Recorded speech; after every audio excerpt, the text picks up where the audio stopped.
Radio. Radio was sold down the river. It needn't have disappeared. It didn't disappear in England. It didn't disappear in France. And it needn't have disappeared in the United States. They took the networks primarily, took the proceeds of radio advertising, built up their television networks, and then dumped radio as though it had simply ceased to exist. Radio could have and should have survived. And the fact that there's as much interest in it as there is now, I think is proof of that. I did a show once on Armed Forces Radio Service with John Anderson. We did a 13-week series on Lewis and Clark.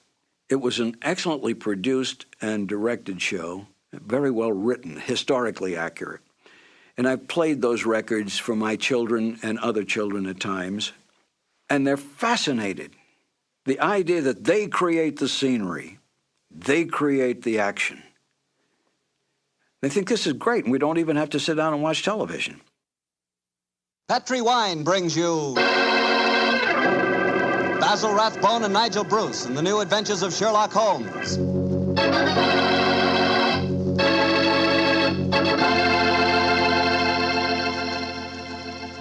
The Petri family, the family that took time to bring you good wine, invites you to listen to Dr. Watson tell us another exciting adventure he shared with his old friend, that master detective, Sherlock Holmes. You know, the lives of Holmes and Watson were not always filled with action. They spent many a quiet evening at home in Baker Street, discussing the problems of the world over a glass of port. You know, it seems that no wine is more expressive of friendship and hospitality than port. And I'm sure there's no port wine more enjoyable than Petri California port. Try a good glass of Petri port after dinner some evening, or any time you get together with your friends. You'll love the rich, ruby red color of that Petri port. You'll love its smoothness and full body, its remarkable and wonderful flavor, a flavor that comes straight from the heart of luscious, hand-picked grapes. Serve that Petri port alone, or serve it together with cake or cookies or with fruit. Yes, and serve it proudly. You can, because the name Petri is the proudest name in the history of American wines.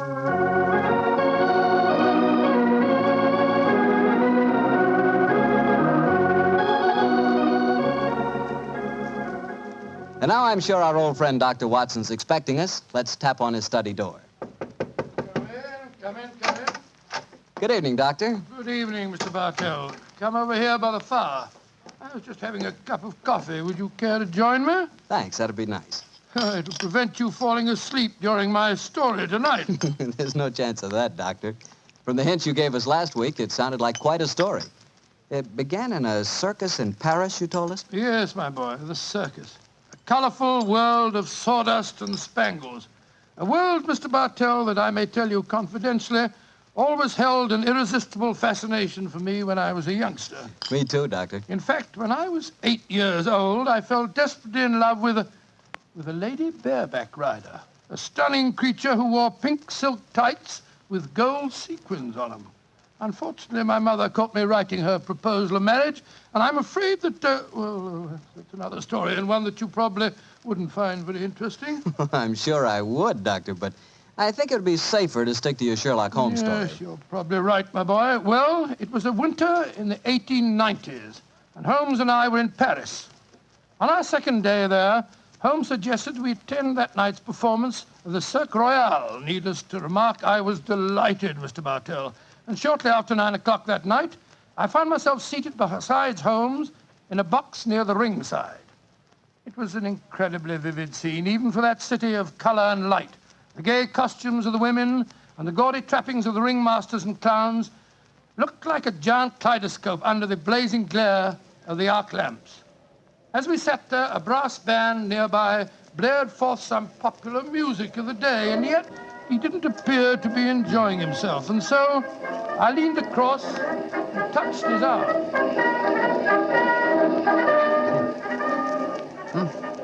What is it, Watson?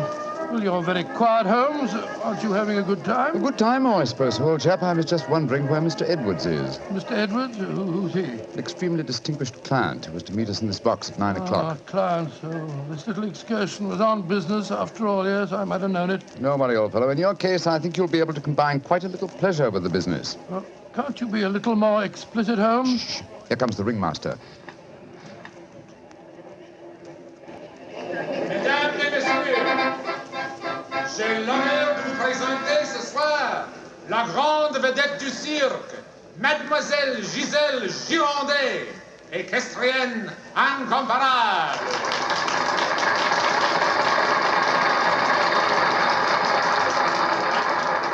Giselle Gironde, yes, I've heard of her. She's a bareback rider, isn't she, Honest Holmes? in France, old fellow.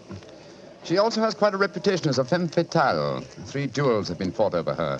A young English officer in the Grenadier Guards committed suicide last year because of her. And a famous French banker is at present languishing in prison because her extravagances drove him to appropriate funds that did not belong to him. Yes, Watson, she's an extremely colourful personality. You know, Holmes, it's a funny thing. When I was 8 years old, I fell violently in love with a lady bareback rider. She wore pink silk tights with golden sequins on them, but unfortunately... Here she is, old fellow. Here she is.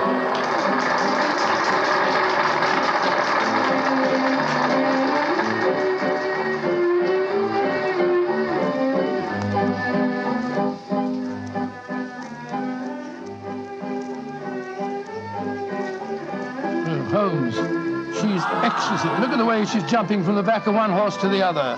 Sheer poetry of motion. The lady appeals to you, Watson. By George, yes, indeed she does. In fact, Holmes, I don't mind telling you that if I weren't a married man and a Yeah, poor you'd like man... to court the lady, eh? Yes, I should Excellent, indeed. old fellow, excellent. That's the very reason for our attendance at the Well, what in circus. heaven's name are you talking about, Holmes? Ah, there you are. Good evening, Mr. Edwards. Holmes, my dear fellow, how are you? I haven't seen you since that little affair at Windsor Castle when Mother... Excuse me, sir. I am Mr. Mycroft, and this is my friend, Sir William Nigel. Sir William Nigel. Of course. And I am Mr. Edwards. We must respect each other's incognitos, eh? How'd you do, Sir William? Well, I'm extremely honored to meet you, Your Royal... Mr. Edwards. How'd you like Giselle?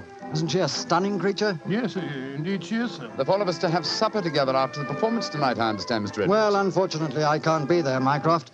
There's some stupid affair at the embassy which I have to attend. We must postpone the dinner until tomorrow night. Oh, very well, sir. Come over to my hotel a little early and we can discuss the whole business. Personally, I think a lot of fuss is being made about nothing.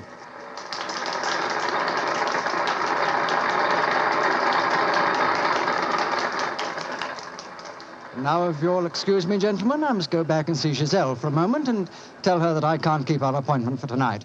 I'll see you tomorrow, Mycroft. Good night, Sir William. Good night. Good night, Good Mr. night, sir. Et maintenant, pour votre plaisir, les frères Salini, les jongleurs internationaux. Holmes, what's all this mystery? That wasn't Mr. Edwards, it was the Prince of... Watson, please. Discretion, old fellow.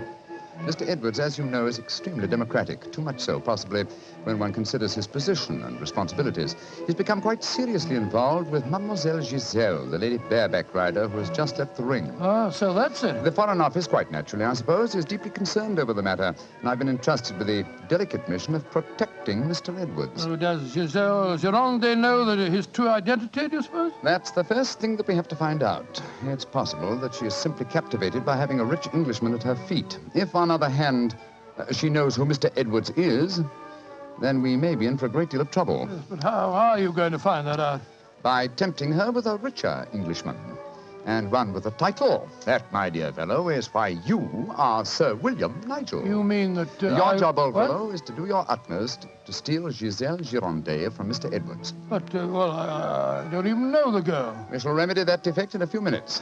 As soon as the performance is over, my dear chap, I shall take you to her dressing room and arrange an introduction.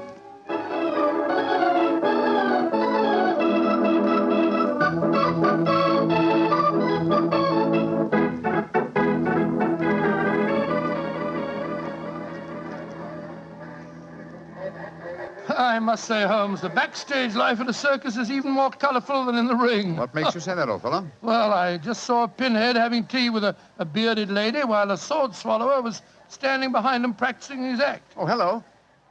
See that man standing talking to the girl in tights? Yeah, attractive, isn't she? The gentleman is Inspector Vernet of the French police, an old friend and a distant relative of mine. Vernet, how are you? Ah, Holmes, mon cher ami, comment ça va? No, Vernet, please.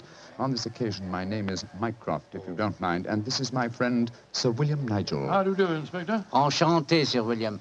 Permit me to introduce Mademoiselle Yvette Marat. How you do? How do you do, madame? How do you do? What brings you behind the scenes at the circus, may I ask, mon cher Mycroft? My friend Sir William is most anxious to make the acquaintance of Mademoiselle Girondet. But of course, every man wishes to meet Giselle Girondet. Why not ask Vernet? He will present you to her.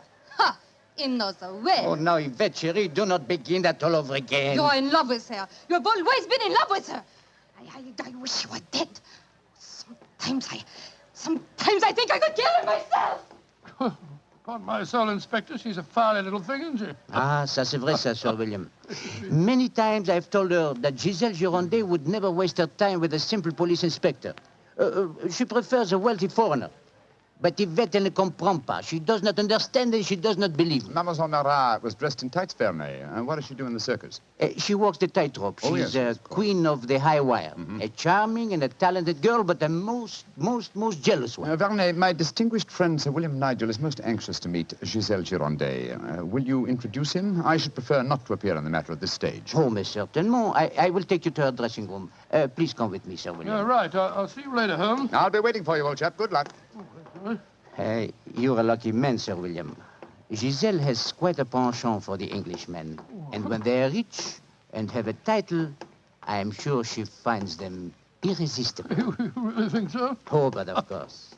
Ah, quel dommage that I'm only a poor policeman. Here we are. Entrez. Giselle, mon chou, permit me to present to you Sir William Nigel. He's a great admirer of yours. Yes, indeed, madam. Ah, Sir William Nigel. Come and sit here beside me, Sir William. I shall leave you. Au revoir. Sit closer. There. That is much more cozy, no? Oh, it's very nice of you to see me, Mademoiselle Girondet. Oh, don't be so formal, my Englishman. You may call me Giselle, and I shall call you... Let me see, I shall call you Sir William... Willie! I shall call you Willie. You do not mind? Mine, I think it's very delightful. Quite delightful, my dear. I was hoping perhaps that you'd care to have a little supper with me tonight, Giselle. So what about some oysters, a cold pheasant, and a bottle or two of Pomeranian Green 072? And you get to taste rather well, don't you think? Oh, Willie, I can see you are a perfect Oh, I host. don't know about One that. moment, I get my cloak. Well, you know, Giselle, it's a funny thing. What is a funny thing, Willie? When I was 8 years old, I fell violently in love with a lady bareback rider at a circus. History seems to be repeating itself. Here. Alfio Alfieri, do you no longer knock when you come to my door? Who is this man? My name is Nigel, Sir William Nigel, my good man, and who may you be? I am Alfio Alfieri. I am Alfio Alfieri. And what is he? A trainer of wild animals. An imbecile. Rathbone. You must not speak to Alfio in that way. You belong to me. Send this stupid Englishman away. Founded impudence. Grossier. Belong to you. Giselle belong to no one. Do I have to take my whip to Put you? down that way. Put it down, you scoundrel. Next time it will be your face, You cara mia. infernal blackguard. Raising your hand against a woman. Shocking. Bravo. Mon cher Willie has knocked him down. He certainly deserved it. Oui. And you in turn deserve something, Willie. Oh, what was that? Come close, Willie, and I give it to you. A little kiss. Oh, kiss? Thanks awfully. Oh,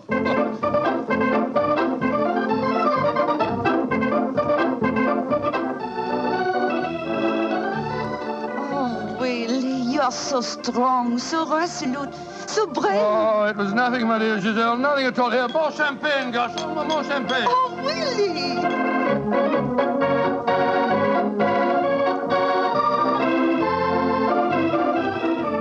Giselle, Oui, Monsieur Edwards? have a box for the opera tomorrow night.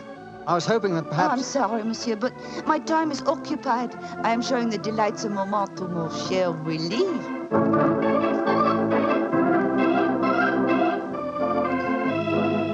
Mademoiselle est mieux le collier de perles à 5 rangs ou celui à 3 rangs? He says, which do I prefer, the 5-string color pearls or the 3-string color pearls? What does my Willie think? So that you can't hang too many pearls on a pretty neck like yours. I'll take the 5-string collar, my good fellow. You're doing splendidly, Watson, splendidly. Yes, but Holmes, I felt such a blasted fool handing that jeweler fellow a check signed by Sir William Nigel. You quite sure that it'll be honored? Don't worry, old fellow. Remember who our client is. Money is the least important concern in this matter. On with the masquerade, old fellow. On with the masquerade.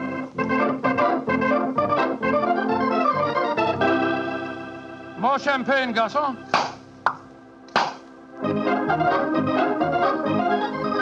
Willie, you are such a headstrong boy. More champagne.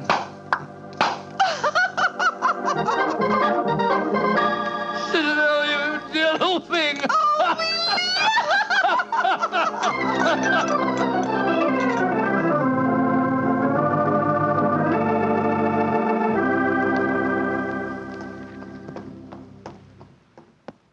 Good evening, Vernet. Has Mademoiselle Girondet come in for the evening performance yet? Yes, Monsieur Holmes. I escorted her to her dressing room half an hour ago. Monsieur Edwards is in there with her now. At last, it seems, she has use for a poor policeman. Last night, she found a threatening letter on her makeup table. Since then, she has been most grateful for my company. A threatening letter, eh? Any idea who might have sent it? Oh, yes, of course. I'm afraid I have, Monsieur Holmes. I told her to pay no attention. By the perfume of the notepaper, I recognized the sender. A jealous tightrope walker called Yvette Marat. Oh. Poor Yvette. She would make a very inferior criminal, I'm afraid. Still, Giselle asked me to stay outside her dressing room till the performance starts. You wish to see her? Yes. Oh, good evening, Mr. Edwards. Evening, Mycroft. Evening, Inspector Vernet. Comment ça va, Monsieur Edwards? Look here, Mycroft. I think this little game's gone far enough. Giselle has just refused another invitation of mine. Now, I know who Sir William Nigel is, and I swear I'll tell her. Don't you think, sir, that the lady is hardly worth bothering about? Surely this whole incident with Sir William proves that she's a scheming little adventuress. A fictitious title and an apparently bottomless purse have shown her up in her true colors. I could have told you the same thing without such an experiment, my friend. Well, I suppose you're right, Mycroft. I've been a fool. An idiot who lets a pretty ankle turn his head. A conceited dope. Let us just say, monsieur, that you have been a man. Good evening, sir. Good evening. Good evening. Just going back to see Giselle for a moment, I brought us these flowers for her. Oh, I'll be back in a jiffy. Just a minute, Watson. I hate to dampen your ardor, old chap, but the masquerade is ended. Ended? What do you mean it's It is no ended? longer necessary for you to impersonate Sir William Nigel or to pay court to Giselle. Oh, really? Oh, really? Really? Well, that's a great relief, sir. Great relief. I've hated the whole business. Oh, yes, I'm sure you have. We appreciate the sacrifices that you've made, don't we, Sir Edward? Yes, indeed. Well, I must go back and see her once more, though. We had a rendezvous for tonight, and I must cancel it. A gentlemanly thing to do, you know. I won't be a minute. Never have I seen a man more downcast. Obviously, with him, my dear Holmes, business was a pleasure. Alfieri, where are you going? That Englishman. I just saw him go into Giselle's To room. whom are you referring? That man that called himself Sir William Nigel. Yes. 2 days ago, he strike me. I have to settle with him. No man may strike Alfieri. Do not cause any more trouble, Alfieri. From what I've been told, you thoroughly deserved what happened to Here he come now. You, English, you. Alfieri challenge you to a duel. Holmes! Watson, old chap, what is it? You're as white as a ghost. It's Giselle. What's wrong with her? She's dead. She's lying there in her dressing room. Strangled. Strangled. And only half an hour ago, I spoke with her myself. Since then, I've been standing in this corridor, guarding her door at her own request. Only 2 men have entered Giselle's dressing room since then.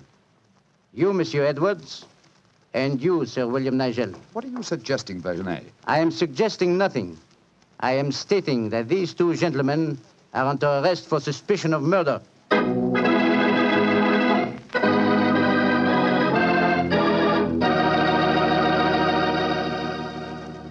Dr. Watson's unusual story will continue in just a few seconds. Time I'd like to take to remind you that one wine that seems to be the outstanding favorite among the ladies is Petri California Muscatel. That's probably because, like a beautiful woman, Petri Muscatel is subtle and intriguing. Petri Muscatel is the color of burnished gold. And its flavor, well, it's the flavor of big, plump Muscat grapes, picked by hand carefully and tenderly when they're just full of wonderful, delicious juice. If you want to show that you really know the wine that women prefer, serve Petri Muscatel. Serve it after dinner or later in the evening. It's wonderful. And why shouldn't it be? It's a Petri wine. Well, Dr. Watson, so you and the mysterious Mr. Edwards got yourselves arrested on suspicion of murder, huh? Yes, Mr. Bartell. Holmes did everything in his power to persuade Inspector Vernet to release us, but it was useless. And so, while Mr. Edwards and myself were languishing in detention cells at the local Sûreté, Holmes and the French inspector were examining the dressing room of the dead woman. I'm sure, Inspector Vernet, that being as keen a detective as you are, you must suspect the true identity of Mr. Edwards. Of course, Monsieur Holmes. But that is the danger of incognitos. If he chooses to assume the identity of plain Monsieur Edwards, then he must run the risks of plain Monsieur And Edwards. you're convinced that either he or my friend strangled Mademoiselle Girondet? It is obvious. Then I'll have to prove to you that they didn't. Let me examine the body again, will you? If she had been strangled by either of my friends, why would her body be lying here under the window? It's as far away from the door by which they left this room as possible. That proves nothing. No, but it's odd. Giselle was a strong girl. There might easily have been a struggle. Perhaps she tried to get away through the window. And yet there are no marks of violence on her throat. Just this piece of very fine cord that did its deadly work so cleanly. Cut with a knife. Please do not remove the cord, Monsieur Holmes.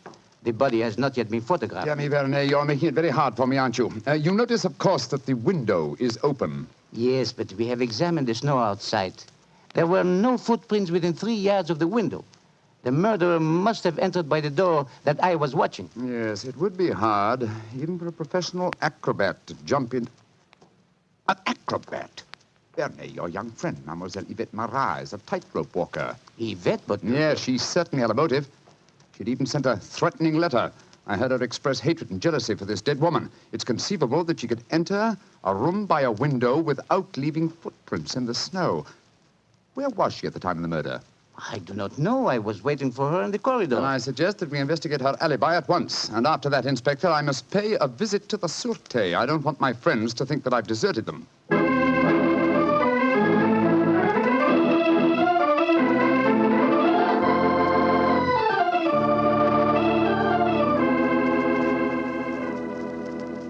Excuse me, sir. Yes, Holmes. I'm afraid it looks rather black. As I was telling you, Yvette Marat, the tightrope walker, was able to establish a completely satisfactory alibi. Vernet still suspects you or Dr. Watson. Well, that's ridiculous. May I ask you a very straightforward question, sir? Of course. I can well understand that if you had gone into the dressing room and found the woman already murdered, you might easily be tempted to conceal the fact, to avoid a scandal involving your person. Will you swear to me, sir, on your true identity, that Giselle was alive when you left her? She was, Holmes. I swear it. Thank you, sir. That's all I wanted to know.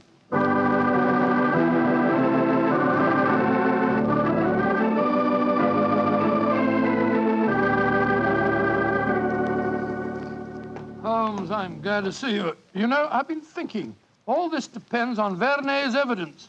But supposing he was the murderer? He told us that Giselle had turned him down, you know. I'd thought of that, but Mr. Edwards swears that Giselle was alive when he left the room. And yet that means that Mr. Edwards... Oh, no, it's unthinkable. Holmes, you're not suggesting... Holmes, if I thought that that were possible, I'd confess to the murder myself. My life wouldn't matter if it had saved a scandal like that. Great Scott, it'd shatter the empire. Dear old Watson, you shall not sacrifice yourself. You're as valuable a British institution as the Lion himself. No, my dear fellow. We shall never sacrifice you, not while my mind is still capable of... My mind? That's it. Thank you, Watson. You've given me the answer. Holmes, what are you burbling Be about patient, now? old fellow. In half an hour, you'll be out of this cell, and the real murderer will be in it.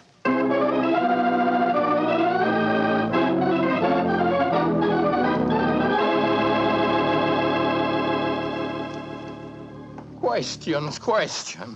Why must Alfieri answer so many questions? Because he will not yet tell the truth. You murdered Giselle Girondet. How many times I have to tell you I did not kill her? Why should I want to harm her? Because you were jealous. because she humiliated and tormented you. But I was not in her dressing room. I've already proved that fact. Am I a magician that I can kill somebody without entering a room? Alfieri, I know how you killed Giselle Girondet without its necessitating your entering this room. And you're a smart man. Please to tell me. I don't need to tell you. With the aid of Vernet, I'll show you. Open the window, Alfieri. What game is this? Very well, then. I'll open the window myself. Put your head out. Come on. So. Who do you see? Inspector Vernet, standing 3 yards away, where you stood, and he's got your long training whip. No, no! Don't move! Stand there. The inspector hasn't your skill with a whip, but he wants to try a little experiment. No, leave him alone! All right, Vernet. I'm holding him.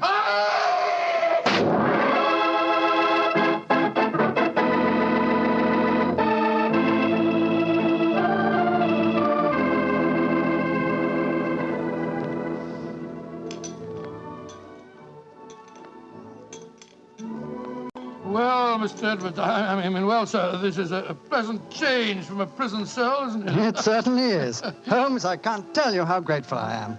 I still don't quite understand how you did it. Watson, in rather a roundabout way, was responsible for giving me the clue. Oh, how was that, Holmes? Well, on more than one occasion, old chap, I've had cause to deplore your rather florid style of writing. Tonight, I was very thankful for it. When I began to speak of the capabilities of my mind, suddenly I remembered a phrase of yours in which you referred to its whip-like rapidity and accuracy. That, of course, made me think of Alfieri, the animal trainer. Exactly how did he kill the poor girl? Well, sir, he stood outside the window, far enough away to leave no incriminating footprints. Called to Giselle, probably persuaded her to lean out, then snapped the whip around her neck, pulling it tight and strangling her. And then I suppose he cut the cord and let the body fall back into the room. Precisely, old fellow. We found a whipstock among his tackle, a whipstock from which the lash had been cut. The stub of lash left matched the cord around the dead girl's throat. Amazing business.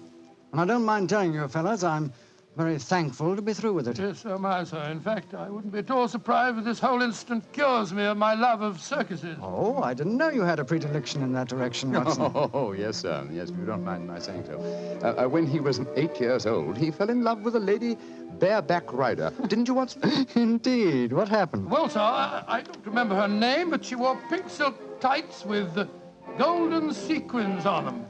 And I wrote her a rather hot-headed letter. Unfortunately, my mother...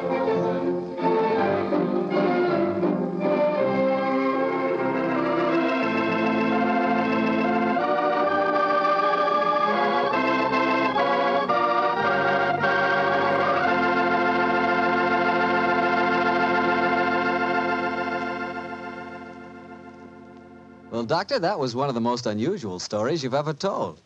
And I might say you played a very prominent part in that case yourself. Oh, I suppose I did at that, Mr. Bartell. Giselle was a beautiful girl. Beautiful. Boy, I sure love that nickname she gave you. Wheelie. Yes, I thought it was rather nice myself. Well, that is, I mean... Don't get embarrassed over a nickname, Doctor. You should hear the nickname I had. Well, when I went to school, all the girls called me Bottles. Bottles? Oh, I see, from Bartell. Bartell. Oh, goodness me. Some nickname, like a prophecy. What do you mean? Well, they called me Bottles, and now that's what I like to talk about most. Bottles. Bottles of Petri wine. Oh, I should have known. And I'd like to talk about Petri wine because, as far as I'm concerned, it's the swellest wine that ever poured from a bottle. That's because the Petri family really knows how to make good wine. Well, they ought to. They've been making good wine ever since they started the Petri business way back in the 1800s. And since the Petri family has always personally owned and operated their business, they've been able to keep that fine art of winemaking right in the family, handing it on down from father to son, from generation to generation. So it's no wonder, whenever you want a good wine, you want a Petri wine, because Petri took time to bring you good wine. Well, Dr. Watson, what new Sherlock Holmes story are you going to tell us about next Well, week? now, next week, Mr. Bartell, I'm going to tell you of a strange adventure that Holmes and I had in the swampy fenlands of Norfolk. Concerns a gypsy encampment, a child that vanished, and a horrible death in the murky depths of a fearsome quagmire.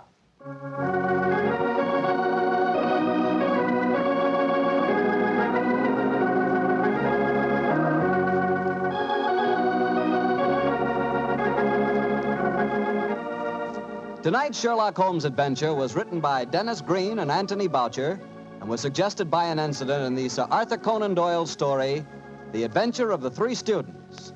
Music is by Dean Fossler. Mr. Rathbone appears through the courtesy of Metro-Goldwyn-Mayer, and Mr. Bruce through the courtesy of Universal Pictures, where they are now starring in the Sherlock Holmes series.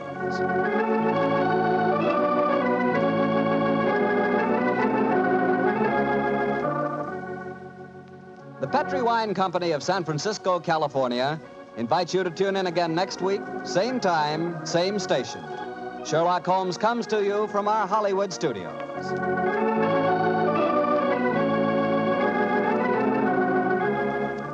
This is Harry Bartell saying goodnight for the Petri family. For a solid hour of exciting mystery dramas, listen every Monday on most of these same stations at 8 o'clock to Michael Shayne, followed immediately by Sherlock Holmes. This is the Mutual Broadcasting System.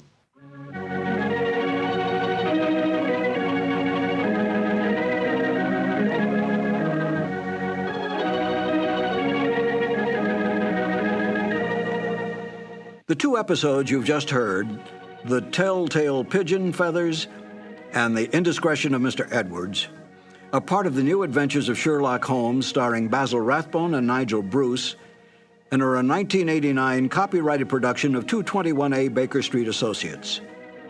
The Sherlock Holmes stories and the characters of Sherlock Holmes and Dr. John H. Watson were created by Sir Arthur Conan Doyle and are used with the kind permission of Dame Jean Conan Doyle. This is Harry Bartell. I want to thank you for letting me share those wonderful times on dramatic radio. I'll be back soon on another cassette where I'll present Sherlock Holmes and Dr. Watson in The Adventure of Thor Bridge and the Double Zero. Thank you for listening.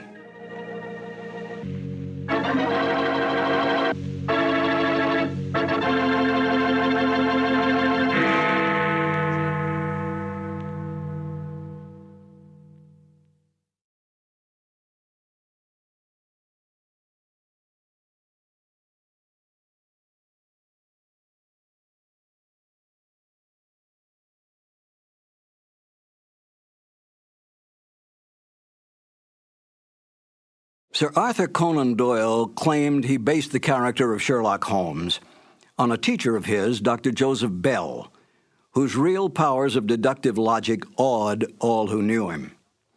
Yet Dr. Bell, in a letter to Conan Doyle, stated quite bluntly, "You are yourself Sherlock Holmes, and well you know it." Conan Doyle did not dispute this statement, for in fact Sherlock Holmes had the best characteristics of his creator. So did Dr. Watson. Highly educated, honest to the core, and one of the best writers of the Victorian age, the British public and then the world took him to their hearts. It was not long before the doctor-turned-writer found himself a well-established man of letters and friend to such countrymen as Oscar Wilde, Rudyard Kipling, and H.G. Wells. Not bad company to be with. In real life, Conan Doyle solved more than 2 actual murder mysteries, saving the lives of innocent men by his careful research, gathering of facts, and deductive reasoning. Few men in history can claim such feats. When he died in 1930, a time not so long ago, Sir Arthur Conan Doyle had this epitaph engraved on his tombstone: "Steel true, blade straight, Arthur Conan Doyle, knight, patriot, physician, and man of letters." Fitting words for such a giant of a man. And now, Basil Rathbone and Nigel Bruce in The Adventure of the Double Zero. This episode from the life of Sherlock Holmes will be transmitted to our men and women overseas by shortwave and through the worldwide facilities of the Armed Forces Radio Service. Petri Wine brings you Basil Rathbone and Nigel Bruce in the new adventures of Sherlock Holmes.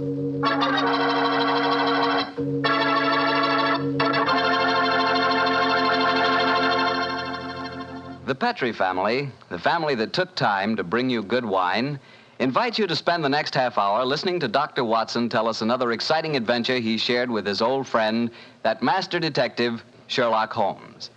And say, let me tell you something I found out just the other day. Steaks are really back again. Good, thick, juicy porterhouse steaks. That's for me.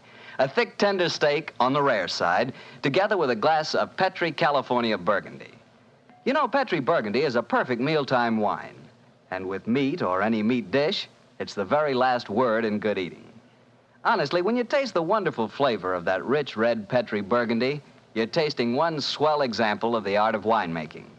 It's full-flavored and just about the most delicious wine that ever poured from a bottle. Try it the next time you have steak or chops, or the next time you have hamburger or pot roast. Believe me, Petri Burgundy is the best friend a good meal ever had.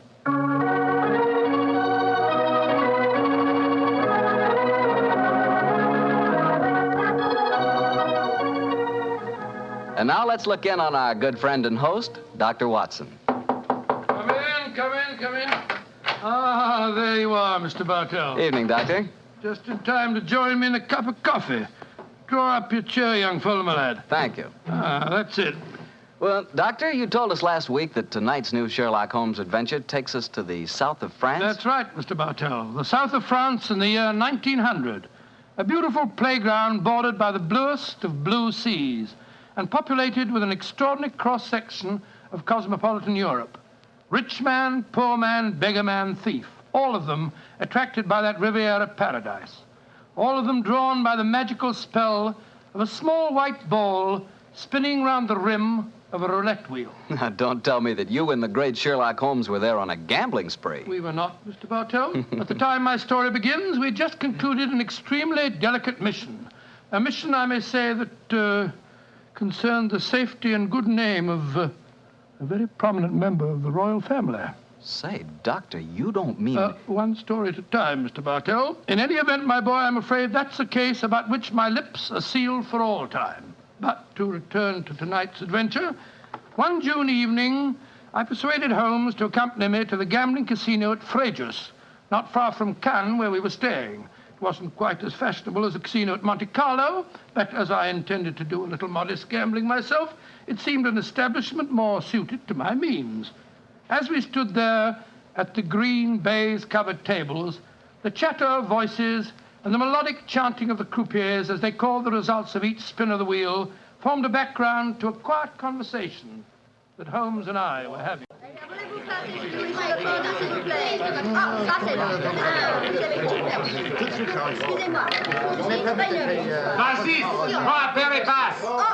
Lost again, Watson? Oh, confounded. That number 10 must come up soon. Oh, why not cut your losses, old fellow, and come for a stroll with me on the waterfront? Well, just a big wait. A couple more bets, Holmes. I have a feeling that 10 is bound to come up in a minute. Watson, I believe the blood of a gambler courses through your veins. Oh, there's no harm in taking a little flutter once in a while. Why don't you risk a few francs, Holmes? Oh, thanks you, my dear chap. The law of averages convinces me that my money is safer in my pocket. In any case, I'm a little dubious as to the integrity of this particular casino. Well, what makes you say that? Well, you will observe that this roulette wheel has a double zero. Most continental wheels have only a single one. It would indicate that this house is extremely concerned with its percentage. Mesdames et messieurs, faites vos jeux. Oh, just two more turns of the wheel, Holmes, and I'll take that walk with you. Oh, you müssen Sie hier spielen. Why do you not play from the other side of the table? Why must you always stand next to me? Hello. What's the trouble up there? I've placed my bet, so let's go and see. I ask you, so why do you play here beside me? I'm afraid I don't see any reason why I can't play wherever I wish. You've broken my luck. Ever since you come to the table, I've done nothing but lose. Please to move away.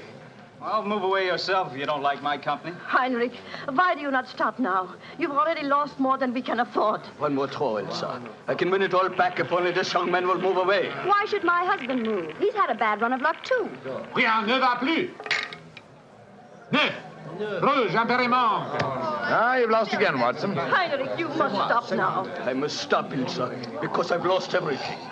I hope you're satisfied, Mr. American. You've broken my luck and ruined me. I hope that you and your turn will be ruined too. Heinrich, wait for me! I never heard such rubbish in my life. Were you listening to him, sir? I heard his last few remarks, Mr. Gilbert. Roger Gilbert. And this is my wife, Helen. How do you do? My name is Holmes, and this is my friend, Dr. Watson. How do you do? How do you do? Didn't you think his remarks were a little out of place, Doctor? I certainly did, Mrs. Gilbert. I don't see how he can possibly blame your husband for his run of bad luck. I didn't like the look on his face as he left the table, though. Have you any idea who he is? His name is Schneemann. He's staying at the same hotel as we are. I've never spoken to him, but I've heard him being paged there. Well, he shouldn't gamble unless he can afford to lose. Well, I'm losing, darling, and I can't afford it. Oh, but I can let you have more money. You know that. Oh, no, Helen, I may have married an heiress, but I'm not going to use her fortune to gamble with. Oh. I'll lose my own money, and then I'll quit. Mesdames et messieurs, faites vos jeux. Your last bet, Watson? Yes, Holmes, this time I know that number 10 is going to come up. It's got to.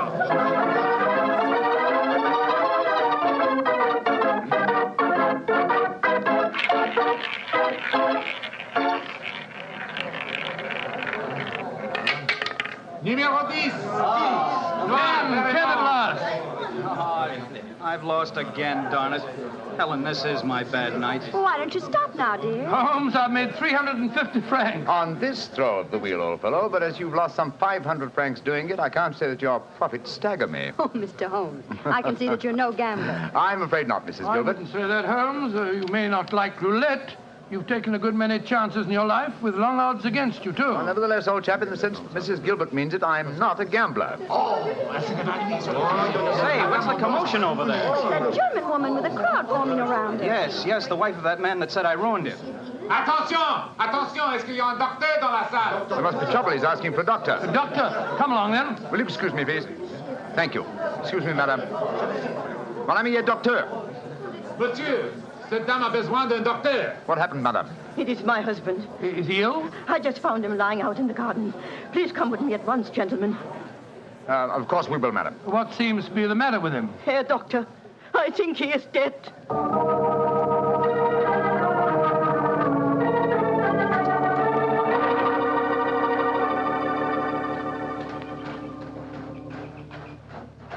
He's lying by that tree, Doctor. Please see if you can help him. Somebody else seems to be on the scene before us. Who are you, sir? I am Monsieur Chevray, director of the casino. Do any of you know this poor man? I am his wife. Is he dead? I am afraid so, madame. Let me look at him. I'm a doctor. Was your husband gambling in the casino tonight, madame? Yeah, he was. Poor Heinrich. He lose everything that we have. I'm afraid he's dead, madam. Shot through the heart. Oh, du lieber Gott. Suicide, Watson? Yeah, looks like it. Yes. Powder burns on the shirt front, revolver clutched in the right hand, fingers in a natural position. The angle of the wound settles it. Obviously self-inflicted. I missed you as you slipped out of the casino. What's wrong with him? I'm afraid he's dead, Mr. Gilbert. Yes, he committed suicide. I hope, young man, that you are satisfied. All night you brought him bad luck. He asked you to move away from him to change his luck, but no, you could not do it. Oh, Frau Schneemann, I'm terribly sorry, but I really don't see how you can blame me. I do blame you. And I also blame you, Monsieur Chevry. Me? But what have I done, madame? Why do you let a man lose all his money at your tables? Is life so cheap to you, and money so important, that you cannot close the tables to someone before he's ruined? Madame, I am all sympathy for you in your tragic loss. But the casino cannot be held responsible. If your husband could not afford to gamble, then he should not come here. How are we to know the financial limitations of our customers? You said that your husband lost everything you had tonight, madam. Yeah, everything. Then how do you account for this sheaf of banknotes in his breast pocket? Good Lord, must be several thousand francs, sir. Then he wasn't ruined. And his suicide, therefore, cannot be blamed on his losses at my casino, madame. How do you account for this money, Frau Schneemann? Well, I do not understand. Heinrich kept nothing from me. I know that he had not so much money on him when he started tonight. Well, why do you all look at me like that? Is it that you think? You think... Quick, Watson, she's fainted. I've got her.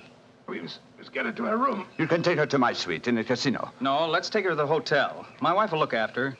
Poor woman, she's had a dreadful shock. She can probably do with another woman's company. That's very considerate of you, Mr. Gilbert. Where are you staying? At the Hotel Crillon. It's quite near here. I'll get a cab, and while I'm doing that, Watson, see if you can revive her, will you? Yes, Then we'll take her to the Hotel Crillon.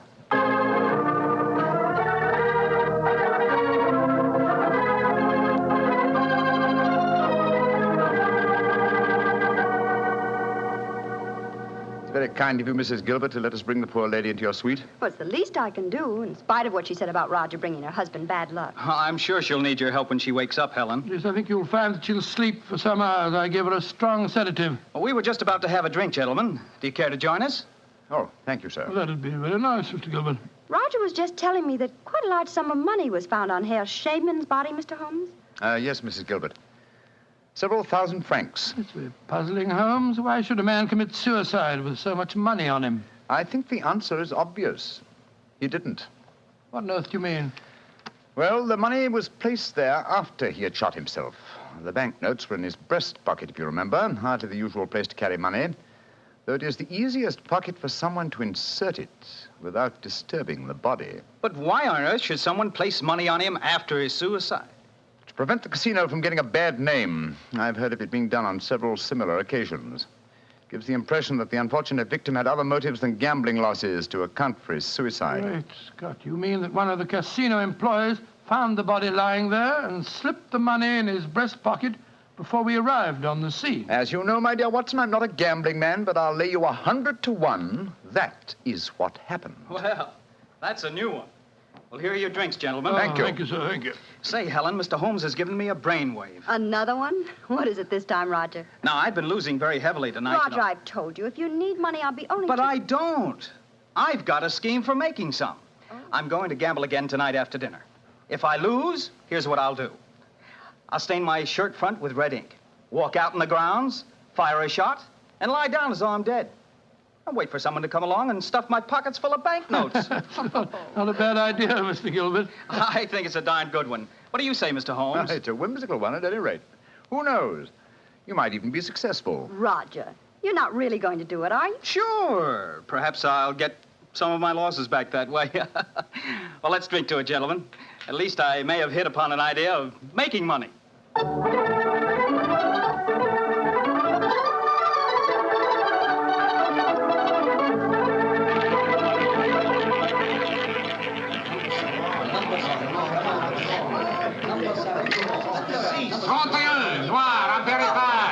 My dear Watson, you'll have to work hard at your practice when you get back to England. Your infallible system appears to be extremely fallible. And yet the fellow who told me about it said it couldn't miss. It's just a matter of doubling the stakes each time you lose, and then... Oh, my dear fellow, I've been studying your system, but I can tell you a really infallible way of making money at roulette. You can? What is it? Well, own the gambling house and operate the tables yourself. The odds would be all in your favor. Oh, what a brilliant suggestion. Own the gambling house and operate the tables. Not gambling for tonight, Watson? It's nearly 11 o'clock. Yeah, I think so. Let's take a stroll round the other table, shall we? By the way, old fellow, the young American, Mr. Gilbert, was losing heavily again tonight. He was? I wonder if he'll try that trick that he threatened, the one with the red ink and the shot in the night. I shouldn't be at all surprised. As a matter of interest, I saw him leave the tables about half an hour ago. Here comes his wife, on the arm of Monsieur Chevry, the director of the casino. Good evening, Mrs. Gilbert. Monsieur? Bonsoir, monsieur. Hello, Mr. Holmes, Dr. Watson. Monsieur Chevry is giving me a personally conducted tour of the casino. It's quite fascinating. And it is quite fascinating for me to have so beautiful a woman on my arm, mademoiselle. I know that I am the envy of all the men in the room. Oh, stop flattering me so much. I'm not used to it. Mrs. Gilbert, how is Frau Schneemann? She seems much better. She wakened an hour ago and insisted on going back to her own room. I wanted her to spend the night with us in our suite, but she wouldn't hear of it. I think I should drop in and see her before I go to bed. Oh, you have finished the gambling for tonight, perhaps, Doctor? No, perhaps about it, Monsieur Chevry. I've had a bad run at the tables. Oh, I am so sorry. Has anyone seen Roger? He left the tables about half an hour ago, Mrs. Gilbert. After doing as I did and losing quite heavily. So he lost again, did he? I wonder if he'll try that new system he was talking about. We were just discussing that possibility ourselves, Mrs. Gilbert. Mrs. Gilbert! Mrs. Gilbert! Frau Schneemann, you shouldn't have left your hotel, you know. It is too late to worry for me, Herr Doctor.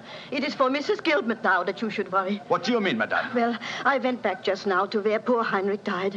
And there, lying in the grass, I saw another body. I was too shocked to go too close. But I am quite sure that I recognize your husband, Mrs. Gilbert. Oh, Dr. Watson, she's ruined Roger's trick. And he'll have taken fright and bolted by the time we get there. Possibly. Let's go at once and find out, shall we?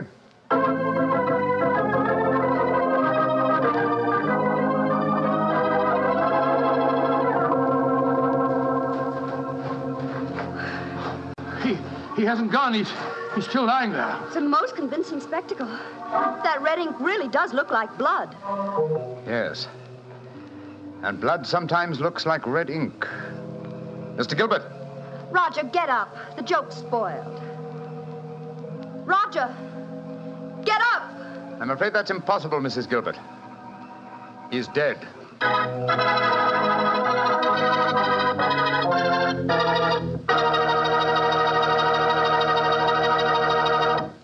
Dr. Watson's story will be continued in just a second, which is all the time I need to tell you that the easiest way I know to transform a simple meal into a feast is to serve that meal together with Petri California Sauterne.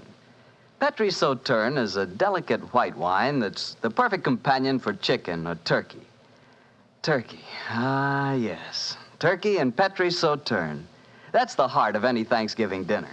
Look, why not make this Thanksgiving dinner the best one you ever had? Give it the air of a banquet. Serve it with Petri Sauterne. And when you buy that Sauterne or any wine for your Thanksgiving dinner, whatever you do, look for the letters P-E-T-R-I, because a Petri wine is always a good wine. Well, Doctor, so the young American's joke turned out to be another tragedy. Yes, Mr. Bartell. The poor fellow was lying there dead with a bullet wound in the heart and a great splash of blood staining the whiteness of his shirt front. What happened next? Monsieur Chevre, director of the casino, took the distraught widow away from the scene, while Holmes and I examined the body closely. Within a few minutes, we were joined by Inspector Ganivet of the French police. As we stood there in the moonlight, the sounds of music could be heard from the casino. It was hard to believe that two men had died in that lovely garden since the moon had risen.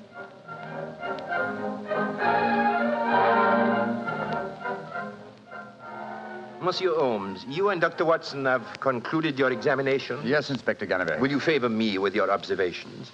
You say that you are certain that this is not another suicide? I'm sure of it, Inspector. Look at the wound. The bullet entered the body at a direct right angle, whereas a self-inflicted shot is always fired obliquely. Yes, that is so. Then you suggest that this man was shot from above as he lay on the ground pretending to be dead? I'm convinced of it. Why, Monsieur Holmes? Well, for two reasons. Though it's impossible to be sure without a laboratory test, I'm certain that beneath those blood stains are stains of red ink. Look for yourself, Inspector.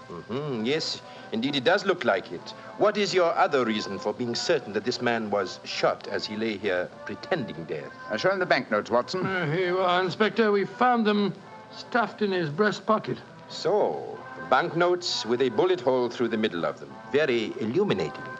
Tell me, gentlemen, how many people knew of this little plot you have told me about, this plan of the dead man's to pretend to be shot?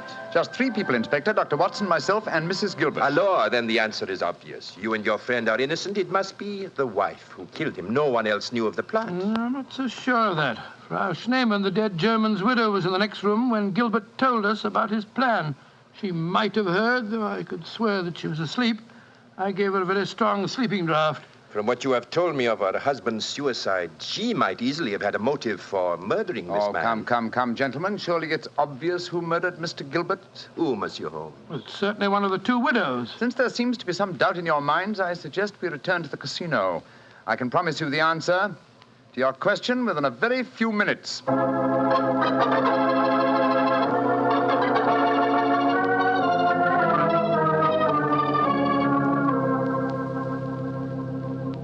Well, Monsieur Chevre, now that we're all assembled in your office, I shall sit down quietly and let Inspector Ganivet conduct his examination. No, Monsieur Holmes. No, you have handled the case so far. Please to continue it to the end. Yes, Monsieur Holmes. I should appreciate it. On behalf of the casino. Very well, gentlemen. It won't take me long. Frau Schneemann. Ja, Herr Holmes. What time did you leave your hotel tonight? Well, I do not know what time it was. Well, what made you leave it? I could not sleep. I knew that they had taken poor Heinrich's body away, but I felt that I must walk back there. It was the last place I saw him alive. How close did you come to Mr. Gilbert's body when you saw it lying there? Oh, close enough to see who it was. Then I ran into the casino to tell his wife. I knew what had happened. How did you know? You say you didn't come close to the body. I could tell by every line of the body as it lay there. I could tell because I knew that poor Heinrich's death would not be avenged. Thank you, Frau Schneemann. That will be all. You may go. Monsieur Holmes, she has no alibi. Surely you should stop her. Ganivet, if I'm to conduct this investigation, I must do it my own way. Pardon, Monsieur Holmes. Please continue. You may go, Frau Schneemann. Mrs. Gilbert? Yes, Mr. Holmes. Where were you prior to our meeting in the casino tonight, just before we discovered your husband's body? After I left the hotel, I walked over here along the seafront. Can anyone verify that statement? I suppose not. I didn't meet anyone that I knew. And what did you do when you arrived at the casino? I played a little chemin de fer. A few moments later, Monsieur Chevrolet came over to the table and asked if he might escort me over the club. 10 minutes after that, we walked into you and Dr. Watson. That is quite true, Monsieur Holmes. I can swear to it. Thank you, Mrs. Gilbert. I'm sorry to distress you with these questions. You may go. I'll wait outside, Mr. Holmes. I must know what happened. Wait for me there, madame. I shall join you in a few minutes and escort you home. Well, another suspect with a poor alibi, eh, Gallivett? I must say, Monsieur Holmes, your methods puzzle me. It seems to me that both those women should be watched. Yes, I agree with the Inspector, Holmes. Please don't worry, Inspector. I've asked 2 of your plainclothes men to keep an eye on the ladies. And now, Monsieur Chevrolet, I'd like to ask you a few questions. Ask me any questions you wish, Monsieur Holmes. Thank you. You will agree that it is the custom of the casino to put money on the bodies of suicides after their death, to give the impression that gambling losses were not responsible for the tragedy. Well, I do not think... Oh, come now, Chevrolet. I know that is a fact as well as you do. Exactly. Now, on those rather gruesome occasions, whose responsibility is it to secrete the money? Yours? Or do you entrust the matter to an underling? I do it myself. I see. Did you place the money on Herr Schneemann tonight? Yes, monsieur, I did. And did you also perform the same service on the body of Mr. Gilbert? No. I knew nothing of that death until a German lady, Frau Schneemann, come running into the casino. Excuse me interrupting, Monsieur Holmes. Of course, Inspector. What is it? I think that you are wasting time. It is obvious that Madame Gilbert committed the crime. She knew of her husband's plot, she had no alibi, and she had the motive. For is not marriage itself the greatest of all motives for murder? Oh, my dear Inspector. How very cynical. Madame Gilbert did not kill her husband. I know it. And what is your opinion, Watson? Well, it's that German woman. She had no alibi either. And remember, she was half mad with grief. Mr. Chevrolet, you say that you know Mrs. Gilbert is not guilty. How do you know? I was with her myself at the time the murder was committed. Oh, indeed. How very interesting. And what time was the murder committed? Well, it was... Our investigations have never established what time the murder was committed, Monsieur Chevrolet. I'm afraid you've walked into my trap. You've given yourself away. Great Scott, Chevrolet, it was you. Chevrolet, I've known you a good many years, and this is going to be a hard thing to do. I am going to arrest you. Oh, no, you're not, Delivery. Put down that revolver, sir. Do not be frightened, Doctor. I am not going to shoot you. Chevrolet, why did you murder Roger Gilbert tonight? Surely you know that too, Monsieur Holmes. Because I am in love with his wife. She's young, beautiful, and rich. It did not occur to me until I saw the young fool lying there tonight pretending to be dead. In my profession, it is natural that I should carry a revolver. What was simpler? Mr. Gilbert gave me the perfect opportunity. I could not resist it. Put down that revolver, Chevrolet. Why are you all so frightened? Surely you know how I am going to use it this time. I think so, monsieur. But it's a coward's way out. What an unperceptive remark for such a perceptive man. No. No, all my life I have been a gambler. I gambled tonight for the highest stakes of all, and I lost. No. No, I'm not afraid to pay for my losses. Au revoir, monsieur.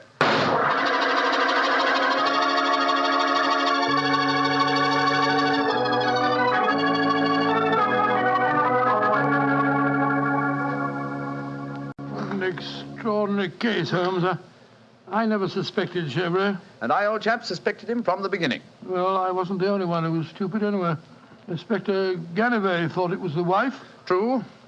Very puzzling conclusion for a detective inspector to arrive at. Well, it seemed logical enough to me at the time. No, my dear Watson. Cold logic should have told you otherwise. Roger Gilbert had been losing heavily and had planned this hoax. He obviously had no money on him. Therefore, the money was planted in his pocket by Chevrolet. After he shot him? No, my dear fellow. Before. Before? The bullet hole through the banknotes provided that. Now, had the money been put there innocently, Gilbert would have, come back to life. as soon as the person placing it there had left.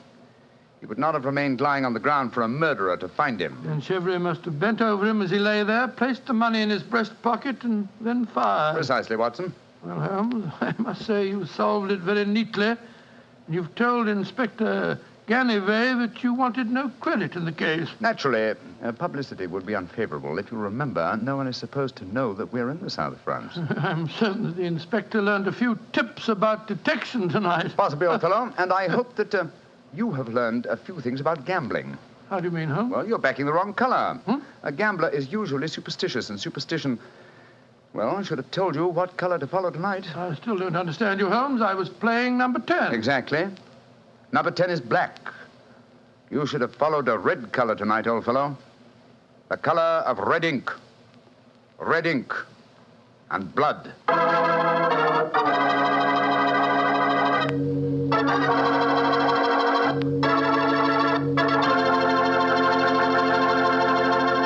Say, Doctor, that was a swell story. I didn't know you liked to play roulette. Well, you know, I figured out a system for roulette. It's like yours. Every time you lose, you double your money and keep doubling until you win. Oh, it's a great system, Mr. Bartell. There's only one thing wrong with it. What's that? You lose, you go broke before you win. Look, take my advice. Don't gamble. You can't beat the laws of chance. But suppose I bet on a sure thing. Like what, for instance? Oh, like the fact that Petri wine is always good wine. It is, you know. Because the Petri family has been making wine for generations. They've been handing down from father to son, the art of turning luscious, sun-ripened grapes into delicious, fragrant wine. Ever since the Petri family started their business way back in the 1800s, they've been perfecting the art of winemaking. That's why Petri wine is always good wine. The Petri family took time to bring you good wine. So no matter what type wine you prefer, why not take a few seconds of your time to look for the letters P-E-T-R-I. They spell delicious wine, Petri wine. Well, Dr. Watson, what new Sherlock Holmes story are you going to tell us next week? Next week, Mr. Bartell, I'm going to tell you of a strange adventure that Sherlock Holmes and I had when we were in Stratford-on-Avon many years ago. It concerns an actor, a mysterious boating accident, and several dead butterflies. Sounds good, Doctor. I'll see you then. Oh, fine, but now, don't forget, next week we're going to broadcast our program from the Paramount Theatre in Hollywood for the Victory Loan Drive. So if any of our friends are going to be in Hollywood, we'd love to see them there. Just buy a Victory bond at any store or bank on Hollywood Boulevard, and in return, you will be given your ticket of admission. Better hurry up, though, before all the seats are gone. Let's really buy lots of those Victory bonds. Let's finish the job.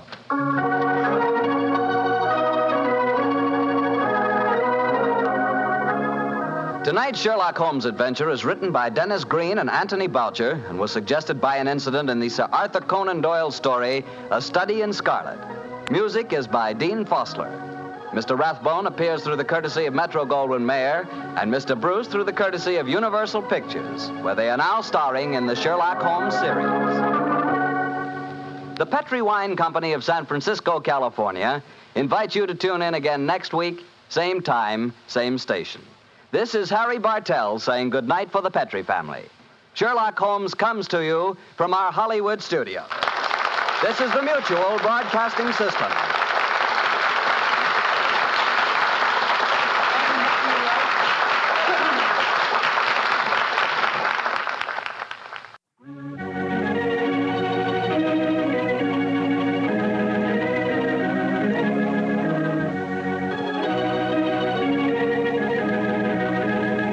The two episodes you've just heard, the original The Adventure of Thor Bridge and The Double Zero, are part of the New Adventures of Sherlock Holmes starring Basil Rathbone and Nigel Bruce, and are a 1989 copyrighted production of 221A Baker Street Associates.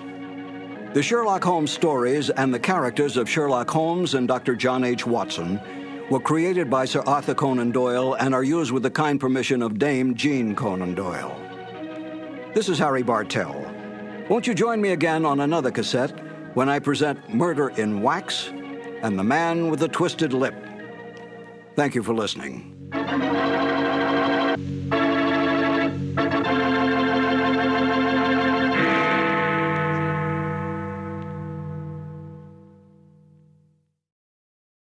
This has been a presentation of Simon & Schuster Audio. Petri Wine brings you Basil Rathbone and the New Adventures of Sherlock Holmes.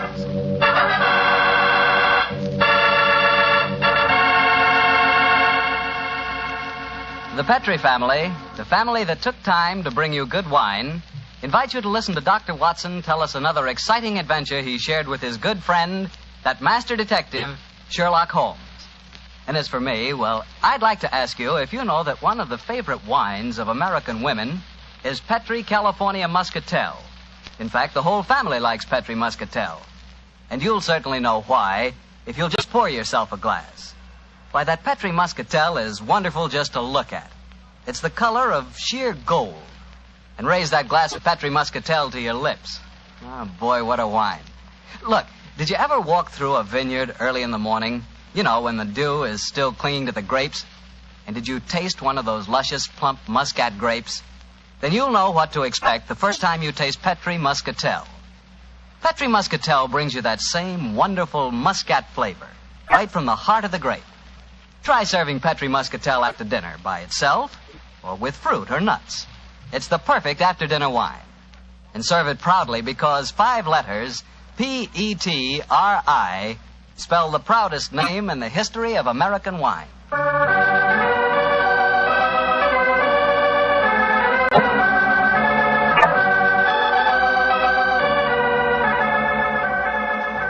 And now I'm sure our good friend Dr. Watson is ready for us. Let's go in and join him. Come in. Oh, there you are, Mr. Bartell. Good evening, Doctor. Are you all ready with tonight's new Sherlock Holmes adventure? I'm ready if you are, my boy. How would you like to hear a story that took place in Italy? In Italy? Say, you and the great Sherlock Holmes certainly did get around. What took you there, Doctor? We'd gone to Rome to investigate the sudden death of Cardinal Tosca. An inquiry, which I may tell you, Mr. Bartell, was carried out by Holmes at the express desire of His Holiness the Pope. Oh, say, Doctor, that sounds like a wonderful... No, Mr. Bartell, that's a story that I'm afraid I can never tell you. However, tonight's adventure took place a few days after Holmes had brought his case to a satisfactory, though somewhat terrifying conclusion. I suggested to the great man that a short holiday would be good for us before returning to England.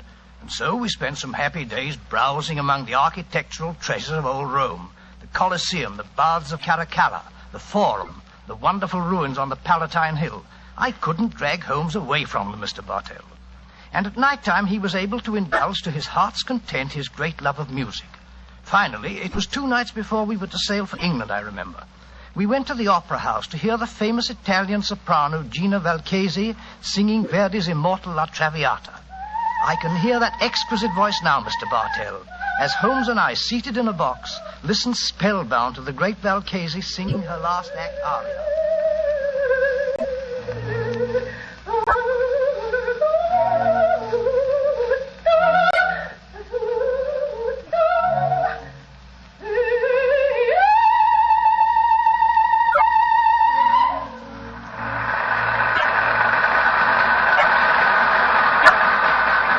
Watson. What a magnificent voice. Yes, it is, Holmes. A pity, though, that most opera stars who sing like Nightingale seem to have the figures of unusually well-fed pouter pigeons. Poor woman, she must weigh at least 20 stone. Nevertheless, you mustn't refer to her as poor, my dear chap.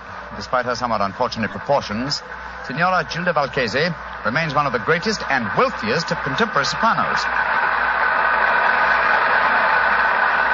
Listen to the applause. Yes, undoubtedly she'll sing an encore.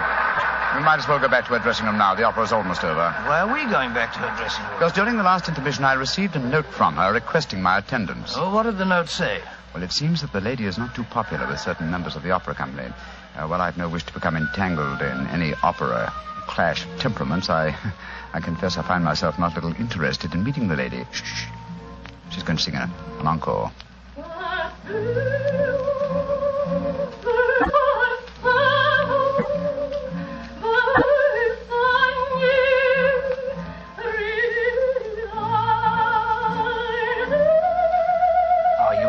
Going back to her dressing room? Certainly, my dear fellow. A summons from Gina Valchesi is no more to be disobeyed than a royal command.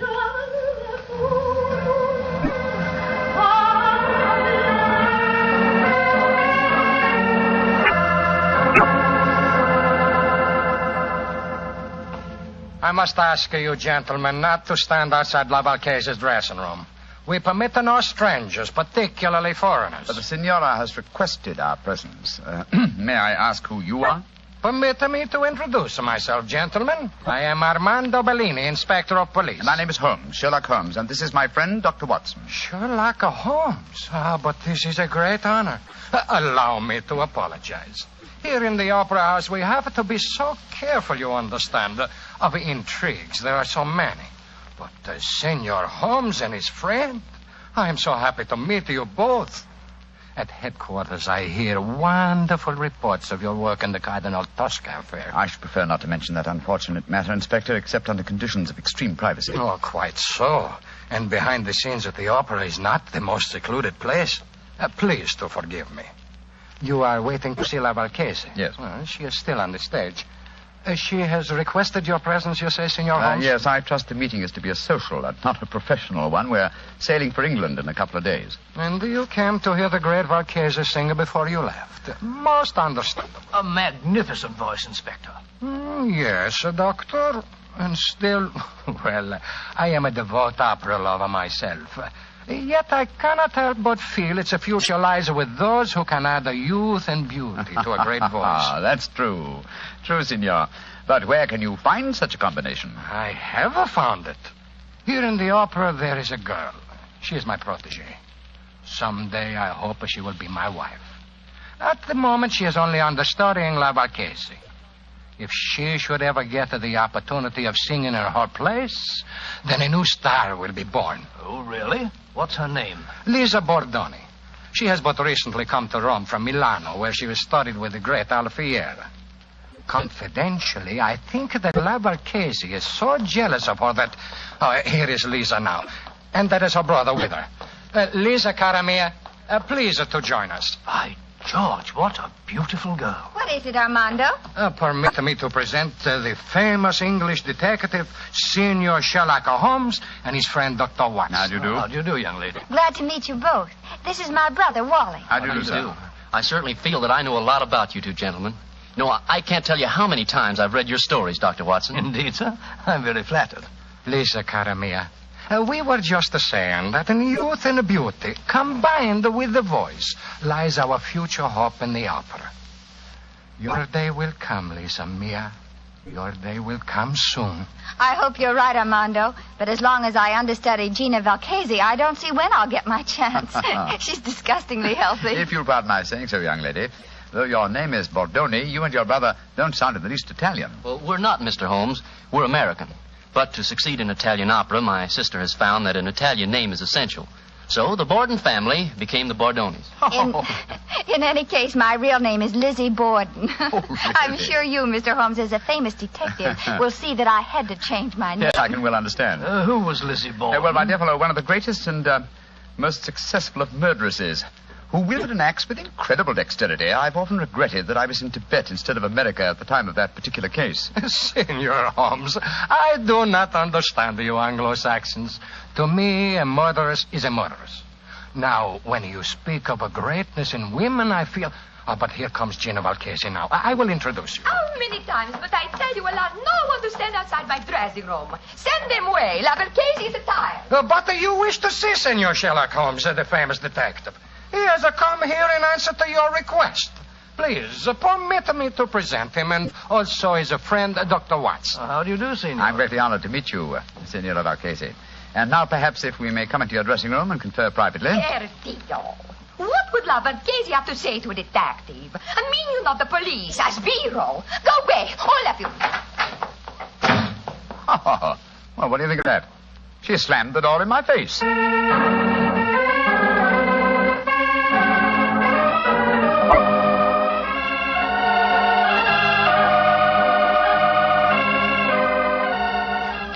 Oh, waiter. Si, senor. Bring me some more coffee, please. Si, senor. The very pleasant dining here on the hotel terrace, I must confess. Very. Amazingly warm, considering yesterday's snow. Yes, it is. Later, I suggest we pay another visit to the opera and hear La Valchese sing Gilda and Rigoletto. Upon my soul, Holmes, it seems to me that you're astonishingly casual after the way that woman insulted you last night, slamming the door in your face as if you were a tradesman. Shocking. What would you have me do, my dear chap? Force my way into her room, demand an apology, or have my friend challenge her to a duel in order to avenge my honor? Oh, don't try to be funny, Holmes. You know perfectly well what I mean. The lady asks you to come and see her, and when you do, she pretends she's never heard of you. And here it is nearly 24 hours later, and you've done absolutely nothing about it. Oh, dear old Watson. You're really quite upset over the affair, aren't you? Well, if it'll make you any happier, let me tell you, I have done something about it. I'm delighted to hear it. What? This morning, I was able to obtain a specimen of Valcase's handwriting from an autographed picture in the possession of Inspector Bellini. I compared the writing with that on the note that I received in the box last night. It was the same, proving that the message I received was authentic. Oh, in that case, why did she snub you like that? Well, something was to frighten her, I suppose. Something or someone who was standing at the dressing room door with us. Well, who was there? Inspector Bellini, Lisa Bordoni, and her brother. Precisely, my dear fellow. Therefore, we may assume that La Valchese had no wish to recognize me in their presence. But if you think that, Holmes, why haven't you been in touch with her today? She may be in some dreadful danger. Oh, if she is, she can find me easily enough. Meanwhile, I'm perfectly happy to be left alone. The last few weeks have been sufficiently strenuous without becoming involved in some fresh case. On my soul, Holmes, you must be tired. I've never known you to be so indifferent to a case. Great Scott. What is it, Watson? Look, walking towards us. It's Signora Valchese herself. Oh, and judging from the lady's expression, she seems to be in some distress. Good evening, Signora. Signor Holmes, I must speak Please to sit you. down, won't you? This is my colleague, Dr. Watson. How do you do? First, I must apologize for my behavior last night. It would have been dangerous if La Valchese had acknowledged that she had to communicate with you. That's just what my friend assumed, madam. Please speak quite freely now, Signora. No one can overhear us. Signor Holmes, I am being persecuted. My life is in danger. You must save me. You've been threatened. Si, Signor. And now today, tragedy has struck. My sister, my beloved Bella, lies near death from a murderous attack. An attack that was meant for me. Good Lord, what happened, madam? If you will please to keep quiet, and let La Valchese speak, will I learn what happened. Oh, I'm so sorry, madam. This morning, I always myself take my dog for a walk. But this morning, I feel a trace of a cold. I ask my sister to take the dog for a walk. Please do understand that my sister is very much like me in appearance. Yes, I understand, Signora. Please continue. She walk alone in the park. From nowhere, a horseman come galloping right her down. This much I learned from the traces in the snow when I hurry and go to find her. Was she able to tell you who the horseman was? No, she cannot speak, Signor. They say at the hospital that her skull is fractured, that she may not live. Signor Holmes, that attack, it was meant for me. You must protect me. Signora, I shall do everything in my power to... No! What's wrong, madam? Somewhere there is a cat. I know it. Make it go away. I cannot stand cats. They drive me mad. No! Oh, make it go away, please. I cannot sense them without even seeing them. Shoot, run away, shoot. No. I can't see please, one. It must be your imagination. Signora, I am sorry to make such a scene, but I cannot bear to be near a cat. I cannot tell you what it do to me. It may sound a foolish weakness. No, not at all, Signora. Such a condition is quite common. In fact, I believe medical science has given it a name.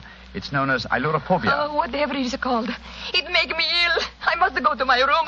I cannot stand much more. My poor sister. I imagine with your sister at death's door, Signora, you will not sing tonight. Signor Holmes, I love her very much. But even a sister is only a sister. My art is my life. In an hour, Signor, I sing Gilda in a Rigoletto. You will attend the performance. And afterward, you will tell La Valchese how she may trap this devil who seek to destroy her.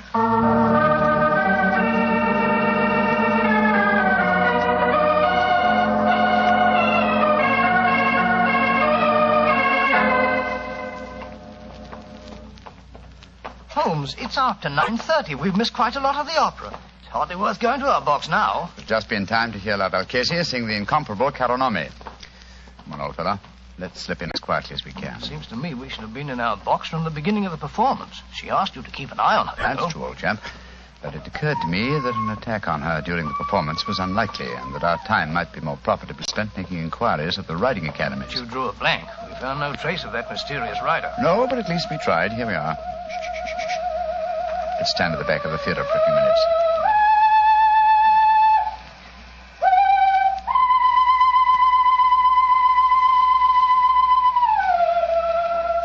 Great Scott! That isn't Valchese singing. It's the understudy, Bellini's protege, the American girl, Lisa Bordoni. What a beautiful voice. I like one, but with a beautiful, wonderful range. Look here, we've no time to listen to her now. We must go to the Valchese's dressing room at once. We know she left for the theater tonight with the intention of singing. I'm very much afraid there's devil's work afoot, Watson.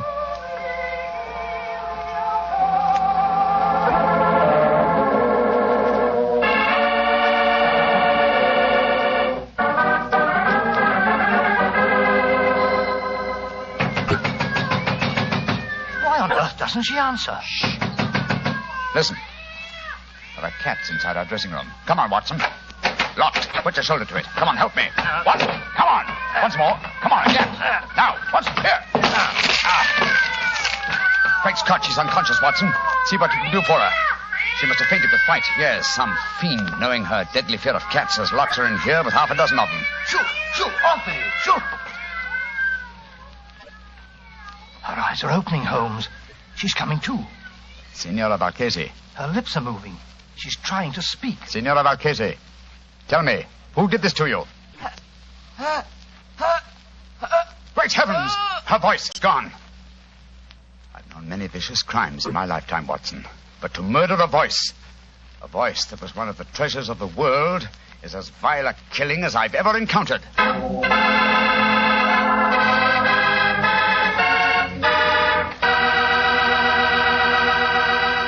Dr. Watson will tell you the rest of his story in just a few seconds. And right now would be a wonderful time to try a glass of Petri California Port. In the evening after dinner, well, any time you're taking things easy, is the perfect time for Petri Port. Petri Port is a rich red wine, the kind of wine you like to sip slowly, so you won't miss a drop of its truly fine flavor. I'm not kidding when I say you owe it to yourself and your family to try Petri Port. In fact, you should try Petri Port and Petri Muscatel. So don't buy one, buy two. Buy both Port and Muscatel. Just be sure you get Petri, because Petri wine is always good wine. Well, Dr. Watson, so the great opera singer lost her voice when someone locked her in a room full of cats, huh? What did you and Sherlock Holmes do? We took Signor Valchese back to her hotel at once and saw that she was properly taken care of. How did the understudy, Lisa Bordoni, make out, Doctor? Well, the tragedy that overtook Valchese gave her great chance. She received a tremendous ovation at the close of the performance, and it seemed certain that another star had been born. But let me tell you the story just as it happened, Mr. Bartell. A little later that night, Holmes and I were once again standing on the balcony of our hotel, watching a crowd of people that had assembled in the courtyard.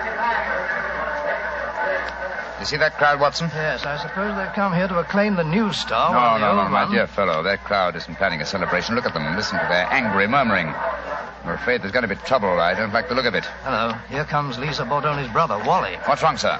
Mr. Holmes. Mr. Holmes, you've got to do something. What's happened? Well, somehow the story about the cats in La Valchese's dressing room has spread. The crowd outside are saying that my sister, Lisa, planned the whole thing so that she could sing Valchese's part in the opera tonight. Where's your sister now? In a room at the hotel here. I managed to get her away from the crowd, and I locked her in. But that mob, I'm frightened for her. Here comes the official representative of law and order, Inspector Bellini. Wally, where is Lisa? I was just telling Mr. Holmes that I'd locked her in a room. Now, that crowd's in a dangerous mood, Bellini. What precautions are you taking? I have thrown a cordon of police around the hotel. The mob is getting out of hand, and Lisa must be protected. As a matter of fact, the situation is even worse than the crowd knows. I have just been told that La Valchese's twin sister Bella died in the hospital tonight. That adds a murder charge. If the crowd knew about that, I tremble to think what might happen. Did you say that La Valchese's sister was a twin, Inspector? Si, Senor Holmes.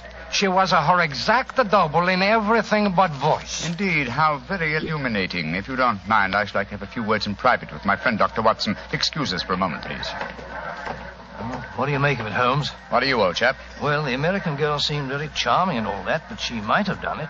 It had to be either her brother, or the inspector himself. They all had a motive for wanting La Valchese to lose her voice.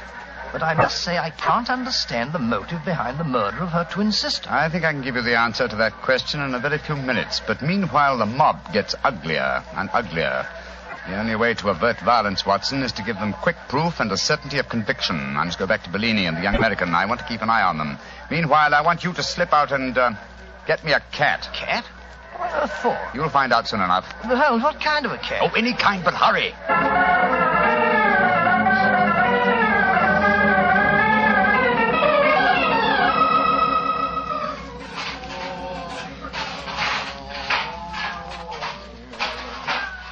Kitty, come on, Kitty. There's a good kitty. Here. What you do in a hotel kitchen, senor? Oh, you want to play with my cat? Oh, is he your cat? Charming little fellow. I'd like to borrow him for a little while. Why you want to borrow my cat? Oh, I thought I'd take him up to my hotel room and have a little game with him. I've got some old socks he can play with. Deal. The English, they are a crazy race. My cat does not like to play with the old socks. Look here. Here's 50 lira for you. Wait. Oh, no. I tell you, my cat does not like to play with old socks. My cat will stay here, and you can keep your money. I'll give you 100 lira. So that you may stuff my cat full of old socks? No. Give me back my cat. Oh, the place is with you. You'll get it back later. Here, stop him. The crazy Englishman is stealing my cat. Stop.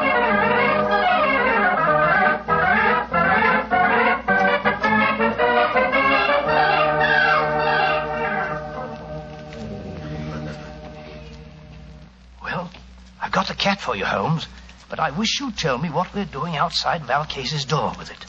I'm going to try an experiment. We open her bedroom door softly. So. Slip the cat in. So. And close the door. Holmes, man, what the blazes do you think you're doing? You'll drive her mad. I think not. Listen. And watch through the keyhole if you can. You come from, you stupid cat. Go away. Holmes, her voice. It's come back. Yes, I thought it might. I can see her through the keyhole. She's picking the cat up by the scruff of its neck. She's walking toward the balcony. Yes, and towards the crowd down below. An excellent opportunity for a public confession. Come on. Stella? What do you want? I charge you with the murder of your sister, the great singer, Valcase.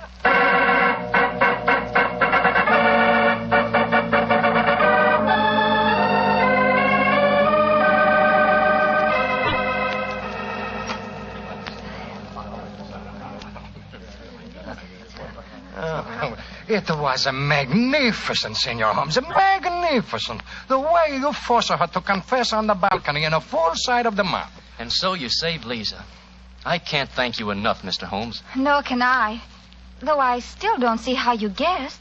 She looked so much like her sister that she fooled even me, her understudy. Yes, it was an extremely cunning plot, Miss Bordone. The real Valcase sent me that note last night. When I met her at the dressing room door, she denied having sent for me because the three of you were there. I suppose she suspected one of us. Oh, yes, obviously. And later, no doubt, she told her twin sister Bella about having sent me the message and also announced her intention of coming to see me. Bella saw her opportunity, murdered La Valcase, assumed her identity, and to give added realism to her role, followed through with her sister's plan by coming to see me today. But I still don't understand this business, Mr. Holmes. Why did the twin sister lock herself in her dressing room and fill it with cats? What did it accomplish? It gave me the chance to sing. Yes, that's true. Which is why Watson felt certain the criminal must be you, your brother, or Signor Bellini. But you see, the episode with the cats accomplished one other thing. It made it plausible that the great Valcase should never sing again. To whose advantage would that be? An impostor, of course. In the person of a twin sister who could not sing and who must surely envy her sister's great will. Exactly, my dear fellow. As soon as I knew they were twin sisters in everything but voice, it became more than a possibility. It became probability, but it had to be tested. That's why I sent for the cat, Watson. When the sister, thinking herself unobserved, exhibited no terror for cats, well, it became a certainty. On my soul, Holmes, this is as fantastic a plot as ever we've met. A diabolical plan, Watson. And I'm only thankful, Miss Bordone, that we were able to expose it before the crowd reached you tonight. I don't know what I can ever do to repay you, Mr. Holmes. Oh, that won't be hard, my dear. A box of Covent Garden for your London debut would be, an ample repayment. And from what I hear of your reception in Rigoletto tonight, I shan't have to wait very long for that reward, eh? It's a promise, Mr. Holmes. Come in. Oh, excuse me, please. All over the hotel I'm looking for my cat. I say to myself, there he is. He's stealing my cat. Inspector Bellino, you arrest him. He tried to bribe me, and then he ran away with my cat and fill him full of old English socks. Oh, Dios mío.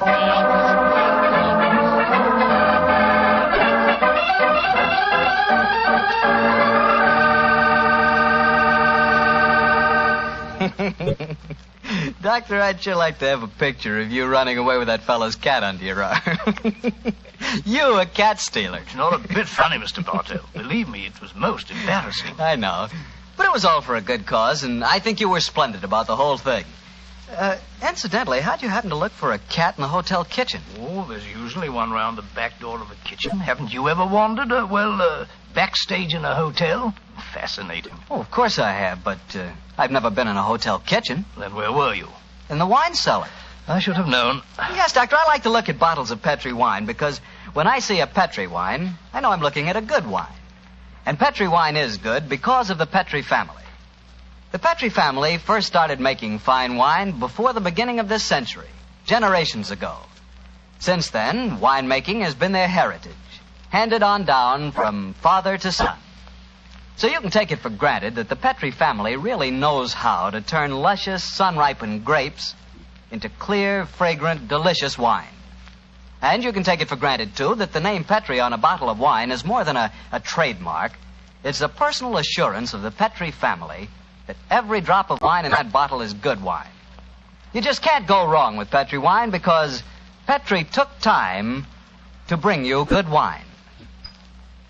Well, Dr. Watson, what story are you planning to tell us next week? Next week, Mr. Bartell, I'm going to tell you a strange adventure that Holmes and I had many, many years ago.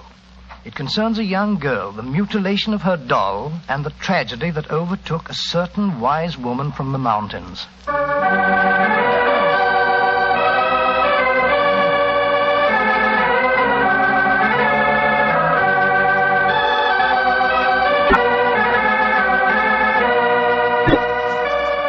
Tonight's Sherlock Holmes adventure was written by Dennis Green and Anthony Boucher and was suggested by an incident in the Sir Arthur Conan Doyle story, The Adventure of Black Peter. Music is by Dean Fossler. Mr. Rathbone appears through the courtesy of Metro-Goldwyn-Mayer, and tonight, Dr. Watson was played by Mr. Eric Snowden, who substituted for Mr. Nigel Bruce. Mr. Bruce is scheduled to return to the program next week.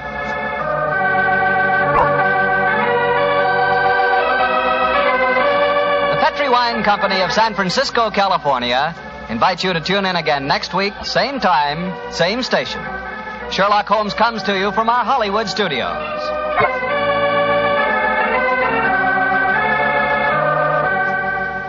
This is Harry Bartell saying goodnight for the Petri family. For a solid hour of exciting mystery dramas, listen every Monday on most of these same stations at 8 o'clock to Michael Shayne, followed immediately by Sherlock Holmes. This is the Mutual Broadcasting.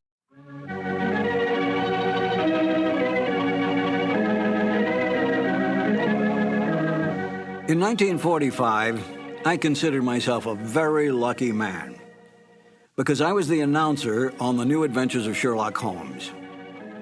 My name is Harry Bartell. Won't you join me now as I reminisce about those wonderful days of dramatic radio?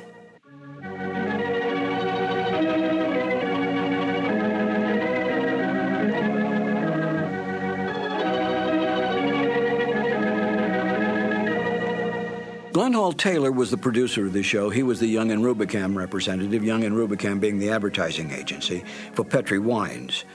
And Edna Best, in the season that I was on the show as the announcer, was the director. So that Glenn Hall would provide commercial material and so forth for Edna's use, and then Edna directed the show in the booth. She was the one who made all the line changes, all the timing changes, all the cuts, and so forth. I know that Glenn Hall, I think, directed it one year.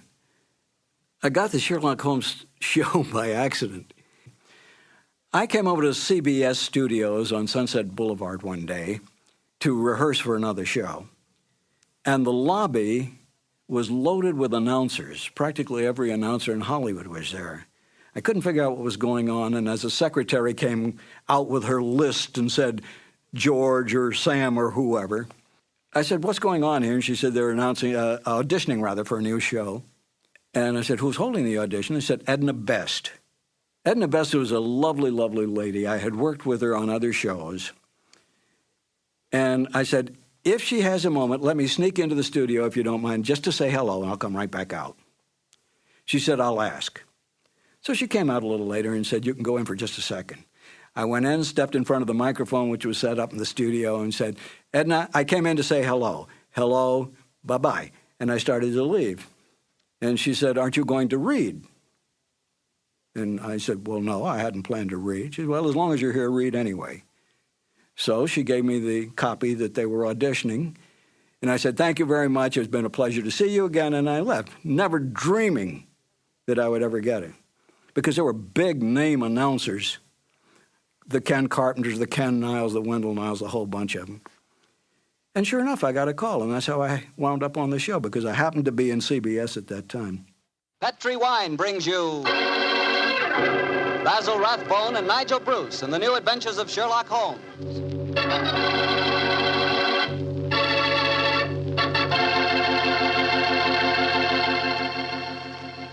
The Petri family, the family that took time to bring you good wine, invites you to listen to Dr. Watson tell us another exciting story about his good friend, that master detective, Sherlock Holmes. And I'd like to tell you something that maybe you already know. The fact that America's favorite wine is port wine. Did you know that? Well, if you didn't, you'll know why port is the way out front favorite if you'll just sample some Petri California port. You just look at that Petri port and you know it's good. That wonderful, deep, rich red color. And Petri port is so clear. Well, just hold it to the light and you can sort of see right through the glass. But what you really want to know about a wine is, how does it taste? And I'll tell you something, I've never yet been able to find the adjective that'll do Petri port justice. It's wonderful, honest. You just got to taste it for yourself and find out for yourself.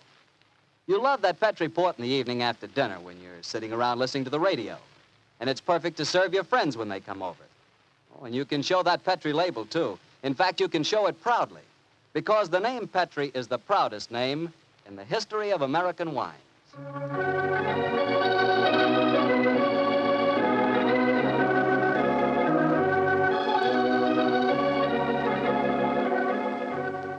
And now I'm sure our old friend Dr. Watson's ready for us, so let's go in and join him. Come in. Good evening, Mr. Bartow. Good evening, Doctor. Well, the puppies seem very happy tonight. Yeah, tonight, yes, but you should have seen them this afternoon. I doubt if there were two more frightened little dogs in the whole of California. Come on, Winnie, now you control yourself. What happened, Doctor? Well, I took them for a walk on the beach. As we were scrambling round a rocky point, a seal popped his head up in the water quite close to us. What'd the puppies do? Oh, both of them barked at it furiously. And the seal? Blew a few bubbles and then barked right back. I don't know what the world's speed record is for short-legged dogs, but I'm sure they broke it. You know, Doctor, I'll have to join you on one of those afternoon strolls of yours. You always seem to be having such exciting adventures.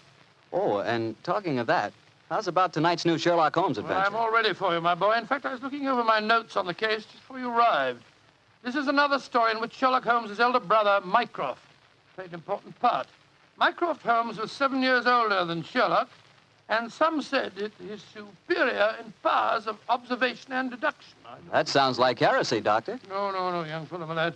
Holmes himself was the first to admit it. In fact, if it hadn't been for his incurable laziness, Mycroft could have been a formidable rival to his younger brother. However, Mycroft did hold a position of considerable importance at the Foreign Office, and it was there that tonight's story begins. It was in the winter of 1899, and Mycroft Holmes, after a gourmet's lunch, was reclining full length on a leather settee. His eyes were closed, his hands were folded across his stomach, and his breath came rhythmically. A cynic would have declared that Mycroft Holmes was taking an after-luncheon snooze. But Mr. Holmes' secretary, a gentleman by the name of Gardner, was a realist.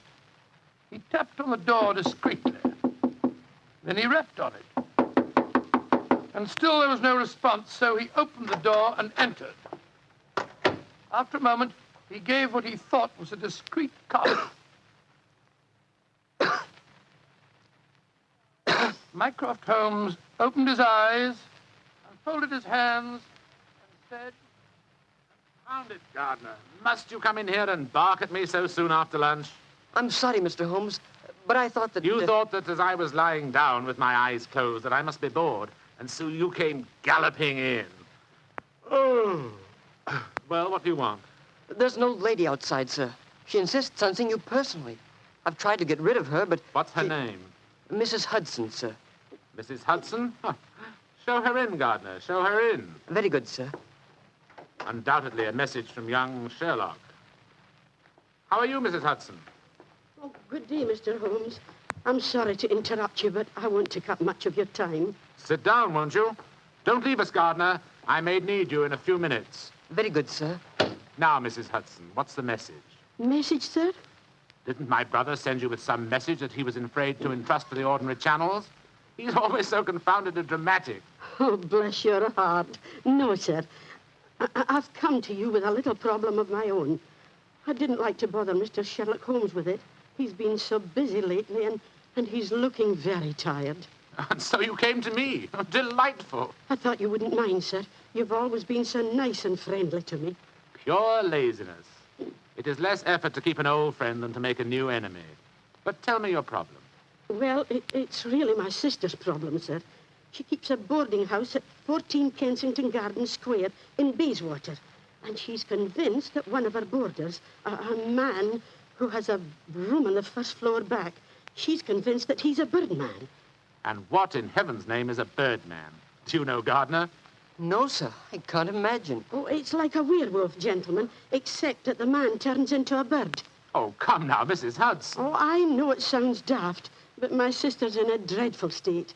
Of course, I've been with your brother long enough, sir, to know that such things are nonsense. But how can I prove it to her? What reason does your sister give for holding a strange belief? She keeps finding pigeon feathers in the room. Now, the man doesn't keep pigeons, sir. My sister knows that for a fact. Has she found any traces of scattered food on the window ledge? None, sir. No signs of any pigeons, except the feathers. My sister's a wee bit fey, Mr. Holmes. She's the 7th daughter of a 7th daughter, and you know what that means.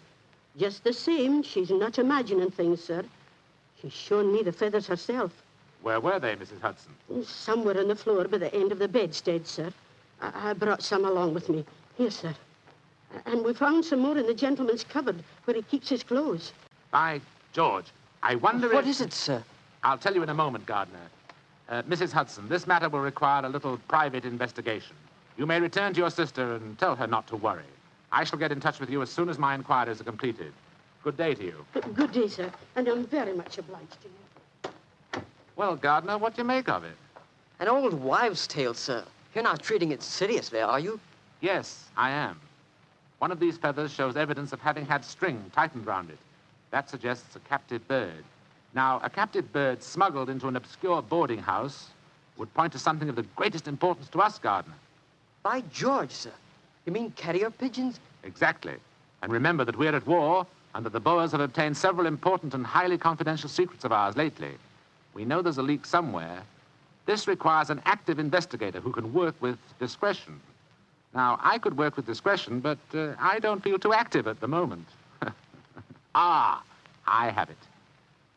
I want you to write this letter to my brother.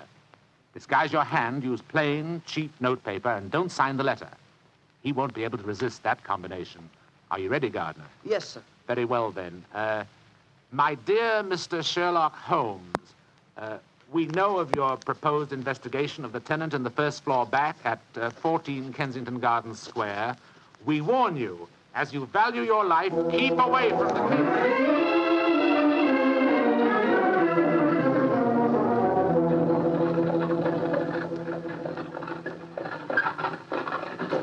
We warn you, as you value your life, to keep away from the case. And that, my dear Watson, is why we are driving towards 14 Kensington Gardens Square, disguised as building inspectors of the London County Council. Well, I must say it's a very challenging letter, Holmes. Unsigned, Yes. I notice. Written on cheap notepaper And in a disguised hand. No clue there, I'm afraid. Well, we're entering the square, Holmes. Let's stop the cab here. You can drop us here, cabby. Right, you are, Governor. It would seem a little incongruous in these costumes for us to arrive in a cab. Yes, I suppose so. Here you are, cabby. Oh, thank you, Governor. Supposing this mysterious tenant of the first floor back should be in his room when we get there. Then we must hope that our disguises are convincing and keep our wits about us. Now, this may be a trap. Yes, just what I was going to say. After all, you've never heard of 14 Kensington Gardens Square until you received an unsigned letter 2 hours ago warning you to keep away from it. I don't like the look of it. There we are, number 14. I suggest that you let me do most of the talking. Good Lord, yes. My Cockney accent doesn't compare with yours. Who do you want to see? We're from the London County Council, we are. We've had complaints about a leaky gas jet in the first floor back. Oh, that's Mr. Green's room. He ain't home. Oh, that don't matter, my dear. We'll go up and take a look. Come on, Bertie. Right, you are, Elfie. Want me to show you the way? The missus is out shopping. No, thanks, dearie. Me and Bertie can't get lost, can we, Bertie? No, of course we can't. Of course we can't. Oh, look at him laughing. Come on, Bertie. Oh, I do like to be beside the seaside. Oh, I do like to be beside the sea. Tilly-um-pa-pum-pa-pum, tilly-um-pa-pum-pa-pum. Nice house, Bertie, ain't it? Yes, Elf. Nice as can be, this house. Oh, I do like to be beside the seaside. I do like to be beside us. There we are. First floor back. Better make sure the bloke ain't home. Oh, I do like to be beside No, he ain't home, Alfie. Oh? No, well, all right, let's go in.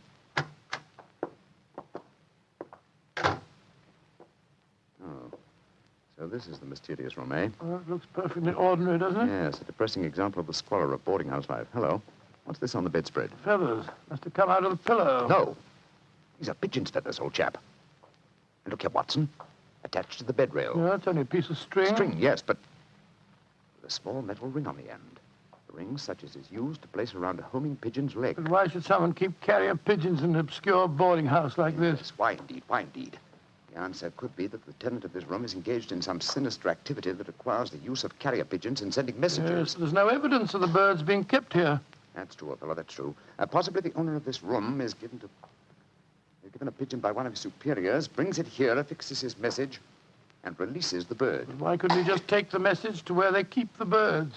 Well, in that way, he would run the risk of being picked up with dangerous and incriminating messages on him. What kind of skullduggery involves the use of carrier pigeons, you suppose? We're at war with the Boers in South Africa, Watson.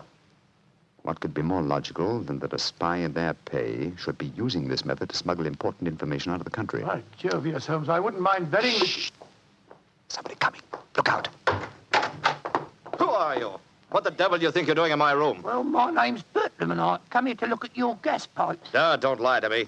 Who are you? It's like I say, Governor, my name's Bertram, and I come from the London County Council. Very well, then. If you won't tell me the truth, perhaps this revolver will make you change your mind. Look here, Governor, look here, Governor. Grab his revolver, Watson. Yes, right. Holmes, where were you? I slipped behind the doors. This gentleman opened it. Yeah, me, sir. Your overcoat seems extraordinarily well filled with chest, doesn't it? Why not slip it off? It's a bit warm in here. Let me alone. Joe, you were right, Holmes. He had a pigeon under his coat. Yes. See if you can catch the bird, will you, old chap? All right, here. Come on, Pidgey. Pidgey, come on, little fella. Come along, Pidgey. There he comes. That's it. Look at the little fella. Snuggled up on my arm. Friendly little fellow, isn't he? Yes, Look out, Watson. The gentleman's revolver. He's going after and when I get it, I'll... A beautiful uppercut, Holmes.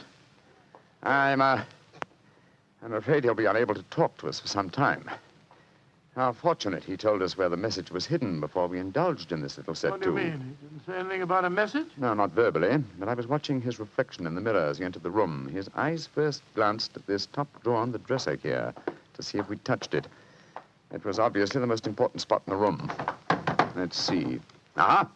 Here we are. A message already rolled up and in its container. Oh? What does it say, Holmes? It's in code, which is not surprising, but I don't think it will be very difficult to decipher. Yes, and when you've done that? Then, my dear fellow, I shall compose a code message of my own and persuade this pigeon to lead us to its master.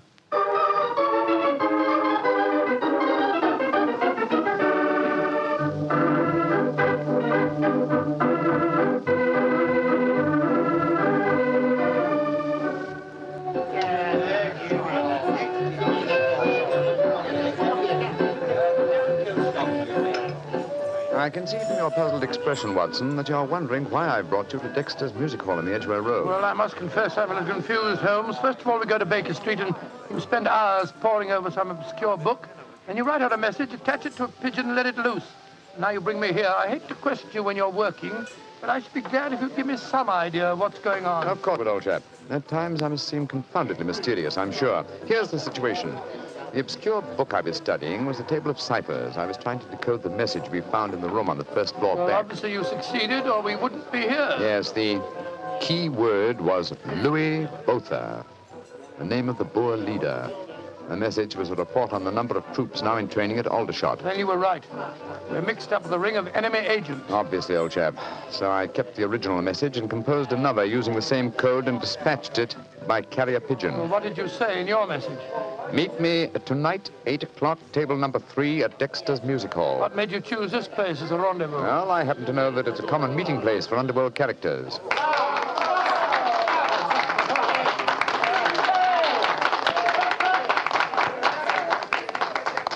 And which is table number 3? The one over there in the corner. I reserved it. Then why don't we go and sit down there instead of standing it here at the back? I thought we'd give our visitor the opportunity of showing his hand first. He won't be expecting Sherlock Holmes and Dr. Watson, I fancy.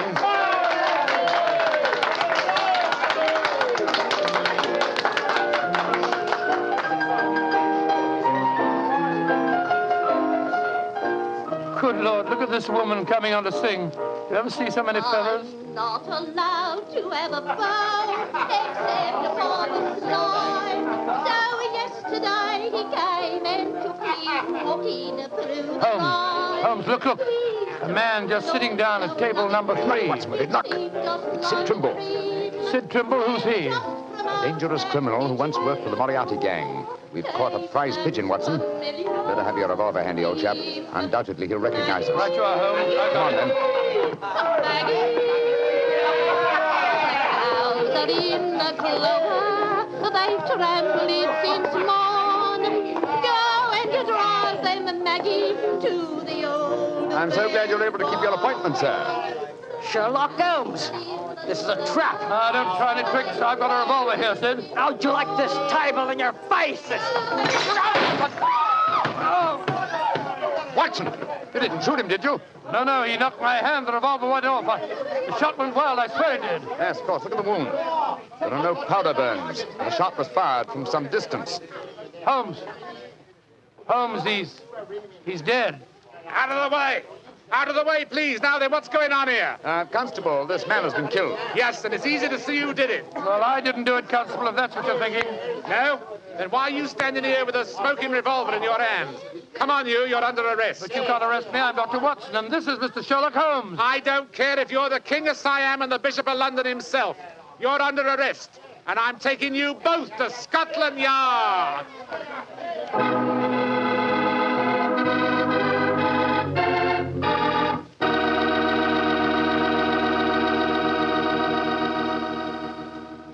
You'll hear the rest of Dr. Watson's story in just a second.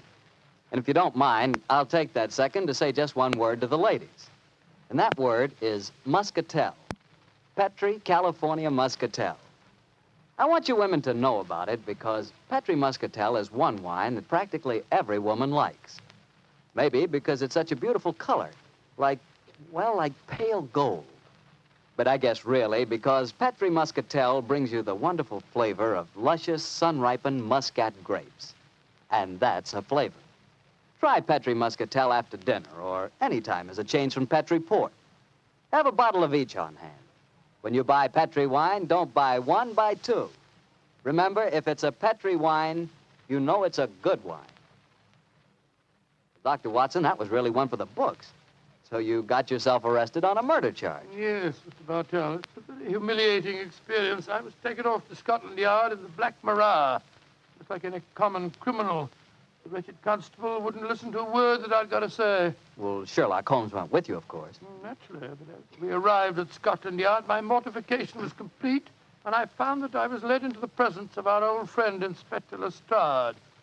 Holmes spoke to him at some length, but I could see from Lestrade's expression that my position was a very serious one. Now can see what it is, Mr. Holmes. You see, I know you both. But I must say there are lots of them here at the yard as don't like what they call your high-handed methods. But, Lestrade, personal likes or dislikes have nothing to do with this. No, of course they haven't. This is purely a matter of evidence. Well, I know that, Dr. Watson. And the constable's evidence was as clear as the nose on your face. The dead man was shot through the head, and you were standing in front of the body with a drawn revolver in your hand. But, my dear Lestrade, there were no powder burns on the wound. Yeah, that's what you tells me, Mr. Holmes. But I'll have to wait for the official report on that. The police surgeon's examining the body now. You understand, gentlemen, I'm not saying I'm sorry that Sid Trimble's dead. He's been a thorn in our side for a good many years. In fact, here's the police surgeon now. Dr. Hendricks, this is Mr. Sherlock Holmes and Dr. Watson. How do you do? How do you do, gentlemen? I'm a great admirer of you both, and I'm sorry to see you in such a very unfortunate plight. Thank you, Doctor. Thank you. What were your findings, Dr. Hendricks? Well, I've just extracted the bullet, Lestrade, and I'm very much afraid it's the same make and caliber as the one missing from Dr. Watson's revolver. Yes, but that doesn't prove that I fired the fatal shot. A .45 Colt's a very common weapon, Doctor. It proves nothing. Dr. Hendricks, as I was just saying to Inspector Lestrade before you came in, the only fact that would show my friend guilty would be powder burns on the wound, thereby proving that the bullet had been fired from close range. I entirely agree with you, Mr. Holmes. Then, as there were no powder burns on the... but there are powder burns, Mr. Holmes. What? Very distinct ones, too. Lord, I don't understand. I'm sorry, gentlemen, to be the bearer of bad tidings, but I have my duties to perform. Yes, and I'm sorry, too, Dr. Watson. Huh? I'm afraid I'm not going to be able to let you leave here. You must consider yourself under arrest.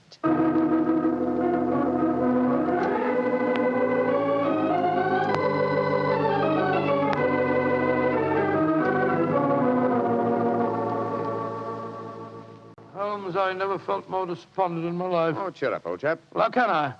Locked up in a prisoner's cell. Looks as if I might end up at the gallows. Don't worry, Watson. You'll be out of here before the night is over, I promise you that. I wish I felt as confident as you do. How do you propose to do it? Oh, with the aid of a little hard thinking. Thinking? That won't unlock any cell doors, thinking. But it will, old fellow. It's obvious someone's deliberately trying to incriminate us. Let's try and reconstruct the killing logically.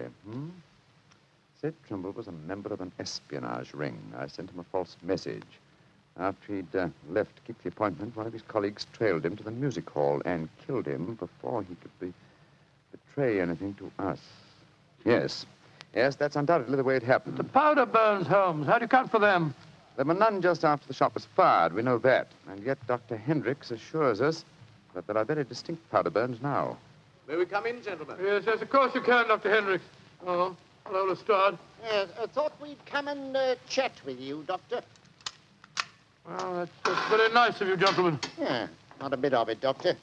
You know, it hurts me to see you in here, and that's a fact. And I can't bear to see a fellow medico in such plight without coming in to see what I can do to help Watson. Yeah, you're very quiet, Mr. Holmes. Am I, Lestrade? I was thinking, you see, Watson, old chap. I have it. You have what? The answer. You'll sleep in Baker Street tonight after all. Mr. Holmes, what are you talking about? The murder of Sid Trimble. The incriminating powder burns were obviously faked. Watson and I know that, whether you and Dr. Hendricks believe it or not. The question is, how were they faked? I think I have the answer. Dr. Hendricks. Yes, Mr. Holmes? If a blank cartridge were fired at the wound after death, it would produce powder burns, wouldn't it? Undoubtedly. Yeah, but who could have done that, Mr. Holmes? Ah, that's the point, Lestrade. Who had the opportunity? The constable who brought the body here. True, old chap. Huh? Also, you, Dr. Hendricks. That's perfectly true. Yeah. Well, I had the opportunity too, Mr. Holmes. I spent half an hour in the morgue alone with the body when it first come in. Well, you've narrowed it down to 3 suspects, Holmes. I hope I don't hang before you find the real killer. I found him, Watson. Why, who is he, Mr. Holmes? The answer is simple, Lestrade. The powder burns were certainly faked by a blank cartridge. Now, if a blank cartridge were fired into a wound, the wadding would have penetrated and distorted the wound. Yes, but supposing the person had removed the wadding from the blank, Mr. Holmes. Its effect would still be quite apparent to the police surgeon who removed the bullet. Am I correct, Dr. Hendricks? Entirely. A surgeon could not fail to identify the marks, Mr. Holmes. Exactly. Therefore, only one person could have fired that blank cartridge without detection. The same person who made the incision necessary to remove the cartridge would also remove all traces of the shot. You yourself, Dr. Hendricks. Jim Holmes, I believe you're right. That's an ingenious theory, Holmes. Surely you're joking. Am I? Then how do you account for the pigeon feathers on the collar of your coat? The devil with you, Holmes? Here, come back here. Doctor, Constable, don't let Dr. Hendricks get away. Great Scott. Scotland Yard itself harboring an enemy agent. Upon my soul, Holmes, you've done it again. I must say you've got sharp eyes. I didn't see those pigeon feathers on Hendricks' collar. Confidentially, my dear fellow, neither did I, but Hendricks' guilty conscience knew they might be there. It was a shot in the dark, and I had to take it. If you'd spent the night in a prison cell, I should never have heard the end of it, I'm sure. Never.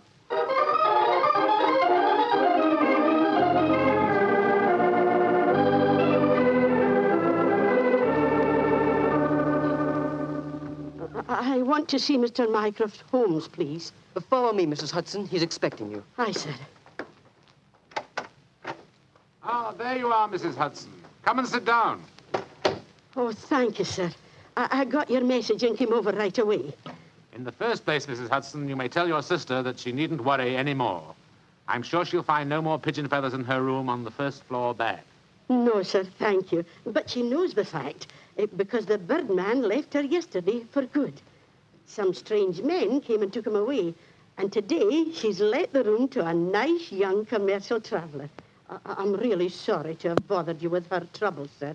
I'm very glad you did, Mrs. Hudson. Thanks to your information, an enemy espionage ring has been broken, and the British government is deeply grateful to you. You're always one for a joke, aren't you, Mr. Holmes? Well, I'm glad you're not angry with me. I'll be going now, sir. Just one more favor I'll ask before I go, though. Anything, Mrs. Hudson. What is it? Please don't tell your brother about this, sir. He'd be so angry with me for wasting your time.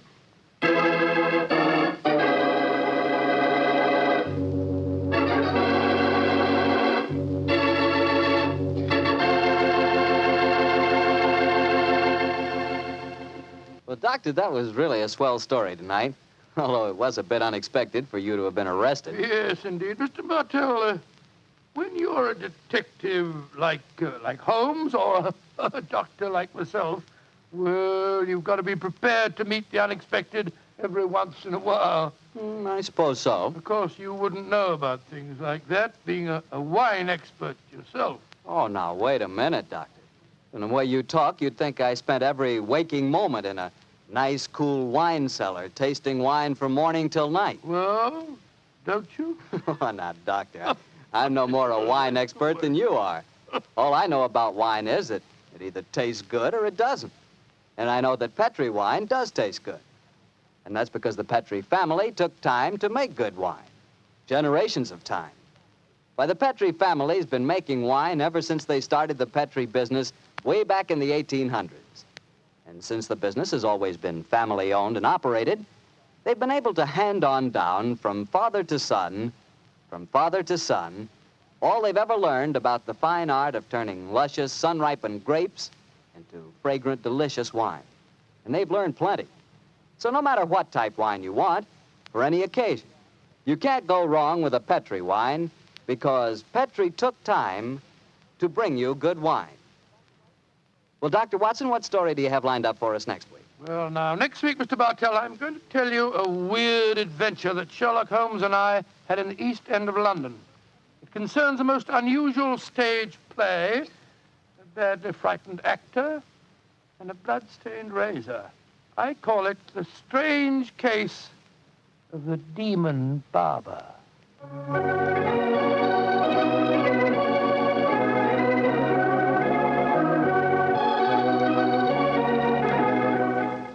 Tonight's Sherlock Holmes adventure was written by Dennis Green and Anthony Boucher and was suggested by an incident in the Sir Arthur Conan Doyle story, The Greek Interpreter.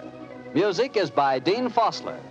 Mr. Rathbone appears through the courtesy of Metro-Goldwyn-Mayer, and Mr. Bruce through the courtesy of Universal Pictures, where they are now starring in the Sherlock Holmes series.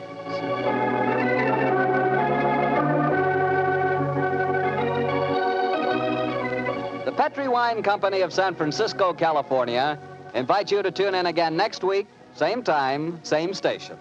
Sherlock Holmes comes to you from our Hollywood studios. This is Harry Bartell saying goodnight for the Petrie family. For a solid hour of exciting mystery dramas, listen every Monday on most of these same stations at 8 o'clock to Michael Shayne, followed immediately by Sherlock Holmes. This is the Mutual Broadcasting System. This is Harry Bartell. I'll be right back with another new adventure of Sherlock Holmes.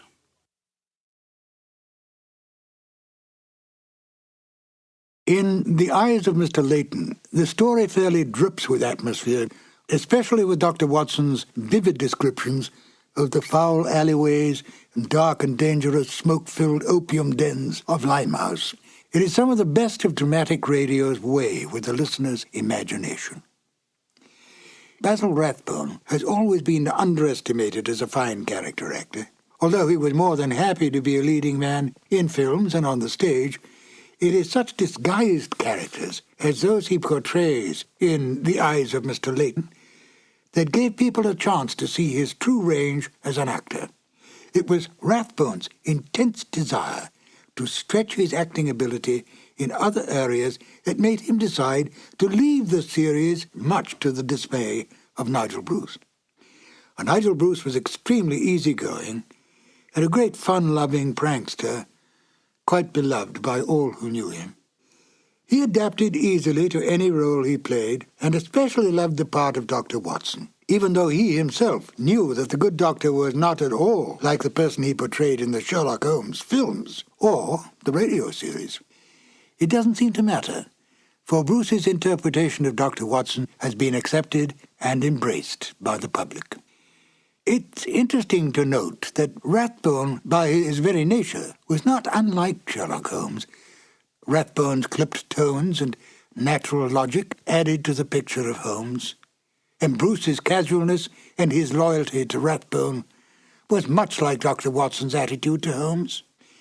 At the end of the 1945 radio season, Basil Rathbone was offered a very lucrative 7-year contract to continue as the great detective. He turned down the offer, and when Rathbone left the series, Bruce went on for only one more season as Dr. Watson, to a Sherlock Holmes portrayed by Tom Conway. But it wasn't the same, and Bruce graciously bowed out of the series after that. At least thanks to the discovery of these long-lost radio shows, we can once again listen to Basil Rathbone and Nigel Bruce at the top of their acting ability, portraying the world's most famous detective and his loyal companion. Now, if you will, join me as we listen to The Eyes of Mr. Layton. This episode from the life of Sherlock Holmes will be transmitted to our men and women overseas by shortwave and through the worldwide facilities of the Armed Forces Radio Service. Petrie Wine brings you Basil Rathbone and Nigel Bruce in the new adventures of Sherlock Holmes.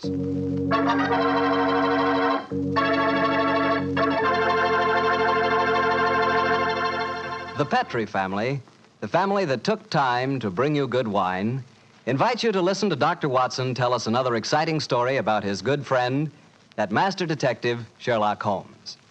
And I'd like to tell you something that maybe you already know. The fact that America's favorite wine is port wine. Did you know that? If you didn't, you'll know why port is the way out front favorite if you'll just sample some Petrie California port. You just look at that Petrie port and you know it's good. That wonderful, deep, rich red color. And Petrie port is so clear. Just hold it to the light and you can sort of see right through the glass. But what you want to know really about a wine is how does it taste? And I'll tell you something. I've never yet been able to find the adjective that'll do Petrie port justice. It's wonderful, honest. You've just got to taste it for yourself and find out for yourself. You'll love that Petrie port in the evening after dinner when you're sitting around listening to the radio. And it's perfect to serve your friends when they come over. You can show them that Petrie label, too. In fact, you can show it proudly, because the name Petrie is the proudest name in the history of American wines.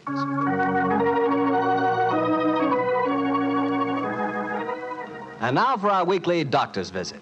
Let's see. No, Mr. Bartell, don't say let's see if he's expecting us. You know I always expect you at this time on Monday evenings, my boy. So draw up your usual chair and settle down. Thanks, Doctor. Ah, that's it. All alone this evening, Doctor? Where are the puppies? Out on the patio. They had a most unfortunate encounter with a dead seal on the beach this afternoon. In consequence, they're a little malodorous, shall we say. In that case, Doctor, perhaps we'd better change the subject.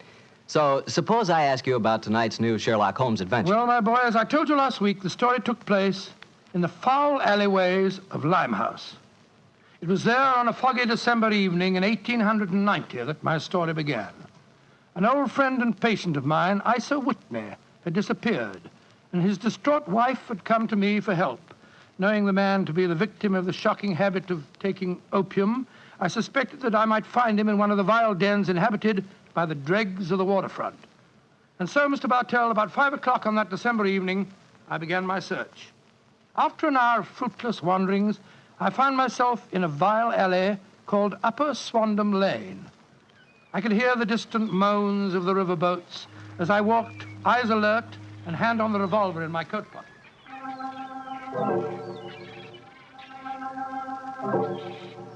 Suddenly, I saw a steep flight of steps leading down to a black gap, like the mouth of a cave.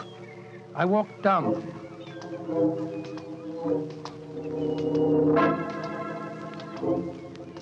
The steps were worn hollow in the center by the ceaseless tread of stumbling feet. I reached the bottom. A door faced me, and above it, a flickering oil lamp winked warnings at me. I found the latch and lifted it. The door squeaked open protestingly. And I entered.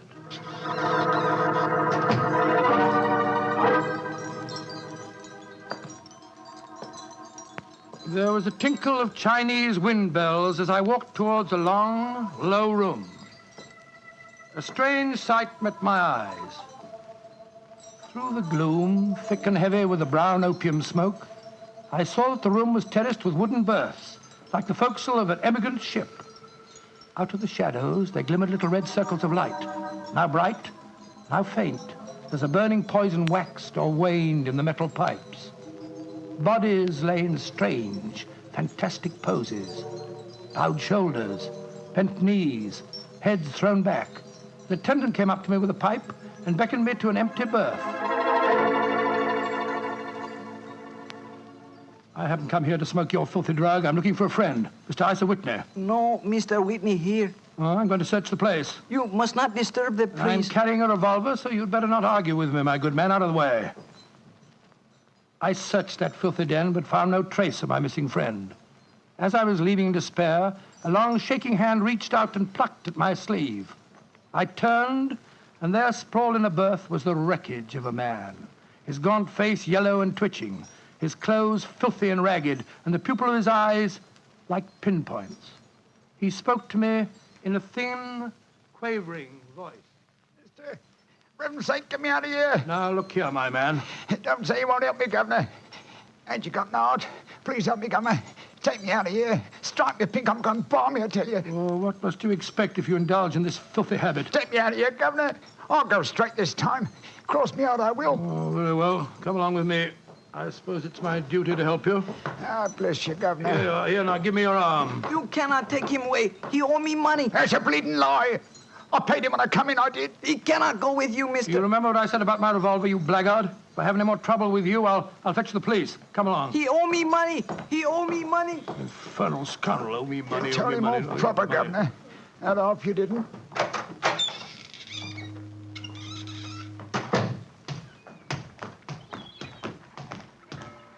Now, look here, my good man. I'll give you a square meal, some advice, and some medical attention. But the rest... Never mind the advice, Watson, but I'll take you up on that square meal.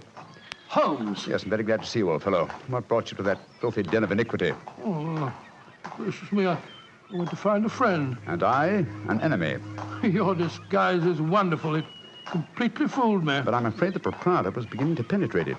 That's why I staged the little rescue scene. Had I been recognized, my life wouldn't have been worth an hour's purchase. Well, how long had you been there? Why were you there? Come on, Holmes. Tell me all about it. With pleasure, old chap. But first, let's find a chop house. I want that square meal you promised me.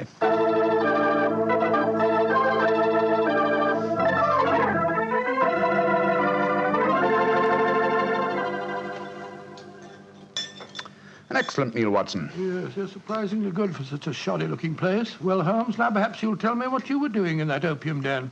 I've already told you my story. I'm shadowing a most unusual criminal. A man who haunts the opium dens. Yet I know that he himself is not an addict. Well, I don't see anything very criminal about that. He might be looking for a thrill, or perhaps he's one of those writer fellows or something. But this man pretends to be an addict. I've watched him closely. He fakes his smoking, and grease paint has enabled him to simulate the characteristic pallor of a drug victim. He even affects the typical mannerism of nose scratching, but it's his eyes that give him away. The pupils are wide open, I suppose. Exactly, old fellow. Whereas, if he were really addicted to the drug, they would, as you know, be contracted. I myself always treat my eyes with a special kind of drop on the occasion when, I have to enter these dens. Well, why does a man haunt an opium den in order not to smoke? That, my dear Watson, is the problem that I intend to solve. Well, perhaps the fellow's a policeman or a private detective like yourself, Holmes. I've already checked on those possibilities. No, Watson, I believe there is only one answer. I believe the man is planning a murder. A murder?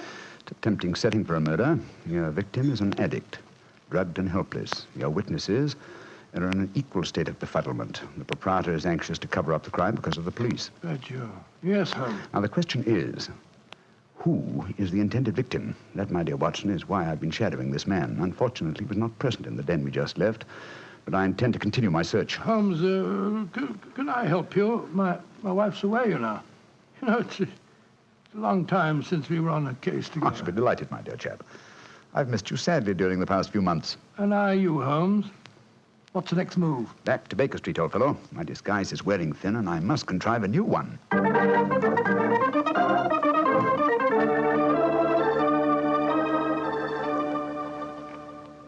New disguise, eh? Well, which one shall it be, Watson? Well, how about the old flour cellar? I love that one. Well, it's pretty fresh, Barnett. Oh, no, my dear fellow, no. Hardly appropriate for an opium den. In any case, the clothes are so wretchedly uncomfortable. Well, how about the music hall singer? Oh, that chap, yes. Oh, I don't want to be beside the seaside. Oh, I don't want to be beside the sea. I don't want to stroll along the prom, where the brass band plays tiddly-um. Oh, confound it. Who can that be? You weren't expecting anyone, were you? No. So this is just like the old days. The doorbell ringing, Mrs. Hudson toddling off and bringing up some poor devil in trouble and... You say that rather wistfully, old fellow. Don't tell me that you repent of marriage. No, of course not, Holmes. Mary's a perfect darling, and I couldn't be happier. Just the same, it is rather fun to be back here again. Come in. Yes, Mrs. Hudson? It's a gentleman, sir. He gave me this card. Says he's very anxious to see you. Wayne J. Layton, President, Layton Corporation, Chicago, United States. Ask him to come up, will you, Mrs. Hudson? Aye, sir. Well, it's quite like old times to see you back here, Dr. Watson. That's just what I was saying myself, Mrs. Hudson. Mr. Layton has scribbled a message on the back of this card. If £1,000 for a week's work interests you, you'll see me. £1,000? Big fish, Watson. Very big fish. This way, sir. Thank you. Oh. How do you do, Mr. Layton? I guess you're Sherlock Holmes. You guessed correctly, sir. Excuse me. Oh, Mrs. Hudson, just a moment, Mrs. Hudson. Aye, Mr. Holmes. Sit down, won't you, Slayton? My name's Watson, Dr. Watson. I'm Sherlock Holmes' colleague. Yes, I've heard about you, too.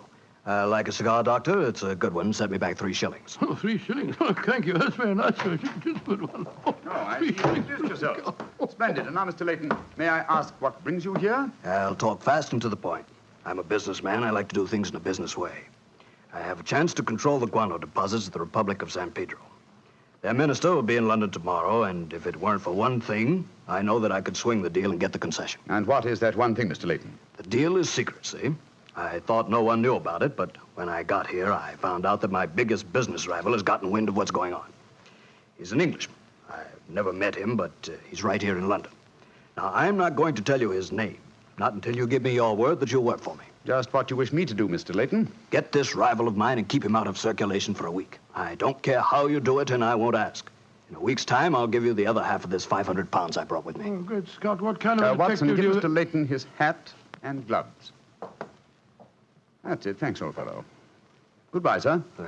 What are you doing, throwing me out? I can't think where you gathered the impression that I indulged in kidnapping.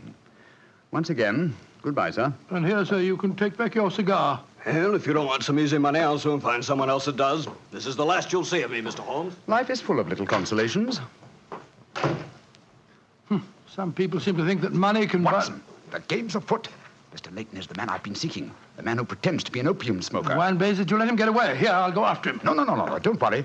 I've already arranged for that. Oh, how? When I left the room just now to talk to Mrs. Hudson, I was intending to tell her to summon some of my band of street urchins. You know, the Baker Street irregulars. When she informed me that half a dozen of them were in the kitchen at this very moment, partaking of one of her incomparable steak and kidney pies. The rest should be obvious. You left instructions for one of them to shadow Mr. Leighton when he left here. Elementary, my dear Watson. Oh, don't tell me that Leighton back again. No, I think not. I should say that at the moment he's just about to walk out of the front door. No, I think we shall have another visitor. And judging by the commotion, the incoming and the outgoing visitors know each other and are not on the best of terms. Well, it sounds to me as if they're having a fight. Here comes Mrs. Hudson to tell us about it. Come in. Oh, Mr. Holmes, you've got another visitor. So I gathered. Mrs. Hudson, you gave my instructions to one of the boys? I did that, sir. Young Wiggins was going to follow the gentleman. Mrs. Hudson, what was all that commotion about downstairs just now? Oh, it was the two gentlemen shouting at each other. Him that was leaving and the one that was waiting on the doorstep. And who is our new visitor, Mrs. Hudson? Here's his card, sir. Oh, thank you. Linton Chumley, 9 Belgrave Square. Well, ask him to come up, will you, Mrs. Hudson? Very well, Mr. Holmes. Oh, one thing more. Yes, sir. Please instruct another of the Baker Street irregulars to follow this Linton Chumley when he leaves here and report to me. All right, sir. You're taking no chances, Holmes, eh? You're having this fellow shadowed, too. Leighton is a potential murderer. Of that I'm convinced. This Mr. Chumley might possibly be his intended victim. While we're talking to him, Watson, old fellow, I want you to be sure to look at the condition of his eyes. Yeah, I certainly will. Come in. Oh, good evening, Mr. Chumley. Are you Mr. Sherlock Holmes? I am. This is my colleague, Dr. Watson. How do you do, sir? That was Wayne Leighton that was just left here, wasn't it? Won't you sit down, sir? Thank you. I don't want to sit down. All right, you needn't answer my question, but I know it was Leighton. I've never met him, but I've seen his picture in the newspapers. Oh, very well, then, sir. It was Wayne Leighton. I know why he came to you. He's trying to have me put out of the way while he closes that deal on the San Pedro and Guana concession. Now, look here, Holmes. You've got to be on my side. Whatever fee he offered you to dispose of me, I'll double it if you'll take care of him for a few days. Oh, dear me, this is becoming monotonous. Watson? The hat and gloves? Thank you, old chap. That's right. Good night, Mr. Chumley. Look here, Holmes. I'll treble his fee. I'll quadruple it. My dear Mr. Chumley, I have accepted no fee from Mr. Leighton. I don't propose to accept one from you. Your hat and gloves, sir? That man is out to kill me, Holmes. Well, if you won't help me, I'll go to the police. That's an excellent idea, Mr. Chumley. Again, good night. Did you notice his eyes, Watson? Yes, the pupils were contracted. He's obviously an opium addict. And also a potential corpse. What do we do now? Wait for the irregulars to report? No, you'll return home for your medical bag. I have a feeling that you'll need it before the night is out. Then come back here. If I've gone before you return, I'll send one of the irregulars to bring you to wherever I may be. Wait until you receive a message from me. On your way, old chap. There's work ahead of us.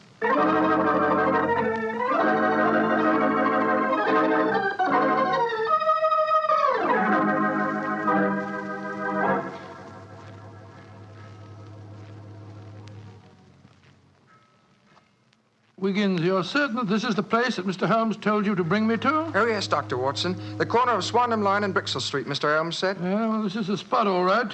I don't see any sign of him. Hello? This old woman coming towards us. So that's the disguise he chose. Oh, spare me a few coppers, will you, mister? My feet hurt something awful, and I ain't had a bite of food all day. No, you don't, Holmes. You can't fool me this time. As a matter of fact, your makeup isn't very convincing. You hardly look like a woman, and nobody's nose could be quite as red as that. Don't look like a woman, don't I? My nose is too red, is it? I'll take that. No, steady, look here. Making fun of a poor old woman who's plighted me. I'm sorry, madam. I didn't mean to insult you. Well, matey, she gave you a bit of what for, all right, didn't she? Box your ears. No mistake about it. You mind your own business. And anyhow, why aren't you aboard your ship at this time of night? Because I'm not a sailor, Watson. It's Mr. Holmes. Great heavens, Holmes. I wish you wouldn't confuse me like this.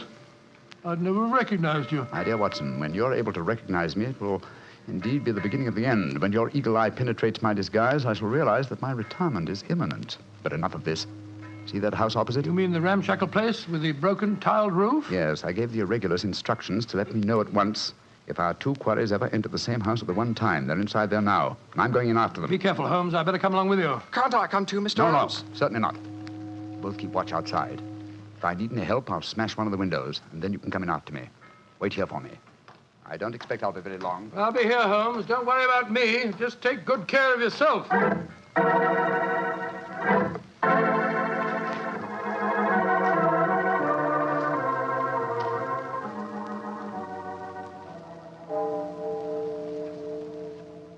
It's 1 o'clock, Doctor. Yes, I know, Wiggins. He's been in there half an hour. I'm beginning to get worried. Start going after him, sir. No, Wiggins. You know Mr. Holmes. When he gives orders, he likes them. There's a signal for help. Keep watching the house, Wiggins. I'll be out in 5 minutes.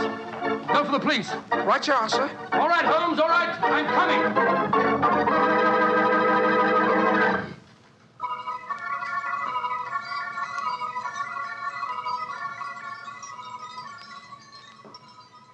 You have searched my house from basement to attic. Why do you not give up? I tell you again, there has been no one here tonight. But my friend came in here half an hour ago. I saw him, and before that, 2 other men are known to have come in here. If that is so, then where are they? 3 men cannot vanish. That's just the point, you scoundrel. Out of the way. I'm going to search this hovel again. I'm not leaving here until I find Mr. Sherlock Holmes.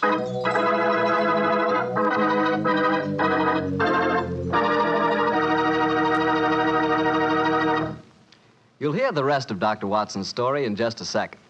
And if you don't mind, I'll take that second to say just one word to the ladies. And that word is muscatel. Petri California muscatel. I want you women to know about it because Petri muscatel is one wine that practically every woman likes. Maybe because it's such a beautiful color, like pale gold. But I guess really because Petri muscatel brings you the wonderful flavor of luscious, sun-ripened muscat grapes. And that's a flavor.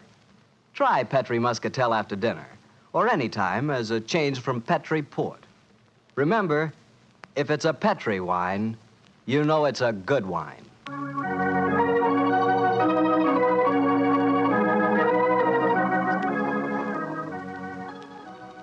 And now back to Dr. Watson and tonight's story, The Eyes of Mr. Layton.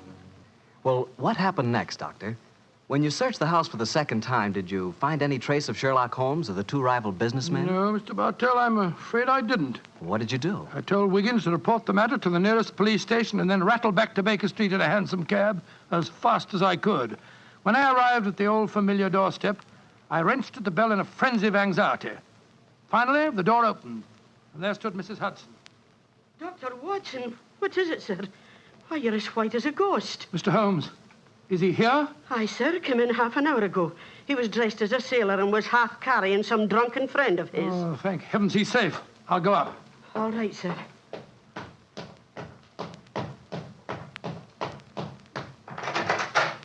Now, Watson, old chap. There you are. Holmes, I can't tell you how glad I am to see you. Who's that lying on the sofa? Well, up with your bag, Watson. Though I'm afraid the poor devil's done for. Great Scott, it's Wayne Layton, the American fella. With a knife wound between his ribs. See what you can do for him, will you? Right. This is extraordinary, Holmes. You said that Layton was a potential murderer, and now he's a victim himself. The biter bit, eh, old chap? Yes, he's still breathing, but he hasn't a chance. I'll try him with an injection of strychnine. Holmes, how did you get his body out of the house? I searched the place from top to bottom. I found no trace of any of you. When I went in, I found the stabbing had already taken place. The proprietor then bribed me, or rather the broken-down sailor he took me for, to smuggle the body out through the secret stairway leading to the wards at the back of the house. Well, there's no trace of Chumley there? No, he must have left before me by the same exit. Well, then you smashed the window and bolted. Yes, I knew that I could count on you to hold the fort while I was getting the body away. Just tried to say something, Watson. Yes, the injection's beginning to take effect. Yes, Mr. Layton? What are you trying to say? Tell us, who stabbed you, sir? Shh. Lips are moving.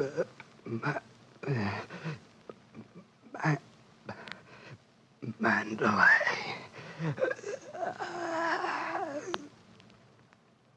He's dead, Holmes. Yes, but he gave us the clue to the murderer's identity. How? And the word he mumbled just before he died. Sounded to me as if he said Mandalay. Precisely, old fellow. Never did a corpse give us a clearer instruction as to our next and final move. And that is? Back to Limehouse, Watson. Back to Limehouse.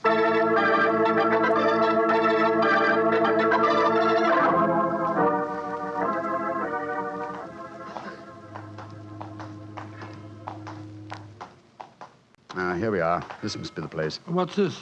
Another opium den? Yes, I knew that since Chumley refrained from smoking earlier on in the night, in order to keep his faculties alert for murder, that an enormous reaction would set in.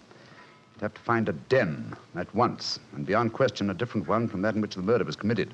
But how do you know that he's inside here? Well, just before you returned to Baker Street tonight, I had a message from one of my irregulars. He tracked him here after he escaped from the scene of the stabbing. That was a couple of hours ago. He might have slipped away again. No, Watson, tonight he came to drown his senses with a wretched drug. He'll be here. Come on.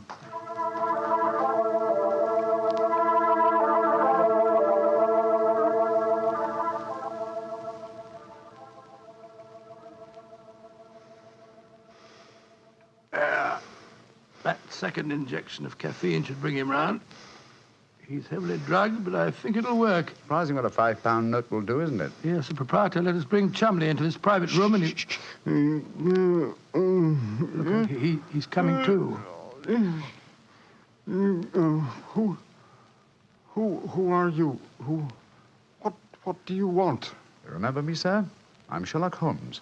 Oh, yes, I remember you. You're in serious trouble, Mr. Chumley. Very serious trouble. Trouble? What trouble? Wayne Layton didn't die. Oh. He's badly wounded, but he's going to live. He's at Baker Street now. He wants to go to the police and give evidence. You've got to get me out of this, Holmes. I'll pay you anything. 10,000, 20,000. Why did you stab Layton? He was in my way. I wanted the San Pedro concession. I meant to kill him, but we can fix it up now, can't we, Holmes? We can fix it up now. Yes, we can fix it beautifully, sir. As neat a murder confession as ever I listened to, Holmes. Exactly. Come along, Mr. Chumley. I think some night air will be good for you. We'll take you for a nice drive to Scotland Yard.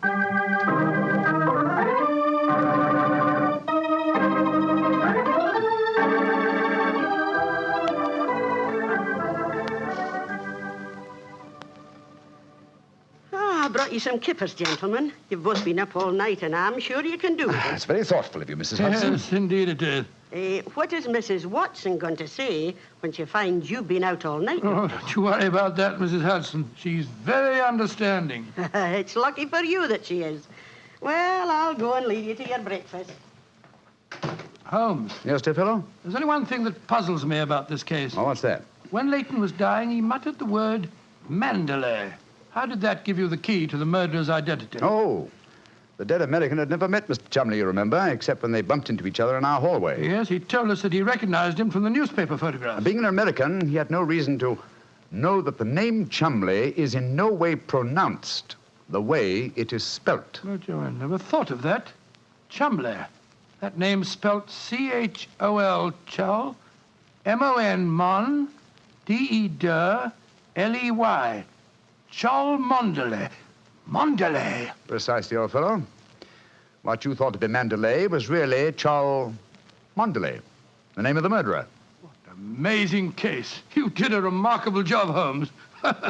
I'm beginning to be confoundedly sleepy. Why not sleep, old chap? Your old room's all ready for you. Are you going to take a nap? Oh, dear me, no. I have much too busy a day ahead of me. Let me look at my engagement book. Baxter Square murder. I've put the police on the track. The Duchess of Ferrers. I've got her material. The princess who was about to run away from home. Good gracious me, let her run. The Pope's cameos. Ah, yes. His Holiness must not be kept waiting. Can I help you again, Holmes? Mary doesn't return until tomorrow. Well, I thought you were sleepy, old fellow. Sleepy rubbish. I never felt more wide awake in my life.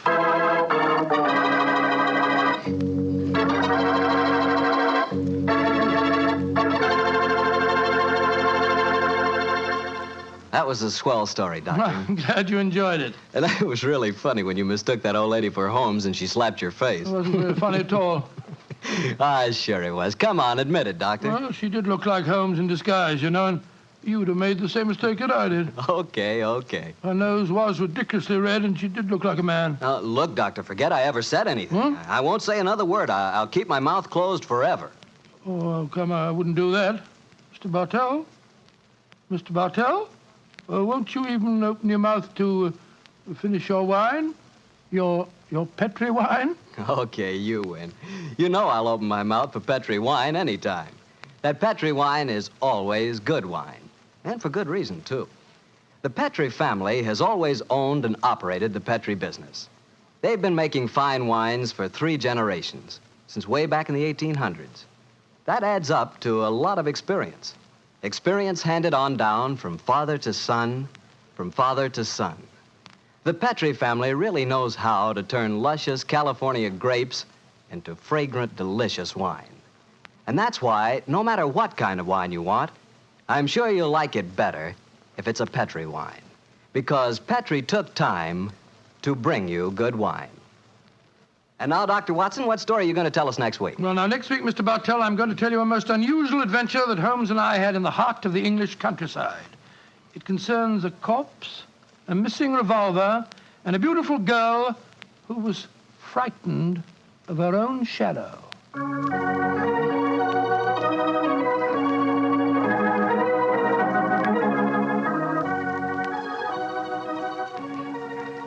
Tonight's Sherlock Holmes adventure is written by Dennis Green and Anthony Boucher and is based on an incident in the Sir Arthur Conan Doyle story, The Man with the Twisted Lip.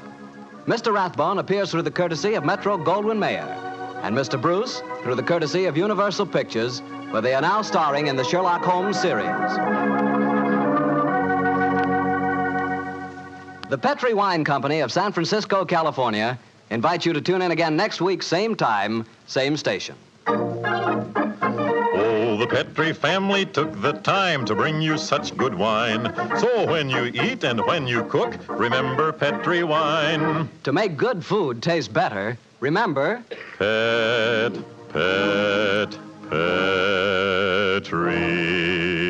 wine. This is Harry Bartell saying good night for the Petri family. Sherlock Holmes comes to you from our Hollywood studios. This is the Mutual Broadcasting System.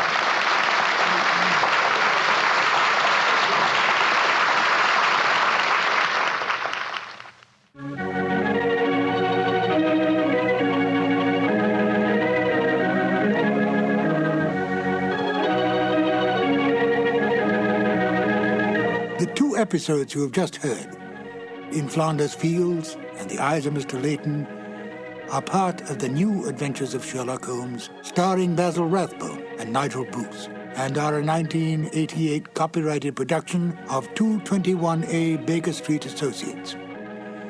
The Sherlock Holmes stories and the characters of Sherlock Holmes and Dr. John H. Watson were created by Sir Arthur Conan Doyle and are used with the kind permission of Dame Jean Conan Doyle. I'm Ben Wright. I hope you will join me again for more new adventures of Sherlock Holmes. Thank you for listening.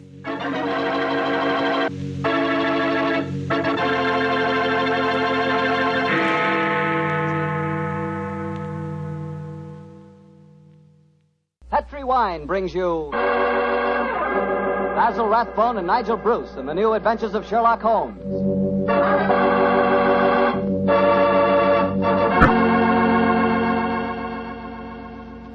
The Petri family, the family that took time to bring you good wine, invites you to listen to Dr. Watson tell us another exciting adventure he shared with his old friend, that brilliant detective, Sherlock Holmes. And say, while you lend an ear to the good doctor, you'll get a lot of pleasure out of a glass of rich, ruby-red Petri California port. Just sit back and sip that Petri port leisurely. There's a wine that's just perfect after dinner. A wine that really goes with storytelling and conversation. Petri port is as rich in flavor as it is in color. And what a flavor. Full, hearty, and delicious. Well, I can't think of a better way to express your hospitality than to offer your friends a glass of good Petri port. Serve that Petri port alone, or serve it with fruit or nuts, or with cake or sandwiches. No matter how you serve it, you can serve that Petri port proudly. Because the name Petri is the proudest name in the history of American wine.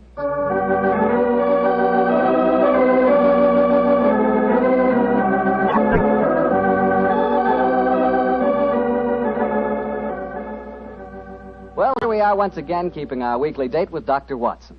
Good evening, Doctor. Good evening, Mr. Bartell. Come in and join me. As you see, the puppies have been keeping your chair warm for you. Here, shove them off. No, Doctor, I don't want to disturb them. They look much too comfortable. I'll sit over here, thanks. There's tobacco in the jar beside you, cigarettes in the box, and some excellent port on the sideboard, so make yourself at home. Thanks, Doctor. Are you all ready with tonight's new Sherlock Holmes adventure? Yes, Mr. Bartell, though I'm afraid after all these years, it's going to be a little hard for me to recapture for you the spirit of the story. Last week you told us that a band of gypsies played a prominent part in the adventure. Yes, they did indeed. And it was amid that colorful atmosphere that my story begins. It was in the autumn of 1890. My old friend Sherlock Holmes had persuaded me to leave the comforts of my domestic fireside for a few days and to accompany him to the tiny village of Bragston on the Marsh, in the heart of the Norfolk Fen district. What took Sherlock Holmes up there, Doctor? I'm afraid that at the time we left London, Mr. Bartell, he concealed his true purpose from me, saying only that he wanted friendly companionship and a strong right arm. Not until later did I learn that he was then on the track of one of the last clues that led to the confining of the Moriarty gang. But to get on with my story. We arrived at Bragston on the Marsh and settled ourselves in the village inn. And after an early dinner, we strolled across the fields to the gypsy fair that was encamped nearby. It was a colourful sight, Mr. Bartell. Naphtha flares lighted a group of tents and caravans dotted round the edge of the marsh. And as gold-earring gypsy girls told fortunes and danced, swarthy gypsy men played on their violins the haunting melodies of their ancestors. We watched the side shows for a few moments and then strolled towards the center of the gypsy encampment. It seems only like yesterday, Mr. Bartell, as Holmes turned to me and said... Far cry from Baker Street, isn't it, Watson? Yes, indeed. Just the same, Holmes, I'm convinced that you're not here purely for a holiday. You're on the trail of some criminal. No, old chap, I'm on the trail of a clue. A clue, if I find it, may lead to the confounding of the Moriarty gang. Holmes, can't you be a little more explicit? After all, I left my wife and my practice without asking any questions. Surely now we're up here, you could let me know what's afoot. Very well, old fellow. I'm searching for a young gypsy by the name of Pyramus Hearn. He disappeared recently from London, and it's vital that I find him.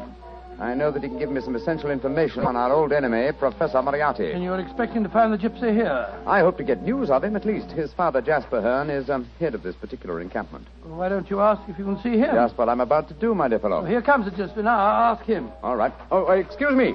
You speak to me, Gorgio? Can you tell me where I may find Mr. Jasper Hearn? What you want with Jasper Hearn? I have a message for his son, Pyramus. That is different. Jasper Hearn stands in the booth yonder. He is the Timberlandro. Timberlandro? Yes, he's the gentleman engaged in an interesting exhibition of skill involving 3 thimbles and a pea. What our American cousins refer to, I understand, as the old shell game. Let's stroll over there, shall we, old fellow? If you would wish to talk to Jasper, it would be better to wait until he is finished. A Timberlandro needs all his wits about him. By Joe, look at that stunning girl in the tent over there. Who's she? Her that is penning the rice tuckering. That is Lydia Pentalangro. Excuse me, I shall tell Jasper to expect you later. I can't understand a word they say, Holmes. Penning the what?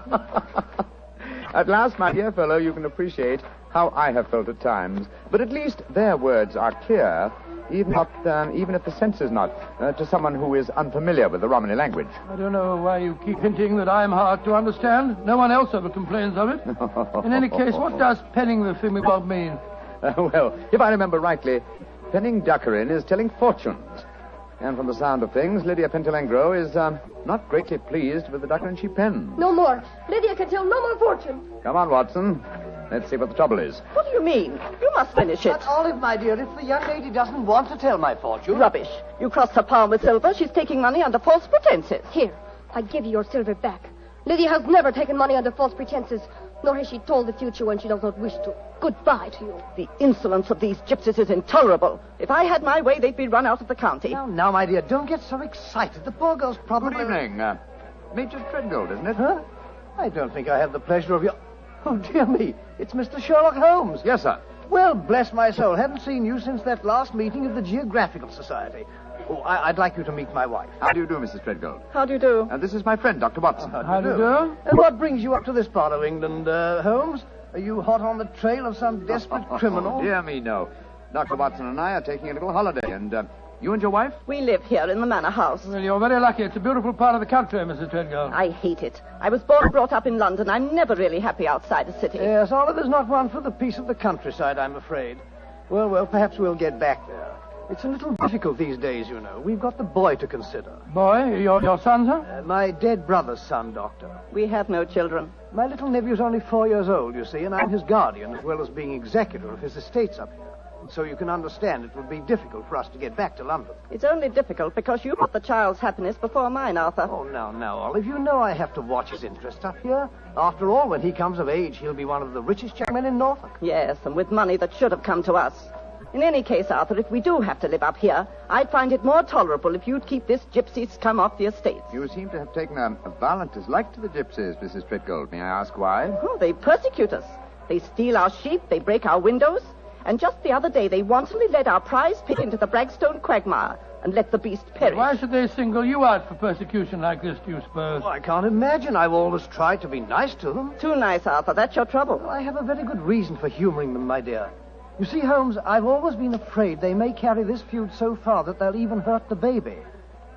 Olive, my dear, I wonder if you'd go ahead and wait for me in the carriage. It's getting rather chilly. I'll join you in a moment. Very well, Arthur, but don't keep me waiting long. Good evening. Good evening. Good night, Mr. Holmes. Let's stroll away from the camp, shall we? I've got something very important to tell you. Something I didn't like to say in front of Olive. The gypsies have threatened to kidnap our boy. How shocking. What form did their threat take, sir? This letter. I found it pinned on the frame of my dressing room mirror when I went up after dinner tonight. Let me see it, will you, please? Well, what does it say, Holmes? A Romany Rye... A Romany Rye? Won't take your insults forever, Major and Mrs. High and Mighty. Watch out for the Treadgold heir. The Bragstone quagmire would make a nice finishing school for him. Romany Rye? What's that mean? Well, it's their own term, meaning gypsy. Mr. Holmes, what shall I do? Major Treadgold, I should say... Great heavens! That shot just missed me. Where the blazes it come from? I can't see a soul. Easily have come from behind any one of those caravans ahead of us. If you wanted direct evidence, gentlemen, this is it. That is the first open attempt on my life. Holmes, what extraordinary luck for me that you're in the neighborhood. I'll pay you any fee you name to handle this business. It seems to me that this is a job for the police. I don't want to go to them. Oh, why not, sir? Well, I'm afraid that these attacks may stem from some injustice to the gypsies committed by my late brother. If that were so, I wouldn't wish to expose the fact. I want this kept private. What do you say, Mr. Holmes? Very well, sir. I'll accept the case. It shall be kept private, and I promise to do everything in my power to protect the safety of the Treadgold heir. We are staying at the Rose and Crown in the village. Please get in touch with me if there should be any further developments. The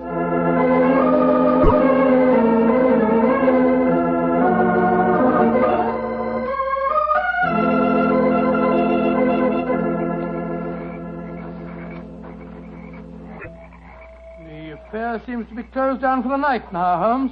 They're turning out the naphtha flares. Yes, let's stroll over to Jasper Hearn's caravan, shall we? He should be free now. Well, if he's head of this tribe, he ought to be able to tell you something about this Treadgold business. Yes. Though I shall first ask him about his son, Pyramus, the man I'm looking for. I think the fact that I know his son will inspire confidence. Here we are.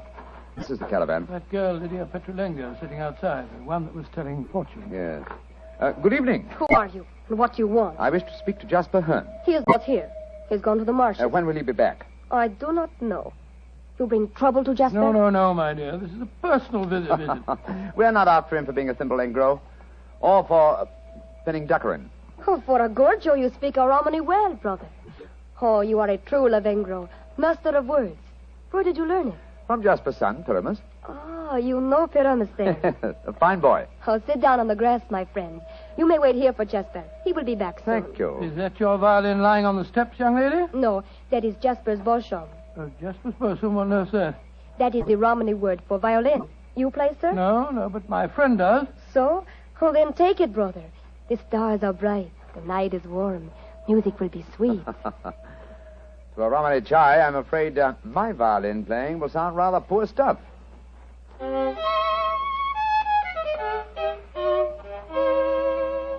Play on, brother.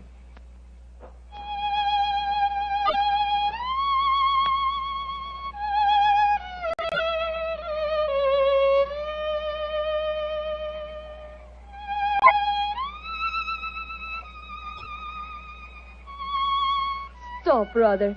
You play well, but Sarasate Zigeunerweisen is not the true gypsy music. I've heard it in London and in Budapest. They call it gypsy. But what can a Gorgio know of the true heart of Romany?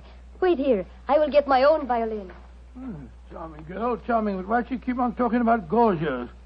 Is that more of their confounded gibberish? Gorgio, old chap, is the term they use for anyone who is not a true gypsy. Now I will play for you the real gypsy airs. Thank you. I should appreciate it very much. But before you begin, I wonder if I might ask you a question. A friend of Pyramus may ask me any question. What is it? I observed you telling fortunes earlier on tonight. You refused to fill a certain gentleman's hand and gave the money back. Did you know who the gentleman was? No, brother. Nor the noisy woman with him. I refused to pen the Dockerin because I saw blood and violent death in his hand. Violent death it is soon to come. Violent death? Good Lord. Watson, old fellow, I want you to do me a favor. Yes, of course I will. What is it? I must remain here until Jasper Hearn comes back. I should like you to return to the inn. It's more than possible that we may have news from our client before the night is out. I'll be back later. Oh, well, it's nice of you to give me the best job. Good night, Miss Petrovina. Good night. And now, please play for me a true Romany air. Very well, my friend. Listen.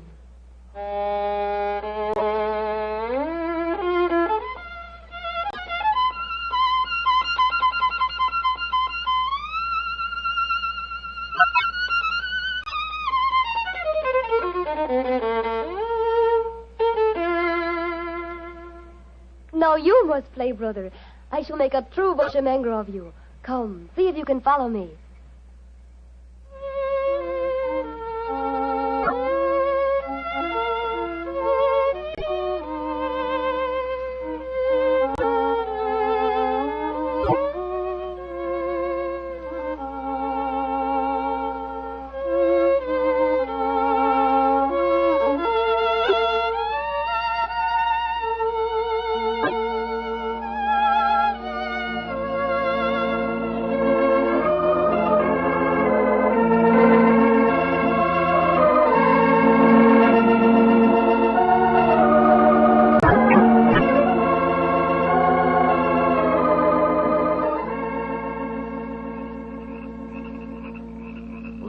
You have taught him well. You have made a true bushmanger of him. He is an apt pupil, Jasper. Well, with such a teacher, it's hard to be otherwise, Mr. Hearn. That is, if one has a spark of music in one's soul. Call me Jasper, brother. You have spoken well of my son. You have talked wisely to me of things that I have not understood. Come, we shall drink wine together underneath the stars. I shall get glasses and a flagon. Jasper has taken a great fancy to you, brother. And I to him. He's a fine man. Sherlock Holmes. Yes, Lydia? May I read your hand, brother? Why, yes, of course. A strange hand, and a beautiful one. A long lifeline, and yet I see sudden death and violence surrounding you. Now, at this moment. And in the future, I see a journey for you, across the seas, within a year. Beware of water that runs in the mountains. Near death will befall you there. More travels, more dangers. Oh, you must be careful, brother. Oh. What is it? Our paths are destined to cross but once. We shall not meet after this night. That makes me sad. Oh, but we shall meet again. I shall be here for some days yet. No, it says in your hand that we shall not meet again. And a hand cannot lie. Who is this that comes toward us through the moonlight? It's my friend, Dr. Watson, I think. Yes. Hello, Watson. What's wrong? Wrong. Everything's wrong. Mrs. Treadgold's waiting in the carriage. She wants you to come at once. Indeed? Why? The child has been kidnapped. Major Treadgold has gone for the police, and Mrs. Treadgold is threatening to rouse the local inhabitants and come out here and burn this camp to the ground if you don't find the You child. tell Mrs. Treadgold to return home. She can do no good here. But Holmes... Tell her, old chap, that I have the case well in hand. But how can you have? You've been out here all the time, playing your violin. Have faith in me, please, old fellow, will you? And deliver the message. Then come back here and join me, and I'll explain everything to you. Very well. I suppose you know what you're up to. Violence and trouble, brother. It is all there in your hand. Well, what must be shall be, and I wouldn't have it otherwise. But for the moment, the sky is starlit, the air is still, and the melody you played haunts me. Let's play it together again, shall we? I should like that. I should like that very much.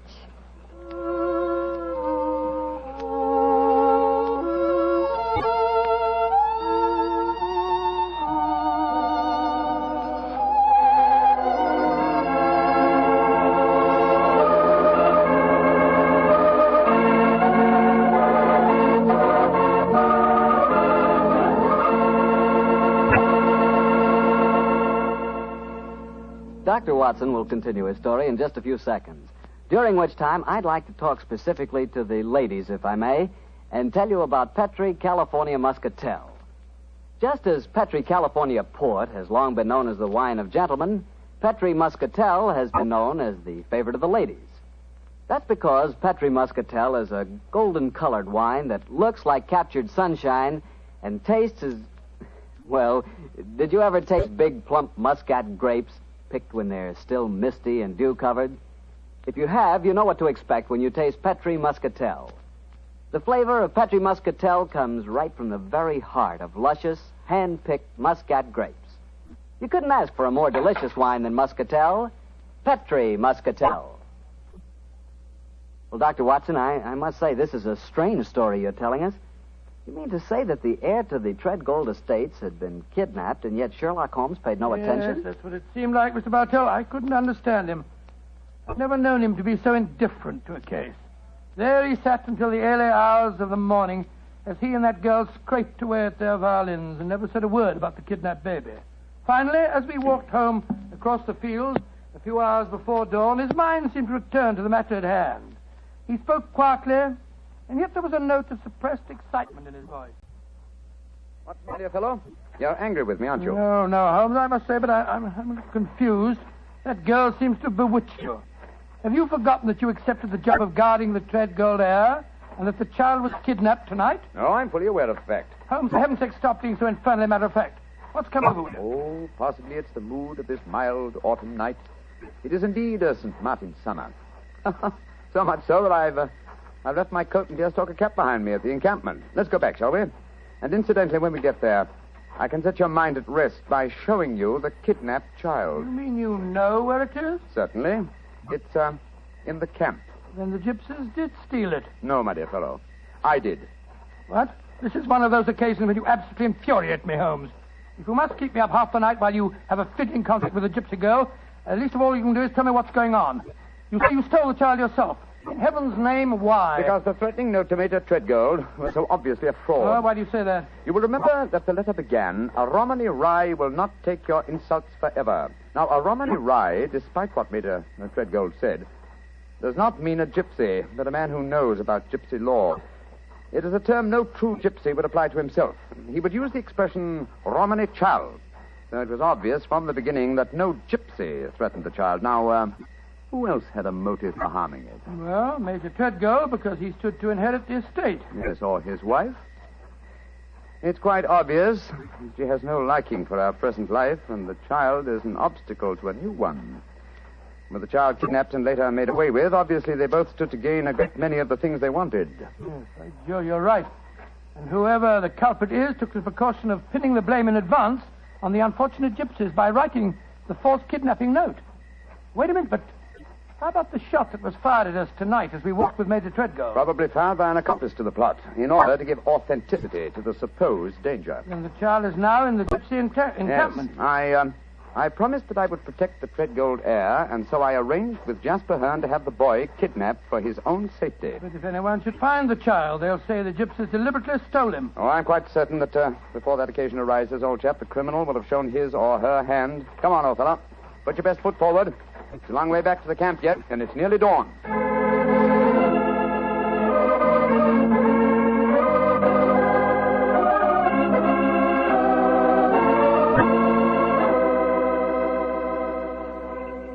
You have come back, Butter. You wish to spend the remainder of the night in the encampment? No, thank you, Jasper. I just came back for my cap and coat. It was so warm tonight, and I forgot about them, and I started to walk home without them. I will find them for you. Oh, we found this message for you soon after you had left.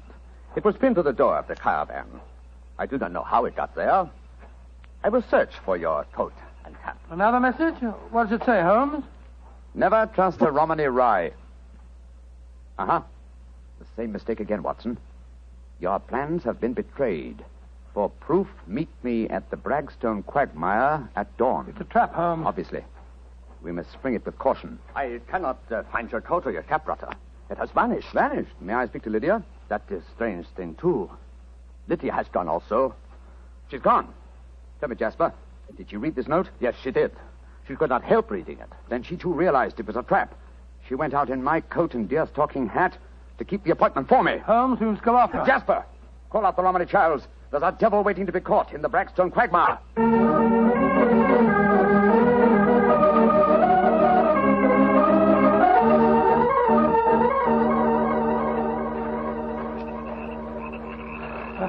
How much further to the quagmire, Jasper? 200 yards.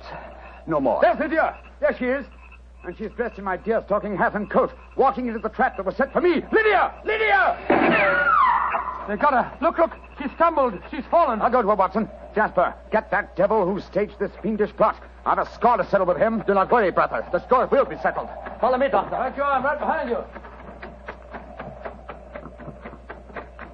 Lydia. Sherlock Holmes, I was wrong. We do meet again. Your hand lied to me. Oh, Lydia.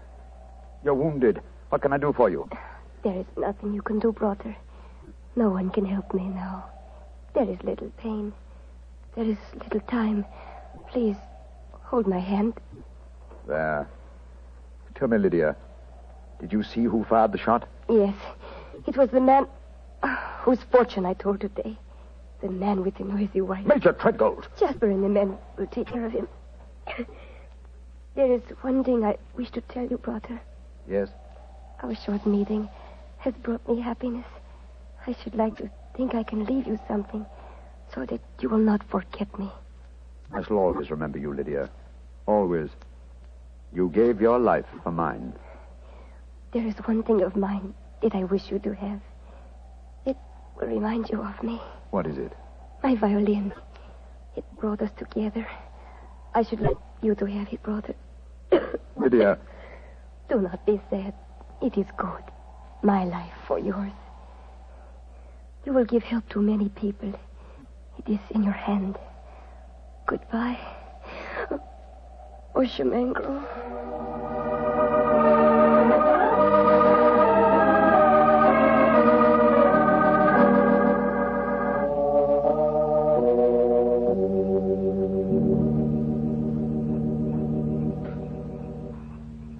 Holmes, it was dreadful. Dreadful. The gypsies surrounded Major Treadgold. They forced him back into the Bragstone quagmire. I tried to pull him out, but I couldn't do it single-handed. I'm not sorry, Watson. Jasper, you know that Lydia is dead? Yes, I know it. The gypsies knew it, too. That is why you were single-handed, Doctor, in your attempts to save the murderer. No Romany child would raise a finger to help him. Yes, I can understand that, but great Scott, man, if you'd seen his face as the quaking mud sucked him under. Lydia's death was less dramatic, but equally moving, I assure you. Sherlock Holmes, I met you less than 5 hours ago. You have saved my tribe from a devilish plot that would have blackened their names. A plot that would have driven them from the countryside. What can I do in return? 2 things. First, tell me where I may reach your son, Pyramus. His address is in this sealed envelope, Doctor. Thank you. What else may I do for you? As Lydia died, she willed me one gift for remembrance. And what was that gift, Doctor? A violin. Of course. Here. Here it is. Huh. She told me I might become a true Boshemengro. Let's see if I can recapture the melody once more.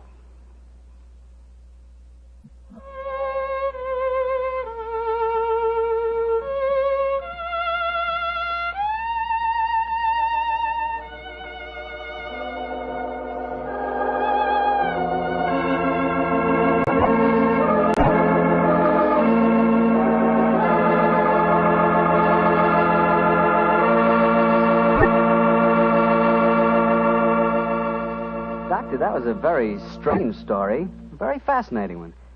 But tell me, do you really believe that gypsies can tell your fortune by reading the palm of your hand? Oh, frankly, I don't know, Mr. Bartell. Perhaps they can. Perhaps it's coincidence. And then again, maybe some gypsy women have a heightened sense of intuition.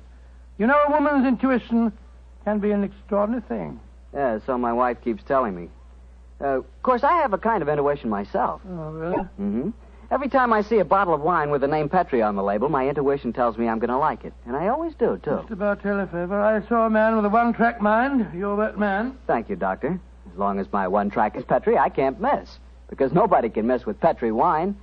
What other wine has such tradition, such a story behind it? Petri wine is made by a family. The Petri family. They've owned and operated their own business ever since its inception, back in the 1800s. The Petri family has been making good wine for generations, and they've been handing on down in the family, from father to son, the fine art of turning luscious, sun-ripened grapes into fragrant, delicious wine. And that sure adds up to a lot of experience. You can just bet your last dollar that no matter what kind of wine you want, when you ask for a Petri wine, you're asking for good wine. Because Petri took time to bring you good wine. Well, Dr. Watson, what story are you planning to tell us next week? Next week, Mr. Bartell, I'm going to tell you of a strange adventure that Sherlock Holmes and I had in the East End of London. It concerns 5 nephews, an eccentric will, and a dead man's watch that gave us the clue to murder.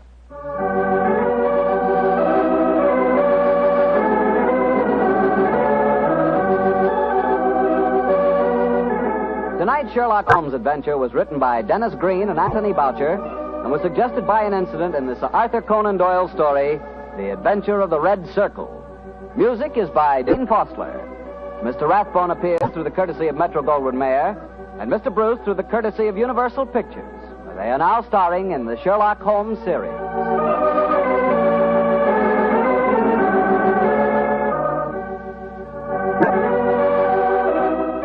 The Petri Wine Company of San Francisco, California, invites you to tune in again next week, same time, same station. Sherlock Holmes comes to you from our Hollywood studio.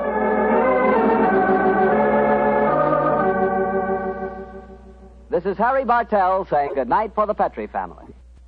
For a solid hour of exciting mystery dramas, listen every Monday on most of these same stations at 8 o'clock to Michael Shayne, followed immediately by Sherlock Holmes. This is the Mutual broadcast. Petri Wine brings you Basil Rathbone and Nigel Bruce in the new adventures of Sherlock Holmes.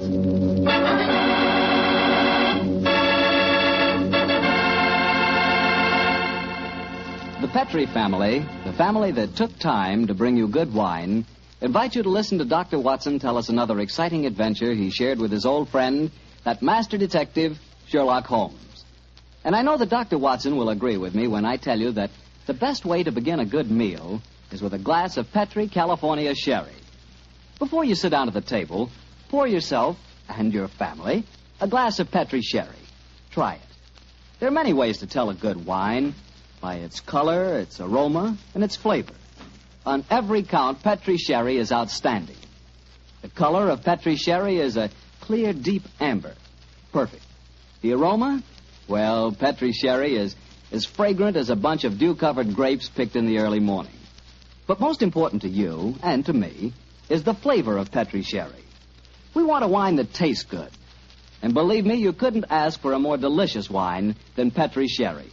And just to make sure you get a wine that's exactly the way you want it, Petri makes 2 kinds of sherry, the regular and Petri Pale Dry.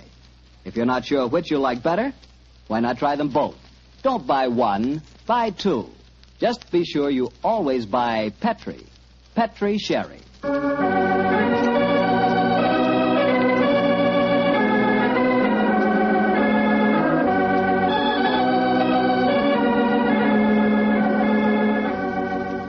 And now I'm sure our good friend Dr. Watson's ready for us. Let's go in and join him.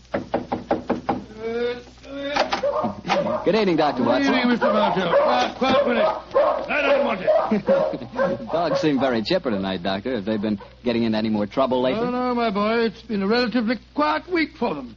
1 meeting with a dead seal, 2 visits to my neighbor's chickens, and a losing battle today with a cross-eyed Siamese cat. You call that a quiet week, huh? Oh, it is for them, but never mind about the dogs. Draw up your usual chair and make yourself comfortable. You're just in time to join me in a glass of sherry. That'd be very nice, Doctor. Oh, I see you have the old dispatch box out again. Yes, my boy. As the story I'm going to tell you tonight took place in 1887, I thought I'd better refresh my memory on some of the details of the case. But shortly after my marriage, and as I had bought a practice in the Paddington district, I saw very little of my old friend Sherlock Holmes. How was doctoring in those early days? A struggle, my boy, a distinct struggle. Dr. Farquhar, from whom I had bought the practice, had at one time an excellent clientele, but his age, combined with an unfortunate affliction, the that resembles St. Vitus's dance, had very much thinned it. I had Confidence, however, in my youth and in my energy. And I was convinced that in a very few years the practice would be as flourishing as ever. But, as I said, I saw very little of Holmes in those days. I guess you were too busy to visit Baker Street, aren't I? Yeah, you guessed quite correctly, Mr. Bartell, quite correctly. Holmes seldom went anywhere himself save on professional business. You can imagine my surprise, therefore, when one day on coming home from a heavy day's work, I found that Holmes had decided to pay us a visit. My wife persuaded him to stay to dinner, and as the three of us sat at the table, the flickering candlelight dancing strange patterns on the walls, made it quite like old times. Holmes was in an unusually gay mood, and I can remember the twinkle in his eye as he turned to my wife and said, "You're a brave woman, Mrs. Watson. To feed an unexpected guest on the maiden night out. I'm extremely grateful. Mrs. Hudson's cooking, though excellent of its kind, lacks variety. Your dinner has been quite a treat." That's a very gracious little speech, Mr. Holmes. Yes, I've never known you to be so observant about food, Holmes. Perhaps the lack of your company, my dear chap, and the consequent lonely meals have made me conscious of Mrs. Hudson's culinary shortcomings. I suppose you're taking John out with you tonight on one of your cases. Oh, no, Mrs. Watson. Though I can understand your suspicions, my visit was purely social. Yeah, let's go into the other room and have a pipe, shall we? Well, don't you think you'd be more comfortable at the club? On the soul, Mary, I believe you want to get rid of us. Oh, no, dear, it's not that. It's just that... Your visitor is due at any moment, and you had counted on the house being empty by now. Why, how on earth did you know that, Mr. Holmes? Past half hour, you've been glancing at the clock with mounting anxiety. I feel sure that...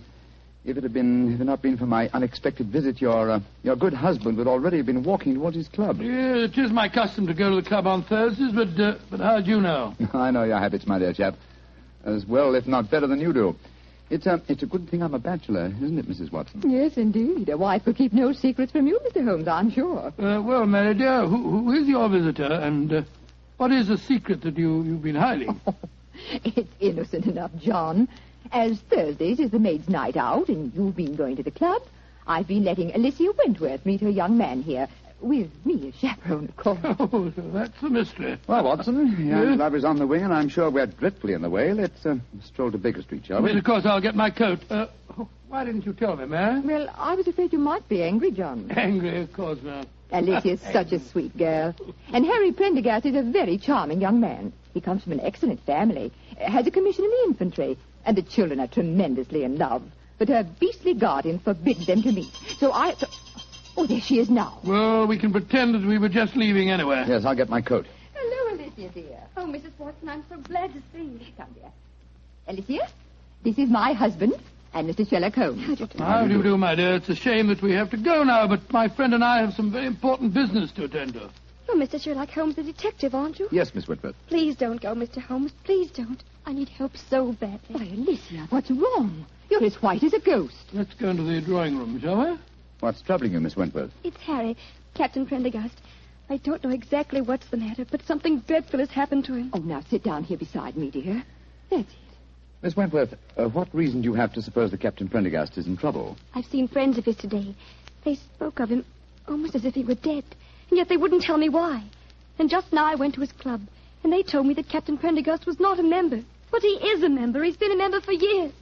Oh, what's happened to it? What has happened to it? There, dear. Mr. Holmes will help you. Now, don't you cry. Have you been to the police, Miss Wentworth? No, Doctor.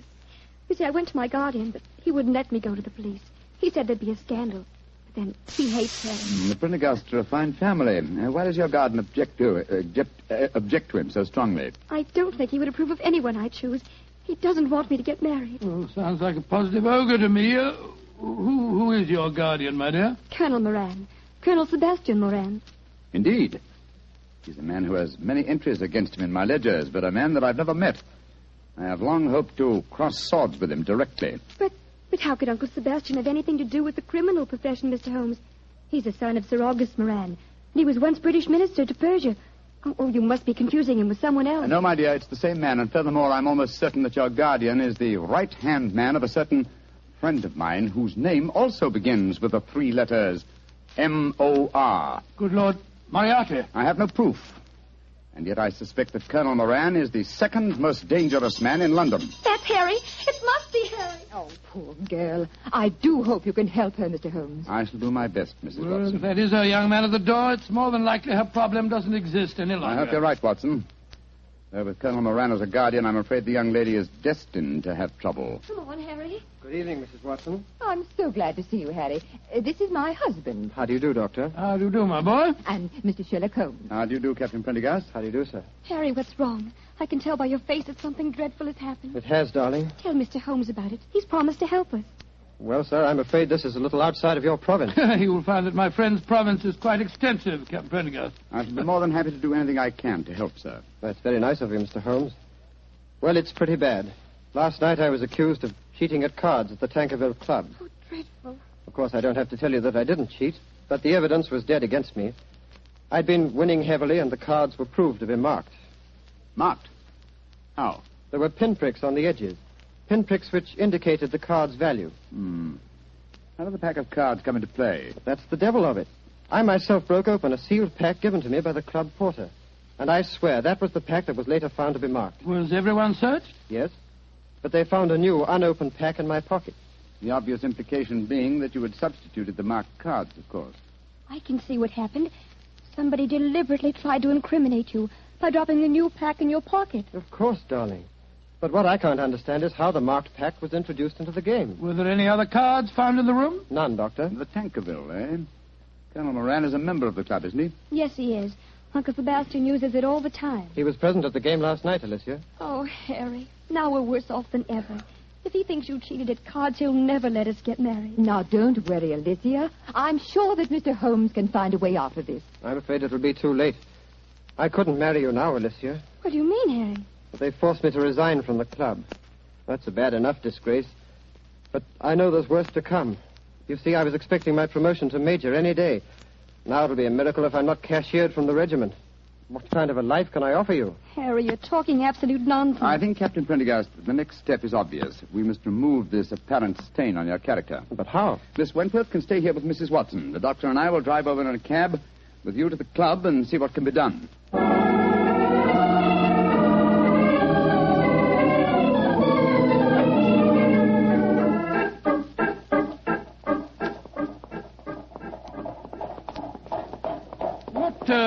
What kind of a card game were you playing last night, Prendergast?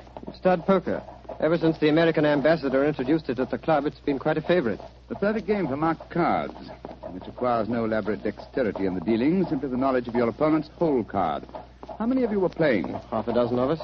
You were winning heavily, you say? Yes, Doctor. Though one of the others, a fellow named David Harkness, was doing well. Now I come to think of it, Harkness almost seemed to know when I was bluffing, as though he could see the marked card. Well, perhaps he was the one who marked them. It's possible. And yet certainly no one could accuse him of tricky dealing. He was so clumsy with his bandaged finger, eh? How did you know he had a bandaged finger, Mr. I'll Holmes? tell you that, Captain Prendergast, when you tell me what's really on your mind. There's a great deal more at stake than a card scandal, isn't there? Yes, there is. I didn't dare to tell Alicia about it. You see, I'm fighting a duel tomorrow. A duel? Lord, with whom? Colonel Moran. Huh? He insulted me last night. He goaded me beyond a man's patience. He taunted me until I couldn't stand it any longer. And so I challenged him. And in so doing, gave him the choice of weapons. Yes, confound it. Of course, he chose revolvers. Moran is a big game hunter of note. He was reputed to be the best shot in England. And I'm probably the worst in London. If only I could shoot as well as I can box.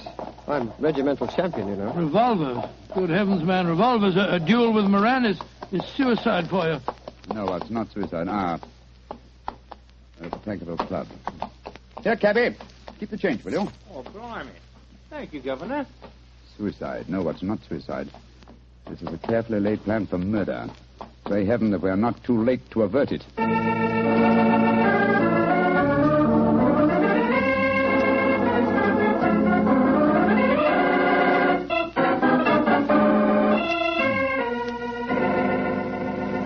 It's Mr. Harkness that you're wanting, sir? Yes, he went to his room half an hour ago. Number 108. Up the main stairs and down the corridor, sir. Thank you. I want you to follow us in precisely 1 minute and bring a sealed pack of the club's playing cards to Mr. Harkness's room. Do you understand? Oh, yes, sir. And thank you.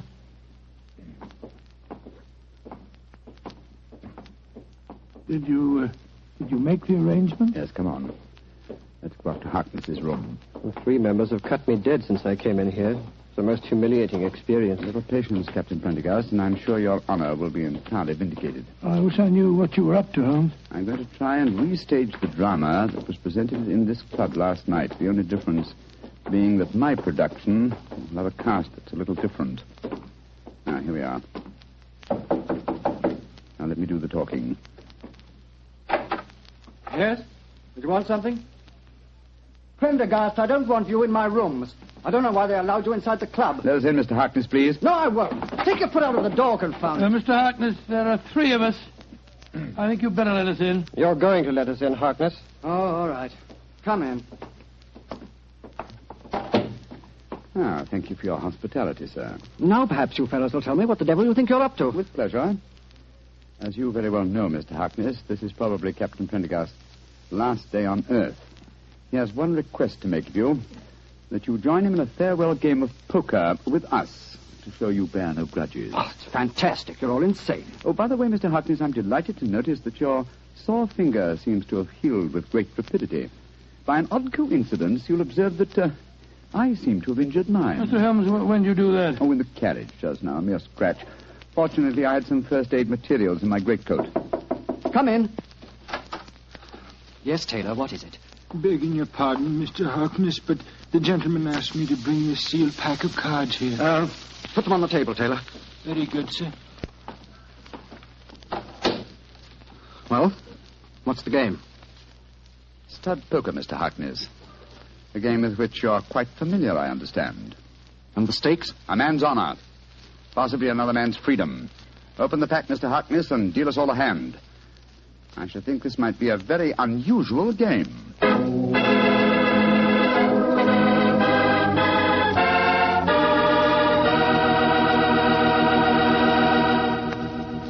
You'll hear the rest of Dr. Watson's story in just a few seconds.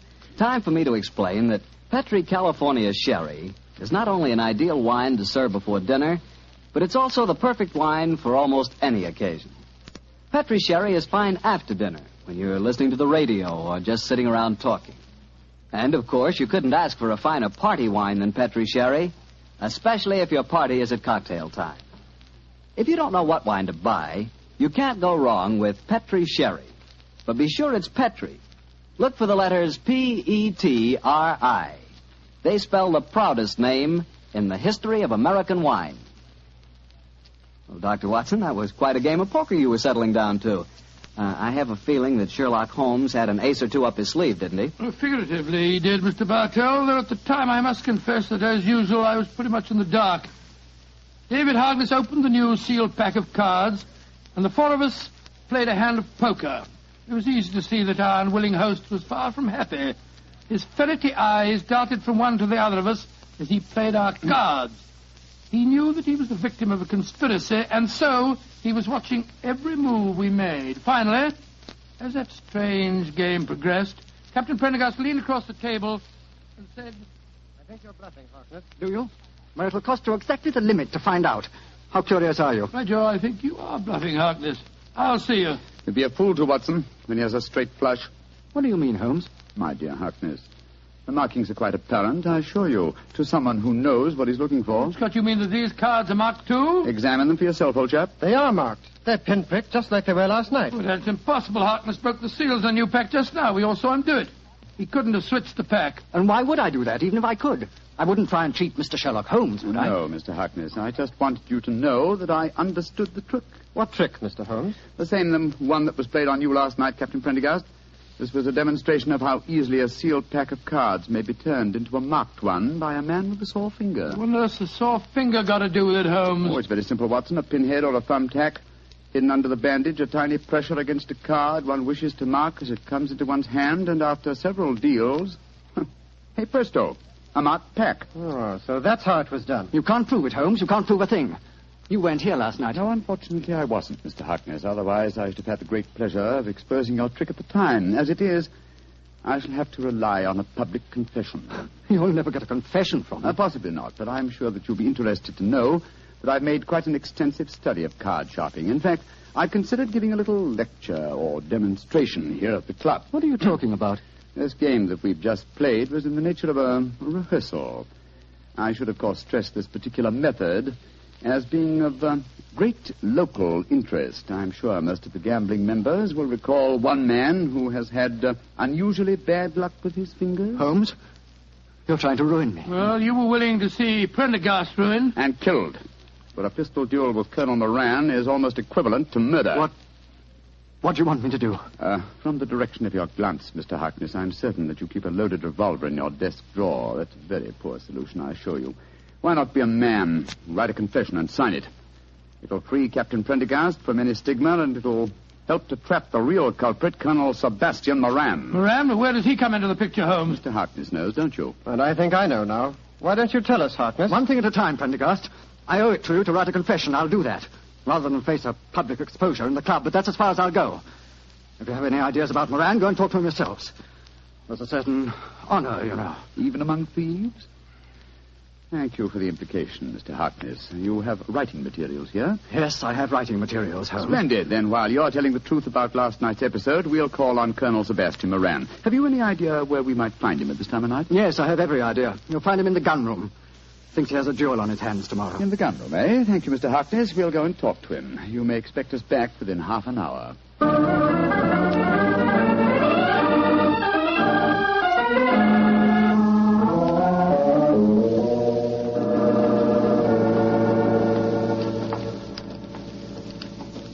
Who are you fellows? Turn the gas up, can't you? Colonel Moran, this is Mr. Sherlock Holmes and Dr. Watson. How do you do?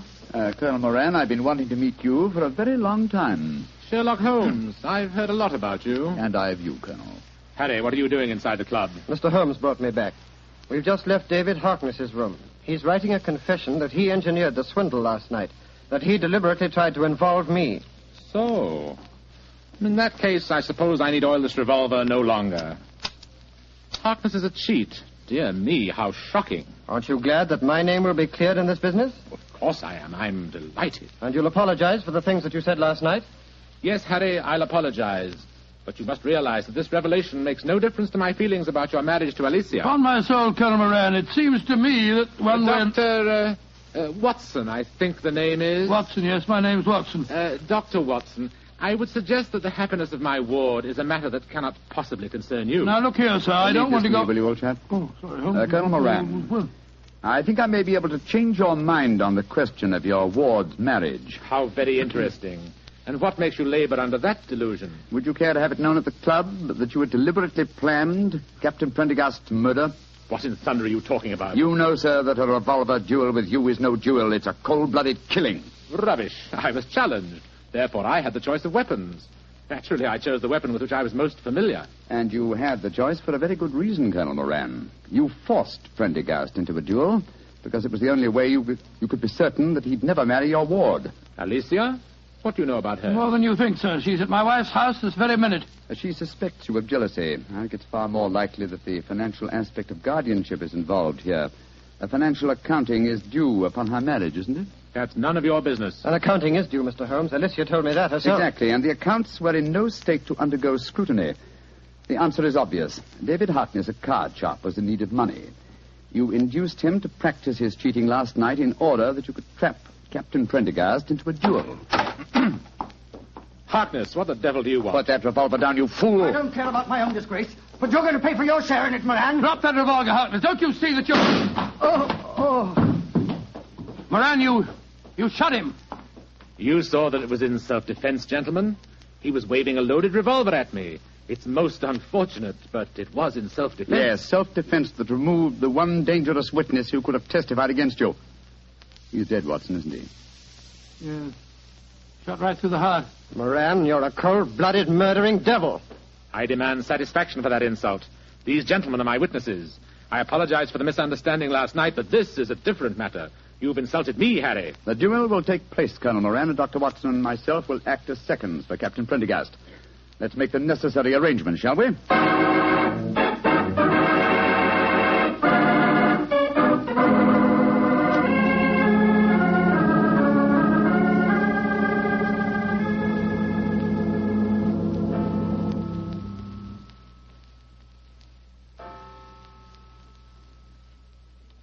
Miss Watson? Yes, Alicia, dear. It's 2:00. What can have happened to them? They left here just after 8. Well, if you'd been married to John for any length of time, my dear, you wouldn't worry. When your husband goes out with Sherlock Holmes, you're prepared not to see him for a few days. Mrs. Watson, what are you saying? I haven't got a husband. Oh, now, Alicia, don't glower at me like that. What did you say the time was? It's just after 2, and they left here at 8. What can have happened? Well, I don't know. But Mr. Holmes was with them. So don't worry, my dear. He's frightfully clever. I wouldn't be surprised. There's the front door now. They're back. Oh, dear me. Now I'll have to make cocoa. Harry, darling, what's happened? Oh, lots of things, darling. I'm a member of the Tankerville Club again. I'll probably become a major. And you'll certainly become Mrs. Prendergast before very long. Oh, it all sounds wonderful. What have you two been up to, John? Oh, it's the old story, Mary dear. Holmes solved the case, and it all ended happily. Happily? My dear Watson, that's hardly the word to use. Harkness is dead, and Colonel Moran is probably in hospital. Please, tell me what happened. Well, your guardian challenged Captain Prendergast to a duel. He overlooked the fact that since he was the challenger, the choice of weapons belonged to his opponent. And perhaps you can guess what that choice was. Boxing gloves. We've just come from the gymnasium at the club, Alicia. I'm afraid I really gave him a thrashing. And a well-deserved one, too. I'm only sorry that I couldn't put him where he belongs, behind prison bars. Oh, Harry. He'll be the laughing stock of London. I'm glad of it. But that means that he'll never consent to our being married. I disagree, Miss Wentworth. If we keep his secret, and we've hinted that we might, I'm quite certain that he'll withdraw his objections to the marriage, and somehow he'll make up his deficiencies in his guardianship account. Probably by borrowing money from Professor Moriarty. Oh, I think it's all wonderful. But it's well after 2 o'clock in the morning.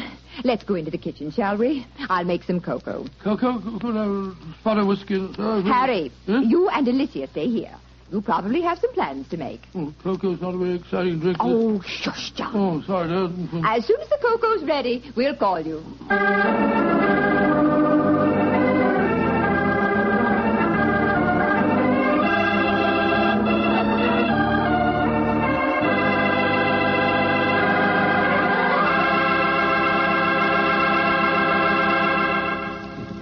Well, Doctor, that was some story. You know, I'm glad the age of dueling is over. I'd hate to have someone challenge me to a duel. What's the matter, Mr. Bartell? Are you afraid of being hurt? Afraid of being hurt? Of course not. If someone challenges me to a duel, I have the right to choose the weapons, don't I? Yes, and what weapons would you choose? Cream puffs at 30 paces. Nobody's going to hurt me. See that.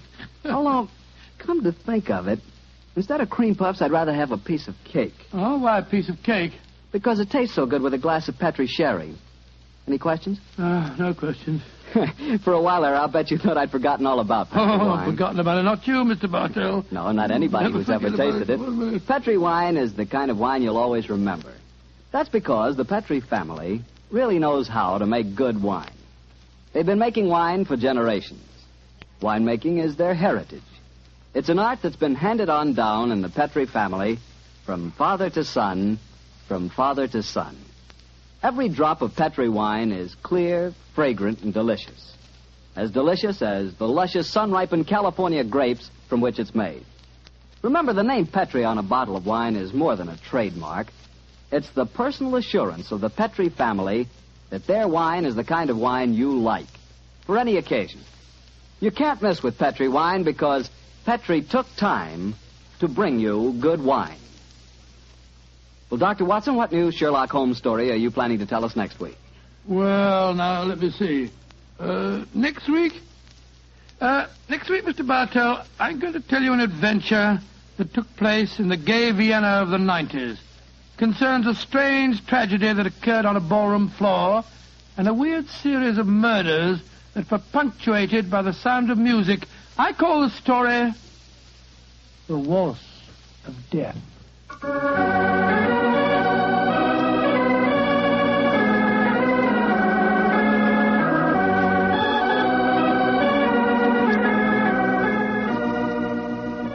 Tonight's Sherlock Holmes adventure was written by Dennis Green and Anthony Boucher and was suggested by an incident in Sir Arthur Conan Doyle's story, The 5 Orange Pips.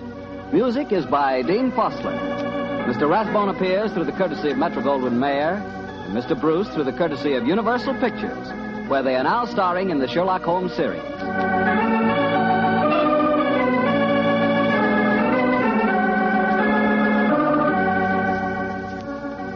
Petri Wine Company of San Francisco, California, invite you to tune in again next week. Next week, many communities will change time, and this program will reach some of our listeners at a different hour. Consult your local newspaper or mutual station for the exact time in your area. Sherlock Holmes comes to you from our Hollywood studios. This is Harry Bartell saying goodnight for the Petri family. For a solid hour of exciting mystery dramas, listen every Monday on most of these same stations at 8 o'clock to Michael Shayne, followed immediately by Sherlock Holmes.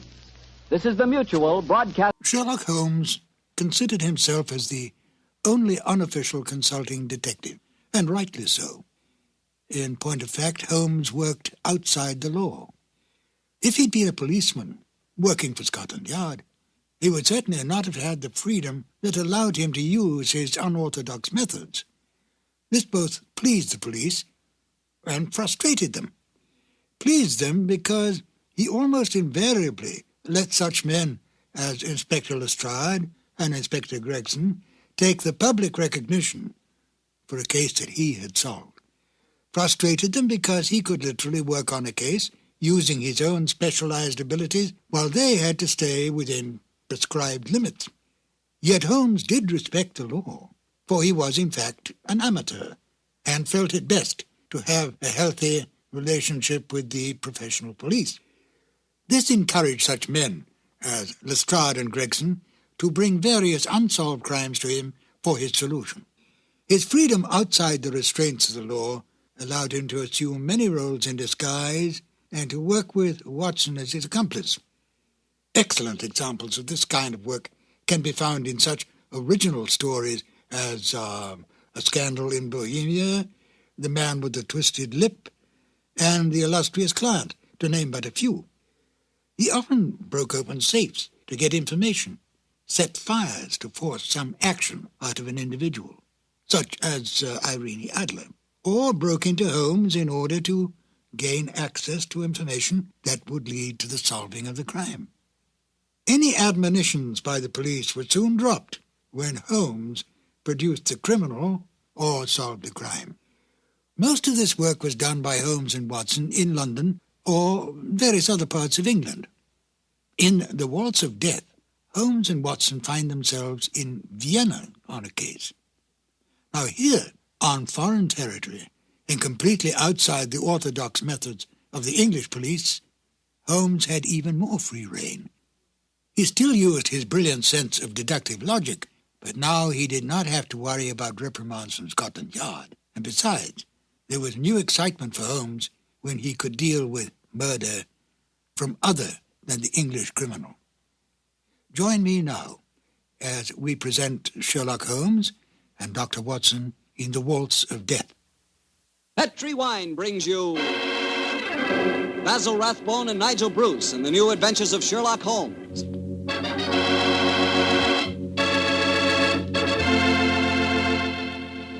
The Petri family, the family that took time to bring you good wine, invite you to listen to Dr. Watson as he tells you another exciting adventure he shared with his old friend, that master detective, Sherlock Holmes. And as for me, well, I'm going to tell you about a swell idea. The idea of serving Petri California sherry before dinner. Tomorrow night, just before dinner, instead of that last-minute rush, take it easy. Pour yourself a glass of Petri sherry. Now, if you'll do that just once, I wouldn't have to say another word about Petri sherry. You'd be a customer for life. Because Petri sherry is good wine with a capital good. Judge that Petri sherry any way you like. By its beautiful amber color, its heart-of-the-grape aroma, or by the best test of all, its flavor. Petri sherry is delicious. And you have a choice of two kinds, Petri regular and Petri pale dry sherry. If you're not sure which you'll like better, try them both. Don't buy one, buy two. But remember, always buy Petri.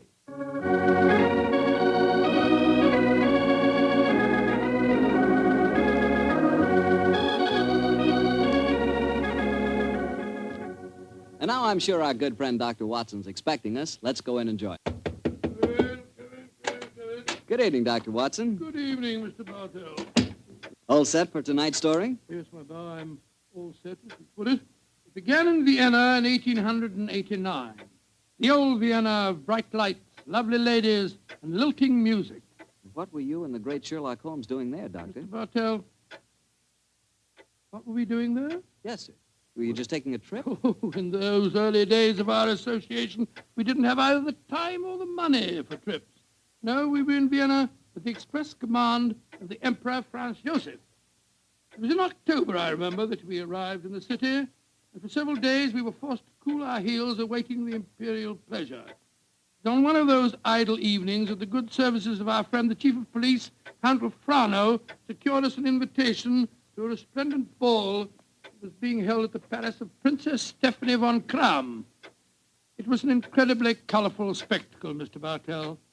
A string orchestra high in the gallery of the palace ballroom played a haunting Strauss waltz, while on the floor below, the cream of Viennese aristocracy swayed and glided gaily to the lilting music. I can remember the picture so well, Mr. Bartell, as Holmes and I stood there talking to the chief of police, Count Rafrano.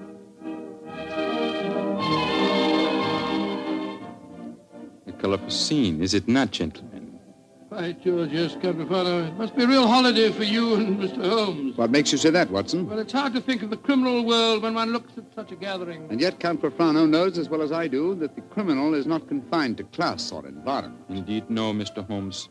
I can assure you that every guest here tonight has been scrutinized as he entered. Yes, I imagine that many plainclothes men are present in this room now, aren't they, Count Rafrano? Oh, yes. We take no chances. I suppose you can't afford to. There's enough jewelry being worn here tonight for a king's ransom, I should say.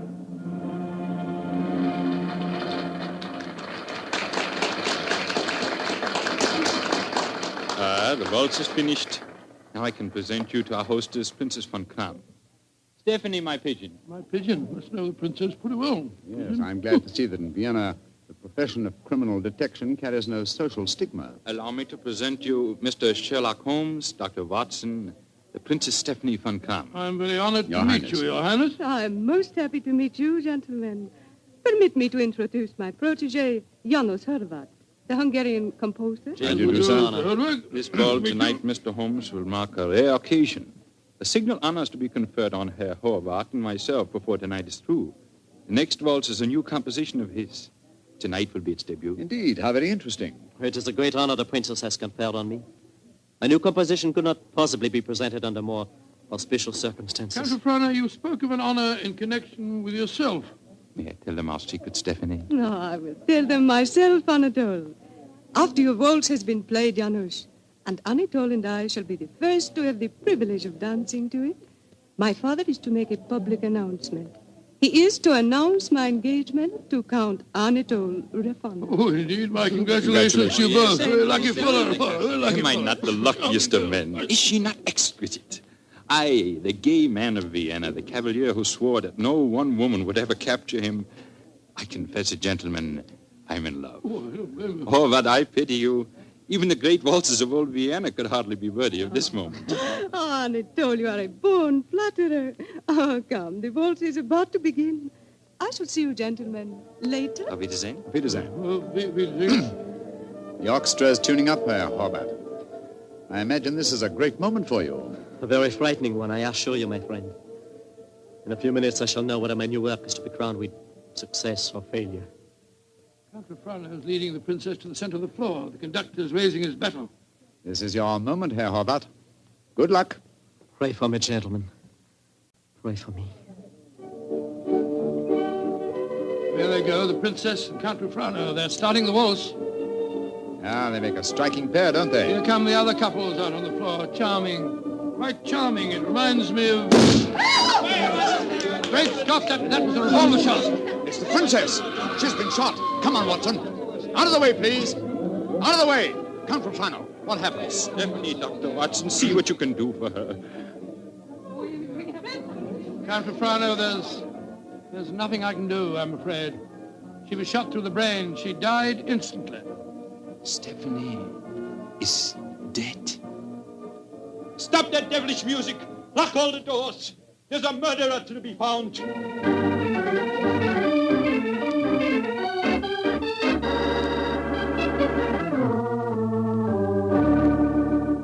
Count Rafrano, have you found any clues? One of my men found a revolver. had been thrust into the earth of a potted palm. May I see it, please? Of course, here. Rammed into the soft earth. Confound it. Count Rafrano, your fiancée was an extremely beautiful woman. You must have had rivals? Yes, several, but none of them are present tonight. Who will inherit her estate? A 6-month-old nephew. Who's his guardian? The Emperor Franz Joseph himself. No, Mr. Holmes. I know of no obvious motive for someone wishing poor Stephanie dead. Well, perhaps it was a political crime. She was a wealthy aristocrat and a very prominent one. Yes, it's very possible.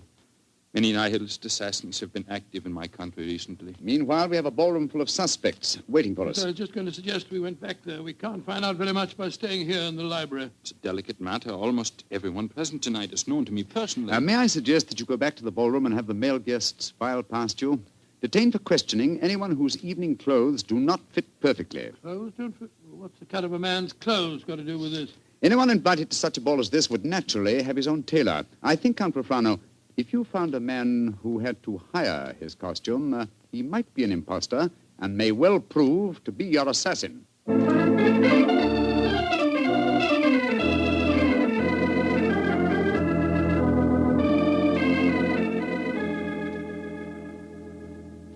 Mr. Holmes, your plan has not been effective so far. We find one Englishman who is unusually badly dressed, and what do we discover? He's an English milord whose luggage was lost on the train. Yes, and the second suspect proved to be a perfectly respectable Viennese doctor whose nasty little child had taken a last-minute snip at his tailcoat with a pair of scissors. And the third was poor Horvath, the composer, who cannot yet afford a good dress suit, eh? Well, Count Rafrano, why not have the next suspect shown in? Yes, of course. Schober, bring in the next man. Ja, Herr Count. Kommen Sie herein, bitte. Bitte, what a frightful-looking fellow. Your name, please. My name is Gruning. What do you wish with me? Gruning? Your name was not on the list of invitations. One moment, please. Let me see your right hand, Herr Gruning. You have no right to touch me. Where did you get these fresh earth stains? Your right thumb is pitted and the nail is full of dirt. What does that prove, policeman? Not a short while ago, you tried to hide your revolver by ramming it into an earth-filled flower pot. Give me that revolver, please, Count Rafrano. It will be easy to compare the samples of earth. It will not be necessary. Well, you admit that you murdered the princess tonight, then? Certainly, I admit it. Why did you kill her? She was an aristocrat. She was an oppressor of the poor. I'm glad I killed her. One day, I and my party will kill all of you filthy aristocrats. Count Rafrano, put down that revolver. Shoot him like the dark he is. No, Count Rafrano. Even you can't take the law into your own hands. Why do you not shoot me? I'm not afraid to die. Have him taken away, Schober. Nehmt den Hund ins Gefängnis. Thank you for stopping my hand just now, Doctor. But when he spoke of Stephanie that way, I could have killed him just as he killed her. Very understandable impulse, sir, but one that would have ruined your life. My life? Now that she is dead, my life is empty. What right do love and beauty have to exist in a world that no longer holds Stephanie? She was all light and life, loveliness. And now... But I am hardly displaying my Viennese blood, am I? The murder is caught, thanks to you, Mr. Holmes, and my life, such as it is, must go on. Somehow. That's how the story began, Mr. Bartell. Began?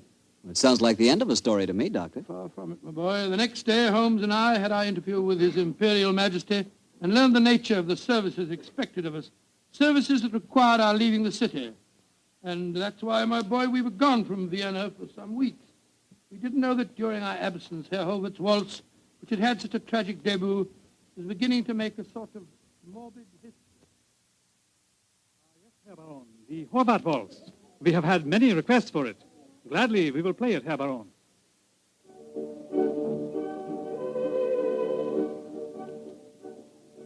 Isn't that the Horvath waltz they are playing? Yes, my dear, and see who is walking onto the floor to dance to it.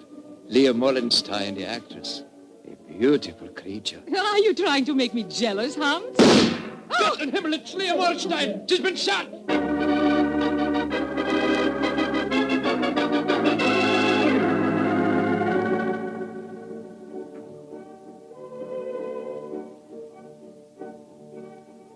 A new ballet, and to the music of the Horvath waltz. Magnificent. Never has Krasnova danced better.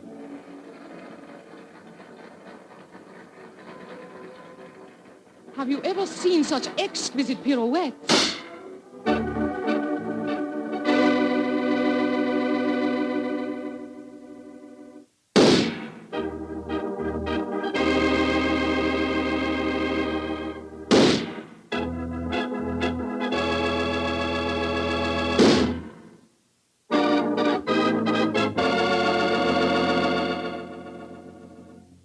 Six deaths in 4 weeks, Schober. All beautiful women and all killed to the music of the Horvath waltz. There's a homicidal madman at large in Vienna. There's only one thing to be done. We must forbid absolutely the playing of that waltz by imperial decree. Hear all of this, Mr. Bartell, until we return to Vienna. And then, I suppose, Sherlock Holmes was drawn into the case again, Doctor. Yes, my boy. Holmes immediately made a close study of the newspaper reports on the tragedies, and it was with great difficulty that I tore him away from his investigations to attend the reception at which the Emperor was to thank us for our services on the mission that we just completed. As we arrived at the Imperial Palace, almost the first person we ran into was the Hungarian composer, Janos Horvath. Dr. Watson, you have heard of the tragedies connected with my waltz? Yes, we have indeed, sir, we have I was indeed. making a close study of the newspaper reports on them just before I came here. You must do something, Mr. Holmes. People will hardly listen to other music. They want my waltz. But that is forbidden. I'm losing a reputation and a fortune while that waltz remains unplayed. Or perhaps, Herr Horvath, you are laying an excellent foundation for a later reputation and fortune. What do you mean? All this publicity, however distasteful to you at the moment, must in the long run prove invaluable. Ah, there you are, my dear Count Rufano. Mr. Holmes, Dr. Watson, I'm glad to see you back in Vienna. You've heard of the murders? Yes, Count, we were just discussing them. I need your help again, my good friend. For over a month now, the murder has been at large, and I cannot seem to get on the trail. But I'm Gruning, the first killer. What have you done with him? Released him. What? Released him? Great Scott, why? At the hearing, it was obvious the man was an egomaniac. He boasted of the murder of Stephanie, apparently out of pure vanity. The liberal newspaper editors made quite an issue of the case. They brought pressure to bear, and we had to let him go. Confound it. I wish I hadn't left Vienna. Well, if the fellow's at large again, Count Rufano, it's pretty obvious that he's the murderer of the other women, too. On the contrary, Doctor, he was in prison until yesterday. The last of the murders was committed 3 days ago. Oh, here comes His Imperial Highness Franz Joseph. Good evening, gentlemen. Your Highness, good evening. Your Highness. Well, I see we have very distinguished company tonight. Not only the masterful Sherlock Holmes and his colleague, Dr. Watson, our English friends that we are honoring, but I see that we have a distinguished representative from our Hungarian Empire, Janos Horvath. A worthy successor, I'm told, to the breed of composers for whom Vienna is famous. Your Imperial Highness is most kind. The pipe organ in here is in excellent condition, I am told. Will you not play us one of your compositions, Herr Horvath? I shall be most honored, Your Highness. Sit down, gentlemen, sit down. Thank you. What shall I play, Your Imperial Highness? Anything you wish, young man. Anything you wish. Thank you, Your Highness. With your permission, I choose to play... Great heavens! He's playing the death waltz. On your guard, Watson. Even in the Imperial Palace itself, this twirling tune may invoke murder.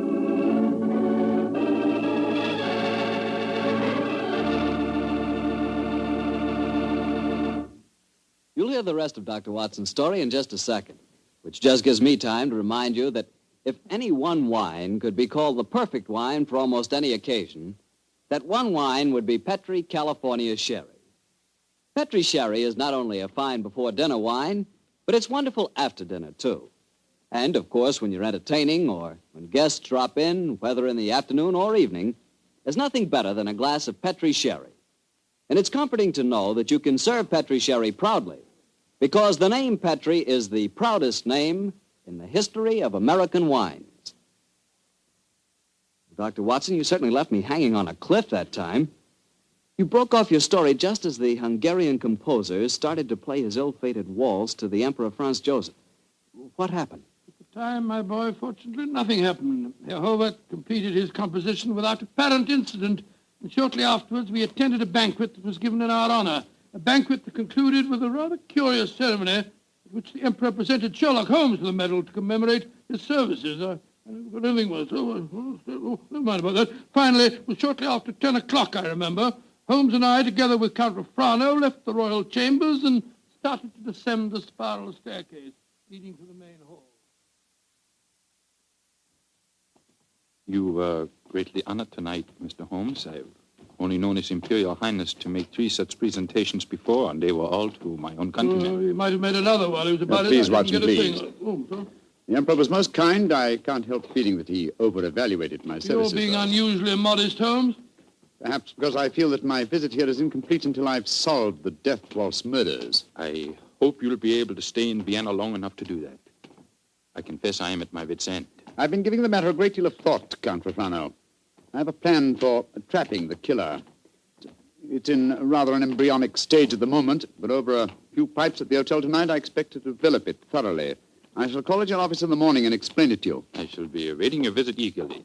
One more of these murders and the newspaper outcry might become so loud that I should have to resign my post as chief of police. When Hobart made that daring gesture and played the death waltz tonight, it proved one thing. It's not infallible. The death of a beautiful woman doesn't always follow the playing of the melody. Very true, Doctor, but... Watson. Yes, sir? Strike a match, will you? Huh? There's a figure here slumped on the landing. Great Scott, it's the body of a girl. And a very beautiful girl, too. Shot through the forehead. You were wrong, Watson. The death waltz is infallible, but I swear to you that the killer has struck for the last time.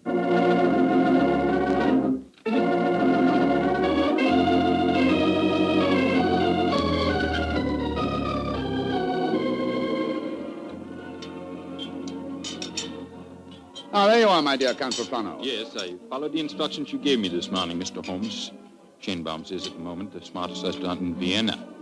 I've reserved the best table for you, and I've invited the guests that you named. A strangely assorted couple, I must say. Janos Horvath, the composer, and that grinning fellow, the one that admitted shooting your fiancée, Count Rathbone. It's as much as I could do to keep my hands off him when he arrived here, Doctor. But Mr. Holmes insisted that I ask him. Just the same, I wish he would tell me his plan. I'm completely in the dark. Completely in the dark. I can sympathize with you, Count Rathbone. Holmes never tells me a thing either. Let's join our guest, shall we? In a very few minutes, I'm sure that my plan will be perfectly apparent. Good evening, Herr Hobart. Oh, good evening, Mr. Holmes. Dr. Watson. How do you do, Herr Hobart? And how are you tonight, Herr Gröning? Angry at having to come here against my will. My party does not approve of these aristocratic, padded pigsties. But Count Rathbone informed me that if I did not come here tonight, I could expect to find myself back in prison. How could I resist such a persuasive invitation? Ah, here comes the third guest for our table. I met her at the hotel a few hours ago. Miss Banks, I'm so glad that you were able to come. Hello, Mr. Holmes. I didn't know this was going to be a party, but I couldn't be happier. Allow me to present you, Count Rathbone, Dr. Watson, Herr Horvath, Herr Gröning, Miss Barbara Banks from the United States of America. How do you do, Holmes? I wish I knew what you're up to. And how can a young American girl afford to come to Vienna, may I ask? Of course you can ask. My father made a lot of money, and he wanted me to have the advantages he never had. Your father made money because he ground the faces of the poor. Oh, my father never ground a poor face in his life. He was a capitalist. I spit on him. Oh, that's rather unfriendly. And also, geographically speaking, something of a problem.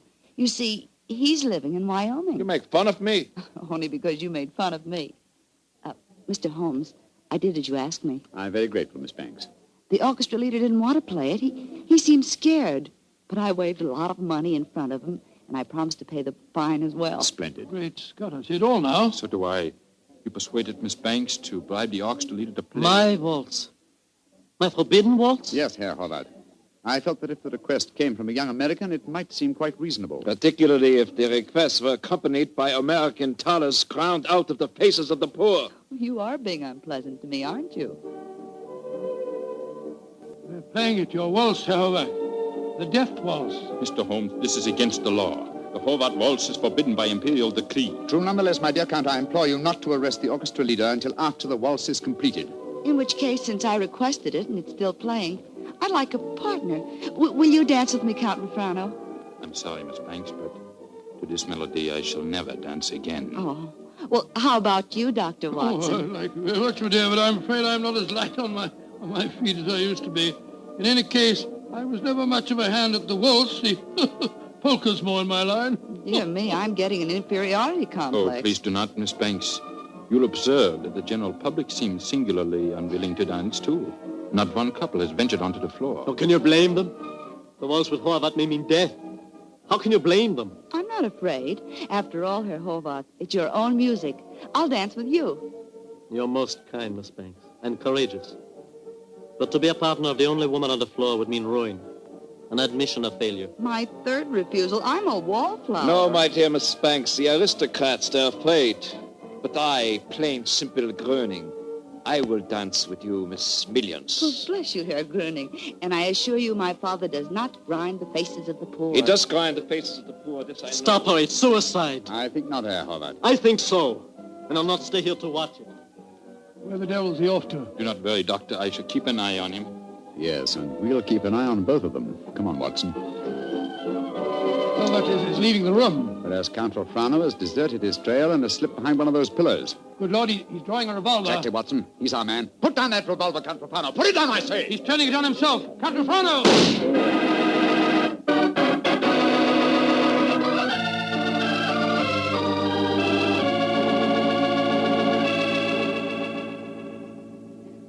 I still can't believe it, Holmes.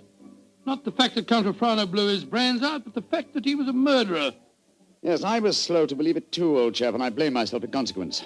Two things should have been instantly apparent about the madman who killed beautiful women when he heard the Horvath waltz. Firstly, he must have had some motivation which drove him to such an act. Secondly, he must have carried a revolver with him at all times, since he was invariably armed when the occasion presented itself. Exactly, and that factor made me think of the police official. Then, of course, I saw Rolfrano's motivation. He loved the Princess Stephanie dearly. Her death in his arms was a psychological shock that was more than his mentality could stand. And when he heard that music, it reminded him of the dead princess and forced him to kill. That's right, old fellow. You will recall that what he said to us after his fiancée's death. What right do love and beauty have to exist in a world that no longer holds Stephanie? When he heard the music, he couldn't bear to think that other loveliness existed, and so, well, he destroyed it.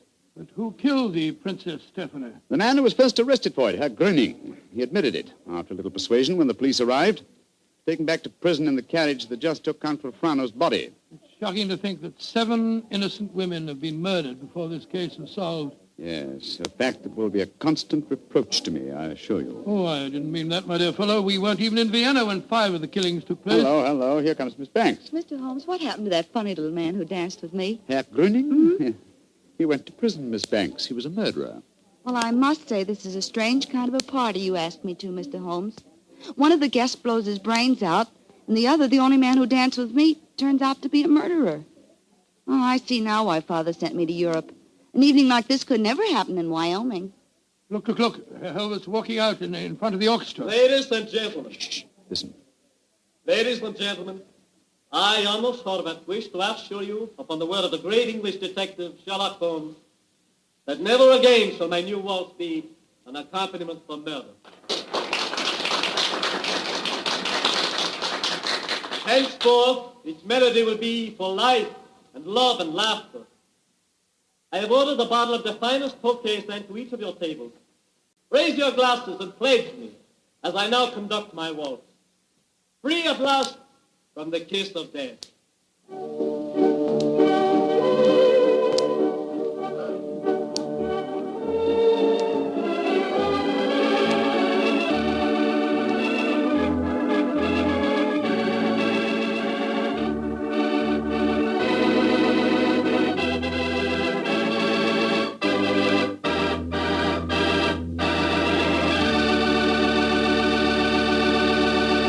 Say, Doctor, I really like that story. That was a baffling. Yes, wasn't it? A highly placed police official is the last person in the world you'd think guilty of murder. I must confess I wasn't of so much help to Holmes in solving that case. Oh, don't let that worry you, Doctor. After all, Holmes almost missed solving it himself. Oh, thank you, my boy. Very nice of you. Thank you very much. But it certainly was one of the most interesting cases that I was ever connected with. I know what you mean. You know, I came across quite an interesting case myself the other day. Oh, you don't say where? Right in my own house. Oh, it's interesting. What kind of case? Sherry. Oh, good gracious me, sherry. That's right, a case of Petri California sherry.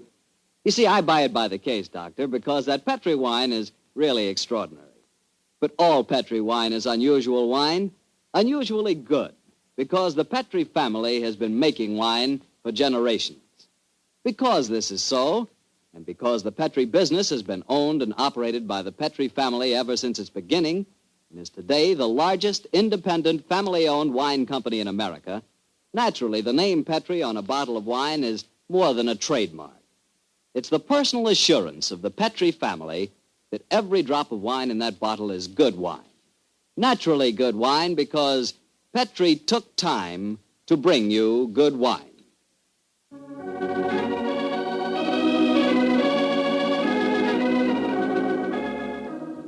Tonight's Sherlock Holmes adventure was written by Dennis Green and Anthony Boucher and was suggested by an incident in Sir Arthur Conan Doyle's story, The Adventure of the Illustrious Client.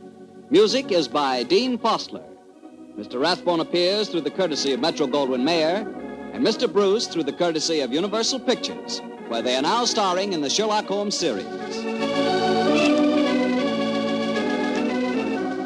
The Petri Wine Company of San Francisco, California, invites you to tune in again next week, same time, same station. Sherlock Holmes comes to you from our Hollywood studios. This is Harry Bartell saying good night for the Petri family. This is the world's largest network, the Mutual Broadcasting System. At first, when Herr Gruning confessed to the killing of the Princess von Kran, I didn't believe it. When the other women were killed, I felt sure that Herr Gruning was innocent. I at least suspected Count Refrano of having committed the other murders. But then, that's exactly what Dennis Green and Anthony Boucher wanted, don't you think?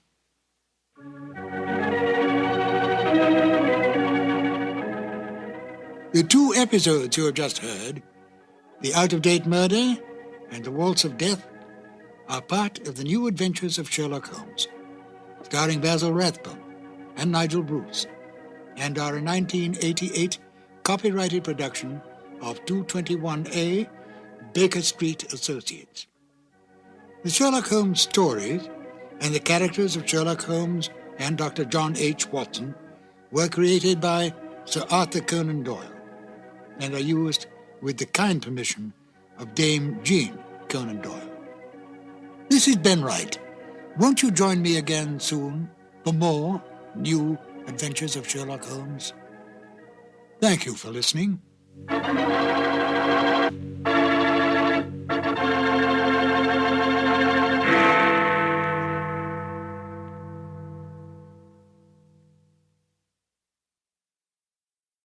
Petri Wine brings you Basil Rathbone and Nigel Bruce in the new adventures of Sherlock Holmes.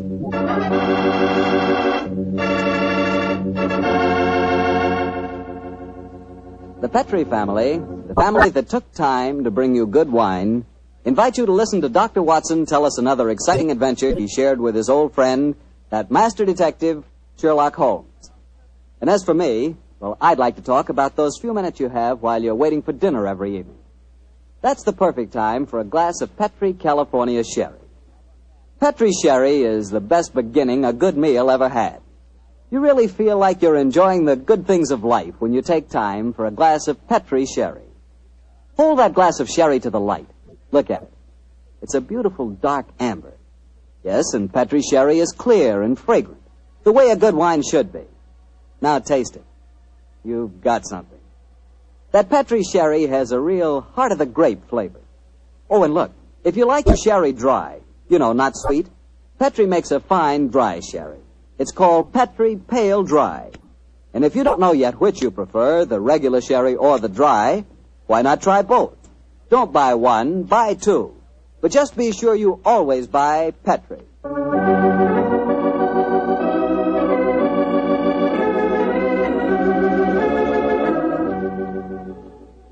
And now let's look in on our old friend, Dr. Watson. I'm sure he's expecting us. Good evening, Doctor. Good evening, Mr. Bartell. Draw up your usual chair. I'll get on with tonight's new Sherlock Holmes adventure. Well, how did the story begin, Doctor? It was one day in the autumn of 1887, I remember. Holmes and I were seated on either side of the fire in our Baker Street lodgings. The great man, his eyes half closed, his long, thin fingers pressed together, lay back in his chair, filling the room with large blue clouds of tobacco smoke, and discoursing on one of his favorite subjects, Professor Moriarty. I can almost hear him now, Mr. Bartell, as he said... Napoleon of crime, Watson, is the organizer of half that is evil and nearly all that is undetected in this great metropolis. Oh, surely that's an exaggeration, No, it isn't, Holmes. my dear fellow. He has a brain of the first order, and his agents are numerous and splendidly organized. He himself sits motionless like a spider in the center of his web. But that web has 1,000 radiations, and he knows every quiver of each one of them. It's fortunate for me that there's only one Moriarty. If every criminal were equally astute, I'd be in bankruptcy within the year. I don't think you need to worry about bankruptcy, Holmes. As I came in just now, I picked these letters up from the whole table and slipped them into my pocket. Here you are. Oh, thanks, old chap. They didn't look like bills to me. I observed the crest of the Duke of Carlisle on the top envelope. Oh, dear me. 500 guineas. His Grace is extremely generous in his evaluation of my services. I don't agree. After all, you did save him from a shocking scandal. Oh, listen to this, Watson. I seen you yesterday when you come to the cricket match. You wasn't watching the cricket. If you value your life, keep your filthy long nose to yourself. And it's signed Joe the Butcher. Long nose. Who on earth, Joe the Butcher? No minor criminal that I was instrumental in sending to prison for a short term. He flatters himself, though. I was watching the cricket. No idea that Joe was back in practice again. I must keep an eye on him. Hello. Letter on Carlton Hotel stationery. Now, I say, this is interesting. Very interesting. Oh, what's it say, Holmes? Dear Mr. Holmes, I've been informed that you are a man of ability and discretion. My life is in grave danger, and I need your help. Upon receipt of this letter, come to my hotel at once. I shall be expecting you. And it's signed, Francois Dulac. Oh, it's rather peremptory, isn't it? No, please, just come to my hotel at once. Who is this Dulac, anyway? Watson, old fellow. Yeah? We were talking of Moriarty just now. I have a feeling that this letter may lead us to him. Well, what makes you say that? Francois Dulac, the writer of this letter, is recognized in France as the one indisputable authority on the paintings of Jean-Baptiste Greuze. Well, I still don't see the connection with Moriarty. If there is one thing Moriarty loves, more than the dazzling abstractions of mathematics and even more dazzling achievements of crime, it is the paintings of Greuze. The suggested combination of impending danger and a Greuze expert spells Moriarty to me. Get your hat and coat, old fellow. We're off to the Carlton Hotel to see Monsieur Dulac at once. This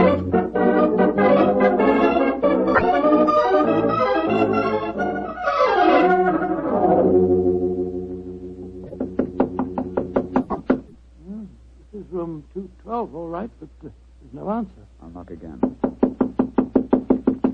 Shall I go and get someone to unlock the door? No, chap. Huh? We don't want to attract attention to our prospective client. Hotel locks shouldn't be very hard to pick. Here. I think the skeleton key should do the trick quite easily. Well, the man at the desk downstairs said that Monsieur Dulac was in his room. No, Watson. He said he thought he was in his room. Uh-huh. Easier than I anticipated. Come on, let's go in. Doesn't look as if anyone's occupying this room. No signs of any personal belongings. No clothes hanging in the wardrobe, no luggage. Yet he is still registered here. Hello. What's this stain on the carpet by the bed here? Great Scott, is it... It's a blood stain, Watson. Blood stain? And the stain is still damp. I'm afraid we're too late. Come on. We can do no more good here. You're not giving up, Holmes? No, of course not, my dear fellow. Let's see what we can find out from the hotel manager. I refuse to believe that in the 19th century a distinguished foreigner can vanish into thin air.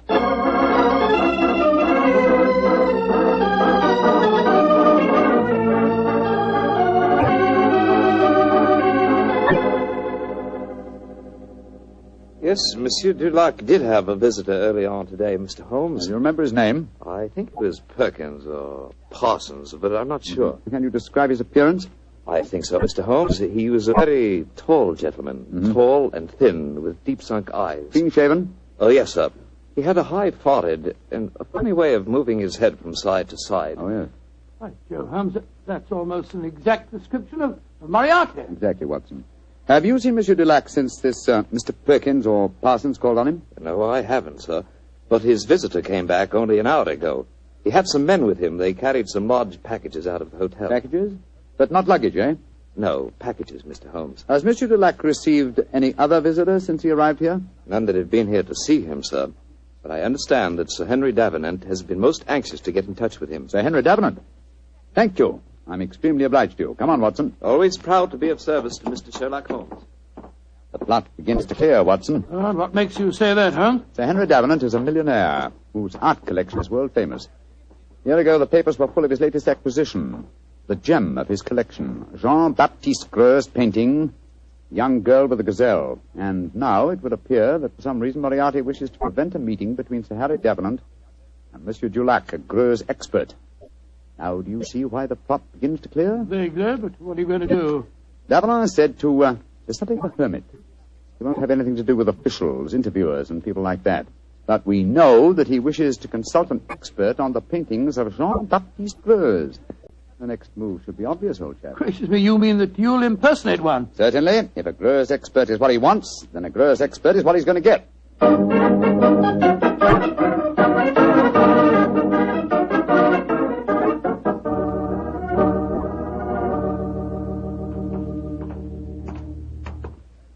Holmes, I must say your disguise is amazingly effective. Monsieur, you do me the great honor. If I appear convincing to the astute Dr. Watson, how can I fail to convince Sir Henry Davenant? Oh, my dear fellow, it's marvelous. Appallingly good. Yeah. Here we are, sir. Sir Henry's house. Let's hope for the best, old fellow. I don't know exactly what a French art expert looks like, but I could certainly believe that you were one. I only hope that I can be equally convincing in the role of a patron of the arts. You certainly look your part, old chap. Good afternoon. Can I help you?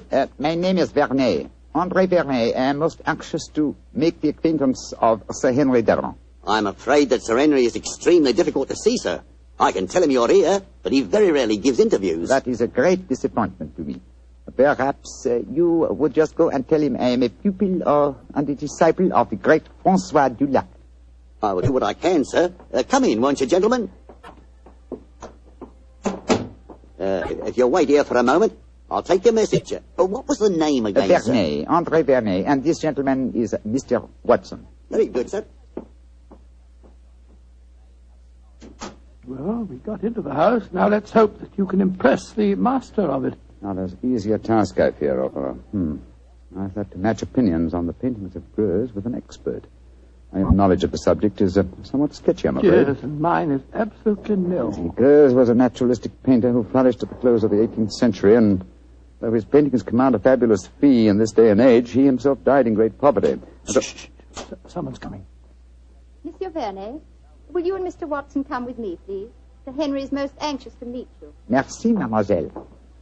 My name is Violet Jackson. I look after Sir Henry's art collection. Indeed, a very pleasurable job, I'm sure, my dear. From what I hear, he has a magnificent gallery. He has one of the finest in the world. Yes. His latest acquisition is the famous Young Girl with a Gazelle by Greux. Oh, but I'm sure you know all about that, Monsieur Vernet. I think you said in your message you were a student of the great Dulac. I have that inestimable privilege, mademoiselle. Oh, this is Sir Henry's study.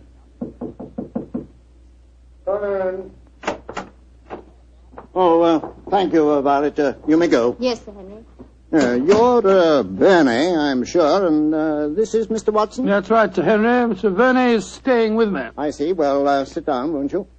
Look, Vernet, you're a friend of Dulac's, aren't you? I think I may claim that honor, monsieur. Then why in thunder can't I get in touch with him? He's staying at the Carlton Hotel, isn't he? He was, or has been staying there, monsieur. Oui. I've left half a dozen messages for him asking him to come and see me, and he hasn't answered one of them. I can't understand it. It's most important that I see him. Monsieur is in some trouble, perhaps? Perhaps. Now, you fellows are familiar with the painting by Greux, the young lady with the gazelle, aren't you? Oh, yes, Sir Henry. Yes, indeed. Oh, you are, eh? What do you think of it? Well, one of the greatest works, in my humble opinion, monsieur. Of course, I have only seen a reproduction, but it seemed to me to have a freshness and vigor of the flesh tints, a great firmness and brilliance of line. You are indeed fortunate to own it, monsieur. Don't know about fortunate. It cost me £40,000. I still say you are most fortunate, monsieur. Would you grant me the honor of to examine the original? Well, I don't know whether I ought to. I've had to guard it very carefully ever since this... Well, but perhaps in your case I can make an exception. You received threats regarding the painting, Sir Henry? Yes, I have, Mr. Watson. And they've worried me so much that I've even thought of engaging the services of a private detective. Oh, indeed, monsieur. Very interesting. The Duke of Carlisle strongly recommended a fellow by the name of Sherlock Holmes. I was seriously thinking of going to him. Instead of which? He has come to you, Sir Henry. In fact, it will save us all a lot of time, I'm sure. Well, what kind of horseplay is this, sir? Who the devil are you? My name is Sherlock Holmes. Then why do you come here masquerading as a French art expert? Because I'd heard of your aversion to giving interviews, and I wanted to see you urgently. I felt that in the character of a supposed Greuze expert, I was most likely to gain immediate admission. Well, then, your friend here? Dr. Watson, my colleague. Well, it's all turned out for the best, Sir Henry. You wanted to consult Mr. Holmes, and he was most anxious to see you. Yes. Well, I'm glad you fellows are here. You see, I'm devilish worried about that Greuze of mine. Oh, why, Sir Henry? Well, I bought it at an auction. There was another man bidding against me all the time, and when it was finally knocked down in my name, he became most insulting. He seemed unable to bear not owning the picture himself. He told me bluntly that I wouldn't enjoy it long. Well, I didn't think much about it at the time, but lately I've been receiving postcards repeating the threat. I don't like it, that's a fact. Well, you've kept those postcards, I hope, Sir Henry? No, threw them in the fire where they belong. Oh, that's a pity, sir. Can you recall the name of this bidder at the auction who threatened you? No, didn't know his name. Can you describe his appearance? Well, let me see. He was tall, clean-shaven, and a curious habit of moving his head from side to side. Moriarty again. Yes, old chap, my supposition was correct. Now, tell me, Sir Henry, is the painting safely guarded? Well, I'd say that it was impregnable, Holmes. It's not in my regular galleries. I had a special strong room built for it when I started to receive these threats. It has a lock to which only I know the combination, and a special clockwork device that so controls the room that even I can only enter it during certain daytime hours. And yet, Sir Henry, with such thorough precautions, you appear to be frightened. Why? Well, I hardly dare trust my own shadow, Holmes. Well, as you possibly know, one of Greuze's pupils, a certain Madame Ledoux, imitated his paintings most successfully. Several of the experts were fooled.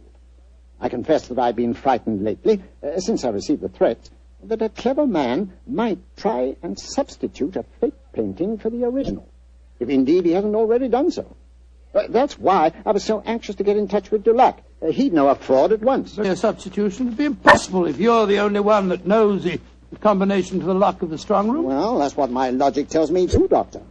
And yet I'm very uneasy, I must confess. It's still daylight, Sir Henry. Would it be possible for us to examine the painting now? Well, certainly. By the way, what happened to Francois Dulac? Did he leave the Carlton Hotel? He did, sir. The circumstances of his departure made us distinctly uneasy. In what way? His room was empty. There were no signs of luggage, and yet... Come in. Yes, Violet, what is it? This note was just left for you, Sir Henry. I was asked to deliver it at once. Who left it, Violet? Well, he didn't give his name, Sir Henry. But he was a tall, thin man with deep, sunk eyes. Oh. What's the note say? Wait. It's the same fellow again. Listen to this. I told you you wouldn't enjoy the painting for long. You didn't, did you? Great Scott, it's Moriarty. Holmes, I don't see anything funny about this. What makes you laugh? It's obvious that my painting has been stolen. I find nothing funny about it either, Sir Henry. But I must admit a certain pleasure. Once again, I'm crossing swords with an adversary who was more than worthy of my steel.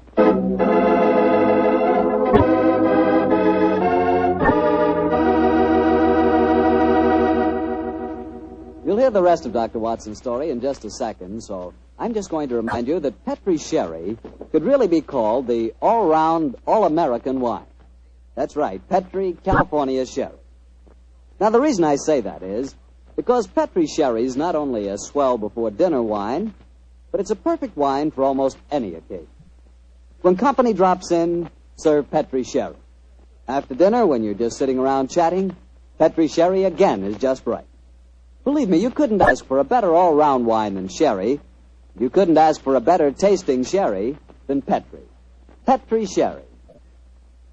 Well, Dr. Watson, you've kept me on the edge of my chair so far with your story. What happened next? Did Sir Henry Davenant take you to see his famous painting? He did, Mr. Bartell. Together with Miss Violet Jackson, we descended countless flights of stairs. Doors opened where no one expected a door to exist. Finally, after walking down a narrow stone staircase that turned and twisted, we came up against a blank wall. It seemed that we could go no further. But a time clock, a combination of numbers, and a hidden door slid back. We stood in the interior of a small room.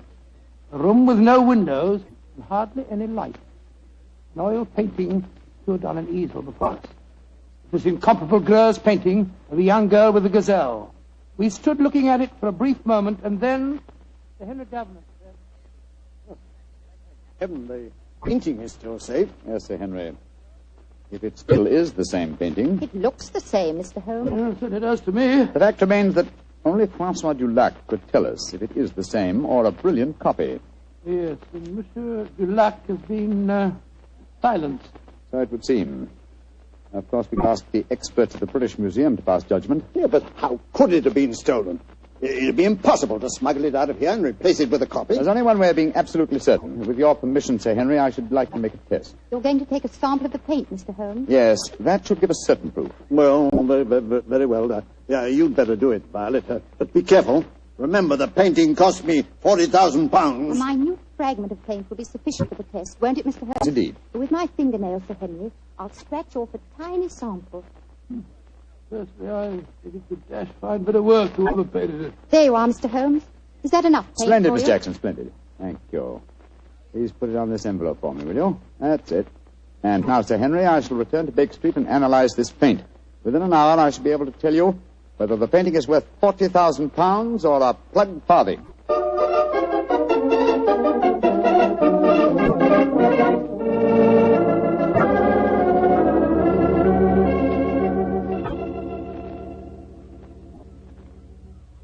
Well, Holmes, did you make the test? I did, Sir Henry. And? I'm afraid there's no doubt that your painting is a fraud. Oh, fraud. The sample of paint that I examined was manufactured not more than 25 years ago, and Greuze died in 1805. Well, I still say that it's a fine painting, whoever did it. I wouldn't mind having it myself. I agree, Dr. Watson. In fact, I'd be glad to buy it. It's a brilliant copy, and more than likely it was done by Madame Ledoux. You're remarkably quiet, Sir Henry. £40,000. £40,000! No, sir, put that knife down. Holmes, help me grab him. Don't worry, gentlemen. I'm not about to commit suicide in despair, if that's what you're thinking. Now, why are you grasping that knife, sir? Because I have work to do in my strong room. I'm going to use this knife to slash that lying canvas into 40,000 pieces.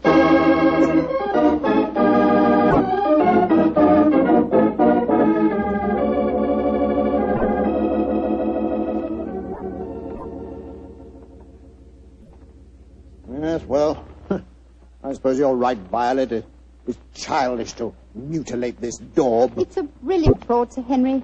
I'd like to have it. I'll buy it from you gladly. Buy it from me? You can have it. Go and make arrangements to have the wretched thing taken away at once.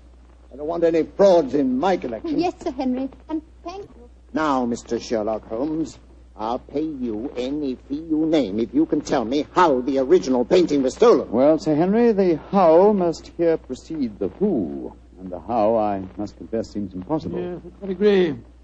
This is the sealed metal room. The only entrance is through the door. That has a combination that only you know, Sir Henry. Perfectly true.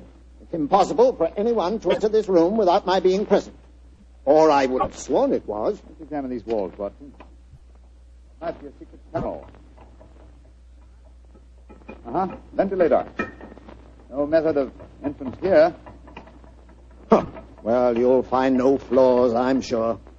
This room is built like a giant safe. And the time lock on the door is equally solid. Is the time lock working now? Yes. It started 5 minutes ago when we opened the door. But don't worry. It's perfectly safe with the door open. But when the door's closed, it couldn't be reopened again, I take it, Sir Henry. Not until the morning, Doctor, no. I had the lock specially designed. Very ingenious. This presents as pretty a problem as ever I've tackled, Sir Henry. A large painting stolen and a fake one substituted in a sealed room to which only you have access. I must confess the how seems utterly impossible. Remember what you always say, Holmes. Throw out the impossible, and whatever remains, no matter how improbable, must be the possible. Let's consider the who for a moment. Is your butler absolutely reliable? Absolutely. How about Miss Jackson? Oh, completely trustworthy. Brought letters of recommendation from most of the leading art galleries in London. Intelligent, too. And serious-minded.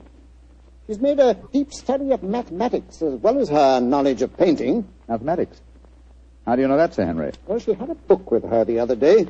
I was surprised at the title. Could have been a novel, but no. It was called The Dynamics of an Asteroid. It was inscribed to her by the author. Dynamics of an Asteroid, and inscribed to her by the author. Thank heavens for your memories, Henry. That book was written by Professor Moriarty. Violet Jackson must be an accomplice of his. Violet? The door! Someone slammed it shut. Yes, and it's not very hard to guess who that someone is. Oh, but I can't believe that Violet is a Look, criminal. there's a note being pushed under the door. Strike a match, will you, old fellow? Right, you are. What's it say, Holmes? Forgive my unladylike eavesdropping, but with Mr. Sherlock Holmes as near the truth as he is, I'm afraid it would be unwise for me to remain here any longer. On the other hand, you are in no danger of smothering in the strong room, but your imprisonment should delay my pursuit till morning. Violet Jackson. She's escaped us, Holmes. Don't worry, Watson. Miss Jackson's failure to procure the painting for Moriarty will land her in a far worse dilemma than anything we could subject her to. Moriarty has never tolerated failure on the part of his minions. A brilliant plot, old fellow, a brilliant plot. Moriarty is at the zenith of his powers. How fortunate that we were able to foil him. What do you mean, foil him? My painting's been stolen. Your painting, Sir Henry? Oh, no.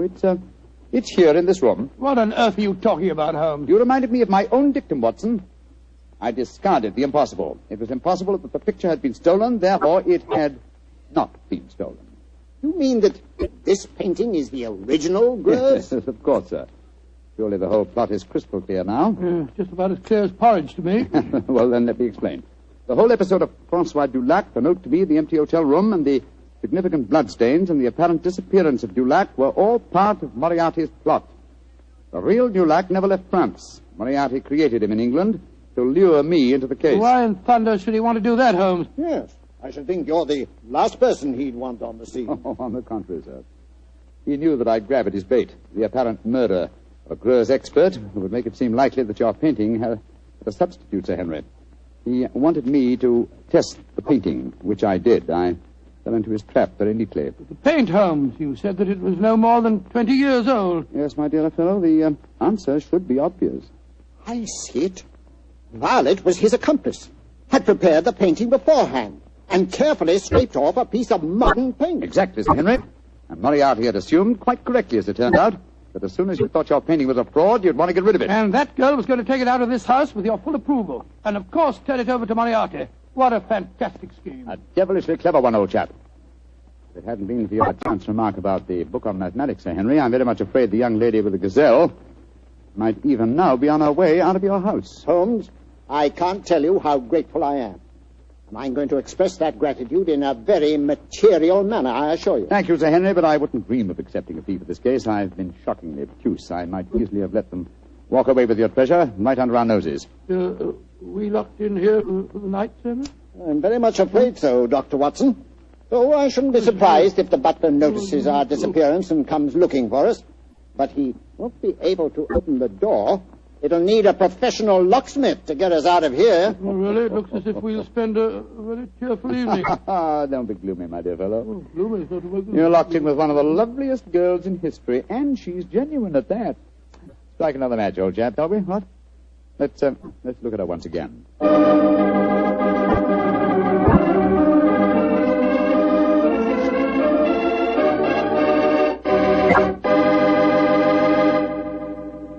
Doctor, that was not only a swell story, but I really learned something. Oh, good, Mr. Bartell. And just what did you learn? Well, this fellow Greuze, the painter... Yeah? I know this must sound stupid to you, but until you mentioned his name, I'd never heard of him before. Holmes mentioned his name to me. I've never heard him before either. But then... we'll never learn about the good things in this world unless somebody tells us. Exactly. That's the way I feel about Petri wine. Oh, no. Wait a minute. Now, here's the way I look at it. There are thousands of people who know about Petri wine and love it, right? Yes, but even though it's a wonderful wine, there must be some people who don't know about it. So I tell them about it. And I tell them about the Petri family and how they've been making wine for generations and how they've been handing on down from father to son, the fine art of turning luscious grapes into delicious wine. Yes, and when I tell them that the name Petri on a bottle of wine is the personal assurance of the Petri family that every drop of wine in that bottle is good wine, Well, that's all you have to know. So it adds up to this. If you want a fine wine for any occasion, you want a Petri wine, because Petri took time to bring you good wine.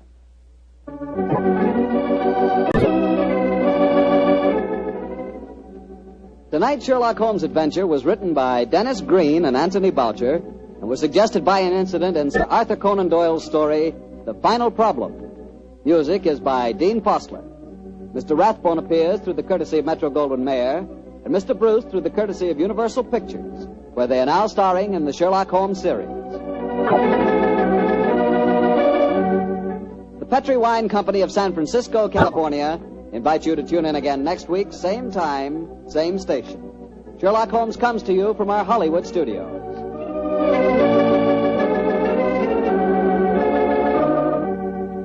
This is Harry Bartell saying goodnight for the Petri family. This is the Mutual Broadcasting... Sherlock Holmes and Dr. Watson. Murder, mystery, and intrigue at the turn of the century. Welcome to the new adventures of Sherlock Holmes. My name is Ben Wright.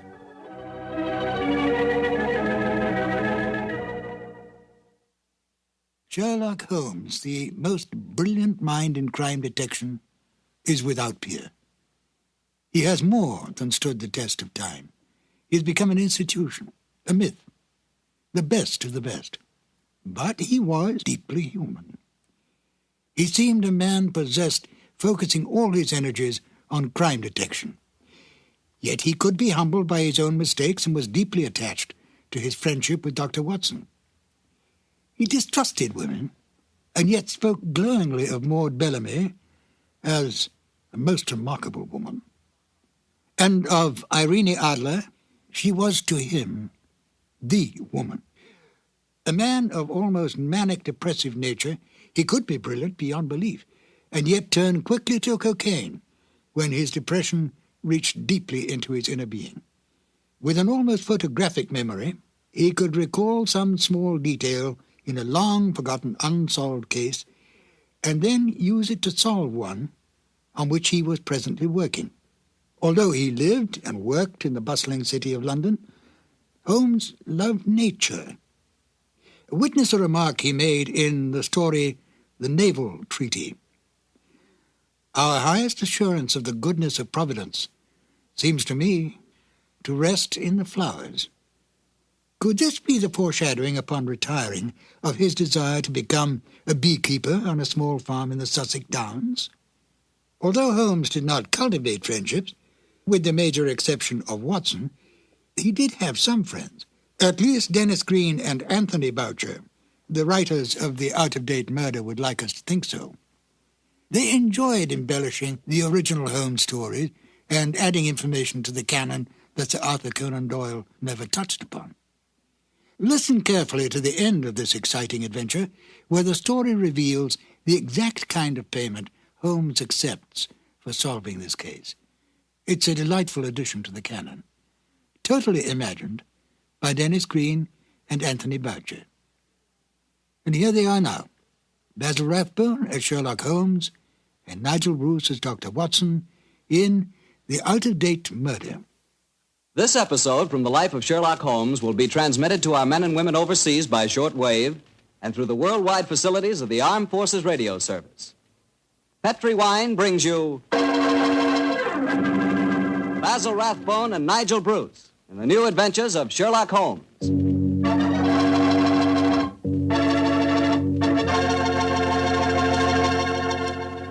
The Petri family, the family that took time to bring you good wine, invite you to listen to Dr. Watson tell us another exciting story about his old friend, that master detective, Sherlock Holmes. And we'd also like to tell you something you really ought to know. The fact that the one sure way to make good food taste better is to try that good food together with a glass of good Petri wine. Did you ever try Petri wine with dinner? No kidding, that's one bandwagon you sure want to hop on. Take, for instance, a deep red, hearty Petri California Burgundy. Wait till you taste that Petri Burgundy with, let's say, a delicious old-fashioned beef stew. Or maybe try a glass with spaghetti. I'm telling you, when you add the luscious flavor of that Petri Burgundy to with the flavor of your favorite foods, you're really living. You're finding out for the first time what good eating really means, on the level. So better keep a bottle of that Petri Burgundy right on the dining room table. And never forget, the best friend a good meal ever had is a glass of Petri wine.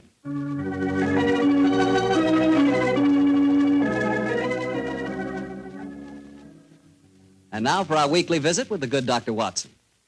May I come in, Doctor? No, Mr. Bartell. You know me better than that. Of course you can come in. I'm expecting you. I always look forward to these Monday evenings together, you know. Me too, Doctor. In fact, I always say this is the one doctor's appointment that never scares me. Oh, that's very nice of you, my boy. Draw up your chair and make yourself comfortable. Thanks. And what prescription do you have in mind for us tonight, Doctor? Well, now, let me see. Take one measure of subterranean peril, one of aristocratic lady in distress, a sprinkling of assorted villains, a corpse or two, and a little more than a dash of Sherlock Holmes and Dr. Watson. Shake the mixture well, and you have the case of the out-of-date murder. Well, how did the adventure begin, Doctor? Exactly enough. It was in September of 1900. I remember that Holmes and I went to Eastbourne for a much-needed rest. First couple of days we spent in soothing idleness. On the morning of the third day, Holmes, a dash of colour back in his cheek and a hint of the old sparkle in his eye, suggested that we should go and call on his good friend Evan Whitnell, curator of a nearby museum. And so, just after lunch on that September day, found the two of us talking to Professor Evan Whitnell in his private office at the museum. It only seems yesterday Holmes was saying... Professor Whitnell, your recent discoveries in this part of England have made you world famous instead of just nationally famous. My congratulations. Professor, I do wish you'd tell me about your discoveries. Oh, with pleasure, Dr. Watson. Less than 2 months ago, I was excavating on the downlands in this neighborhood when I was fortunate enough to discover a number of underground caves.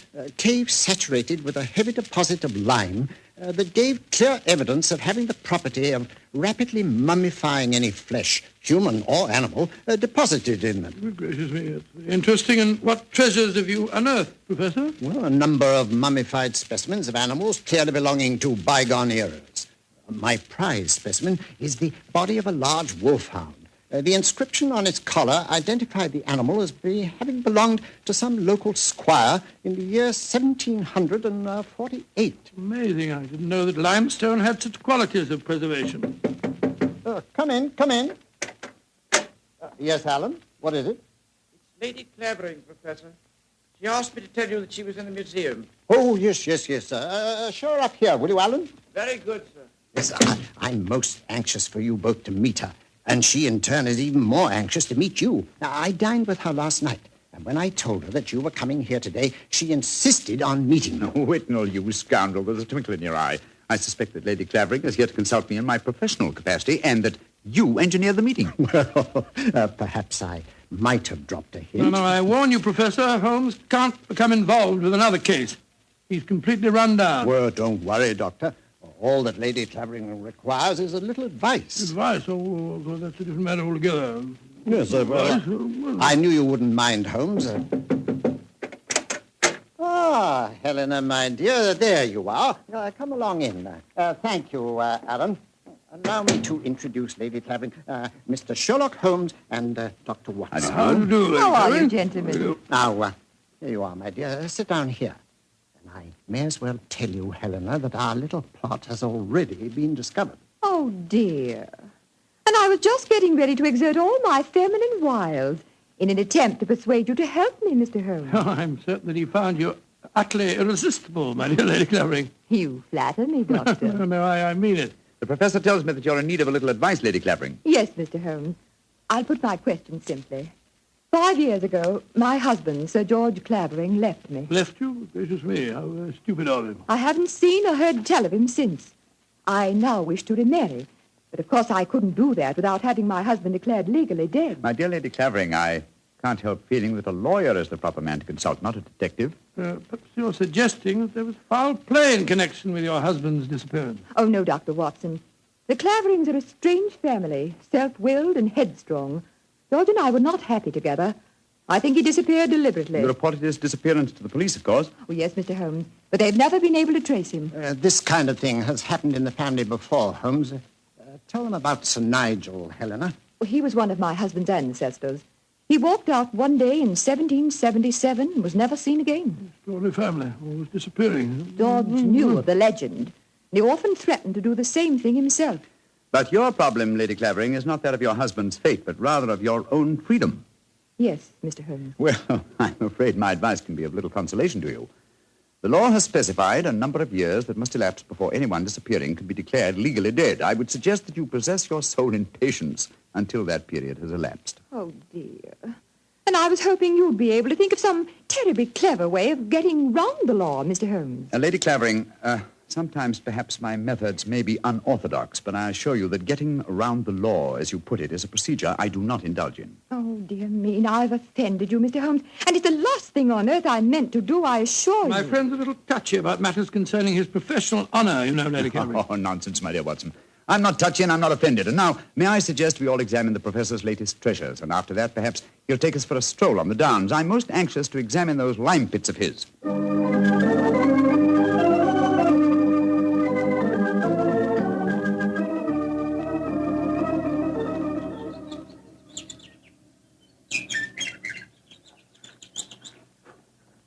The lime pits are about a mile from here. It's a nice walk across the cliff tops. Well, I'm sorry Lady Clavering didn't want to come with us. She's a charming woman, even though she did rub you up the wrong way. A beautiful woman, Watson, but I must confess her charm eludes me. Her lack of concern about her husband's fate seemed completely unnatural. Yeah, not if you'd known her husband, Sir George Clavering. He was a tyrant and a bully, both in his home life and in the village. Hello?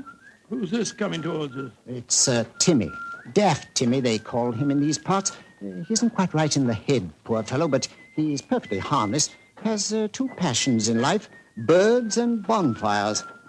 Hello, Timmy. I've got something beautiful to show you. Oh, it's so beautiful. Well, what is it, Timmy? Look, it's in my cap. See? Oh, isn't it lovely? It's robin's egg. I found it when I was bird nesting. Did you ever see such a blue egg? It's a beauty, Timmy. Where did you find it, my boy? Down by the lime pits. Oh, I'm going to build a lovely fire on the downs tonight. I'll let you come and watch it if you give me a shilling. Now, you be careful, Timmy, or you'll be in trouble again. Timmy doesn't get in trouble anymore now. Not since he had Sir George carried away. Sir George Clavering used to whip Timmy when he found him on the land. Timmy, tell me, how did you have Sir George, as you put it, carried away? I told my birds about him. I told them how he used to beat poor Timmy, and they said they'd carry him off and drop him over the cliffs. and that's what they did, because he never came back again. Oh, Lord, here comes Harry, Sir George's brother. Now there'll be trouble. Timmy, you'd better run. Oh, no, Timmy can't run. He'll break his pretty blue egg. Timmy, get off my land. If I catch you here again, I'll take my riding crop to you. Timmy hasn't done anything. Go on, be off with you, do you hear? I'll tell my birds about you. That's what I'll do. Oh, don't forget my bonfire. Infernal scoundrel. Hello, Whitnell. Hello, Harry. Have you met Sherlock Holmes and Dr. Watson? Oh, Sherlock Holmes, the professional nosy Parker, eh? Yes, Helena was just telling me about you. I'm very angry with her for talking to you about my brother. It's a private affair, and I intend it shall remain one. You understand, Holmes? Well, upon my soul. The devil with your brother, sir, and with you. I'd advise you to remember that you're not addressing a half-witted villager who can't defend himself. If you know what's good for you, you'll do what I say. Here, Chris. Impertinent brute. He spoke to you as if you were a stable boy, Holmes. Oh, really? He was quite refreshing.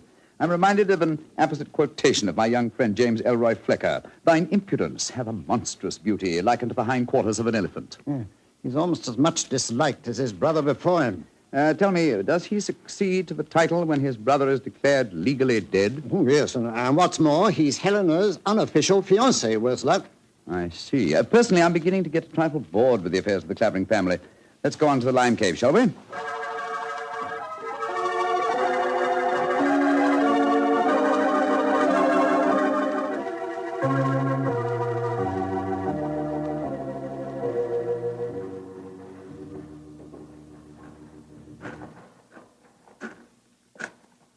caves are amazing. We must be 50 feet below the level of the ground, aren't we, Whitnell? Well, more than that, I should say. Rock formation is most unusual, a series of caves connected by a veritable honeycomb of tunneling. Yes. I think I'll light the lantern now. It's getting darker in here, and I haven't explored this particular cave before. Yes, I've had a wall cave in on me a couple of times, so you'd better watch where you're walking. There. Now we can see better. Let's go deeper, shall we? But do watch your step. It's eerie down here, isn't it? Hello. Well, what's this in the crevice here? Looks like a mummified bird of some kind. It is a beautiful specimen. Judging by its markings, a black streak here and bars of white in the tail, I'd say it was a peregrine. That's exactly what it is, a falcon. Dating back a couple of 100 years, I should say. And in a perfect state of preservation. Oh, this is a treasure. Come on, let's explore deeper. There's another cave over here. If you'll hold the lantern up a little, I'll... Oh, I say.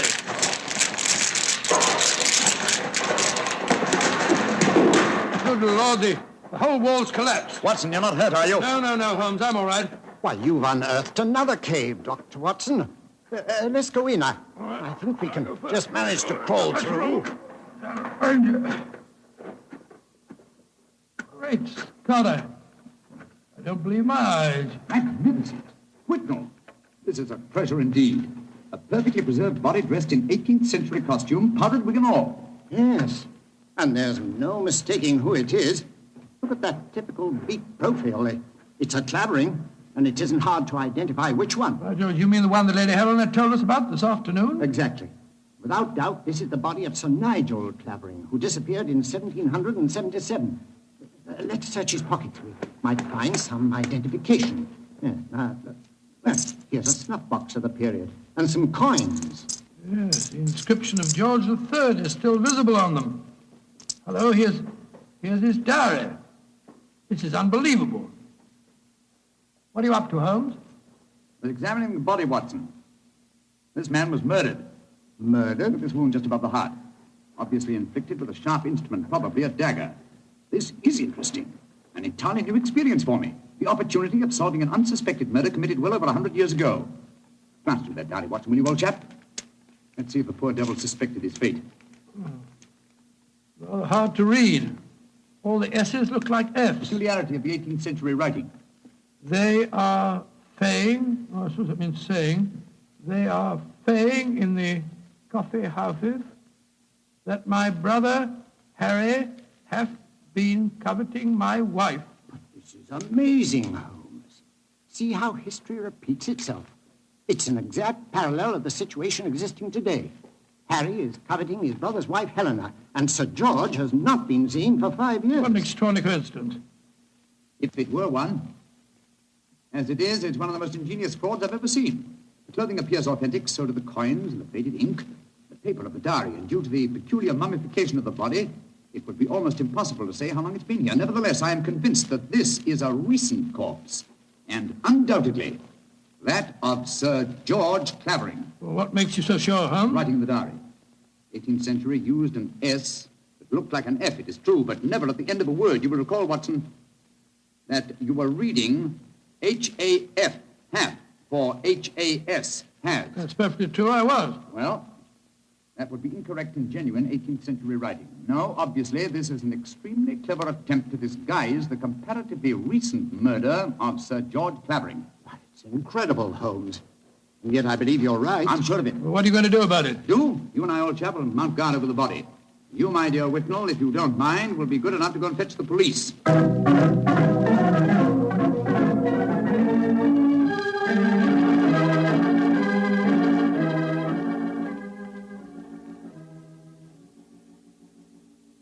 Holmes. Yes, old chap? What do you suppose is keeping the police? Whitnell must have gone over an hour, and the lantern with him. Here we are, crouching in the dark in a smelly cave, 50 feet under the cliffs, with a mummified corpse. Very true, Watson, but I don't. Uh-huh. Here comes the lantern. It must be Whitnell and the police. Whitnell! That you, Whitnell?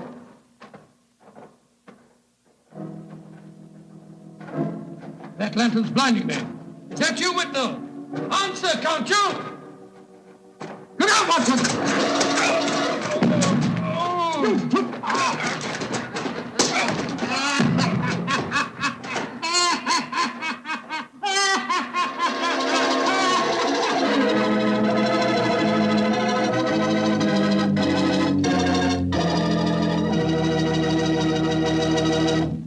Dr. Watson's story will continue in just a second.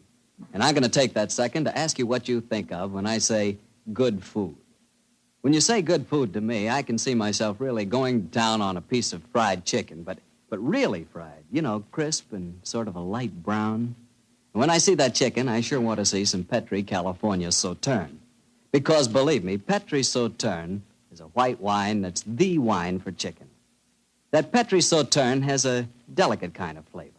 Delicate like its pale gold color. But what a flavor, and what a wine. If you want a swell white wine, you certainly want Petri Sauterne.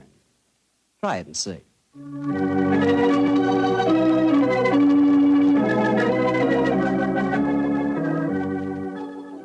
And now, back to Dr. Watson and tonight's story, The Case of the Out-of-Date Murder. Well, Doctor, you certainly had me on the edge of my chair during the first part of the story. Oh, I'm glad of that, my boy. Say, what happened when Sherlock Holmes yelled out at you in the cave? I was struck from behind with a spade and knocked out. A second later, the same thing happened to Holmes. You see, we were blinded by the lantern and couldn't protect ourselves. When we came to, we found we were at the bottom of a pit. The walls were narrow and vertical, and I saw no earthly way of our getting out of the trap. But as usual, Holmes had something up his sleeve.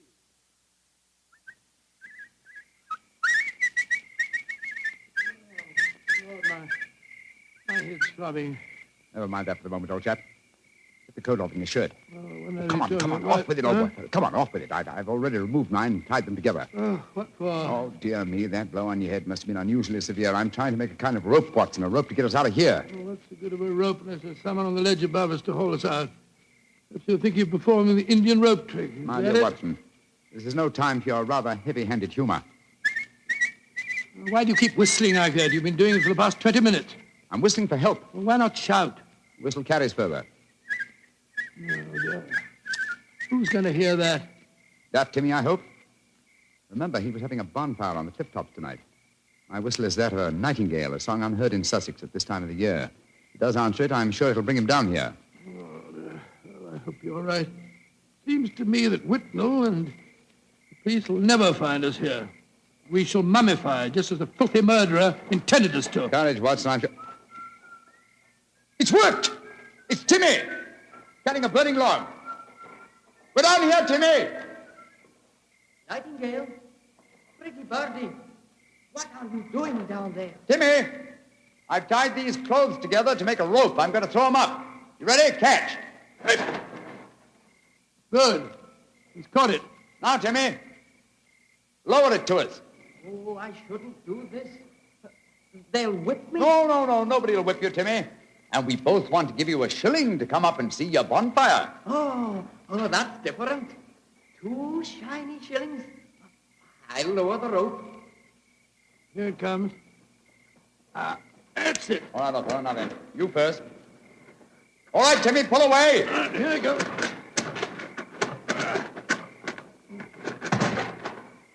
Splendid. I'm up, Holmes. Now lower it for you. All right. I've got it. Look out now. Here I come.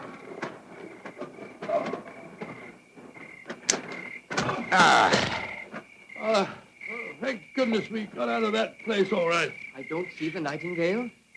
Oh, you must have him inside your coat. Well, never mind. We'll all go up to my bonfire and get warm. It's such a pretty bonfire.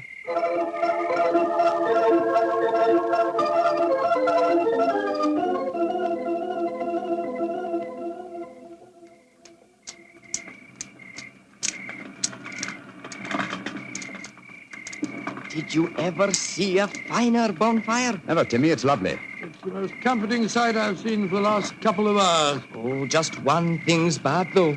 Somebody tried to burn a book in my lovely fire.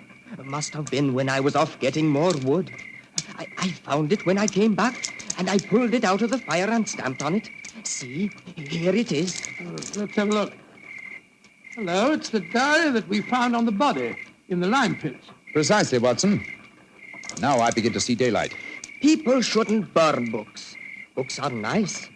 Books are like birds and bonfires. Oh, they're nice to be near.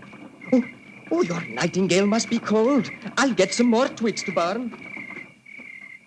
Well, now that fellow's gone away for a moment, I can see why we were attacked tonight. The murderer knew that we were going to the caves. He was afraid that his devilish plot wouldn't stand up under your scrutiny. So he watched us. When we discovered the body and sent Whitnell off for the police, he knew that he'd got to get rid of us. And who do you think that somebody is, old fellow? Well, that's easy. There's only one person strong enough to have knocked us both out and shifted our bodies. The dead Sir George's brother, Harry Clavering. I think not, old fellow. Didn't you observe as we entered the caves that pickaxes and wheelbarrows were much in evidence? Yes, that's right. They were, of course. Strength was not required under the circumstances. We were extremely vulnerable in the darkness. Any man with a modicum of cunning could have disposed of us, or any woman, for that matter. Good Lord, you're not suggesting that... Watson! Oh, Whitnell! Why, thank heaven you're safe. I've had the police with me for the last hour, but we couldn't find you. You went where I left you. True. Whitnell, I want you and the police to take me to Lady Clavering's house at once. After that, I wish to lodge information and make a charge of assault and possibly a charge of murder.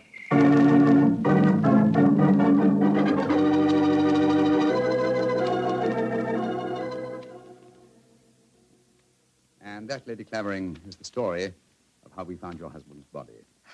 Horrible, Mr. Holmes. Horrible. But who in thunder could have planned such a devilish plot? Yeah, why did the murderer attack you and Watson? There, my dear Whitnell, you have the key to the murderer's identity. The man who so cunningly conceived and executed the murder of Sir George could never have bungled the job of disposing of Watson and myself unless he had meant to bungle it. You mean he didn't mean to kill us? Exactly. He merely wished us out of the way while the incriminating evidence was removed. You mean the diary? Of course I do. You will recall we found it partially burnt in Timmy's bonfire. Then it was Timmy who... No, my dear fellow. Surely it's obvious one person and only one knew that the diary was the key to the murderer's identity.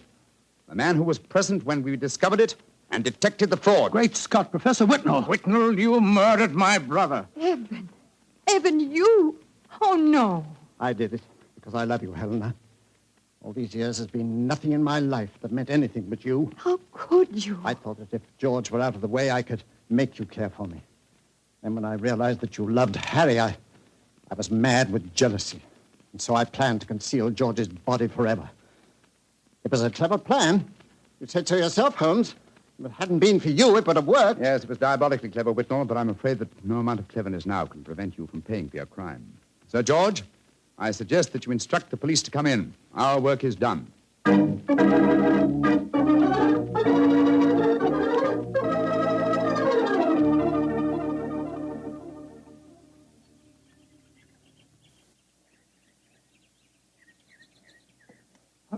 Holmes, look there on the point. Timmy's bonfire is still burning away. Yes. Tim is a simple fellow with simple tastes. Why are you so gloomy? You solved the case brilliantly. My dear fellow, my faith in human nature has been sadly shaken, old chap. Evan Whitnell was a good friend and an old one. Hard to be instrumental in sending him to the gallows. Well, he richly deserved it. Yes, I know he did. That's quite true, but it's depressing just the same. Come on. Let's continue our walk home across the downs. I heard Sir Harry offering you a fee. Did you take it? No, I didn't, but I did accept his offer of an acre of land on the downs over there near the Abbey ruins. You can see them silhouetted against the sky. An acre of land? What on earth would you do with that? Well, when I retire, and I shall retire soon, I've often thought of bee farming. This would be a heavenly spot for such a venture. Oh, I can't imagine you as a beekeeper. Oh, why not? After a life spent unraveling the tangled affairs of human beings, it would be soothing in the twilight of one's days to study the exact and predictable behavior of bees. Singing masons, building roofs of gold. Oh, well. One day, perhaps. One day.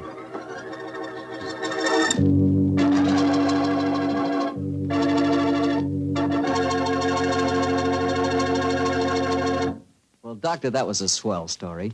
You know, I'm sure glad we get together like this once a week. Oh, thank you very much. Next week, why not come over a little earlier for dinner? Oh, no, I wouldn't think of having you go through all that trouble. Oh, well, of course, if you feel that way. Well, say, aren't you going to coax me? Well, to tell you the truth, I knew I wouldn't have to coax you. Mr. Bartell, I was Just going to show you the 2 thick steaks that I've got frozen in my refrigerator. Oh, no. Oh, yes. I'll also put aside a bottle of Petri Burgundy. Well, in which case, I'll bring along a very hearty appetite. If you pick the steak, I know it's good, and when it's Petri wine, you know that's got to be good, too. Because the Petri family has been making fine wine for generations. They've owned and operated the Petri business ever since its inception, way back in the 1800s. During all that time, they've sure learned plenty about the fine art of turning luscious grapes into clear, fragrant, delicious wine. And they've been able to take this experience and hand it on down from father to son, from father to son. That's why, when you want a wine for any occasion, you can't go wrong with a Petri wine. Because Petri took time to bring you good wine. Now, Dr. Watson, what story do you have lined up for us next week? Well, now, let me see. Next week, Mr. Bartell, I'm going to tell you an adventure that occurred to Holmes and me in the shadowy depths of the Limehouse district in London. It's a strange tale of death and terror. I call the story The Eyes of Mr. Layton. Well, Doctor, we'll be sure not to miss it. And meanwhile, don't you forget you promised to contribute to the National War Fund. National War Fund, of course, Mr. Bartell. It's a must. The money you give to your war fund not only helps the men and women in our armed forces, and it not only helps our allies, but that money goes to work right in your own community, helping make possible many relief and welfare agencies in your own hometown. So let's all be generous in victory. Give to your community war fund. Tonight's Sherlock Holmes adventure is written by Dennis Green and Anthony Boucher and is based on an incident in the Sir Arthur Conan Doyle story, The Adventure of Wisteria Lodge. Mr. Rathbone appears through the courtesy of Metro-Goldwyn-Mayer and Mr. Bruce through the courtesy of Universal Pictures, where they are now starring in the Sherlock Holmes series. The Petri Wine Company of San Francisco, California, invites you to tune in again next week, same time, same station. Oh, the Petri family took the time to bring you such good wine. So when you eat and when you cook, remember Petri wine. To make good food taste better, remember... Petri wine. This is Harry Bartell saying goodnight for the Petri family. Sherlock Holmes comes to you from our Hollywood studios. This is the Mutual Broadcasting System.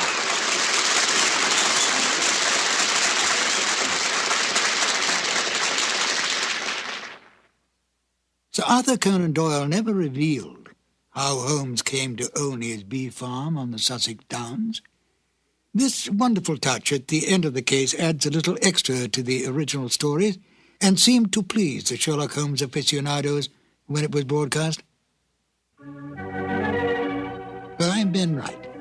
In a moment, I will present you with another new adventure of Sherlock Holmes.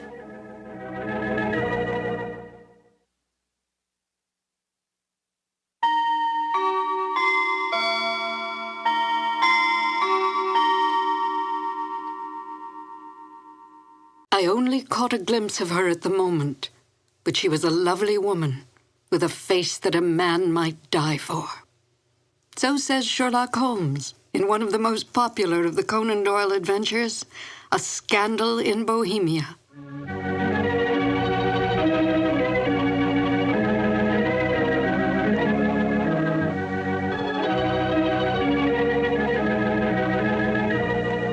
Hello, and welcome to 2 more new adventures of Sherlock Holmes. My name is Peggy Weber, and I had, as a young actress, the good fortune to perform with Basil Rathbone and Nigel Bruce on some of their Sherlock Holmes radio broadcasts. To Sherlock Holmes, Irene Adler was the woman. A great deal has been made of this over the years in many a pastiche, and even in some recent feature films, implying that Holmes was in love with Miss Adler. But we must not lose sight of the true nature of Sherlock Holmes. As Dr. Watson writes, Holmes was a man to whom all emotions, particularly that of love, were abhorrent to his cold, precise, but admirably balanced mind. It would not be in Holmes' nature to be in love with such a woman. We must also bear in mind that outward signs of love in the Victorian era were suppressed. Women were considered second-class citizens, creatures who stood behind their men, bred and raised their children, and stood by silently and supportively. Such forward women as Irene Adler were considered loose women. A woman who was, in the words of the King of Bohemia, an adventuress. Holmes accepted this label placed upon Miss Adler by his client, but did not have so narrow a mind about women himself. He might not care for them, but he certainly did respect them, especially such a formidable woman as Irene Adler. Miss Adler was a benign adversary to Holmes, for in truth all her actions were to protect herself, not to bring harm to the great detective or his client, the King of Bohemia. Miss Adler's cunning, her awareness, as well as her immense beauty, and her ability to best Holmes, who rarely lost the game, are the traits that endeared her to Holmes from the moment he realized she had outfoxed him. And now, Sherlock Holmes and Dr. Watson in the classic adventure, A Scandal in Bohemia. This episode from the life of Sherlock Holmes will be transmitted to our men and women overseas by shortwave and through the worldwide facilities of the Armed Forces Radio Service. Petri Wine brings you Basil Rathbone and Nigel Bruce in the new adventures of Sherlock Holmes.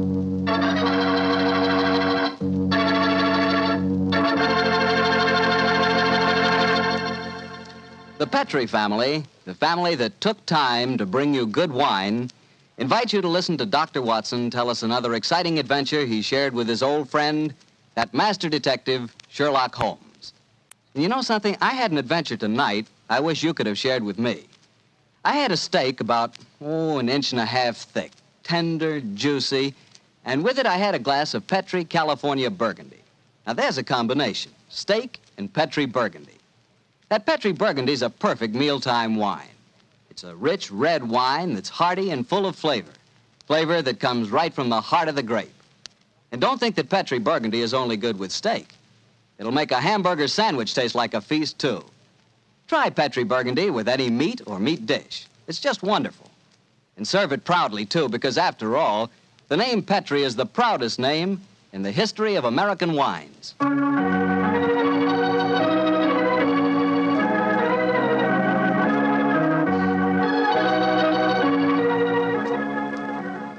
And now I know Dr. Watson's waiting for us, so let's go in and join him. Come in, come in, come in, come in. Good evening, Dr. Watson. Good evening, Mr. Bartell. You're quite muffled up tonight, I see. Overcoat, scarf, and gloves. Slip 'em off and come and join me by the fire. Thanks, Doctor. It's quite a nip in the air tonight. Yes, there is indeed. Well, Doctor, you told us last week that tonight's story centered around the activities of a brilliant and beautiful woman. Yes, my boy. Her name was Irene Adler. But I never knew Holmes refer to her by any other name than the woman. She sounds mighty intriguing. How did you happen to meet up with her? Well, I'll tell you the story from the beginning. One night, it was on the 20th of May in 1888, to be exact, I was returning home from a visit to a patient when my steps led me through Baker Street. Since my marriage, I hadn't seen much of Sherlock Holmes. And you couldn't resist stopping by at 221B, I'm sure, Doctor. Of course I couldn't. As I stood outside the well-remembered door, I looked up at the lighted windows and saw the tall, spare figure of my old friend, pass twice in dark silhouette against the blind. He was pacing the room swiftly, eagerly, with his head sunk on his chest and his hands clasped behind him. To me, who knew every mood of his and habit of his attitude and manner told their own story. He was hot on the scent of some new problem. I rang the bell, and a few moments later, found myself standing before him.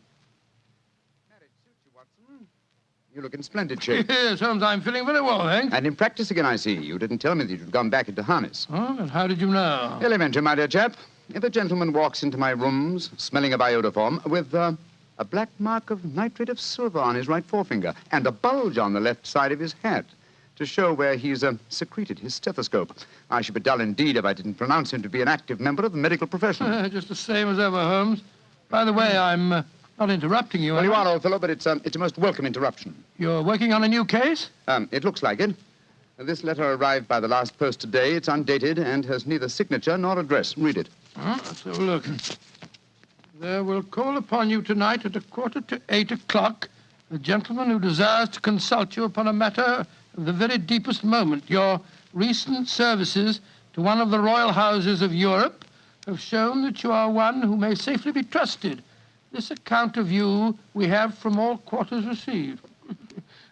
Be in your chamber, then, at that hour, and do not take it amiss if your visitor wears a mask. Great Scott, it's all very mysterious. What do you imagine it means? Look carefully at the note, old fellow. What do you deduce from it? Well, now, let me think. Well, the man who wrote it was presumably well-to-do. Such paper couldn't be bought under half a crown a packet. And it's peculiarly strong and stiff. Peculiar. That's the very word. It's not an English paper at all. Hold it up to the light. Don't you notice anything? Yes. There's a large E with a small G and a large G with a small T. That's right. Woven into the texture of the paper. What does that suggest you? The name of the maker, no doubt, or perhaps his monogram. Not at all, my dear fellow. The G with the small T stands for Gesellschaft, which is the German for company. And the EG? That stands for Igria. It's a German-speaking country in Bohemia, not far from Carlsbad. Oh, so the paper was made in Bohemia? Undoubtedly, my dear fellow. And the man who wrote the note is a German. How do you know that? Observe the curious construction of the sentence. This account of you we have from all quarters received. A Frenchman or a Russian could not have written that. It's the German who is so discourteous to his words. Oh, there's your client now. I better go home. No, unless you have to. Well, I could stay. I thought that Then perhaps stay, old chap. I'm lost without my Boswell, and this promises to be interesting. I told Mrs. Hudson to let the masked visitor come upstairs unannounced. Come in. Good evening, sir. You received my note? Yes, indeed, sir. Come in, won't you, and sit down. This is my friend and colleague, Dr. Watson. You may say anything before him that you can say to me. Whom have I the honor to address? You may address me as Count von Kram. How do you do, sir? You must excuse this mask that I wear. The august person who employs me wishes his agent to be unknown to you, and I may confess at once that the title by which I have just called myself is not exactly my own. I'm well aware of that fact, sir. You see, Mr. Holmes, the matter I am about to discuss implicates the great house of Ormstein, hereditary kings of Bohemia. That has not escaped me either, sir. In fact, if you will state your case, I shall be the better able to advise you. Your Majesty. How did you... Yes. Yes, I am the king.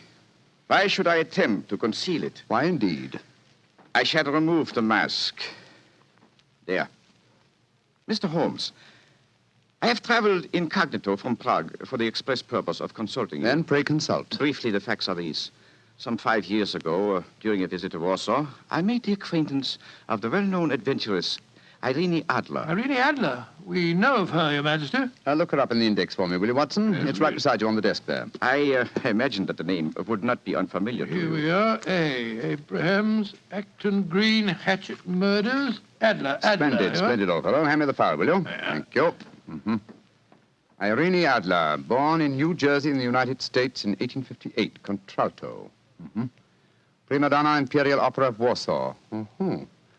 Retired from the operatic stage, living in London. Quite so. And here's a recent notation.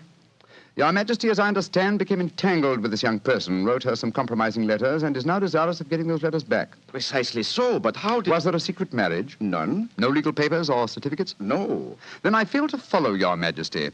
If this young lady should produce her letters for blackmailing purposes, how is she to prove their authenticity? There is the handwriting. Well, that could be a forgery, Your Majesty. But it was private notepaper. Stolen. My own seal. Imitated. My photograph. Bought. What? They were bought in the photograph. Oh, dear, that's very bad. Your Majesty has indeed committed an indiscretion. Did you inscribe the photograph, Your Majesty? Yes, Dr. Watson, I'm afraid I did. Gracious me. Mr. Holmes, it must be recovered. Perhaps if you were to pay enough, the photograph might be bought. She refuses to sell. Oh, stolen, then. 5 attempts have been made. Twice burglars in my pay ransacked her house. Once we diverted her luggage when she traveled. Twice she has been waylaid. There has been no result. Oh, dear. It's quite a pretty little problem. It is a deadly serious one to me. Your Majesty, what does Miss Adler intend to do with the photograph? To ruin me. Oh, how? Well, I'm about to be married to the second daughter of the King of Scandinavia. She is the soul of delicacy, a shadow of a doubt as to my conduct would bring the matter to an end. And Irene Adler threatens to send the photograph to your fiancée, I suppose. Yes, and she will do it. Rather than let me marry another woman, there are no lengths to which she would not go. Are you sure that she's not already sent it, Your Majesty? I am sure. Now, why, Your Majesty? She said that she would send it on the day my betrothal is publicly announced. That day will be next Monday. Splendid. Then we have still 3 days yet. Your Majesty will, of course, stay in London for the present. Certainly. You will find me at the Langham Hotel, registered as Count von Kram. Just 2 questions before you leave, sir. What are they? Is the photograph large or small? Quite large. And it was in a heavy frame. I see. And what is Miss Irene Adler's London address? Brioni Lodge, Serpentine Avenue, St. John's Wood. Thank you, Your Majesty. Good night, and I trust we shall soon have some good news for you. I am placing all my hopes in you, Mr. Holmes. Good night. Good night, Dr. Watson. Good night, Your Majesty. Fascinating problem, Holmes. I wish I could help you with it. You can, my dear chap. Huh? I shall be glad of your company. Oh, splendid. What's our first move, Holmes? Well, a good night's rest, I think. We'll meet here at 10 o'clock tomorrow morning. And then? Then, my dear fellow, we will see what we can find out about Miss Irene Adler, late of the Warsaw Imperial Opera Company and at present residing at Briony Lodge, Serpentine Avenue, St. John's Wood.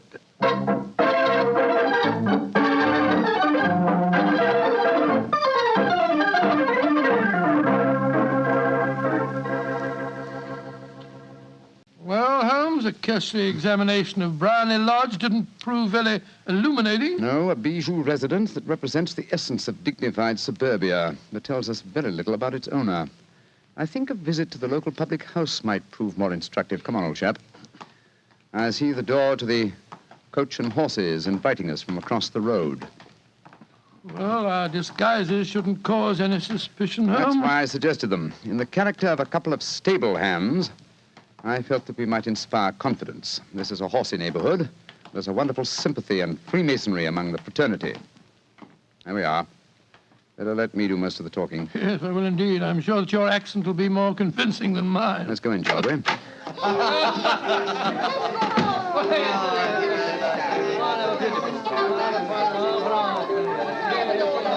Well, what'll it be, mateys? Half of Oldham Mile, please. How about you, Charlie? I'll have a say. Yeah, 2 halves of Oldham Mile.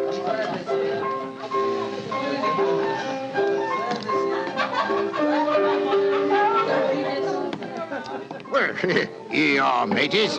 That'll be a tenner. Have a drink with us, Governor. Oh, don't mind if I do. I'll have a Guinness. You blokes new round here? Yes, that's right. Came over from Clapham. Clapham, eh? Well, here's looking at you. Hunting for jobs? That's right. We was told that Miss Adler across at Briony Lodge needed a new coachman and a groom. Well, it's the first I've heard of it. It might be true. Have you been over there to ask? No, not yet. We thought we'd find out something about the old girl first. She ain't no old girl, matey. She's the prettiest young thing you ever saw under a bonnet, and that's a fact. You know her, Governor? Why, of course I know her. Used to drive her carriage, I did, before I came to work here. Oh, what's she like? Oh, nice little lady, as you'll find, chum. Work you hard? No. She lives quiet, like. Goes out singing at concerts once in a while. The rest of the time, it's money for jam. She goes out for a drive in the park every day at 5 and comes back to dinner at 6:30. The rest of the time's your own. She ain't married, you say? No. But she's got a bloke what comes to see her all the time. He's a barrister. Nice gentleman. Mr. Geoffrey Norton is his name. Good-looking fella. Wouldn't be surprised to see him get spliced. Sounds like a cushy job to me. Come on, Charlie. Let's get over to the house and see what's what. Much obliged to you, chum. Well, good luck, mateys, and thanks for the Guinness.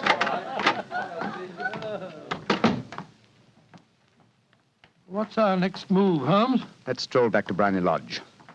I'm undecided whether to continue my investigation there or to try and find out something about Mr. Geoffrey Norton, the barrister. If he's just her lawyer and nothing else, it's more than likely that she's entrusted the photograph to his safekeeping. Hello. There's a cab waiting outside Miss Adler's house. Hurry, Watson. Maybe Mr. Norton's. Here we are at the gate. Yes. Here comes a man hurrying down the pathway. Quick. Flatten yourself behind this post. Listen. Where to now, Mr. Norton? Drive like the devil. First to Gross and Hankey's in Regent Street, and then to the Church of St. Monica in the Edgware Road. Half a sovereign if you do it in 20 minutes. Right, you are, Mr. Norton. Up in. Try and signal the cab, Watson. We must follow him. Well, here comes one. Oh, no, it isn't. It's a private carriage. Miss Adler's, no doubt. Here she comes down the pathway. Back behind the post again, Watson. Where to, Miss Adler? The Church of St. Monica's, John, and half a sovereign if you reach it in 20 minutes. The game's afoot, Watson. Quick. We must get a cab and follow them. Well, here comes a hansom. Hi, cabby, cabby! Here. You blokes got enough money to take a cab? Here's a half sovereign for you, my man. Right, you are. Where to, Governor? The Church of St. Monica in the Edgware Road, and another half sovereign for you if you get us there in 20 minutes.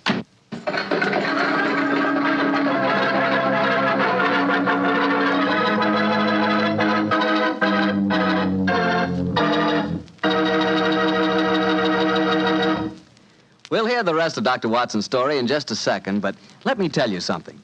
If you're going to have chicken for dinner tomorrow night, or any night, don't forget to serve that chicken with Petri California Sauterne. Believe me, Petri Sauterne is just about the last word in white wines.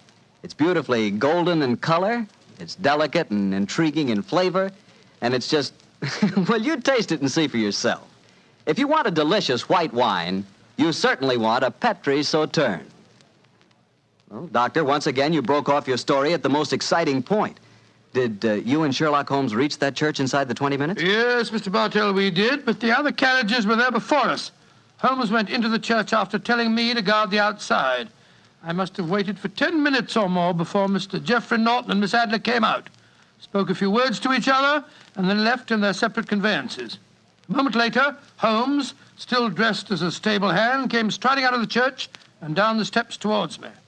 He was obviously very excited. What?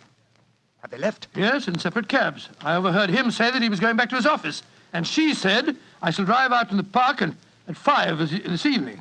Splendid, old fellow. Then come on. We can return to Baker Street. What happened inside the church, Holmes? They were married. Married? Of course. The ceremony would have been illegal if it had been performed after noon. That accounted for their wild dash to the church. Jump into the cab. Where to now, Governor? 221B Baker Street. Oh, so they got married, eh? Yes, and it may amuse you to know that I acted as witness at the ceremony. Oh, you did? But how did that happen? Their own witness had failed to appear, and I was dragged into the breach. The bride gave me this sovereign as a memento. I think I'll wear it on my watch chain in memory of the occasion. What an amazing situation. Things begin to look better for the king, don't they? Yes. Now that she's Mrs. Norton, the chances are that she won't want to expose His Majesty after all. I hope so, Watson, I hope so. But we can't afford to take any chances. I think the time is ripe for us to come to closer grips with the lady.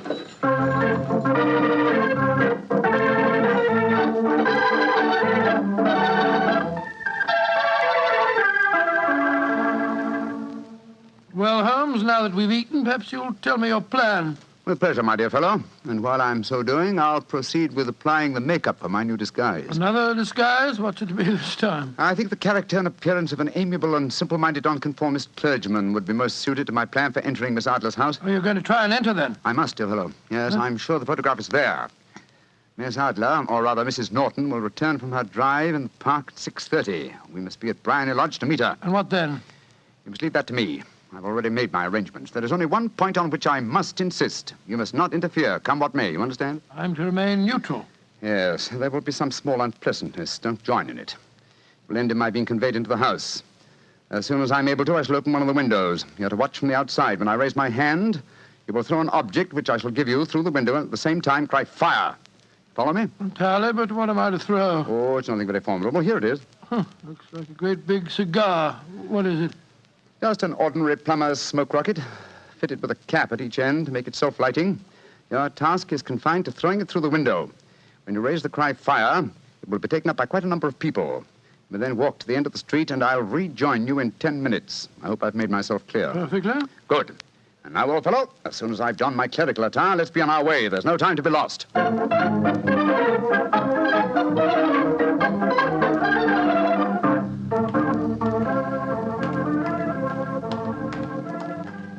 It's nearly 6:30, Holmes. We've been pacing up and down in front of our house for half an hour now. I hope she does come back. I'm sure she will. There seem to be a lot of loafers hanging around her gate. All part of my conspiracy, old chap. You'll see them play their parts in a few minutes. You still think the photograph is inside the house? Yes, I'm sure of it. Hmm?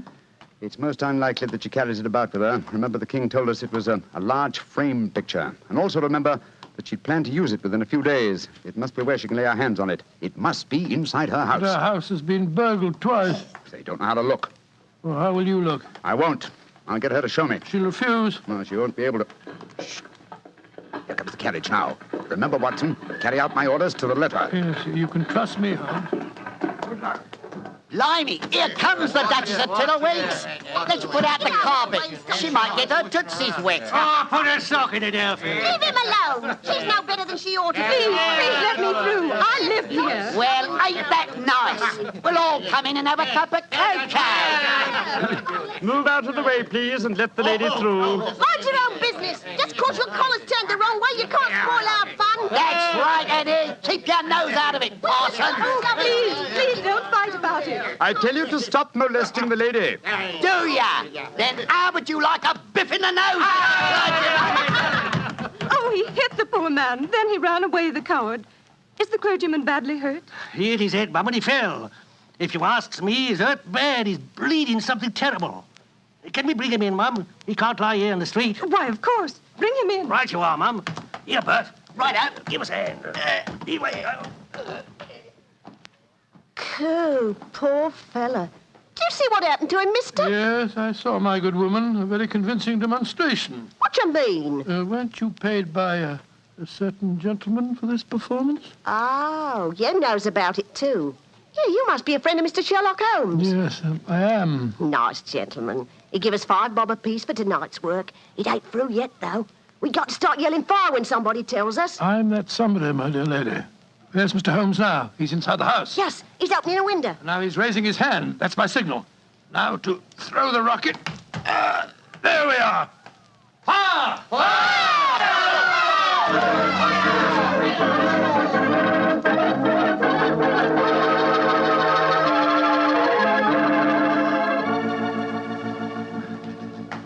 Holmes, there you are. You have the photograph? No, but I know where it is. She showed me, as I told you she would. I'm still in the dark. There's no mystery, old chap. When my accomplices started the round the street, I had a little moist red paint in my hand.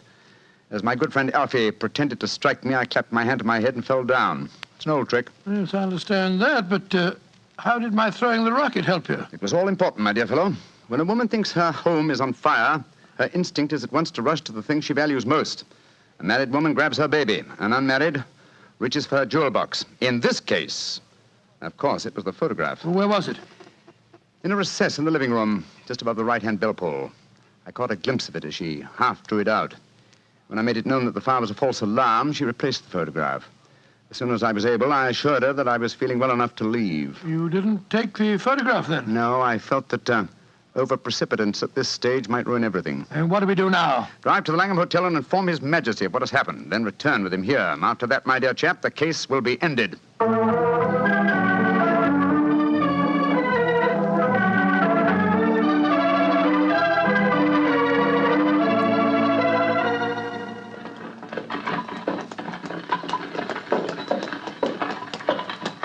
This is Brownlee Lodge now, Your Majesty. I'm all impatience. You're certain this photograph will still be there, Mr. Holmes? I have every reason to believe so, Your Majesty. I must confess, this is going to be something of an ordeal. Then I suggest that you let me do the talking, Your Majesty. I think I know how to handle the lady.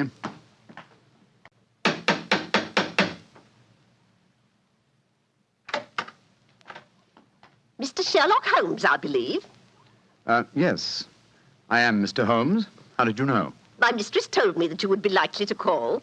She has left for the continent with her husband. You mean she's left England? Never to return. Then the papers, the photograph. All is lost, Mr. Holmes. We'll soon see. Follow me. She said you've been looking for something. I hope you find it. This was the bell pull. There's a sliding panel behind it somewhere. Ah, here it is.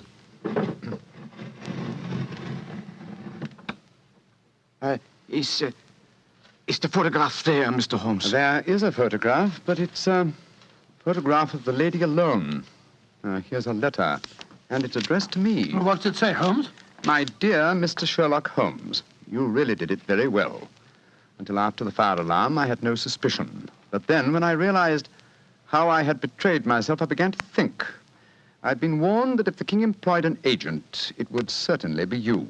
May I congratulate you on your disguise as the dear old clergyman? Great Scott, you was far more clever than you thought, Holmes. Yeah, go on. What else does it say? Let me see. My husband and I both thought that the best recourse was flight. So you will find the nest empty. As to the photograph of the king and yourself, His Majesty may rest in peace. Thank goodness for that. I love and am loved by a better man than he. I leave another photograph, however, that he might care to possess. And I remain, dear Mr. Sherlock Holmes, very truly yours, Irene Norton, née Adler. What a woman, Watson. What a woman. What a magnificent woman. She fooled me completely. But, I'm sorry, Your Majesty, I've been unable to bring your business to a more successful conclusion. On the contrary, my dear sir, nothing could be more successful. I know that Irene's word is inviolate. The incriminating photograph is now as safe as if it were under fire. I'm glad to hear Your Majesty say so. I am immensely indebted to you. Now, pray tell me in what way I can reward you. This beryl ring that I wear, I should be proud Your Majesty has something that I should value even more highly. You have but to name it. This photograph. Irene's photograph? But certainly. However, you must let me give you something more substantial. Oh, no, Your Majesty. This is something I shall treasure all my life. This and a golden sovereign I received from the lady's hand. They will remind me that I was once tricked by a woman. A woman that I shall never forget.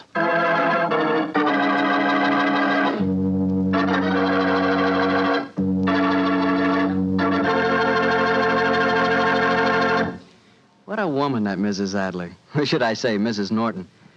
That's the kind of woman I could really go for, Doctor. Yes, if you could. Just between ourselves, you know, I sort of, I sort of could go for her myself. She was intelligent. Yeah, she was rich. Beautiful. That's the kind of woman you want sitting next to you in front of a cozy fire on a nippy fall night. Just the three of you. The three of you? Mm-hmm. You, she, and a glass of Petri port. Mr. Bartelli. Why not? That Petri California port is some wine. Boy, that Petri family really knows how to make good wine, all right. And no wonder. Look at all the experience they've had. Ever since they started the Petri business way back in the 1800s, the Petri family has handed down from father to son, the art of selecting perfect sun-ripened California grapes and making them into clear, fragrant, delicious wine. Those letters, P-E-T-R-I, on the label of every bottle of Petri wine are the personal assurance of the Petri family that every drop of wine in that bottle is good wine. It's got to be, because Petri took time to bring you good wine.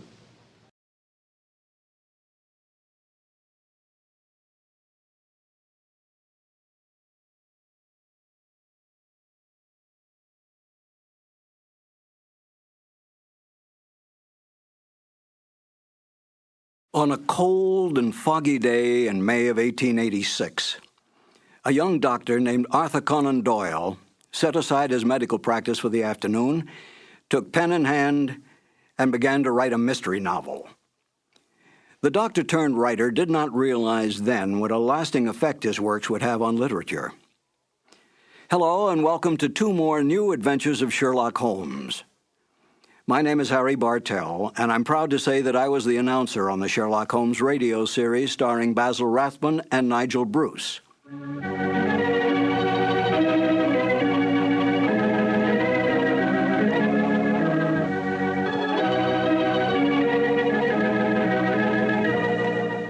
There are more true facts available about the real life of Sir Arthur Conan Doyle than all the fictitious conjectures on the written life of Sherlock Holmes. Yet it was Conan Doyle's great detective that brought the author worldwide fame. This saddened Conan Doyle, for he was really a romantic writer who wanted desperately to be recognized through his well-written historical romance novels. But it was not to be. The first short story to appear, A Scandal in Bohemia, was what made the name of Sherlock Holmes a household word. After writing but 6 short stories, Conan Doyle tired of the great detective. He wanted out. But Conan Doyle's agents, his book publisher, his reading public, and even the author's own mother continued demanding more and more Sherlock Holmes stories. Conan Doyle gave in, spending most of his time devising mystery plots for the great detective to solve, devoting only small periods of time on his other works, all of which he considered more important than Sherlock Holmes. Within months, the popularity of Sherlock Holmes spread worldwide. Conan Doyle was no fool. He knew which side his bread was buttered on, and he soon gave up his medical practice to spend all his time and energy on writing. Today, anyone can go into a bookstore and ask for a copy of Sherlock Holmes stories. Try to do that with any of Conan Doyle's other great works. Such is the power and attraction of the greatest detective of them all, Sherlock Holmes. Now, let's listen to Basil Rathbone and Nigel Bruce in one of the original Conan Doyle mysteries, The Adventure of Thor Bridge. This episode from the life of Sherlock Holmes will be transmitted to our men and women overseas by shortwave and through the worldwide facilities of the Armed Forces Radio Service. Petri Wine brings you Basil Rathbone and Nigel Bruce in the new adventures of Sherlock Holmes.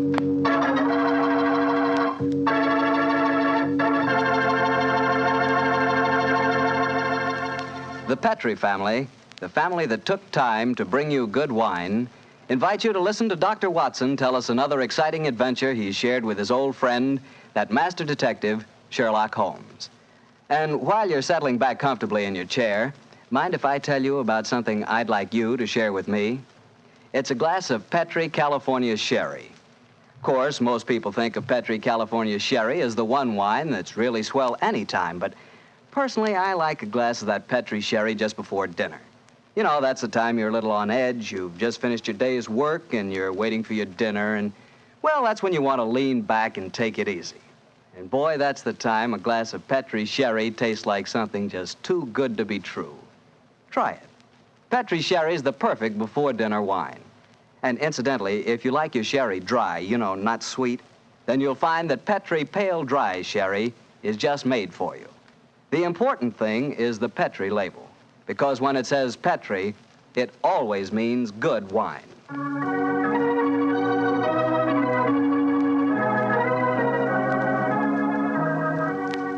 And now for our weekly visit with our good friend and host, Dr. Watson. Good evening, Doctor. Good evening, Mr. Bartell. You're a bit late. I've been keeping some dinner hot for you. Here, pull up your chair and join me. That's very nice of you. Thanks, Doctor. Are you all set with tonight's story? Yes, my boy, I'm all set, as you call it. As a matter of fact, I was going over my notes on the case just before you arrived. Last week, you hinted that a beautiful girl figured prominently in your adventure. That's quite right, Mr. Bartell. An extremely beautiful girl. In fact, I often used to say to Sherlock Holmes that if I'd been a little younger at the time, I might... Oh, well, you haven't come here to listen to my personal reminiscences. You want to hear the story that I called The Problem of Tor Bridge. That's what you promised us, Doctor. How did it begin? On a windy morning in October, in the 1890s it was. As I was dressing, I observed how the last remaining leaves were being whirled away from the solitary plane tree which graced the yard behind our Baker Street house. I descended to breakfast, prepared to find my companion in depressed spirits, for, like all great artists, he was easily impressed by his surroundings. But, to my surprise, he was in an unusually gay mood. As I entered the room, he looked up at me and, with a smile, and spoke. Good morning, my dear fellow. Hope you slept well. Splendidly, thank you, Tom. I'm so glad. Well, you're very solicitous this morning. I think you must have got a new case. Am I right? The faculty of deduction is certainly contagious. Yes, I have a new case. After a month of trivialities and stagnation, the wheels revolve once more. Good. Tell me all about it. Well, as yet, there isn't much to tell. Have you ever heard of Neil Gibson? Neil Gibson? Oh, yes. Something to do with gold mining, isn't he? A great deal to do with it, my dear fellow. In fact, he's considered the greatest mining magnate in the world. About 5 years ago, he bought a large estate in Hampshire. Perhaps you've read of the tragic death of his wife. Oh, yes, of course. I remember the case now. She was murdered by a jealous governess who was in her employ, wasn't she? That point will be decided when the lady in question, Grace Dunbar, I believe her name is, comes up for trial at the forthcoming Winchester Assizes. In any case, it's hard for me to see what I can do for my client at this late date. Your client? Oh, yes, I forgot I hadn't told you. I'm getting into your involved habit of telling a story backwards. Better read this letter. Came this morning. Oh, let's have a look. Dear Mr. Sherlock Holmes, Miss Dunbar is innocent. I can't see the finest woman in the world go to her death without doing everything possible to save her. I shall call on you at 10:30 tomorrow morning to discuss the matter. Yours faithfully, Neil Gibson. Good gracious me. There you have it, Watson. That is the gentleman I await. Do you know anything about his dead wife? Only what I've been reading in the papers. Apparently she was past her prime, which was the more unfortunate as this Miss Dunbar, who superintended the education of the two young children, is reputed to be a very attractive young lady. The eternal triangle, eh? Well, where did the murder take place? On Gibson's estate in Hampshire. His wife was found in the grounds nearly half a mile from the manor house, late at night, clad in her dinner dress with a shawl over her shoulders and a revolver bullet through her brain. Any weapon found near her? No, there were no clues found at the scene of the crime. What made them suspect the governess? Well, in the first place, there was some very incriminating evidence. A revolver with one discharged chamber, the caliber corresponding with a bullet in the dead woman's head, was found on the floor in Miss Dunbar's wardrobe. Oh, was it? Pretty damaging evidence, Holmes. So the coroner thought. And to make the case even blacker against Miss Dunbar, the dead woman had a note on her making an appointment at that very spot. And the note was signed by the governess. It seems obvious that the girl's guilty, and the motive's clear. Mr. Gibson would be a great catch for a young girl. Love, fortune, power, all dependent on one life. Possibly, Watson, but circumstantial evidence can be very misleading at times. There's the gentleman in question, unless I'm very much mistaken, considerably before his time. I can see him from the window here. Formidable-looking fellow. Must be well over 6 foot tall.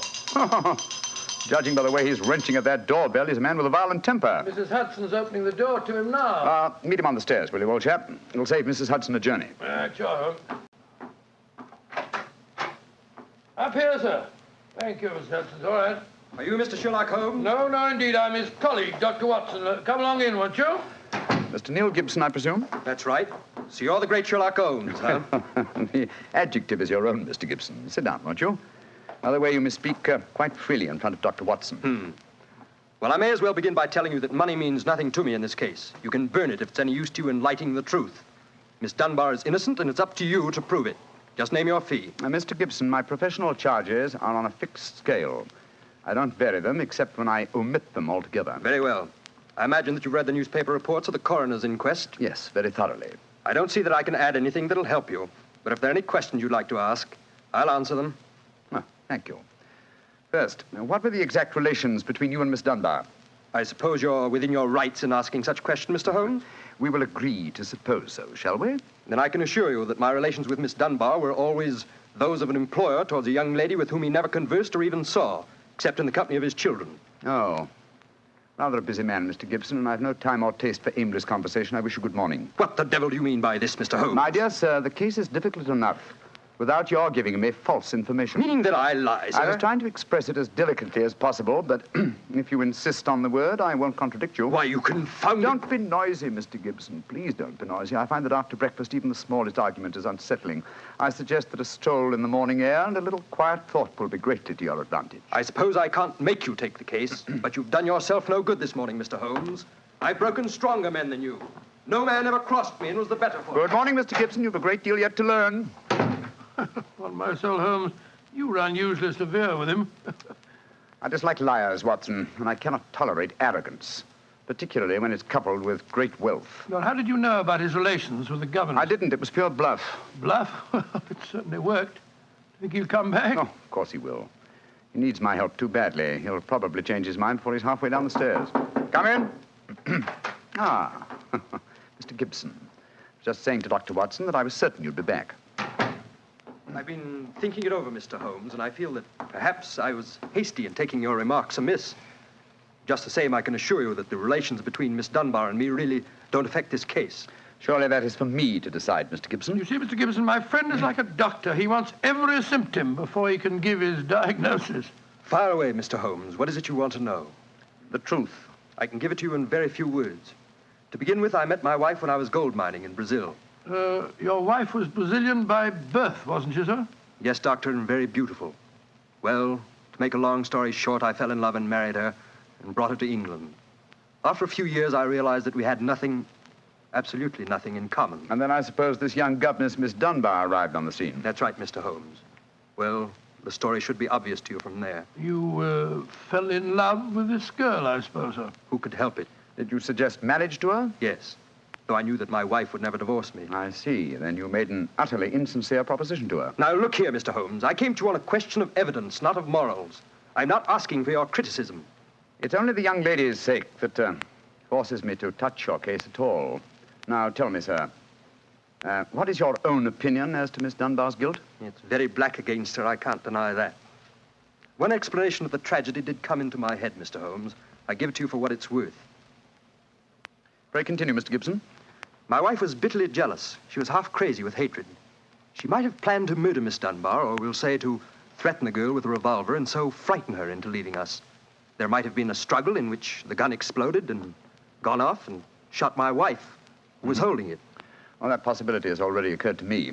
It's the only obvious alternative to deliberate murder. The revolver, Holmes, was found on the floor of the governess's wardrobe. Now, Mr. Gibson, I should like to examine your house and the scene of the murder as soon as possible. Certainly, Mr. Holmes. Sergeant Coventry of the local police is still down there. He'll give you any help you may need. Excellent. Watson, old fellow, out with the timetable. We're catching the next fast train to Winchester.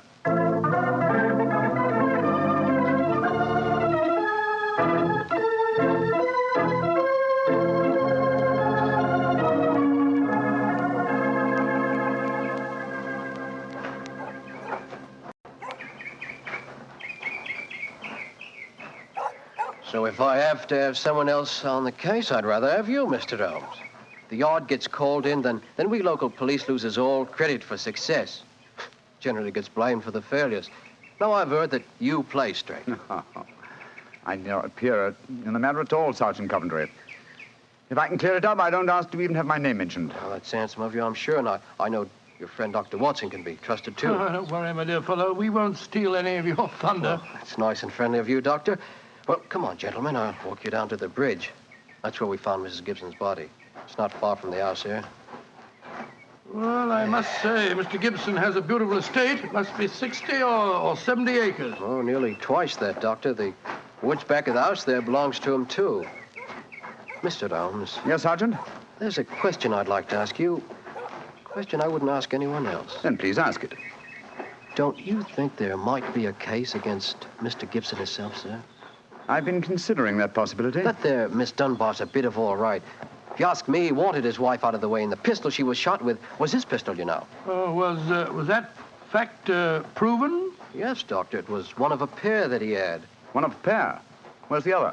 Well, Mr. Gibson has a lot of firearms. We never quite matched that particular pistol, but the box was made for two. Well, if it was one of a pair, surely you'd be able to match it. Well, we have them all laid out at the house if you want to look them over. And we'll do that later. This, I presume, is Tor Bridge. That's right, sir. Found Mrs. Gibson's body lying right here at the approach to the bridge. I see. I gathered from the newspaper reports that the shot was fired at very close quarters. Yes, sir, very close. Near the right temple, wasn't it? Just behind it, sir. How did the body lie, Sergeant? Oh, on its back, Doctor. No trace of a struggle, no marks, no weapon. The note from Miss Dunbar was clutched in her left hand. Clutched, you say? Yes, sir. We could hardly open the fingers to get at it. That's of greatest importance. It excludes the idea that anyone could have placed the note there after death in order to furnish a false clue. What did the note say, Sergeant? Little enough, Doctor. It just said, I will be at Tor Bridge at 9 o'clock, and it was signed Grace Dunbar. Miss Dunbar admit writing it? Oh, yes, sir. What was her explanation? She wouldn't say nothing. Said she was saving her defense for the trial. Yes, it seems odd that Mrs. Gibson was still clutching that note. Seems perfectly natural to me. Oh, come now, old fellow. Argue the thing out logically. If the letter is genuine, it was certainly received sometime before the tragedy, say an hour or two. Why then was the dead woman still clasping it in her left hand? Why should she carry it so carefully? She certainly didn't need to refer to the note at all at the interview. Doesn't it strike you as rather strange? Well, now you put it that way, it does seem a little peculiar. Hello. Did you notice this, Sergeant? Oh, you mean that chip out of that stone on the underside of the parapet of the bridge, sir? Yes, I noticed it. Didn't think nothing of it, though. It's a very large chip. Yes, but it's been done recently. Notice how the stonework is white just here. It took some violence to do that. Hand me your cane, Watson, will you? Here you are, fella. Thanks. Yes. It's a hard knock. And in a curious place, too. But it's 15 feet from where we found the body, Mr. Holmes. Yes, Holmes, I don't see how it could have any connection with Mrs. Gibson's murder. Possibly it hasn't. But it's a point worth noting. There were no footprints, you say, Sergeant? None, Mr. Holmes. The ground was as hard as iron. It's been a very dry summer, and we haven't had any rain to speak Yes, of this pity. year. Well, Sergeant, I'm much obliged to you, and now I think we'll get back to the house. Right. Cesar will show you where the firearms are, sir. Oh, who is Cesar? Oh, funny kind of a bloke. Brazilian he is. Brazilian, eh? Like Mrs. Gibson? Yes, Mr. Holmes. Comes from the same town that she does, as a matter of fact. Something very fishy about him, if you ask me. Now, if you'll excuse me, gentlemen, I'm going to take a little stroll around the grounds. You started me on a new train of thought in this case, Mr. Holmes. Oh, I'm delighted, Sergeant. I'll get back to the house.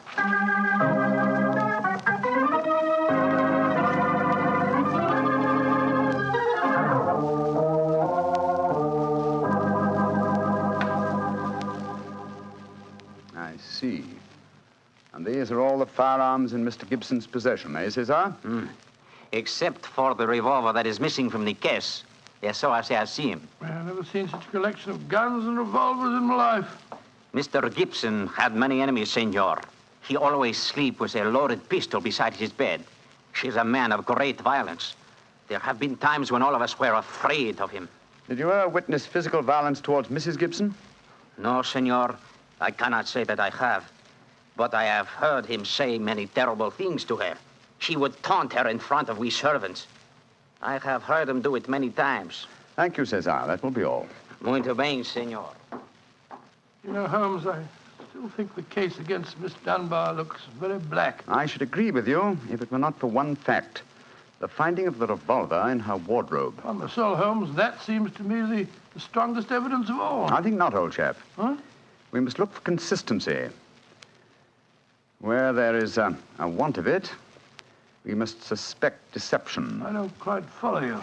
Suppose for a moment that we visualize you in the character of a woman who in cold, premeditated fashion is about to murder a rival. You've planned it. A note has been written. The victim has come. You have a weapon. The crime is well done. It has been workmanlike and complete. Do you mean to tell me that after carrying out so crafty a crime, you'd be so stupid as to forget to fling the incriminating revolver to the bottom of the stream? Or perhaps in the dense reeds that border it? Would you carefully carry it home and put it in the first place that would be searched? Your wardrobe? Well, perhaps in the excitement of the moment, one... No, my dear chap, I won't admit that's even possible. When a crime is coolly premeditated, then the means of covering it are coolly premeditated also. Well, then if Miss Dunbar didn't shoot Mrs. Gibson, who the devil did? I hope I can give you the answer to that question, Watson, when we've made one further visit. Oh, Lord. Where are we going now? To prison, old chap. Prison? Yes, we're going to Winchester Prison to call on Miss Dunbar. I'm certain that the key to this strange mystery lies in her hands.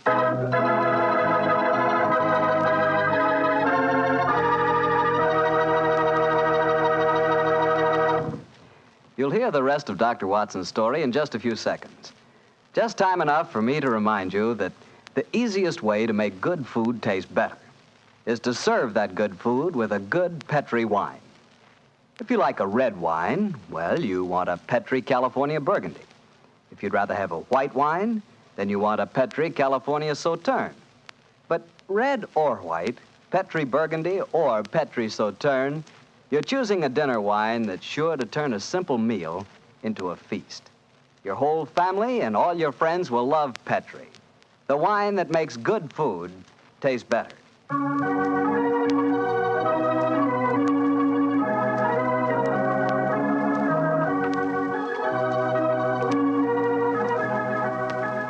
And now back to Dr. Watson and tonight's Sherlock Holmes adventure, The Problem of Tor Bridge.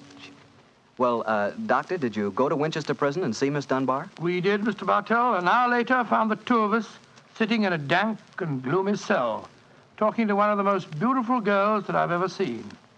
Her bright, flashing eyes and her air of quiet confidence seemed sadly out of place in such a setting. Holmes spoke to her quietly, soothingly. Miss Dunbar, tell us of your true relations with the dead woman. She hated me, Mr. Holmes. She hated me with all the passion of her distorted mind. Please tell us exactly what happened on the evening of Mrs. Gibson's death. Well, I received a note from her in the morning. A note imploring me to meet her at the bridge after dinner that night. She said she had something important to say to me. Did you keep that note, Miss Dunbar? No, Doctor. She Well, she asked me to destroy the note, so I burned it in the schoolroom grate. I saw no reason for such secrecy, but, well, I did as she asked. And yet she kept your reply very carefully. It's interesting. Tell me what happened when you met her that night. When I reached the bridge, she was waiting for me. I won't tell you what she said, but she poured out her whole wild fury in burning, horrible words. I didn't answer. I couldn't. It was dreadful even to look at her. She was like an insane woman, standing there screaming disgusting insults at me. I put my hands to my ears and rushed away. Where was she standing when you left her? Within a few yards of the spot where her body was found later. And yet, presuming she met her death shortly after you left her, you heard no shot. No, I heard nothing. But I was so upset, Mr. Holmes, that I rushed straight back to my room. Did you leave it again that night? Yes. When the alarm came that Mrs. Gibson was dead, I ran out with the others. Did you see Mr. Gibson? Yes, Doctor. He had just returned from the bridge when I saw him. He had sent for the doctor and the police. This pistol that you found in your room, have you ever seen it before? Never, Mr. Holmes, I swear it. When was it found, Miss Dunbar? Next morning, when the police made their search. It was on the floor of my wardrobe where I keep my shoes. You had no idea how long it had been there. Well, it hadn't been there the morning before, How do you know? because I had tidied up the wardrobe that day. I see. Then someone must have come into your room and placed the pistol there in order to incriminate you. I'm certain of it. When could they have done that? Well, it could have been at meal times, or when I was in the schoolroom with the children. Yes. Miss Dunbar, on examining the scene of Mrs. Gibson's death, I noticed that a piece of stonework on the underside of the parapet of the bridge had been broken away. Can you suggest any possible explanation for that? Oh, surely it must have been a mere coincidence, Mr. Holmes. Possibly. But why should it appear at the very time of the tragedy and at the very place? Could it possibly be that... Why, yes, of course. Idiot. Why didn't I think of it before? Come along, Watson. Where are we going, Holmes? Back to Thor Bridge, old fellow. As fast as we can get there. What have you found out, Mr. Holmes? The answer to this mystery, I hope, my dear young lady. You will get news before the day is out. And meanwhile, take my assurance that the clouds are lifting and that the light of truth is breaking through.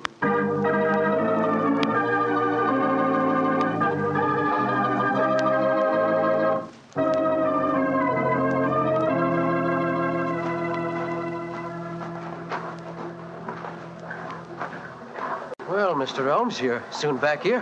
What have you found out? Soon in a few moments. You got my message? Oh, yes, sir. Here you are. Ball of twine. What you wanted for, I can't imagine. You'll soon see, Sergeant. Watson, I have some recollection that you usually go armed on these excursions of ours. Yes, I'm carrying my revolver. Why? Give it to me, old chap, will you? Thanks. I believe your revolver may have a very intimate connection with the mystery we're investigating. You're joking. Now, Watson, I'm very serious. We have a test to make. If the test is successful, Miss Dunbar will be free before nightfall, and the test will depend on the conduct of this revolver of yours. Yes, I'll take the precaution of unloading it. There we are. Now, Sergeant, ball of twine, please. Wish I knew what you was up to, sir. I tie one end of the twine like this to the handle of the revolver. So. Sergeant, see if you can find me a heavy stone, will you? Oh, right, you are, sir. Holmes, what are you doing? Trying to reconstruct the killing of Mrs. Gibson. But you've seen me miss the mark before, Watson. I have an instinct for such things, and yet it has sometimes played me false. It seemed a certainty when it first flashed across my mind in Miss Dunbar's cell. But one drawback of an active mind is that one can always conceive alternative explanations which would make our scent a false one. And yet, oh well, we can but try. Here's a nice stone, Mr. Holmes. Thank you, Sergeant. Yes, now, sir. I tie the other end of the twine to the stone. Wait a minute. Like that. Splendid. Sergeant, will you please take this stone and stretch the twine across the parapet of the bridge there, so that the stone will swing just clear of the water on the other side of the bridge. Right, sir. I'll stand on the spot where Mrs. Gibson's body was found. That's it, Sergeant. Over the parapet. How's that, Mr. Holmes? The stone swinging about 8 feet above the water. Splendid.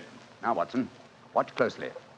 I raise the revolver to my head. Careful, Holmes, careful. Don't worry, old chap, it's not loaded. Now, let us imagine I am the late Mrs. Gibson. I raise the revolver to my head and fire it. Instantly, my fingers release their grip and...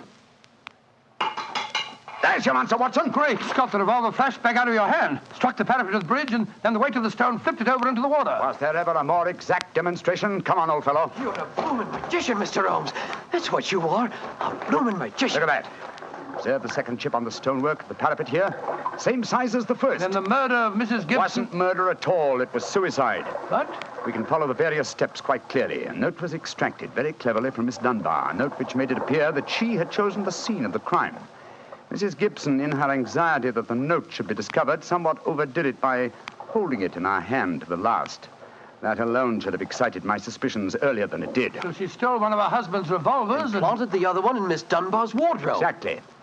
After discharging one of the cartridges, which you could easily do in the woods without attracting suspicion, she then went down to the bridge, where she contrived this exceedingly ingenious method of getting rid of her weapon.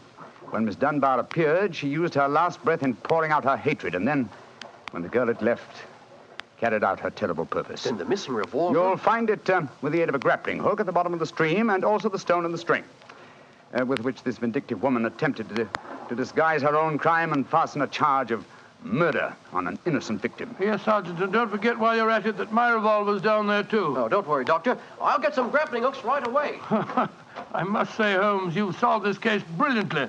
Quite brilliantly. I disagree, old chap. And I fear that you will not improve my reputation by adding the case of the Tor Bridge mystery to your annals. Oh, nonsense, but that's ridiculous. Oh, no, it isn't, old boy. I've been sluggish in my mind and wanting in that mixture of imagination and reality which is the very basis of my art. I confess that the chip in the stonework was a sufficient clue to suggest the true solution, and I blame myself for not having attained it sooner. Well, Holmes, personally, I agree with the sergeant's opinion of you. Oh? What was that, old fellow? You're a blooming magician, Mr. Holmes. That's what you are, a blooming magician.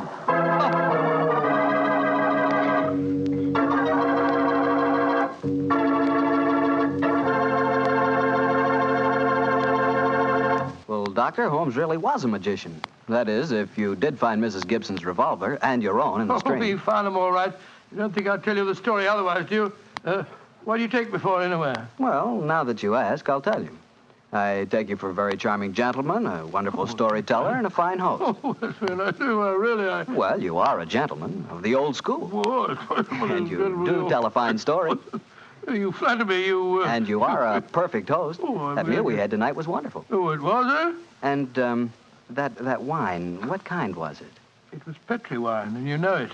And I should have known that you were leading up to something. Mr. Bartell, you should be ashamed of yourself. You will do anything to get a chance to talk about Petri wine. Oh, I can't say I don't blame you. Well, honestly, Doctor, I meant everything I said. But you don't really want me to stop talking about Petri wine, do you? After all, it's worth talking about, isn't it? What other wine is made with the loving care that goes into Petri wine? Don't forget, Petri wine is made by the Petri family. Winemaking is their business. Why, they've been making wine for generations, handing down from father to son, all their skill and knowledge and experience. You can be sure the Petri family really knows plenty about the fine art of turning luscious grapes into delicious wine. That's why, whether you want a wine for before dinner, with dinner, or for any time, you can't go wrong with a Petri wine, because Petri took time to bring you good wine. And now, Dr. Watson, what new story are you planning to tell us next week? Well, next week, Mr. Bartell, I'm going to tell an adventure that Holmes and I had amid the oriental magnificence of a Maharaja's palace in India. India? Sounds intriguing. What were you and Sherlock Holmes doing out there, Doctor? Well, we'll have to wait till next week for the answer to that question, my boy. But I can tell you that it was one of the weirdest problems that we ever had to solve. I call the story The Vanishing Elephant.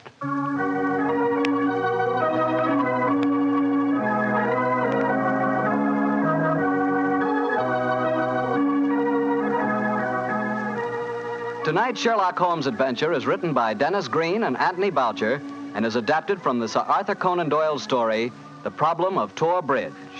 Mr. Rathbone appears through the courtesy of Metro-Goldwyn-Mayer, and Mr. Bruce through the courtesy of Universal Pictures, where they are now starring in the Sherlock Holmes series.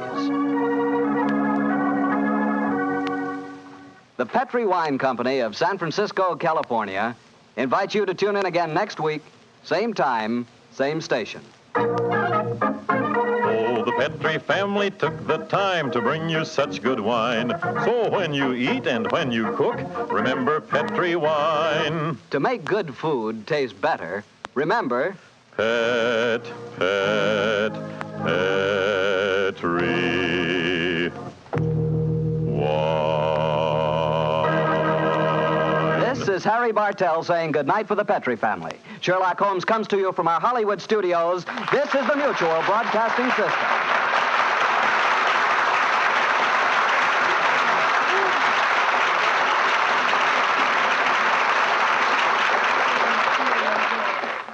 Of course, many of you are already familiar with this intriguing mystery story, but this is the first time in over 40 years that Basil Rathbone and Nigel Bruce have had the pleasure of once again entertaining you with Sir Arthur Conan Doyle's original story, The Adventure of Thor Bridge. This is Harry Bartell. I'll be right back with more notes on Sir Arthur Conan Doyle and another new adventure of Sherlock Holmes.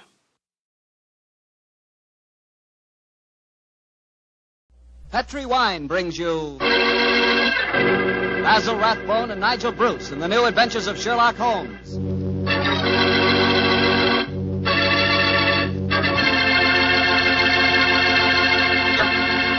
The Petri family, the family that took time to bring you good wine, invite you to listen to Dr. Watson tell us another exciting adventure he shared with his old friend, that master detective, Sherlock Holmes. And I'd like to talk about an adventure myself. An adventure in good eating. It begins with a good wine. Petri California Sauterne.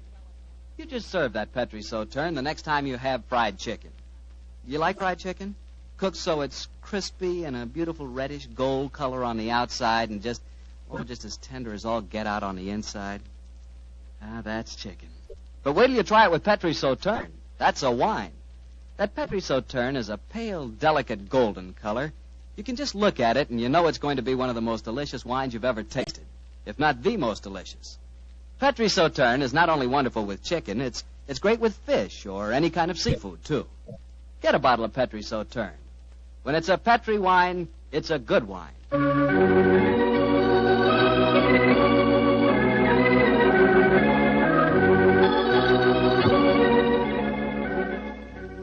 And now I'm sure Dr. Watson's expecting us, so let's go in and join him. Ah, there you are, Mr. Bartell. Good evening, Doctor. Good evening. Draw up your chair by the fire. That's it. The tobacco's in the jar beside you over there. Thanks. Well, Doctor, all ready for tonight's new Sherlock Holmes adventure? Yes, Mr. Bartell. Though on this occasion I'm going to tell the story a little differently. You see, I didn't take part in it myself, so I shall act as a narrator and recount the adventure as it was told me some years after it actually took place. Told you by Sherlock Holmes, I suppose. Yes. At the time the story happened, the whole world, including myself, believed that my old friend had been dead for 3 years. What did he do with himself during those 3 years, Doctor? Wandered about the world, Persia, Egypt, the south of France, and 2 years of his time was spent in Tibet, where he disguised himself as a Norwegian explorer by the name of Sergerson, his object being to visit the forbidden city of Lhasa. The story began as Holmes stood on the outskirts of a tiny encampment, high in the Tibetan snows, disguised as a Norwegian Sergerson. Surrounding him was an excited group of native guides, their fur-capped faces and shaggy sheepskin coats making them appear like strange, wild animals as they stood there gesticulating wildly. The freezing wind whirled great clouds of snow away from the mountaintop that loomed above them. And Holmes told me that he felt a premonition of impending disaster.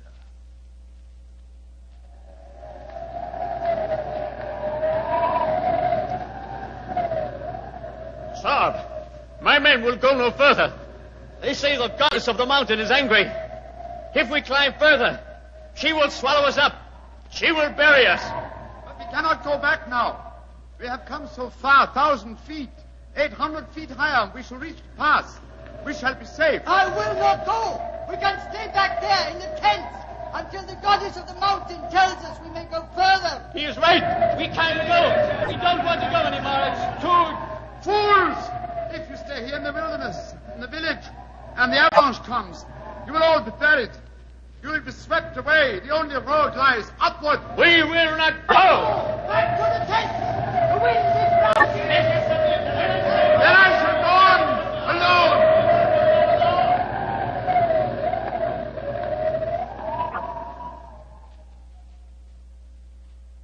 Holmes Holmes was the only one who survived. He struggled up the pass that led to safety, the icy gale whipping round him in a frenzy. A few moments after he reached the top, the avalanche occurred. The tents, the guides, and all their equipment were buried beneath hundreds of feet of hurtling, thundering snow. The way behind him was closed. He could only forge ahead.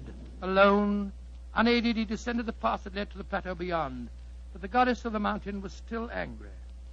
Through the knifing wind and snow he battled on, without food and without, as he told me later, much hope.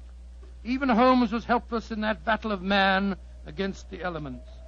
What happened in that 36 hours he never really knew, except that the wind howled and the driving snow slashed at him without mercy. Finally, his mind began to wander, and he became delirious.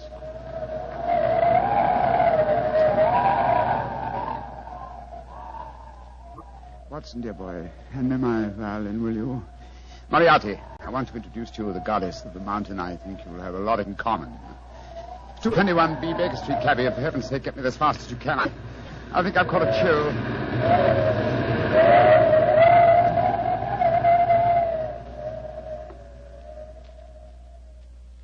Though his mind was wandering, his great strength combined with instinctive urge for self-preservation must have kept him on his feet. But finally he returned to normal consciousness to find himself jogging along a rough road in a primitive cart drawn by 2 oxen. The sun shining on him, and a white girl feeding him warm broth from a cup. For a moment the girl looked at him with a comforting smile, and then she spoke. No wonder you look puzzled, poor man. You can't make up your mind whether you're in this world or the next. Who are you? And how did I get here, please? My name is Eileen Farley. I'm a medical missionary. I found you wandering out of your mind 2 days ago, and I've taken you under my wing. We're going to the monastery of Panchapushpa. I'm most grateful to you, Miss Farley. You have saved my life. Permit me to introduce myself. My name is Sigerson, Olaf Sigerson. I'm a Norwegian explorer. Oh, no.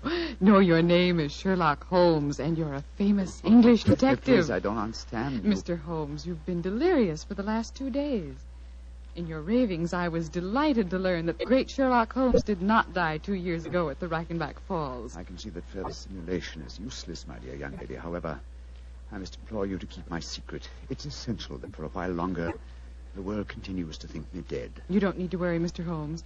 I'm a great admirer of yours, and I promise that no one will ever learn your secret from my lips. Try drinking a little more broth. You're dreadfully weak. Thank you, sir. Help me, please. Please, to give me help. Another white man travels the road to Panchapushpa. Stop the cart! You need help? Stop! My own cart has broken the wheel. You're going perhaps to the monastery of Panchapushpa? We are. Good. Fyodor Dmitrievich Borodin, Imperial Russian envoy, will travel with you. Please to make room. Спасибо. Well, really? Remember my secret. The cart may proceed. Понимаешь? Your name, please, young lady. Eileen Farley. I'm an American medical missionary. I do not approve of missionaries, but you are very beautiful. So Borodin will forgive you. Who's this mujik lying on the floor? He looks half dead. I am half dead, Господин Borodin. My name is Sigerson. I am Norwegian. What is a Norwegian doing in Tibet? I have been exploring the mountains. And what, may I ask, is a Russian doing in Tibet, Господин Borodin? What is a Russian doing? You shall see, my friend. To Holy Mother Russia shall belong Tibet. But now let us be gay. We have some hours ahead of us. You like vodka, Miss Farley? I'm afraid I don't drink. Borodin will teach you to drink. Then he will sing you songs of his native Russia. We shall be happy. Ay, chiki, chiki, chiki, gor, vashni, more, Singing. Holmes told me that every note jarred his aching, weary head. After a few hours, the strangely assorted trio arrived at the gates of the monastery. An edifice, as Holmes told me, of great antiquity and of breathtaking beauty, and built in the shadow of a giant mountain. He was fed and bathed, and shortly afterwards he found himself together with his 2 companions in the presence of the head abbot himself, a man of great age and infinite wisdom. The faint chanting of religious music could be heard coming from another part of the monastery. As the old man spoke.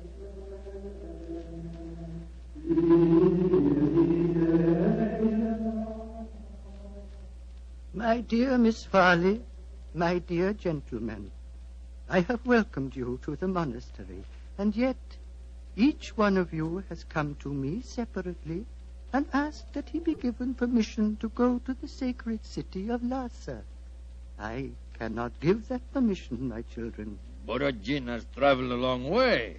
Russia will be most unhappy if he does not get the permission. I am an explorer, Reverend Sir. Will not that fact entitle me to some consideration? I, too, have traveled a great way, sir. My children, I realize your claims, but the permission is not in my power to grant. Tibet is ruled by our Chinese overlords. In any case, I will ask you to turn your heads. The gentleman approaching us has preceded you in residence here. He also wishes to tread the road to Lhasa. You have new visitors, I see. Yes, my son. Permit me to introduce you. Sir Harvey Forrester, and this is Miss Eileen Farley. How do you do? How do you do, Sir Harvey? Gospodin Borodin from Russia. How do you do? One cannot travel the world without meeting an Englishman. God we push it, And Mr. Olaf Sigerson from Norway. God dag, Sir Harvey. How do you do? Please be seated. My children, the Chinese ruler in this province has heard of your presence here. He has announced his intention of visiting you. Before he arrives, I should like to ask you each a question. 4 of you, all from different countries, have traveled here to the mountains of Tibet.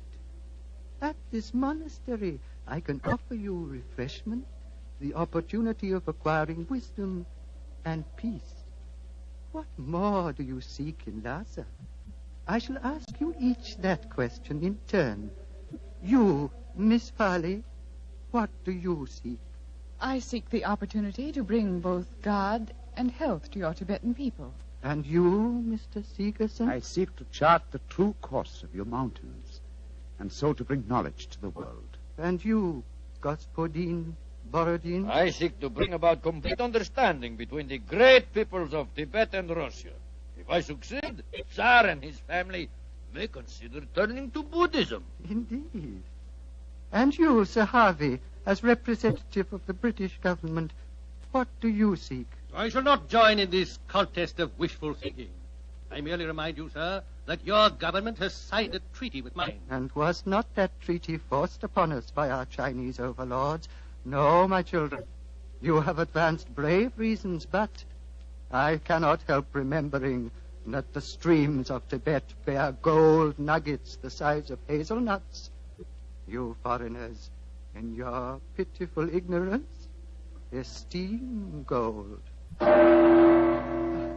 That signals the arrival of Watson, the Chinese emissary. Your problems will soon be settled, my children. I will acquaint him with your request.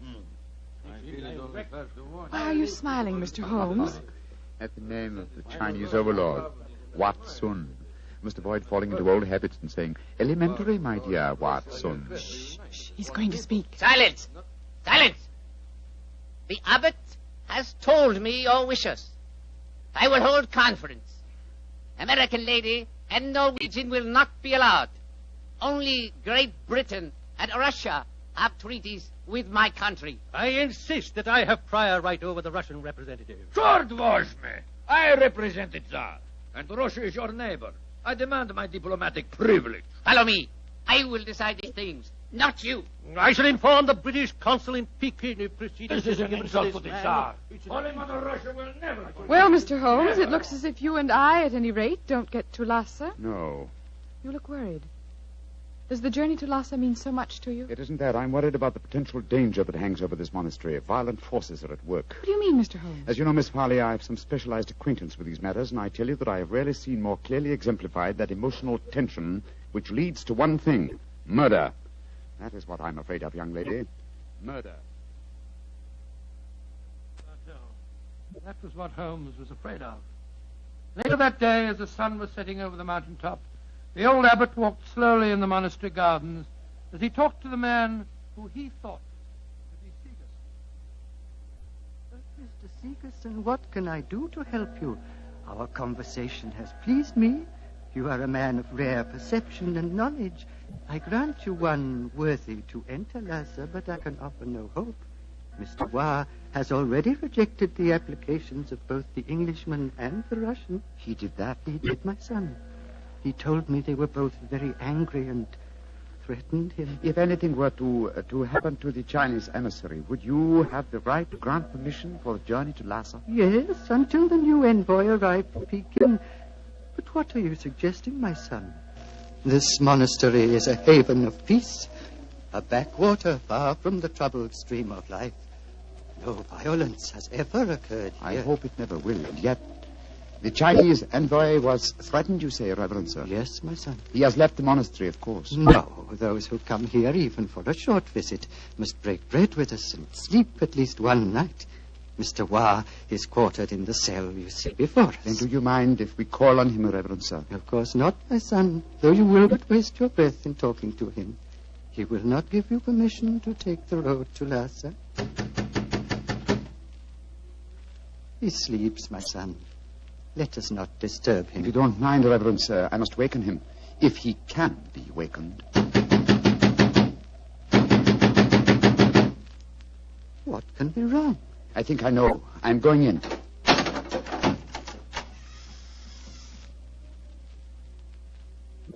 There is your answer, Reverend Sir. He is dead. Yes, sir. Strangled with his own cue. Oh, the poor, misguided man has taken his own life, my son. No, sir. Look at those marks on his shoulder. He has been murdered. But what are we to do? As it happens, Reverend Sir, I've had a certain amount of experience with these matters in my own country. If I were to produce the murderer for you with certain proof of his guilt, would you authorize my going to Lhasa? Yes, since for a few days that permission is mine to give, I will grant it. You fill me with a strange confidence, but how will you find this taker of life? I can't tell you now, sir, but I shall find him. All that I require is a little assistance from you, sir. Of course. What is it? Let us both leave the cell, post a guard here, and give him strict orders that no one is to enter unless accompanied by me. Very well. But, my son, where are you going? Before very long, sir. I hope to be on my way to Lhasa.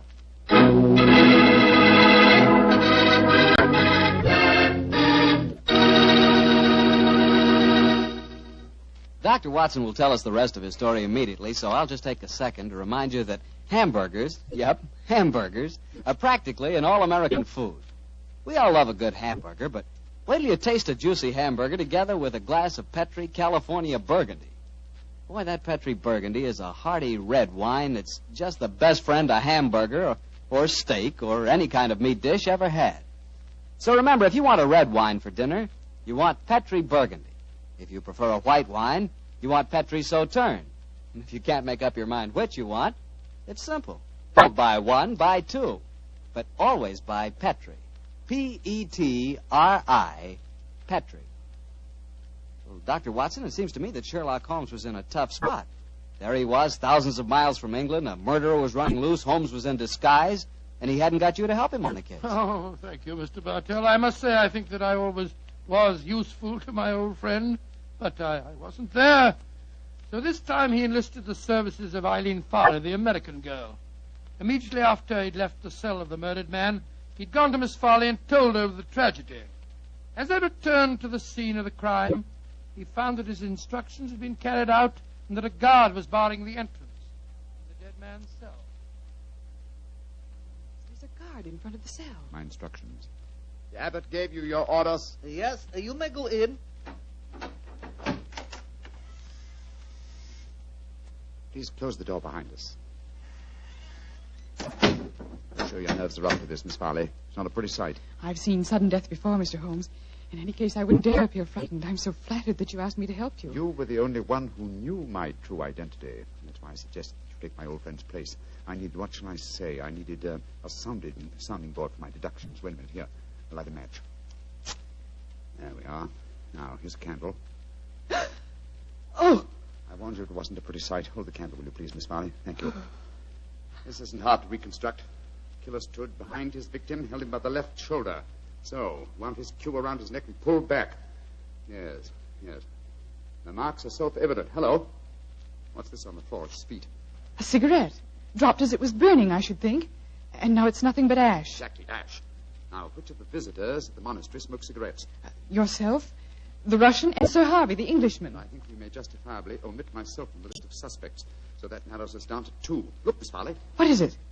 There are clear traces here to the naked eye, not only of tobacco ash and paper, but of cardboard. But what does that signify, Mr. Holmes? The case is nearly solved. Come on, young lady. We must pay a visit to Borodin's cell at once.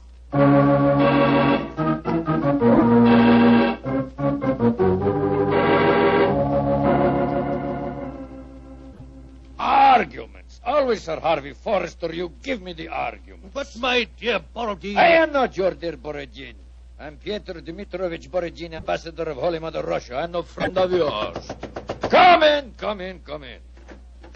The missionary girl and the sick Norwegian. Come in. We will drink vodka, and I will sing Russian songs for you. We haven't come here to listen to songs. The Chinese envoy was murdered tonight. So we have been told, my dear. Sir Harvey and I are very happy because of his death, are we not? Well, I won't pretend I'm heartbroken. Rasputin Borodin. What is it, Norwegian? You were in the cell tonight at the time of the murder. Huh? That's a lie. I can prove it. In that cell, I've just found ashes of totally burned cigarette ashes that included fragments of cardboard. Only a Russian cigarette has a cardboard mouthpiece. What you can or cannot prove is of no interest to me, Sigerson. He's very obstinate tonight, Sigerson. We've just been having a political argument. Couldn't agree on a single point, except on the danger of the common man.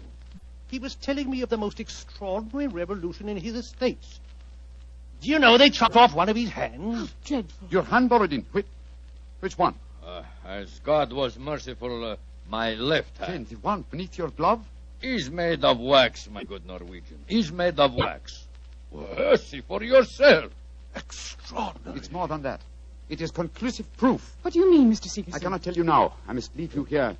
Let me warn you, the 3 of you will be well advised to keep an eye on each other. Meanwhile, I must see the abbot. Why, Mr. Sigerson? Because now I know who murdered Vatsun.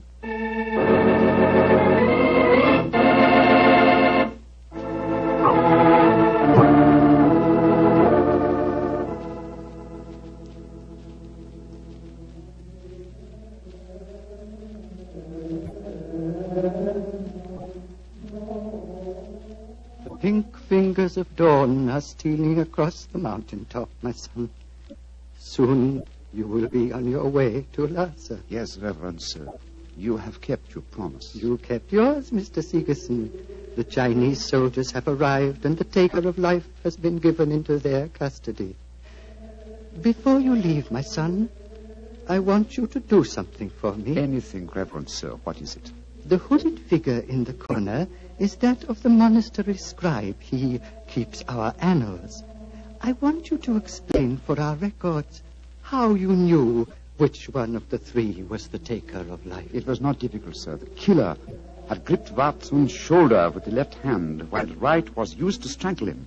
Therefore, the Russian Borodin could not be the killer, since his left hand was artificial. Quite so. It was, as you told me, made of wax. Then... But the clue of the cigarette pointed directly to the Russian. Therefore, it had obviously been planted there deliberately to incriminate him. Now, there is no trained police force in Tibet. We need no police. There is no crime here, my son. But continue. Why should the cigarette be planted to incriminate the Russian? Unless there was someone capable of making the deduction from a handful of cigarette ash. Therefore, the murderer was the one person who knew my true identity. Miss Eileen Farley, supposed missionary. No missionary, as it transpired when she confessed, and no American. No, a Secret Service agent of German origin, seeking to reach Lhasa before the Russians, and infuriated by Vatsun's denial of passage. Any Secret Service is better off without such employee. She will pay for her mortal sins. May she redeem herself in her next place on the wheel. My son. Yes, Reverend Sir. You are about to leave me, and I shall never see you again. Though evil and death came to Panchapushpa and to my monastery in the caravan that brought you here, I shall miss you, my son. I shall miss you greatly. And I you, Reverend Sir. Would you consider staying here? I can only offer you peace, a shelter from the outside world, and quiet companionship. 3 great gifts, sir. But I cannot take them. My work is not done. I must go on. Of course, my son. It was an old man's dream. One last question. What is it, sir? You spoke of your true identity just now. Who are you, my son? Reverend sir, I cannot tell even you the answer to that question. One day, perhaps, but not now. Let us just say that I have wandered through a world of trouble, just as you have remained tranquil in a world of peace. I hope, sir, that we shall meet again. I hope so, too. Goodbye, my son. Goodbye, Reverend sir. Goodbye.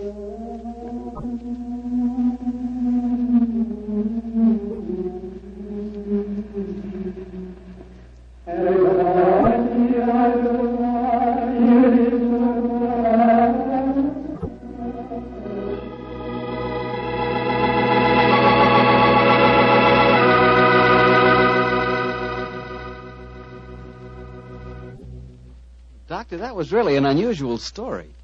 You told it so well, I felt you were actually a part of it. No, my boy, as I said, the story was told to me by Holmes. I've never been to Tibet. Been to India, of course. I never really wanted to go to Tibet. Horrible mountains, terrible weather, lots of bandits on the roads. So dangerous place. Doctor, you're not afraid of danger, are you? 10 years ago, Mr. Bartell, a question like that had been insult. Today I realize that all of us, unless we're stupid, have some fear of danger. I would say that I'm definitely not a coward, nor am I a thrill seeker, but I've done with searching for something new. Me too, Doctor. I'm through searching for something new also. Now that I've found Petri wine, I'm going to stick to it. Mr. Bartell, no matter what we talk about, when you say it, it always sounds like Petri wine. Well, why not? I can't think of a more delicious wine. And no wonder. The Petri family has been making the fine Petri wines for generations. Ever since the 1800s, they've handed on down from father to son, the fine art of turning luscious, sun-ripened grapes into fragrant, delicious wine. And because the making of Petri wine is a family affair, you can rest assured that the Petri family takes pride in doing a good job. They won't put that name Petri on any wine that isn't up to the high Petri standards. Yes, if it's Petri wine, you know it's good wine. Because Petri took time to bring you good wine. Well, Dr. Watson, what new Sherlock Holmes adventure do you plan to tell us next week? Well, now, next week, Mr. Bartell, I'm going to tell you a story that started off in a very light-hearted way and ended on the same note. And yet it involved Sherlock Holmes and myself in serious danger and caused us intense humiliation. I call it The Adventure of the Pigeon Feathers. Sounds swell, Doctor. Oh, thank you very much. And before you go, I want to remind the families of our returned veterans that their sons are more than heroes. They not only fought bravely, but in the armed forces they acquired new skills, learned or bettered themselves in some trade or furthered their education. Our men have returned with a new maturity and a new wisdom. They'll be more valuable to past or to future employers and more valuable to their country. The greatest assets America has at this moment are her veterans. Remember that. Good night.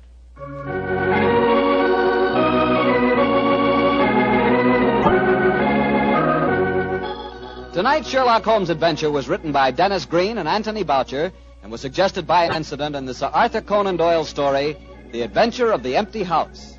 Music is by Dean Fossler. Mr. Rathbone appears through the courtesy of Metro-Goldwyn-Mayer, and Mr. Bruce through the courtesy of Universal Pictures, where they are now starring in the Sherlock Holmes series.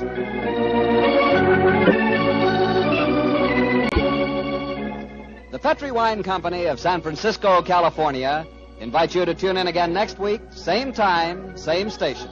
Sherlock Holmes comes to you from our Hollywood studios.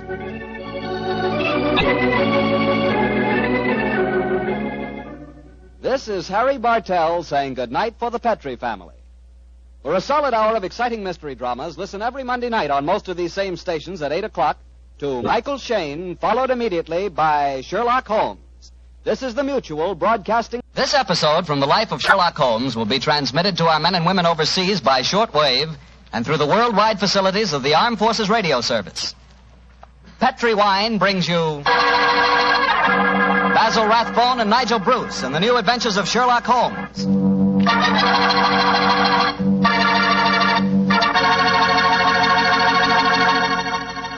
The Petri family, the family that took time to bring you good wine, invite you to listen to Dr. Watson tell us another exciting adventure he shared with his old friend, that master detective, Sherlock Holmes.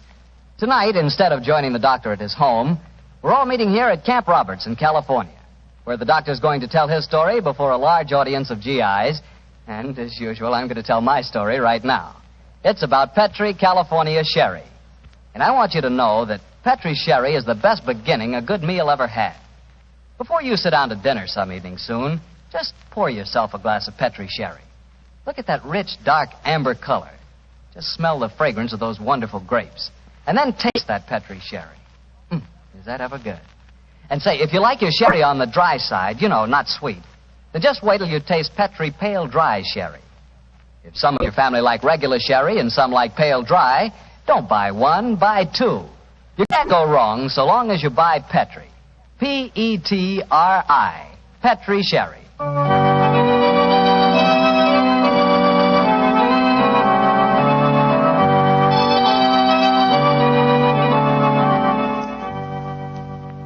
And now let's join Dr. Watson and get on with our story. Good evening, Mr. Bartell. Well, Doctor, your study seems a little bigger than usual this week. Yes, my boy.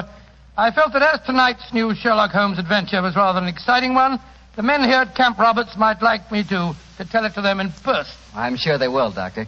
Which particular story have you selected? One that I call The Strange Case of the Murder in Wax. It concerns one of the most sinister mass murderers who ever threatened the peace of London. It was in the summer of 1900, and the city had been rocked by a series of ghastly murders on Hampstead Heath. Hampstead Heath? Yes, Hampstead Heath. That's a large, rambling park in the suburbs of London, Mr. Bartell, and noted as a rendezvous for young lovers. It was here that the elusive murderer, knife in hand, was wont to roam at night time, searching for his prey. All of his victims were young girls, and despite the frantic efforts of the police, each murder seemed to be as baffling as the one that preceded it. Finally, of course, as usual, Scotland Yard came to Sherlock Holmes for help. It seems almost like yesterday, Mr. Bartell, that Inspector Lestrade stood in our Baker Street rooms, imploring Holmes to handle the case. Mr. Holmes, you've got to help us.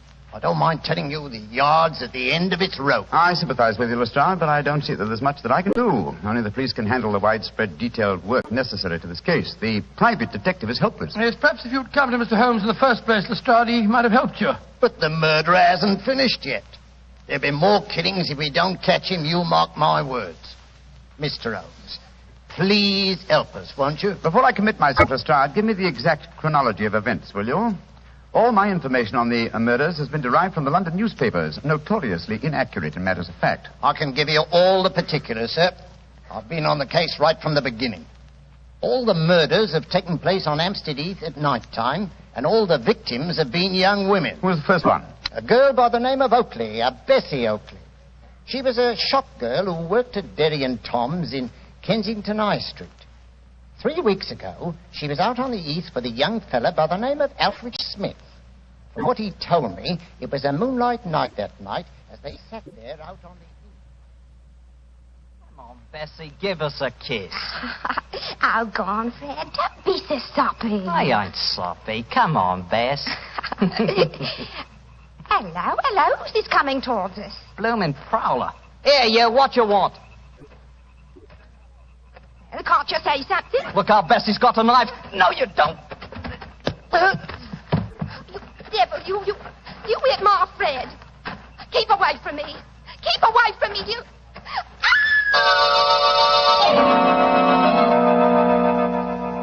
And that's all I know, Inspector Lestrade. I never got a good look at him.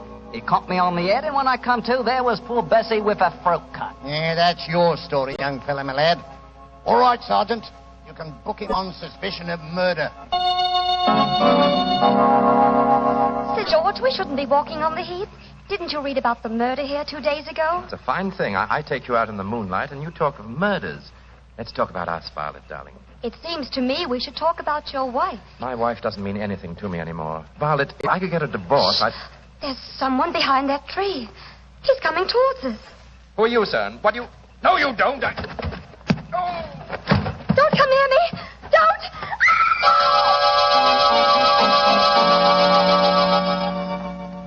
Inspector Lestrade, she's dead, poor girl, I know, but a scandal can't bring her back. If there's any way to keep my name out of the papers, Yeah, I'm afraid you'll have to take your chances, Sir George. Oh, and Sergeant. Yes, Inspector? You can turn that boy loose, Weevil, for questioning. The man who did this is obviously the same killer. I'm afraid we're going to hear a lot more from him. Light edition evening paper. Hampstead Heath murderess strikes for 5th time. 9 girls murdered on Hampstead Heath. Light edition evening paper here. Now, look here, miss. You can't go walking by yourself on the heath. It ain't safe. Oh, thank you, Constable, but I'm not frightened. I want to be by myself, and I want to think. Well, I can't stop you by law, I suppose, but you shouldn't do it. Yeah. I don't know how to handle these modern young things, and that's a fact. Inspector Lestrade, he must have killed her the moment she got out of my sight. I searched the old ruddy heath, but I couldn't find the murderer. But I did startle him. He left his knife in the body. Good, Jackson. The body's not been identified yet, eh? No, Inspector. We'll print her photograph in all the papers. We've got to find out who she is.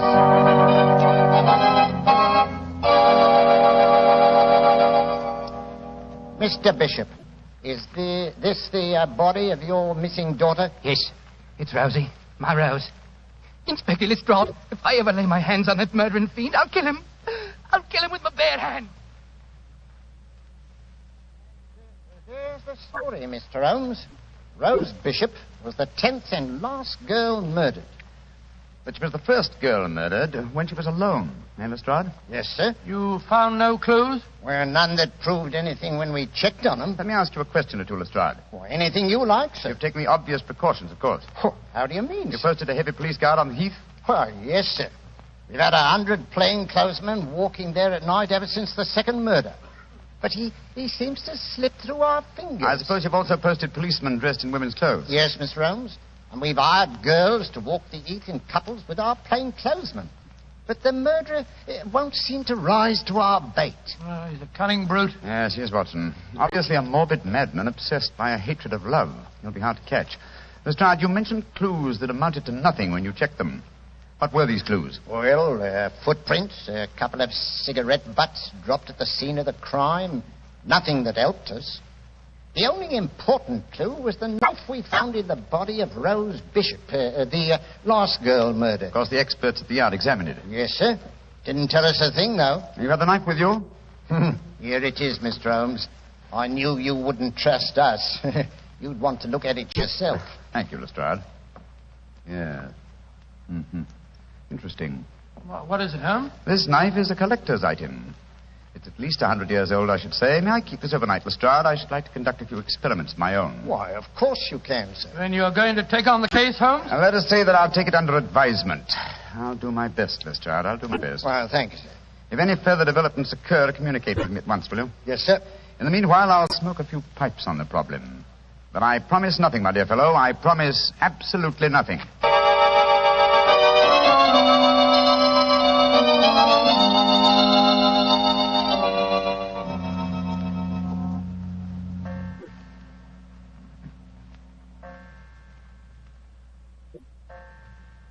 3 o'clock in the morning, Holmes.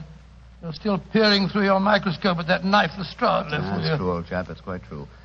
I must be a very dull companion. Why don't you go to bed? Oh, because I'm afraid I may miss something. Confound it. Have you discovered anything? Yes, I think so. Oh, what? The handle of this knife is corrugated. On the underside, I observed a slight diffusion in the markings. Under the penetrating eye of the microscope, I found a minute deposit which had caused the diffusion. I have just analyzed that deposit. It's wax, colored wax. Colored wax? Well, what does that signify? Oh, by itself, very little. But when you combine it with a knife that definitely belongs to another century, it does suggest a certain origin. I got an idea. Perhaps it came from the theater. An 18th century dagger could belong in a period play. And the colored wax might easily be part of an actor's makeup. An excellent deduction, Watson. Oh, thanks, Stuart. However, my own theory would be that this dagger came from a waxworks exhibition. Oh, wrong again. Putty is used in theatrical disguises, but I don't recall the use of colored wax. Whereas it is used in making waxen effigies, and of course the dagger would belong as part of the costume. Precisely, my dear fellow. It's a long chance, but I think in the morning we'll make a tour of the various London waxworks exhibitions. If my deduction is a false one, at least we'll have the pleasure of a busman's holiday. We can visit all our old friends who died on the gallows.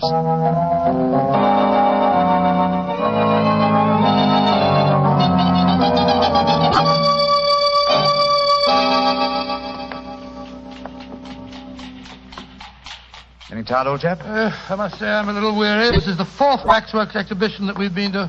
The fourth and the last. If we fail to find any clues here at Levesque's Museum, we can return to Baker Street. Oh, thank heaven this is our last port of call. I'm so dizzy from looking at waxworks that they begin to look like human beings to me. Did you notice that I asked directions from the wax policeman at the entrance door just now? Yes. Well, I'm sure many people have been deceived in the same way. Uh-huh. Here we are. Oh, Monsieur Levesque doesn't believe in understatement, does he? Look at that sign there. Gracious me. The Chamber of Horrors. Come in and see the pageant of murder. All the great killers of history reenacting their famous crimes. Well, let's go in, Watson. We should feel thoroughly at home. Creepy in here, isn't it? I've heard that Monsieur Levesque will pay £100 to anyone who will spend all night alone in the Chamber of Horrors. Yes, I've heard of that challenge, too. Are you thinking of accepting the bet? Great Scott, now I wouldn't spend a night here for $1,000. A very comprehensive collection of killers, aren't they? Let's see. Williams, Wainwright. The Marchioness de Brinvilliers. By George, yes. She was an attractive woman, wasn't she? As trim a pair of ankles as ever I've seen. Yes, but you wouldn't have liked her cooking, Watson. She used the most lethal condiments of almost any woman in history. Hello. What is it? Look over there. I was wondering when we'd come to one of your cases. Dr. Grimsby Rylott and the murder at Stoke Moran. Or the case of the Speckled Band. By Jove, Holmes, the tableau's extraordinarily realistic, isn't it? Yes. One of our other old friends of mine are represented here. I'd rather like to renew acquaintance with Ricoletti of the Clubfoot and his abominable wife. Ricoletti? I don't remember him, Holmes. Oh, one of my earlier cases, old fellow. I must tell you that story sometime. I wish you would. I've off... Holmes, look, that veiled figure over there. Read the placard in front of it. The Hampstead Heath murderer. Well, how very interesting. The face is covered with a black veil. Is this pure showmanship, I wonder, or does Monsieur Levesque know more than Scotland Yard and I? Good day to you, gentlemen. Great Scott, you startled me, sir. Are you admiring my collection of murderers? Monsieur Levesque? Yes, sir. And haven't I the distinction of addressing Mr. Sherlock Holmes? That is my name, and this is my friend, Dr. Watson. How do you do? How do you do, Doctor? I'm greatly honored to meet you both. What do you think of my Chamber of Horrors? Oh, it's very impressive. We're particularly interested in this veiled figure of the Hampstead Heath murderer. Yes, indeed we are, sir. Is there a face beneath that veil? I'll let you in on a trade secret, gentlemen. There are no recognizable features behind that veil. This is purely for publicity purposes. The public always expects to see the latest horrors here. And I thought I'd titillate their morbid palates by having a mysterious figure representing the killer. Of course, if he is captured, I shall add his effigy to my collection. You think he will be captured, then? One can only speculate. He's a clever man, Mr. Holmes. By the way, Monsieur Levesque, does your offer of £100 to anyone who will spend a night in the Chamber of Horrors still hold good? Oh, yes. Are you thinking of accepting the bet, Mr. Holmes? No, but Dr. Watson would like to. Well, I don't recommend the experience, Doctor. It's an ordeal that calls for nerves of steel. However, I shall be glad to arrange for it. I haven't the slightest intention of... Backing down now? Of course you haven't, old fellow. What time shall my friend return, sir? About 11:30 tonight. I'll be waiting for him at the main entrance. Splendid. Come on, Watson. Oh, Holmes, I told Good day, Monsieur Levesque. Good day, gentlemen. I shall be waiting for you tonight, Doctor. Holmes, what the blazes do you think you're doing? I haven't the slightest intention of keeping that appointment tonight. Well, of course you haven't. I shall keep it. Disguised as you. You keep it? For heaven's sake, tell me what you're up to, Holmes. You didn't even mention that missing dagger to Levesque. No, because he knows something about the murderer. I'm convinced of it. Well, why'd you say that? As we were standing there talking to him, a breath of air from the open window blew back a corner of the veil. I'll swear that there are clearly defined features beneath it. And so you're going back there tonight to find out? That's right, old fellow. The superstitious used to believe they could use a waxen image to kill a man. Tonight, Watson, we shall prove that a waxen image can be used to trap a killer.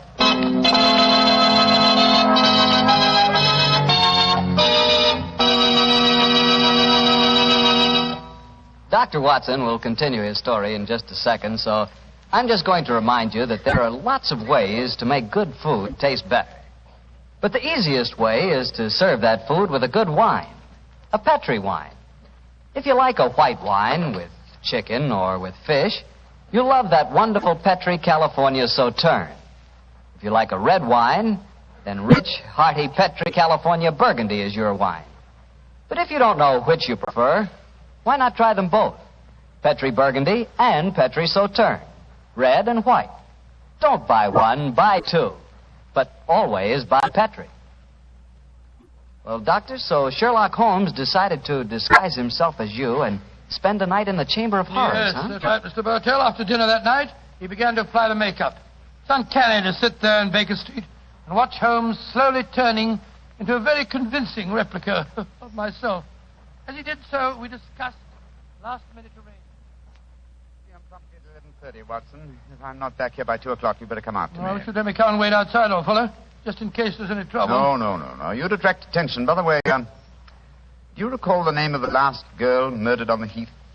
Yes, Bishop. Rose Bishop, wasn't it? Exactly. The only girl who was murdered when she was unescorted. The body was identified by her Well, father. what of it, Holmes? Levesque is a French name, and yet the gentleman had a decidedly English accent. I should say that he adopted a foreign name as being more suited to his profession. I don't see what you're driving at. What's the connection between Levesque, the owner of the waxworks, and the father of Rose Bishop, the murdered girl? Levesque is the French word for bishop. Great Scott. You think that he knows who the murderer is and... I know only one thing, Watson.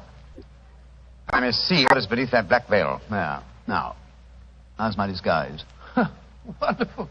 You look exactly like me, but how'll you manage about the voice? Well, I don't think that'll be too difficult, old man. After all, Rebecca knows very well. Oh, I can't understand half what you're saying. In your own case, old chap, that's a handicap that I've suffered from for years. Rubbish. I'm perfectly intelligent. Now, let me see, the bullseye lantern. Yes. Watson, I think I'll borrow your revolver, too. I probably won't need it, but for once I think it might be safer for me to go armed. Here you are, Holmes. Now, do be careful. I will, old chap. Don't worry. Goodbye. And if I'm not back by 2 o'clock, you better come to the waxworks and see what's happened to me.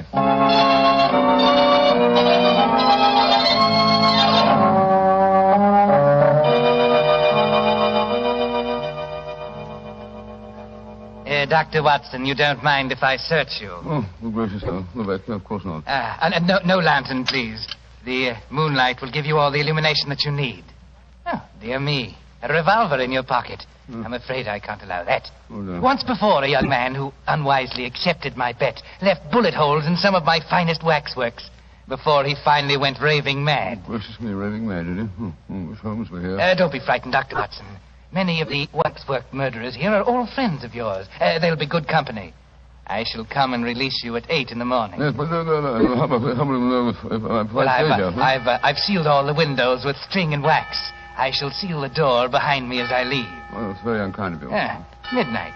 The bet is on, Doctor. You still wish to go through with it? Yes, I suppose so. Very well, then. I shall leave you now. Good night, Dr. Watson. Good night. Pleasant dreams. Pleasant dreams.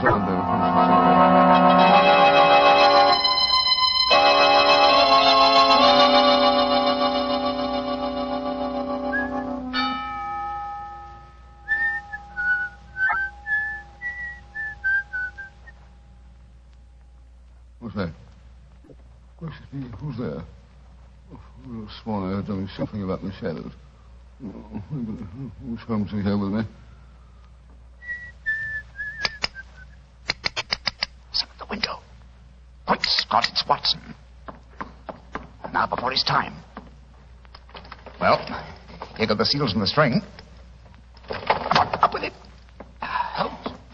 Holmes, are you all right? Shh. I'm all right. You came early.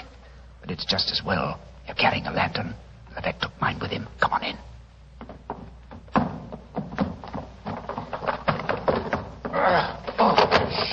There we are. Quiet, open, quiet. I'm glad to see you, Watson. But what made you decide to come here so early? After you left the start, came to Baker Street. He told me there was another murder on the Heath at 7 o'clock tonight. Another murder, eh? I started worrying about you, Holmes. I had a premonition of impending danger, and I decided to come over here. You're not angry with me? Oh, of course not, my dear fellow. I'm glad of your company, and I appreciate your concern. Have you looked under the veil of the waxwork figure of the Hampstead Heath murderer yet? No, I was just about to. Your lantern will be most useful. Come on, Watson. Oh, what have you been doing? Just doing nothing? Yes, I wanted to give Levesque an impression that I was here for the night, and I also wanted to do some serious thinking. I smoked 2 pipes on the problem, Watson, and I think I know the answer now. I'm willing to swear you'll know the face you see when I lift the veil from the waxen dummy. Here's the figure. Now, hold your lantern a little higher, will you, won't you? That's it. I lift the veil, and who do we see? Good Lord, it's the waxwork figure of Levesque himself. Precisely, Watson. An unparalleled example of the self-betrayal inherent in criminal egotism. Levesque couldn't resist the... Holmes, the waxwork is moving. It's alive. Yes, gentlemen. Which is more than either of you will be in a few minutes. You re-entered this room by a secret door, I suppose? Yes, Mr. Holmes.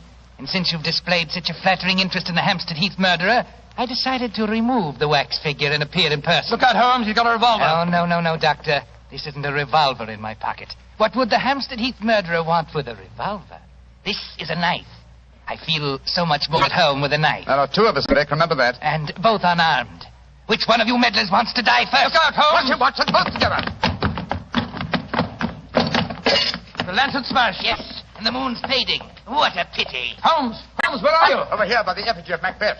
How very thoughtful of you to provide him with a dagger, Levesque. A wooden one, my dear Holmes. You can't escape me. I can feel my way in the dark here. I know every inch of this room. You're doomed, both of you. Don't strike a match, Holmes. You'll make a target of yourself. Devil with that. I'm lighting this newspaper. It'll make an excellent torch to set light to the nearest waxwork. No! Don't burn my waxwork! Why not? Wax on a wooden frame should blaze brilliantly. There we are. Oh, you devil! You're destroying my life's work! Holmes, that burning wax is pouring all over the floor. The curtains are catching light. The whole place will burn down. Oh, my beautiful museum! I thought this would smoke you out. Quick, Watson, at him again. What's that knife, Holmes?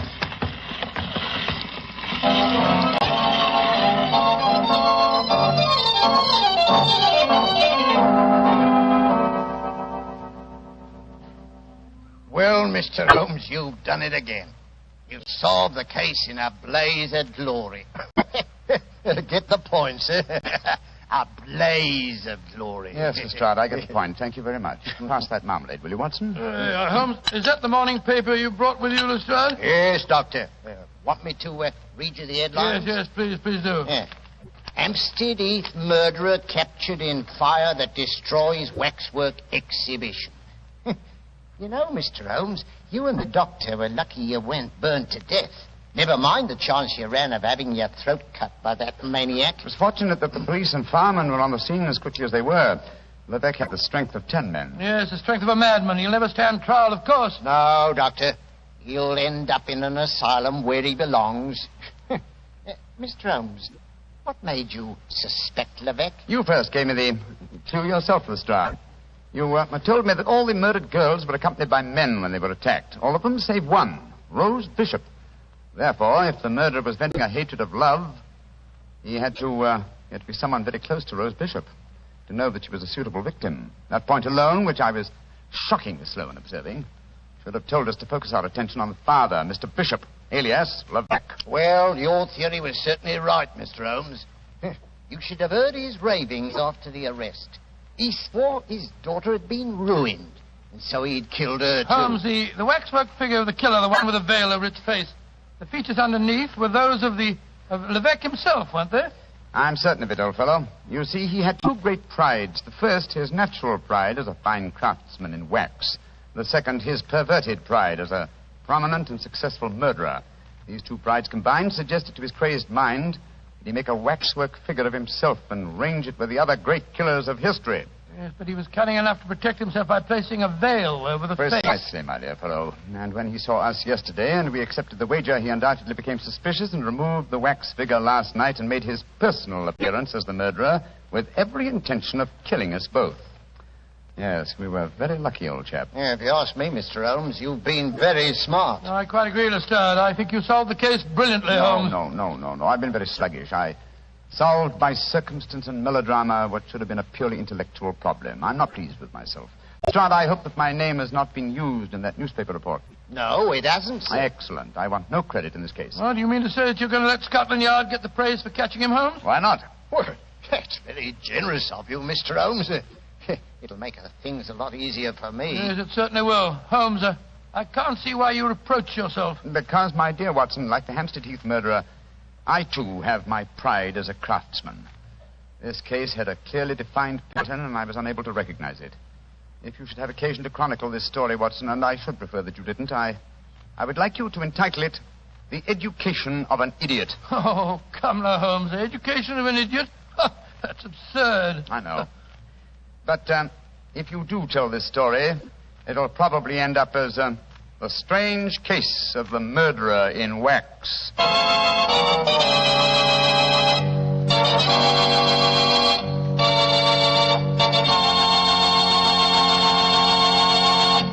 Well, Doctor, that was sure a swell story.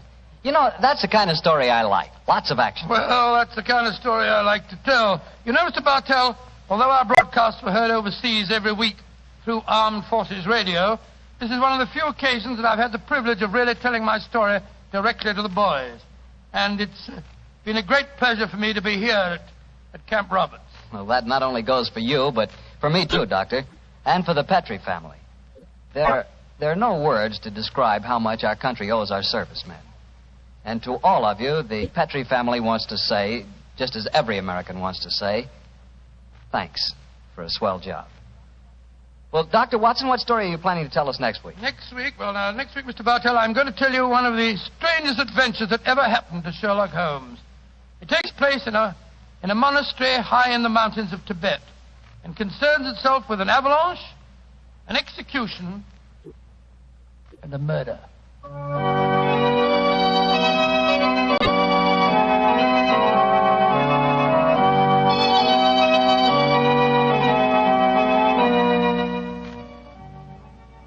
Tonight's Sherlock Holmes adventure was written by Dennis Green and Anthony Boucher and was suggested by an incident in Sir Arthur Conan Doyle's story, The Adventure of the Second Stain. Music is by Dean Fossler.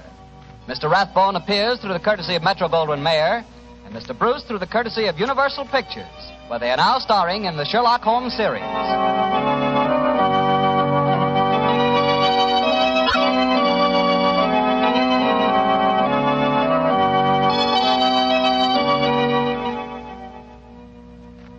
The Petrie Wine Company of San Francisco, California, invites you to tune in again next week, same time, same station.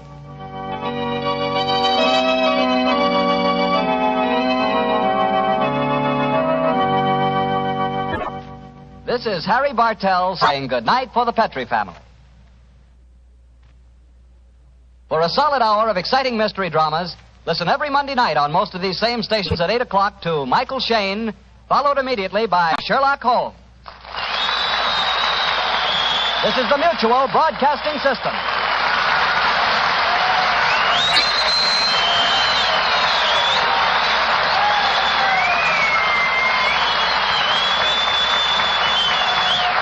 As evening approaches, a thick London fog moves quietly across the still waters of the Thames River, spreading along the cobblestone streets, covering the familiar landscape of the city.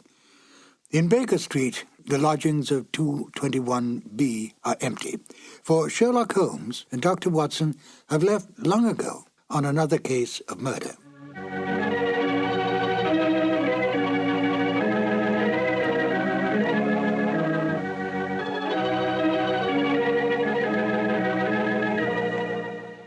Hello, my name is Ben Wright. Welcome to the new adventures of Sherlock Holmes. The radio play you're about to hear was originally broadcast on the 7th of June, 1945. At that time, the war in Europe was almost over. We were, however, still fighting in the Pacific, and it was essential during the war years that radio do everything in its power to keep up the morale of the people, to make them conscious of the need to give, and give freely, to the war effort that all men could remain free. It was no different for the Sherlock Holmes radio series. Unlike the Sherlock Holmes movies of the time, The radio series was not set during the war, but retained its original time frame of Victorian England. How then to enlist this popular series to bring across a message in wartime? Although Holmes and Watson had long retired, it was possible to involve them in, if not the Second World War, at least the First World War, for they would have been very much alive then. The Victorian era was just about gone when the First Great War broke out. In fact, the war effectively killed it. But thanks to the cleverness of Dennis Green and Anthony Boucher, Sherlock Holmes and Dr. Watson could once again come to the aid of their country. The broadcast of In Flanders Fields was made part of a war bond rally in order to raise money to continue the fight against the enemy in the Pacific. I think it's an interesting note that Dennis Green and Anthony Boucher met at an earlier and similar war bond rally a few years earlier. It was a stroke of luck, for the two became not only good friends, but wrote some of the best of the new Sherlock Holmes adventures. Oh, yes, before we get to the show, do take careful note of Nigel Bruce's final statements at the end of the broadcast. Selling war bonds may be an amusing and quaint idea today, but during those rather dark days, it really was an important issue. And now, Sherlock Holmes and Dr. Watson in the radio drama In Flanders Fields. This episode from the life of Sherlock Holmes will be transmitted to our men and women overseas by shortwave and through the worldwide facilities of the Armed Forces Radio Service. From the stage of the Paramount Theater in Hollywood, Petri Wine brings you Basil Rathbone and Nigel Bruce in the new adventures of Sherlock Holmes.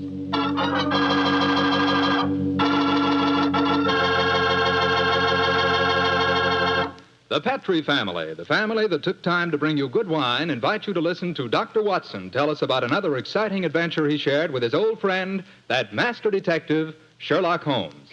You know something? If right now it were possible for me to ask every one of you what you had for dinner this evening, I'll bet a good many of you would say chicken. Chicken is an all-American favorite. But boy, you just haven't tasted chicken till you've tried it together with a glass of well-chilled Petri California Sauterne. Petri Sauterne is a perfect mealtime wine, just made to go with chicken. That Petri Sauterne is a white wine, delicate in color, and what a flavor. A flavor that comes right from the heart of luscious, sun-ripened grapes. You can just taste those wonderful grapes. And I'll tell you something, that Petri Sauterne is pretty much on the terrific side when served with fish or any kind of seafood, too, and that's a fact. But say, whenever you serve that Petri Sauterne, remember you can serve it proudly, because the name Petri is the proudest name in the history of American wines.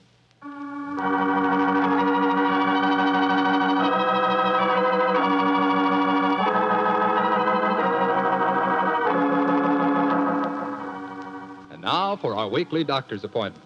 Let's knock on his library door and see if... There's no point in doing that, Mr. Slattery. I'm right behind you. Oh, hello, Dr. Watson. Don't tell me you've been stalking me. No, my boy, I was on the patio and I heard your footsteps, so I thought that I'd come in and fetch you. Let's go back and sit out there, shall we? It's a beautiful evening. That's fine with me, Doctor. Here we are. Now, settle yourself down in a chair and light a cigarette, if you have one. And I'll get on with my story. Well, last week you told us it concerned an adventure that you and Sherlock Holmes had in Flanders during the First World War. That's right, Mr. Slattery, did. I thought that you and the great man had retired at that period. We had, my boy, but it was only natural that as soon as the war broke out, we both offered our services in any capacity that might help our country. Of course. And how did tonight's story begin, Doctor? It was in the winter of that first year. Things weren't going very well for the Allies. The Germans were advancing on Paris, and the picture was looking very black. It was just 24 hours before the famous Battle of the Marne began, the battle that changed the early course of the war, when Holmes told me that we had to go up to the front lines on a secret mission. We'd been in Paris for several weeks, where Holmes had just solved the case of the missing aide-de-camp. I was anxious to get back to England and my work in the war hospitals, but of course this new summons was in the nature of a command. And so, late on a rainy September afternoon, Holmes and I, with the boom of gunfire in our ears, found ourselves in the front seat of a staff car, sloshing and jolting its way towards the battlefield. Am I driving too fast for you, gentlemen? No, Sergeant, not at all. No, you're doing a splendid job. Oh, my man, look out considering the state of the road. Thank you, sir. Hello? The gunfire's getting nearer, Holmes. Yes, old fellow. I imagine we haven't much further to go, have we, Sergeant? No, sir, we're nearly there. Did you notice the two civilians in the back seat, Holmes? Yes. Handsome woman and a distinguished-looking man several years her senior. I wonder who they are. I'll tell you. He's a Shakespearean actor of some note, though he never achieved the fame to which he thinks he's entitled. I shouldn't be at all surprised if he feels that he's been slighted in not receiving a knighthood. But, Holmes, that's amazing. How can you possibly deduce all that from just looking at the man as we got into the car? Elementary, my dear fellow, I didn't deduce it. We saw him twice last year in the London Theatre, if you remember. His name is Maitland Morris. As for his biography, he's a friend of my brother, Mycroft's.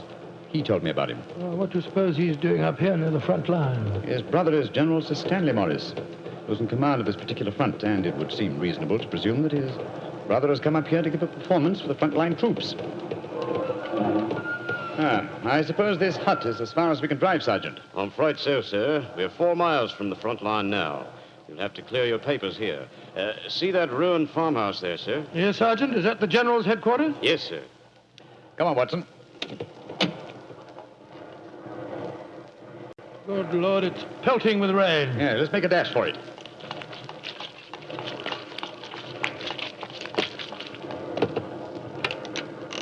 Oh, who goes there? Friend, Give the password. St. Crispin. Pass, friends, and show your papers. How did you know the password, Holmes? I was given it before we left Paris, old chap. Oh, Sherlock Holmes and Dr. Watson, isn't it? Yes, Captain. I'm Captain Maxwell, General Morris's aide-de-camp. He asked me to escort you up to his headquarters. By the way, weren't Maitland Morris and his wife in the car with you? Yes, they're just behind us. Oh, splendid. I'm afraid I'll have to ask to see your papers. Yes, of course. Here's my permit, Captain Maxwell. Thank you. I know you both, of course, but we can't afford to take any chances when they're this close to the enemy lines. Let's see. Oh, yes, that's fine, Doctor. Everything's in order. Yours, please, Mr. Holmes. Here you are. Thanks. Oh, who goes there? Friend. There's the rest of your party now. Oh, good. This is quite in order, Mr. Holmes. Show your papers. Oh, there you are, Captain Maxwell. Oh, hello, sir. Hello, Mrs. Morris. How are you, Captain Maxwell? Well, you've both met Mr. Sherlock Holmes and Dr. Watson, I suppose? Well, no, we haven't, even though we drove up in the same car. Natural reserve of us Britishers, I suppose. How are you, Mr. Holmes? How do you do, sir? I know your brother Mycroft very well.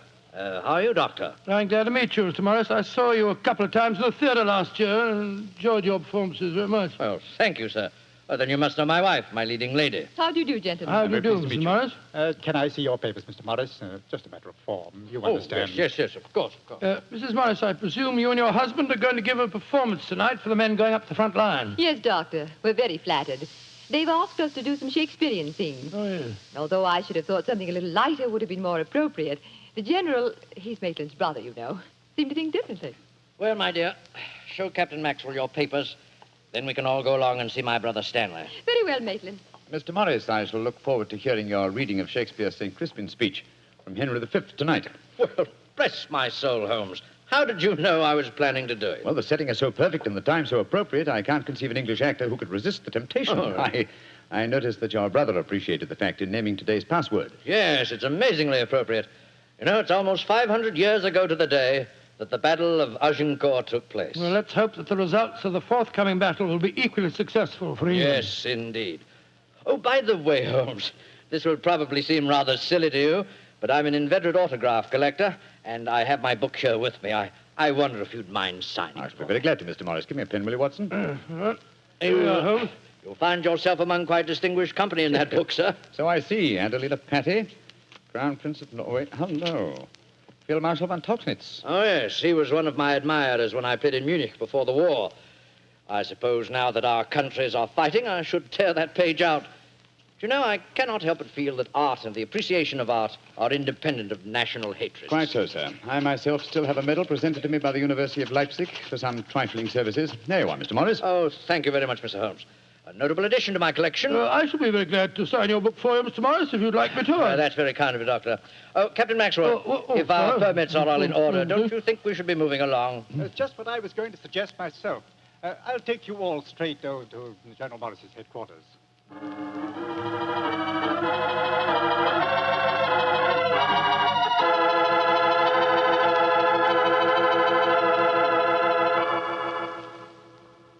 General Morris, may I introduce Mr. Sherlock Holmes and Dr. Watson? How do you do, sir? How are you, General? How do you do? Know a lot about you. Long way from Baker Street, isn't it? Yes, indeed, sir. Where's that brother of mine? Ah, there you are, Maitland. Cynthia, how nice to see you both. Oh, it's good to see you again, Stanley. Hello there, Stanley. The men will be glad you arrived. They're looking forward to your show tonight. We're very flattered that they want to hear us do some Shakespeare. Oh, rubbish, old boy. With you and Cynthia up there on the platform, you could read the telephone book and they'd love you. Oh, very kind. By the way, you'll find the stage very primitive, just a few trestles and a large tent and a curtain made of army blankets. And your dressing room will be even worse. Oh, don't worry about our comfort, Stanley. As long as we cheer the boys up, that's the important thing. Yes, of course. By the way, what program do you have mapped out for us? Well, I thought we'd have two shows. The tent's not large enough to hold everybody at once. Anyway, we have to keep up an alert all the time. Mm-hmm. Think you can manage two separate shows? Oh, of course I can, Stanley. I may look old, but I don't feel it. You don't even look it, you scoundrel. Thank you. Perhaps we could take a look at the stage and equipment, eh? Oh, certainly. Captain Maxwell, take them over to the tent and show them what the facilities are, will you? Right, sir. Will you follow me? Oh, yes, of course. See you later, Stanley. Come along, my dear. All right. I'm glad you're here, Holmes. I'm sure I can speak quite freely in front of Dr. Watson. Oh, yes, with perfect freedom, sir. He's my colleague, and he's an old army man himself. Really? What regiment, Doctor? The 5th Northumberland Fusiliers, sir. Later attached to the Berkshires in Afghanistan and wounded in the Battle of Mainwan. Really? Oh, then I'm sure I can speak freely in front of you. Holmes, you know why you're up here so near the front line, don't you? I have a very shrewd suspicion, sir. Yeah, I thought you had. That's why I asked for you to be sent here. You asked for me to be sent here, General. Yes, I think I understand. Well, I wish I did. You will, Doctor, in due time. In the meanwhile, gentlemen, I'll have an orderly show you to your quarters. Thank you, sir. And, Holmes, take a look around, will you, and keep your ears open. We're comparatively a little distance from the German front lines, and yet there's a very puzzling silence just now. Yes, I noticed that, sir. And half an hour ago, on our way up, there's quite a lot of shelling. Exactly. It's unnatural and rather frightening at a time like this. You see, we're attacking at dawn. The enemy might be trying to infiltrate spies, and the whole success of this battle depends on a surprise attack. I quite understand, sir. Come on, Watson.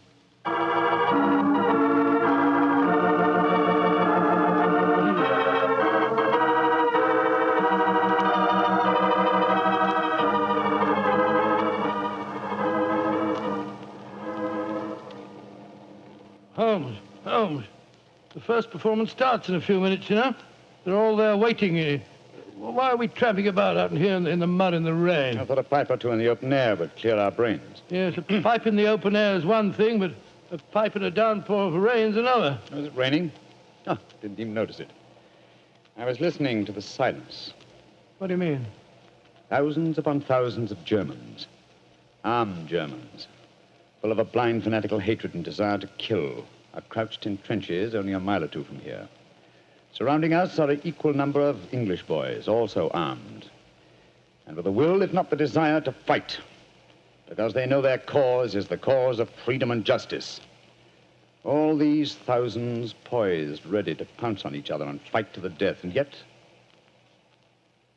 beyond that patter of rain, there isn't a sound to break the stillness of a September evening. Strange world we live in, old chap. You're being unusually rhetorical, Holmes. Yes, I am, aren't I? Let's be a little more practical, shall we? I wonder what is wrong with the actors tonight. Oh, why do you ask that? Well, a little while ago, I noticed Mrs. Morris in a great state of excitement, going towards the farmhouse where the General is. Then she went back to her own quarters, and now she seems to be headed in our direction. Is anything wrong, Mrs. Morris? It's Maitland. What's wrong with him, madam? He's disappeared. Disappeared? What's happened? We were in the tent together, making up for our performance, when an orderly came in with a message. Maitland said it was from his brother. Slipped on a raincoat and went out, saying he'd be back in a few moments. I waited and waited, and after a while I got worried, and I went over to see the General myself. He said that he'd sent no message, and that he hadn't seen any sign of Maitland. Good Lord, what could have happened to him? I don't know, Doctor, but I'm frightened. What shall I do, Mr. Holmes? You're a brave woman, Mrs. Morris. Brave? I don't know, Mr. Holmes. Why? Because the show must go on. I shall take your husband's place. But Holmes, something's happened to Maitland Morris. He's in danger.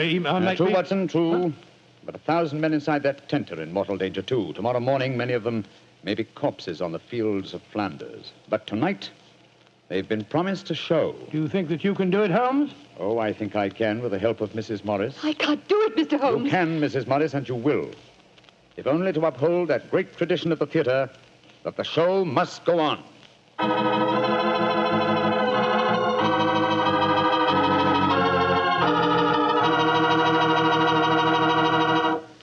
We'll hear the rest of Dr. Watson's story in just a few seconds. Time I'd like to take to tell you that if you've got a butcher who has meat and you've got the points to get that meat, don't forget to bring home a bottle of Petri California Burgundy. Tell you why. That Petri Burgundy is a rich red mealtime wine that's wonderful with any meat or meat dish. That's a fact. Petri Burgundy can make a banquet out of a hamburger. And boy, Petri Burgundy and old-fashioned Irish stew are bosom companions. Just get yourself some Petri Burgundy and share it with your family.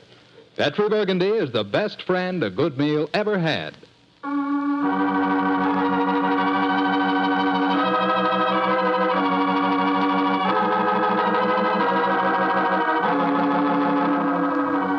And now, back to tonight's new Sherlock Holmes adventure. It is just before the Battle of the Marne in the First World War, and Sherlock Holmes and Dr. Watson are at headquarters a few miles behind the front line trenches. A famous Shakespearean actor who was to give a performance for the troops has mysteriously disappeared, and the great detective has taken his place at the last minute. As we rejoin our story, Sherlock Holmes, alone on the improvised stage, is delivering a Shakespearean speech before a spellbound audience. Happy breed of men, this little world, this precious stone set in a silver sea, which serves it in the office of a wall or as a moat defensive to a house against the envy of less happier lands. This blessed plot, this earth, this realm, this England.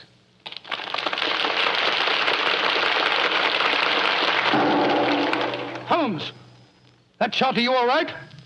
Yes, old chap. Fortunately, I started to leave the stage as the shot was fired. The bullet just missed me.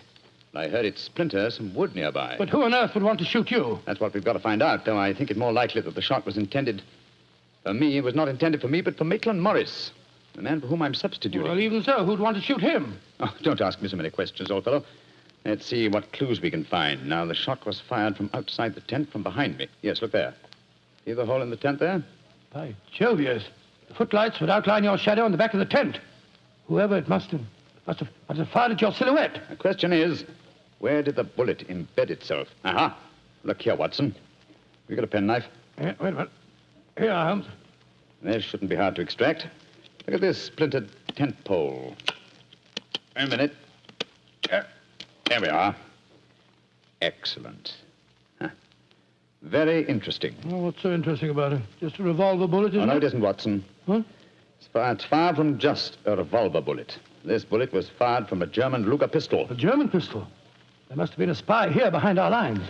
That's a reasonable enough assumption. Yes, we may be sure that no English soldier would carry such a weapon and face inspection. Come on, I want to talk to Mrs. Morris.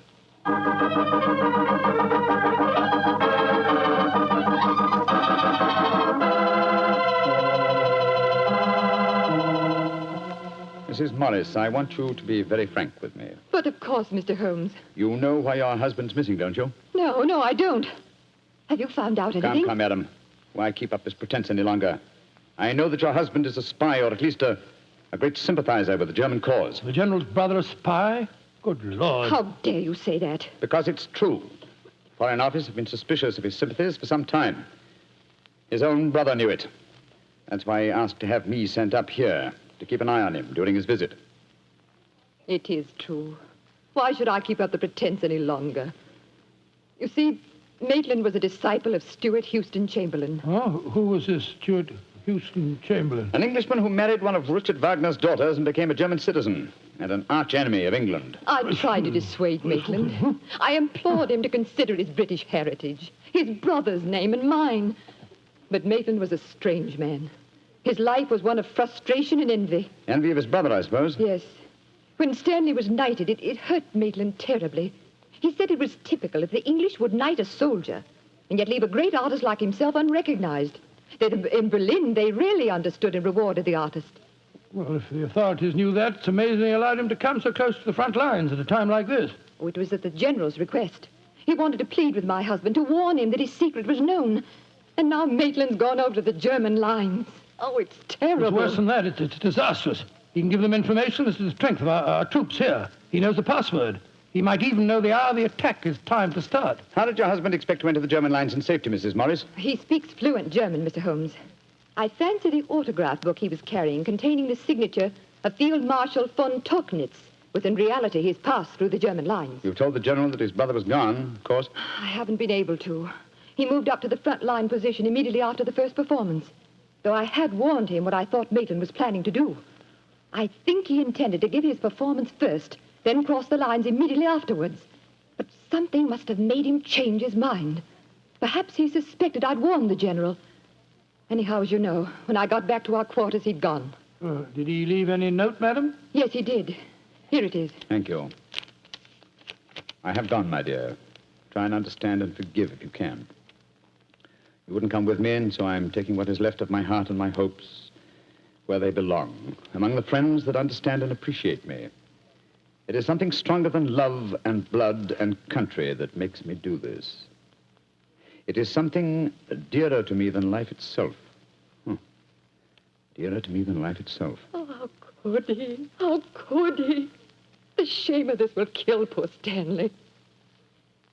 Mr. Holmes, will you break the news to him? I know it's cowardly of me, but I just can't tell him myself. Don't worry, Mrs. Morris.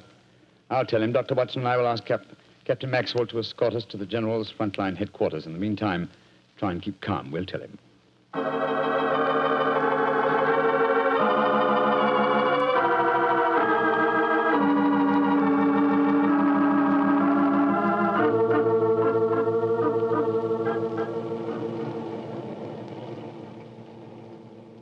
If you will wait in the dugout, Mr. Holmes, I'll tell the General that you're here. Thank you, and be sure to let him know the urgency of the matter. Yes, sir. Holmes, this is a dreadful business. Yes, it is, Watson.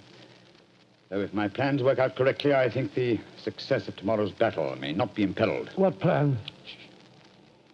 Listen. You know, Holmes, a strange silence from the German line since we came here might be accounted for by the fact that they knew Maitland was making his getaway. They wouldn't want to risk wounding such a valuable spy. Quite possibly. What I still don't understand is who shot at you with a German pistol and why. You're being very dense, old fellow. Surely it's obvious that... Here comes General Morris now. Poor devil. This is going to be a dreadful shock to him. Hello, Holmes. Dr. Watson? General Morris, I'm afraid that I've bad news for you. Your brother has gone over to the German lines. Maitland did go there. I should have put him under an armed guard as soon as he came here, but I thought I could reason with him, appeal to his sense of honor. Instead of which you tried to shoot him, sir, but fortunately for me, you missed. You see, I took his place at the first performance. But that shot was fired from a German pistol. True. That was when I first knew the general had fired the shot. But I still don't see how you could know. Only a high-ranking officer, not subject to inspection, could carry a non-regulation firearm. You're an old army man, you should know that. In any case, you'll observe that the general carries a Luger at his waist. Great heavens, Holmes, I thought I was firing at Maitland. I had no idea that it was you. You intended to kill your own brother, sir? Yes, and I'm sorry I failed. I'd rather see my brother dead than alive and a traitor to his country.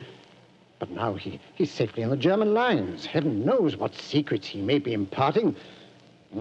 One thing we can be certain, our chance of a surprise attack in the morning is gone. Possibly not, sir. Oh, what do you mean? You see, I took the liberty of altering your brother's credentials quite extensively. How, Holmes?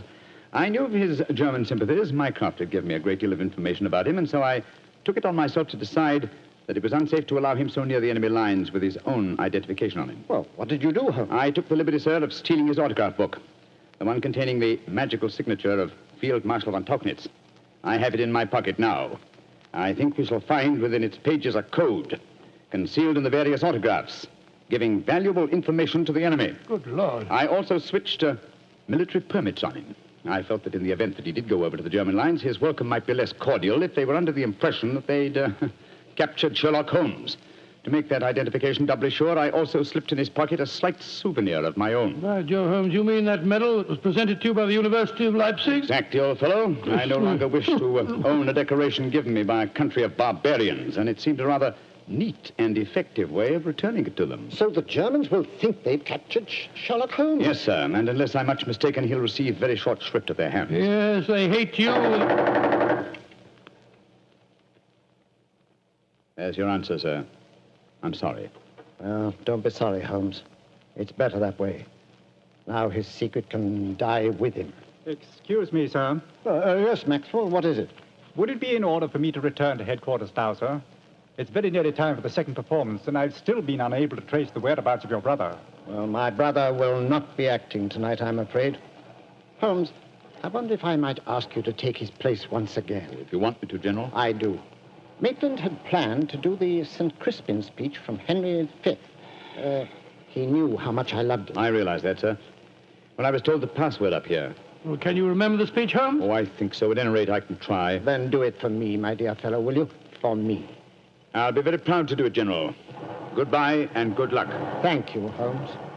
Captain Maxwell, take them back to headquarters, will you? The men will be waiting for the performance.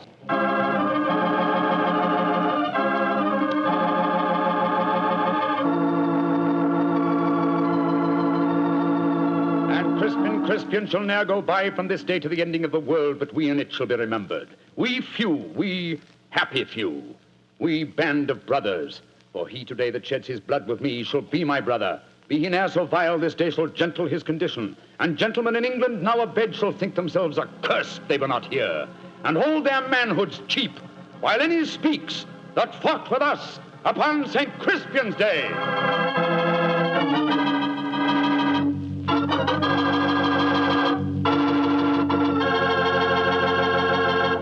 Well, Doctor, that was a bit of an exciting adventure you told. No, I can still remember that awful feeling I had when I heard the shot in the tent and realized someone had tried to kill Holmes. He did have a narrow escape, didn't he? Well, Holmes always said there was no such thing as a narrow escape. He said you either escaped or you didn't. If you did, well, why worry? And if you didn't, you couldn't worry, so what? Quite a philosophy. I'd like to discuss it with you further. Over a bottle of wine? How else? What kind of wine? Naturally. Naturally. You couldn't ask for a more delicious wine than Petri. That's because the Petri family knows how to make good wine. They ought to. They've been making fine wine ever since they started the Petri business way back in the 1800s. And because the business has always been family-owned and operated, well, they've been able to hand on from father to son, all they've ever learned about the art of turning luscious grapes into fragrant, delicious wine.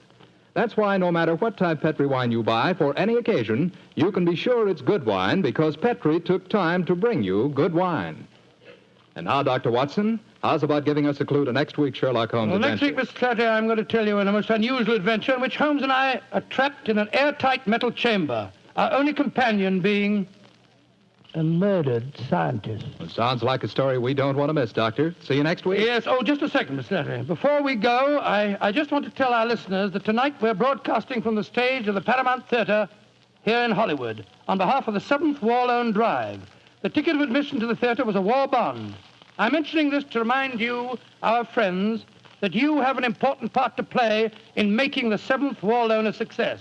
Buy more and buy bigger bonds than ever before. They're needed to pay for new super forts, new jet-propelled fighters, newer and bigger weapons to lick Japan. Remember, in spite of the magnificent achievements of our forces in the Pacific, the Japanese war has just begun. So let's go all out for the mighty 7th War Loan.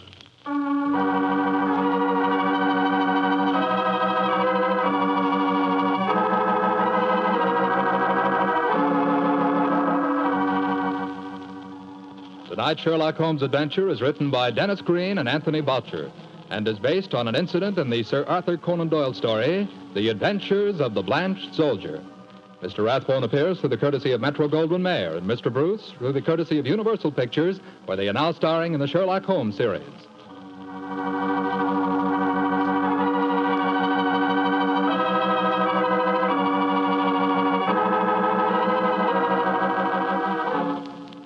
The Petri Wine Company of San Francisco, California, invites you to tune in again next week, same time, same station. Oh, the Petri family took the time to bring you such good wine. So when you eat and when you cook, remember Petri wine. To make good food taste better, remember. Petri. Petri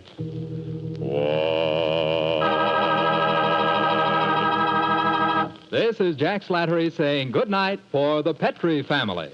This is the Mutual Broadcasting System.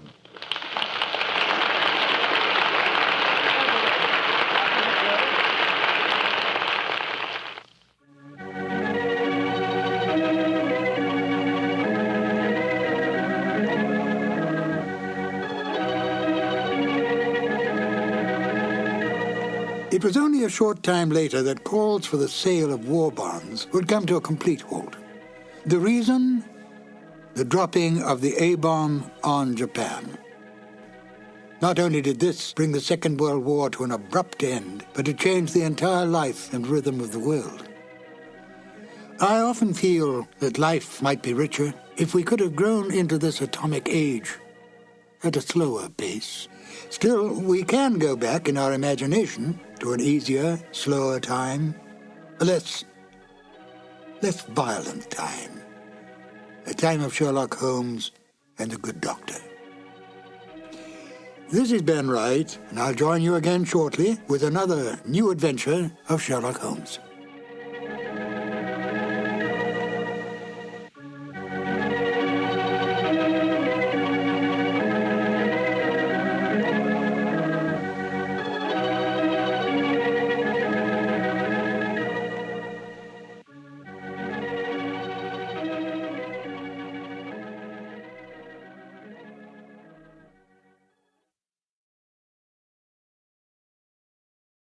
Petri Wine brings you Basil Rathbone and Nigel Bruce in the new adventures of Sherlock Holmes.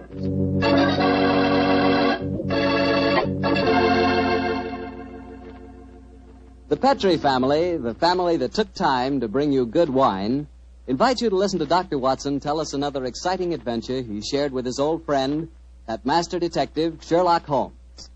And if you will, I hope you'll listen to me for a second, because I want to tell you about a wine that can make waiting for dinner a pleasure. The wine is Petri California Sherry. Any evening, well, let's say tomorrow evening, right before dinner, pour yourself a glass of Petri Sherry. Just look at it. It's clear as crystal and a wonderful deep amber color. One sure sign of a good sherry. And if you need further proof of just how good Petri Sherry really is, taste it. What wine? That Petri Sherry has a flavor that you know comes right from the heart of the grape. And if you like your sherry dry rather than sweet, you'll really like Petri Pale Dry Sherry. There's no doubt about it. Petri Sherry is one of the most delicious before-dinner wines in this swell country of ours. Oh, and say, when you serve Petri Sherry, serve it proudly, because those letters, P-E-T-R-I, on the bottle spell the proudest name in the history of American wine.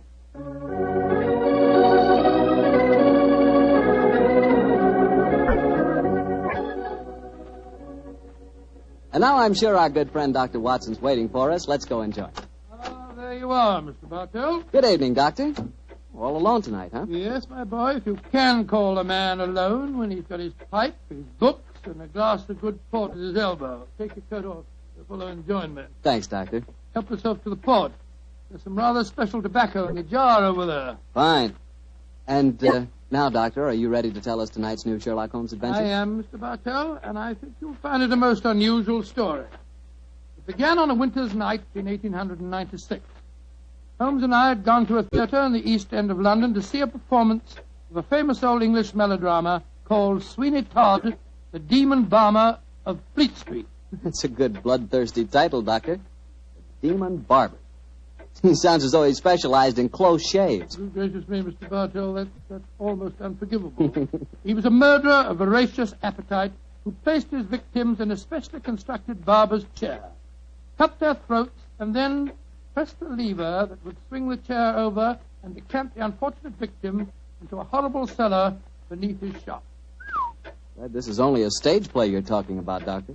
As my story begins, we were seated in a private box watching one of the closing scenes. Holmes was leaning forward in his chair, following the action on the stage with an obvious delight, while I sat beside him equally engrossed.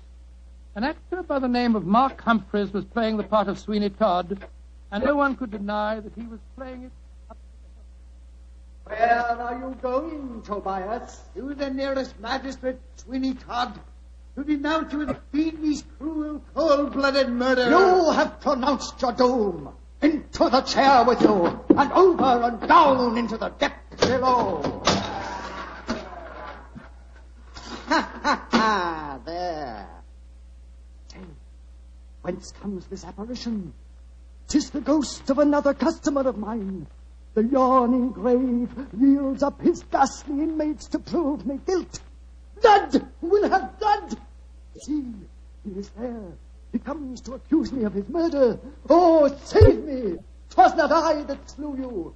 Let me leave, or it will kill me. Let me leave!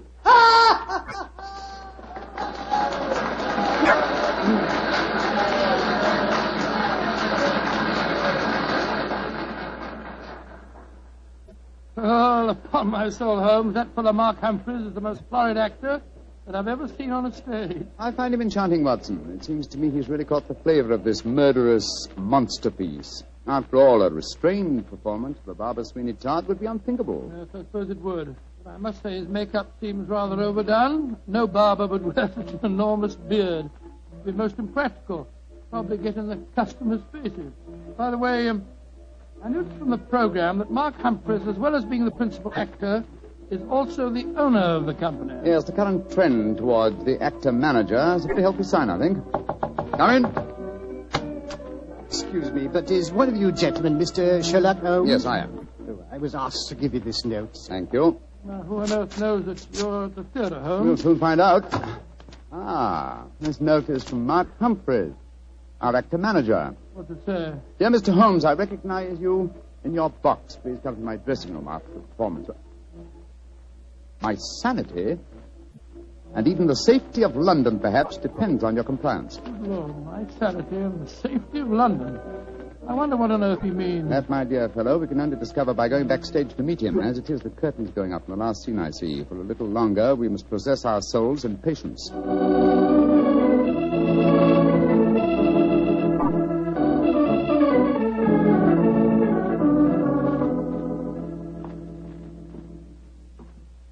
Mr. Sherlock Holmes? Yes, sir? Oh, my name is Lindsay. Derek Lindsay. I'm the business manager. Mr. Humphreys asked me to meet you at the stage door and take you to his dressing room. Thank you very much. This is my colleague, Dr. Watson. How do you do? Oh, how are you, Doctor? Will you follow me, please? Excuse me asking, Mr. Lindsay, but surely you must be related to that distinguished actor of some years back, Lytton Lindsay. He was my father, Mr. Holmes. Ah, indeed. The resemblance is extraordinary. With such a heritage, Mr. Lindsay, you must love the theatre. It'll probably sound like heresy, but I hate it.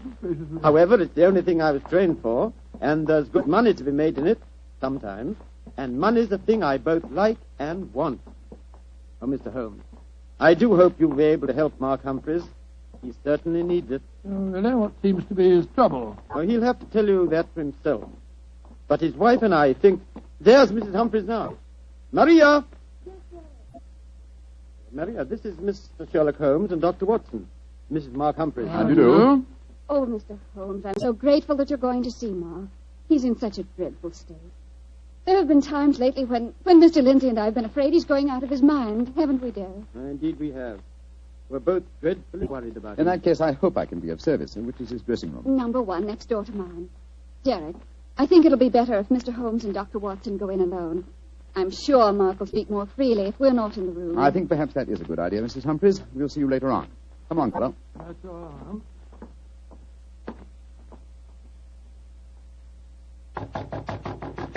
Come in, come in. Sherlock Holmes, thank heaven you're here. Close the door. Mr. Humphreys, this is Dr. Watson. Watson, eh? Yes, I know of you, too. How do you do, sir? Sit down, won't you, gentlemen? You're wondering why I asked you to come back and see me, of course. Naturally, sir. Well, I won't beat about the bush and waste your time. I come straight to the point. I'm going mad. Oh, come now. I know. It Come, sounds come. fantastic, but it's true. I've often heard of actors beginning to live their parts off the stage. They play on it. Well, it's happened to me. I'm turning into another Sweeney Todd. The character I'm portraying on the stage. Are you suggesting, sir, that you're a potential murderer? Yes, I am. What reason do you have for holding that belief? Reason? Listen to this. 3 times in the past week, I've wakened in the morning to find my boots covered with mud and my razor stained with blood. You've had no recollection of any untoward events during the night? None. Have you ever been addicted to the unfortunate habit of sleepwalking, sir? Not to my knowledge, Doctor. And if I had been, surely my wife would have told me about it. Your wife? Where do you live, Mr. Humphreys? We have a flat here above the theatre. Above the theatre, eh? And Mr. Humphreys, you say that on 3 separate occasions on wakening in the morning, you have found a blood-stained razor and mud-covered boots. Can you show us this proof? No, I can't. I was always so frightened that my wife would see that I cleaned them before she had the opportunity of finding them. Pity, sir. They would have been very valuable clues in a case like this. I couldn't risk my wife seeing evidence like that, Doctor. She'd know the truth. But at night times, while she's asleep, some devilish, unconscious urge has overcome me. An urge that causes me to prowl the streets of London, razor in hand, looking for a victim. Mr. Holmes, you've got to help me. I'm certain that without knowing it, I've been committing murder, and if you don't help me, I'll go on and on. Mr. Humphreys, please. I'll undertake the case. It's a very unique assignment. In effect, I'm being engaged by a possible murderer to prove him guilty.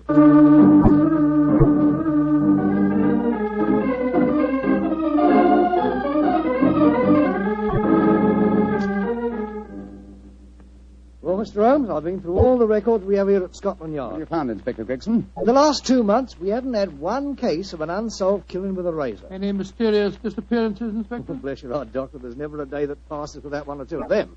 Here's a list of them, Mr. Holmes, if it's any use to you. Thanks. Come on, Watson. In the morning, we can go back to the theatre and set our friend's mind at rest. I'm much obliged to you, Gregson. Glad to be of service, Mr. Holmes.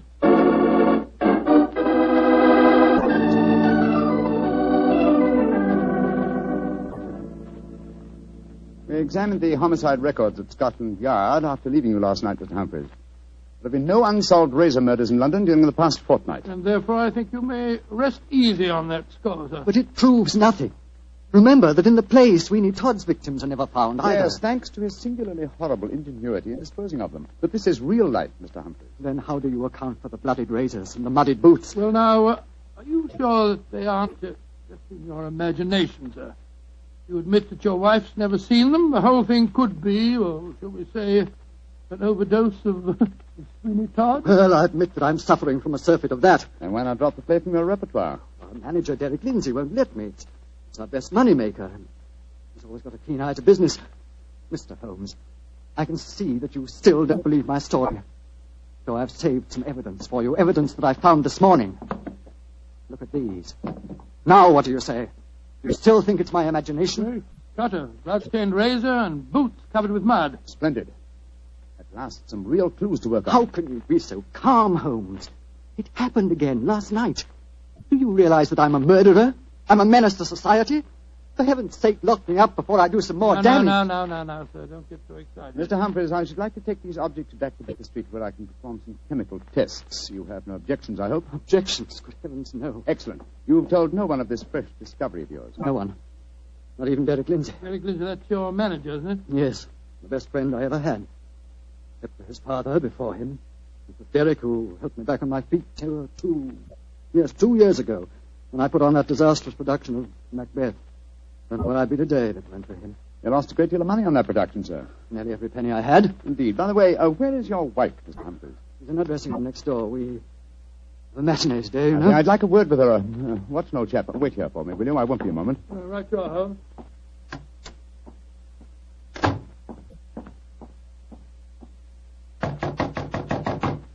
Who is it? Sherlock Holmes. You want to talk to me, Mr. Holmes? For a moment. May I come in, Mrs. Humphreys? Well, couldn't we talk on the stage? It's empty. I should prefer to come into your dressing room, if you don't mind. What I have to say is confidential. Very well, then. Come in. Mr. Holmes, may I introduce Signor Vanelli, our musical director? How do you do, sir? It is a great honor to meet the so great Signor Holmes. I have so admired you. Oh, often I have envied you. Many times I say to myself, Snipsy, Signor Vanelli, if you don't mind, I wish to speak to Mrs. Humphreys alone. Oh, I quite understand. Excuse me, Signor. Adios, Cara Maria. Mr. Holmes, I'm really awfully glad of this opportunity to talk to you. Tell me truthfully, please, what's your opinion of my husband? I haven't formed a definite opinion yet. Except that it's possible that he's the victim of a fraud, I just wanted to ask you a couple of questions, if you don't mind. Of course not, Mr. Holmes. Has your husband ever shown evidence of being a sleepwalker? A sleepwalker? Oh, no, never. I see. Are you a light sleeper? Yes, I am. Exceptionally so. Why? Oh, I'm just curious. You're being very mysterious, Mr. Holmes. Can't you tell even me what's going on? I promised your husband the answer to that question before tonight's performance. I'm afraid I can't tell you any more until then. Oh. And now may I ask a question? Oh, certainly. No, I won't promise to answer it. You said just now that my husband might be the victim of a fraud. What did you mean? Again, I'm afraid that you must wait for the specific answer to that question. However, there's another fraud being practiced on him that I can speak of now. What fraud? The fraud that you are indulging in, Mrs. Humphreys. What do you mean? Of course, this particular fraud is none of my business, but when I almost force my way into your dressing room and find your musical director, a quantity of rice powder on one shoulder and suggestions of rouge on his cheek, it doesn't take a great deal of intelligence to deduce that your husband is being deceived. Get out of here at once. That's exactly what I propose doing. Good day to you, madam. No doubt I shall see you later on.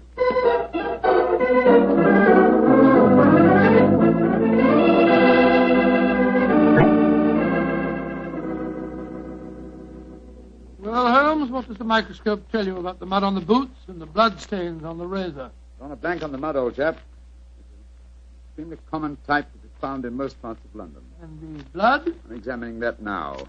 It's as strange a case as ever I remember, Holmes. Here you are trying to prove a man innocent when he insists that he's guilty. By George, Watson! Here's the answer. What? This blood is definitely not human blood. It's probably canine. Now, a Sweeney Todd madness would hardly drive its victim to kill dogs. Therefore, it's obvious that Mark Humphreys is the victim of a devilish plot. And he's not a murderer. No, come on, old fellow. Let's go to the theater at once and give him the good news.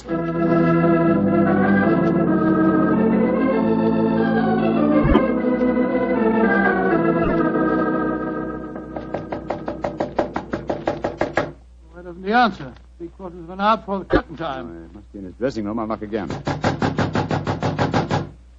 Come on, Watson, let's go in. Holmes, look. Look, he's slumped over his dressing table. I hope we're not too late. Here, give me a hand with him. We are too late. His throat's been cut. Poor devil. I promised him a solution to his troubles before the night was over. Little did I think that the solution would be death.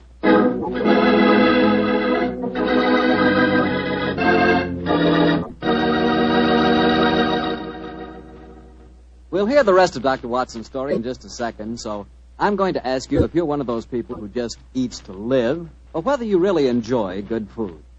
If you love good eating, you've just got to know about Petri wine. Petri wine makes good food taste wonderful. For instance, if you're having steak or a roast or any meat or meat dish, you'll love it served with Petri California Burgundy. Petri Burgundy is the last word in delicious red wine. Now, with chicken or fish, you can't beat the delicate Petri California Sauterne, a really extraordinary white wine. Just to make sure you don't miss either Petri wine, don't buy one, buy two. Buy both Petri Burgundy and Petri Sauterne. They're both swell because they're both Petri. Well, Dr. Watson, what happened next? Well, Phil, I think I'll pick up the story exactly where I left off. Holmes and I were standing in Mark Humphrey's dressing room, looking with horror at the flashed throat of the actor manager. There was a bitter, self-accusing note in Holmes's voice. I promised him a solution to his troubles before tonight was over. Little did I think that solution would be death. This worry over his supposed madness caused him to commit suicide. Suicide rubbish, old fellow. It's murder. Look at the razor cuts in his hand. Undoubtedly placed there by the murderer before rigor mortis had a chance to set in. In any case, scrutinize the wound. Does that look as if it had been done by the hand of a suicide? Well, I don't see why not. Look closer, old chap. The depth of the wound is even, whereas a suicide cut always wavers towards the end. No, this is murder, Watson, and I think I know who did it. But I have little evidence. I must lay a trap. What kind of a trap, Holmes? I haven't time to tell you now, fellow. Every moment counts. Off with you to Scotland Yard and get Inspector Gregson. Bring him back here as fast as you can. Right you are. And Watson. Yes? Tell absolutely no one except Gregson of Mark Humphrey's death. And say that he's still alive, well, and that his problems are solved. It's the performance of the play. Don't you worry about that, old chap. Off with you to Scotland Yard.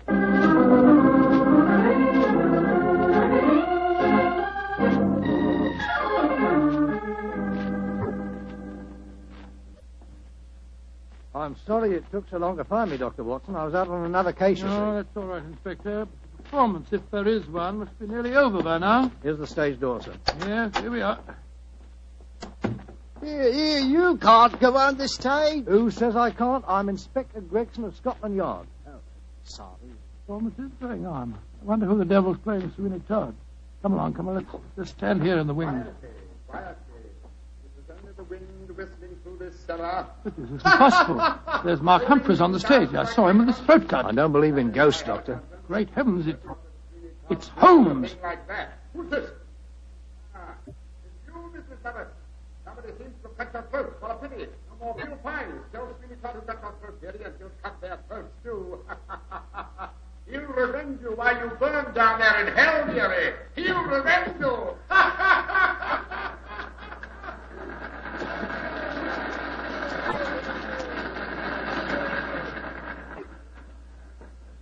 Here he comes now, Gregson. Amazing disguise.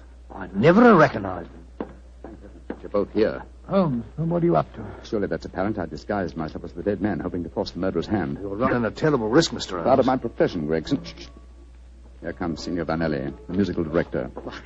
My dear fellow, I had to leave the orchestra pit to come and congratulate you.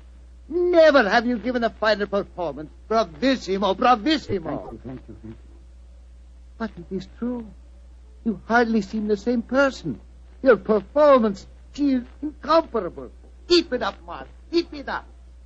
I think he spotted you, Holmes. Yes, sir. I didn't like his look as he said that. Well, whoever it is, they've got to show their hand soon. The curtain's going up in the last scene. Keep your eyes open and suspect everyone.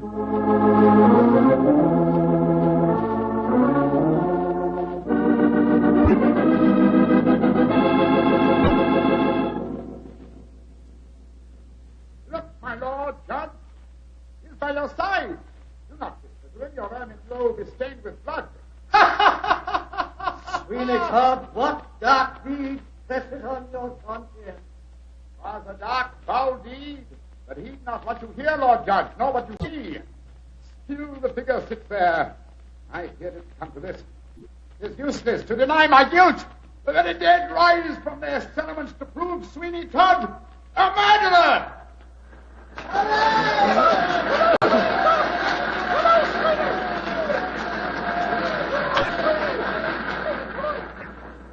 By George, what an actor he'd have made, Doctor. Yes, what an actor he is, Gregson. I'll be hanged if I know how he remembers the lines, though, even if he has seen the play half a dozen times. Here he comes now. Bravo, Holmes. You did splendidly. But it didn't work, Watson. It didn't work, confound it. The murderer still hasn't tipped his hand. Have I underestimated him? Looks as if you have, sir. And if you don't mind my saying so, I think you'd have been a lot wiser to let me handle the case as soon as you found his body, instead of going in for all this dressing up stuff. Oh, but of course. Now I see it. Only one person could have killed Mark Humphreys. Who, Holmes? Do as I say, and I'll show you. I'm going to Humphreys' dressing room now, alone. Give me a few moments' start, and then follow me. Out of sight, but within earshot. Dr. Watson, why does Mr. Holmes always have to be so blooming mysterious? Why can't he just say who the murderer is and take us to him? Well, I've been with Mr. Holmes on a great many cases, Gregson, and yet I can't answer that question. Come along. You've got a big enough start now. Let's follow him. I'm very fond of Mr. Holmes, you know, Doctor, and yet there are times when I get so angry with him. He shouldn't risk his life like that. You know Mr. Holmes. He'll never change. And if he don't, one of these days he's going to wake up and find himself dead. Shut the door. Someone inside with him. You devil! Listen. How many times do I have to kill you? Great Scott, it's Derek Lindsay, the business manager. Come along, Gregson. No, Lindsay! You succeeded in killing Humphreys, but you won't kill me. Grab his arm. Look out for that razor. Here, you. Let go of me! No, you don't. Very neat, Gregson. Are you all right, Holmes? Perfectly, thanks, old chap, though I'm a little tired. Gregson, my dear fellow, will you take over from here? I think I've had enough melodrama for one day.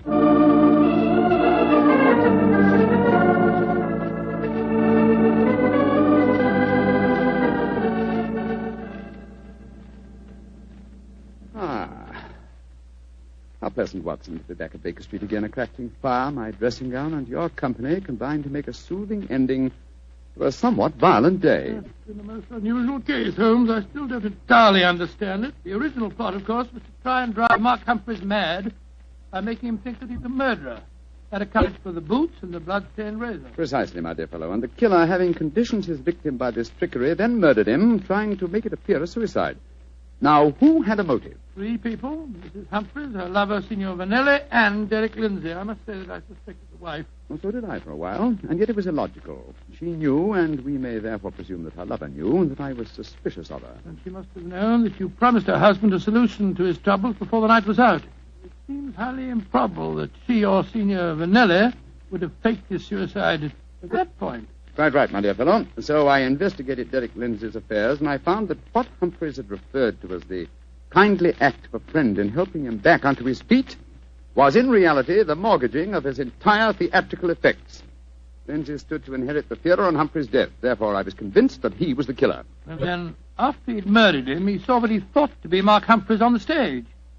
Ah, that's where I was slow and stupid, old chap. I couldn't imagine what motive gave the cold, clear nerve to suppress all reactions when he saw his supposed victim revived on the stage. Only at that moment did I realize. And what was the motive that made him hold his hand? The characteristic that ruled his life, Watson. Avarice. A morbid love of money. You see, if he'd attacked me during the performance, he'd have had to refund the money to the audience. His greed conquered all other passions. It made him wait until the performance was finished before he attempted my life. You know, Holmes, now that the case is solved, I'll tell you something in confidence. Please do, old fellow. What is At it? the end of the play tonight, I was afraid that you'd made a mistake, that you'd slipped up on the case. Gregson thought so, too. And I, Watson, will tell you something in confidence. Well, what is it? There were 3 of us that felt the same way. Well, now you're being modest, no? I assure you I'm not, my dear chap. In fact, in the future, if it should strike you that I'm, well, getting a little overconfident of my powers, or perhaps giving less pains to a case than it deserves, kindly whisper Sweeney Todd in my ear, will you? I shall be infinitely obliged to you.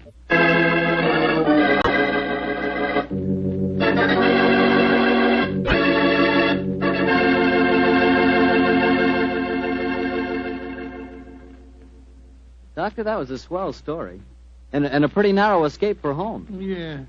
He said he almost solved the case too late. Fortunately, it ended well. Mm-hmm. The thing that sticks in my mind is the fact that this was one of the very rare occasions when Holmes almost made a serious mistake. Well, we all make mistakes at times, don't we? Rathbone, I said we all make mistakes at times. I suppose so. You mean to stand there and tell me that you never make a mistake? Well, not when it comes to choosing a wine, I don't, because I always choose Petri. Rathbone, you trap me again. Could be. But honestly, Doctor, when you choose a Petri wine, you know it's a good wine.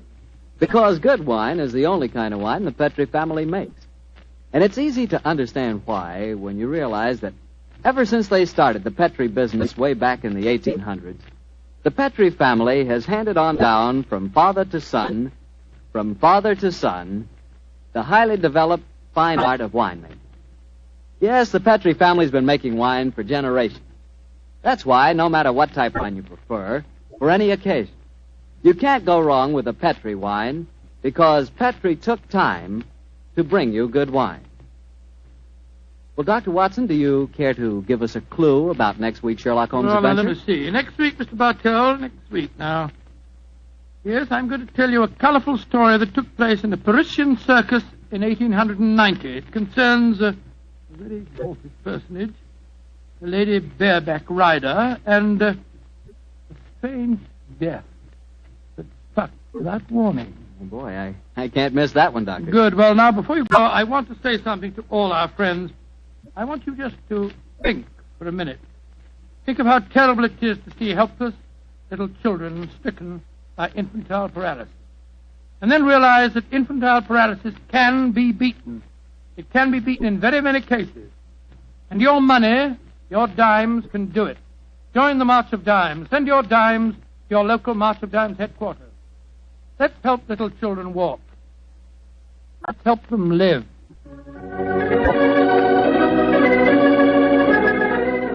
Tonight's Sherlock Holmes adventure was written by Dennis Green and Anthony Boucher and was suggested by an incident in this Arthur Conan Doyle story, The Yellow Face. Music is by Dean Fossler.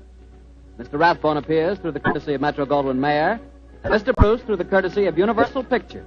where they are now starring in the Sherlock Holmes series.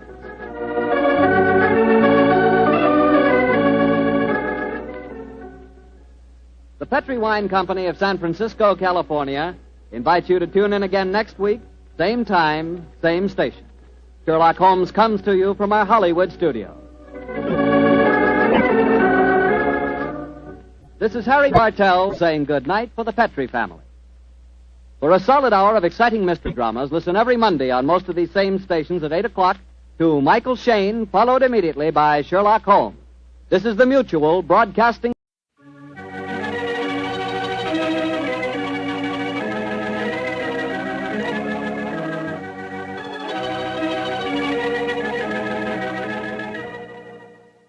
Once again, it's time to walk down Baker Street with its swirling fog, its passing hansom cabs, and bustling London life.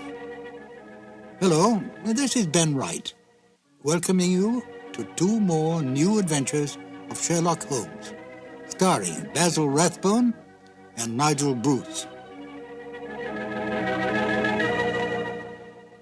At the end of each broadcast, the announcer says, tonight's episode was written by Dennis Green and Anthony Boucher. Both men, although they are no longer with us, were married. Dennis Green's widow, Mary Green, lives in New York and is still active in theater and dance. And Phyllis White, Anthony Boucher's widow, lives in San Francisco and makes numerous guest appearances at Mystery Club gatherings and at the meetings of the Baker Street Irregulars. Well, tonight it is my pleasure to present Phyllis White, who will tell you a little about what her husband and Dennis Green did for the Sherlock Holmes radio series. Phyllis? I've been asked to give an account how it happened that my husband got involved with the Sherlock Holmes show. The way his career developed was not according to any underlying plan. Whenever he turned a corner and moved into a new field, it was brought about by chance. And this was a good example of that. He was at the time a mystery reviewer for the San Francisco Chronicle. Well, this time he went over to the book department office, got his books in his mail, and found among the mail an invitation to a cocktail party. It was in honor of Basil Rathbone and Nigel Bruce, who had come to San Francisco to do a war bond promotion.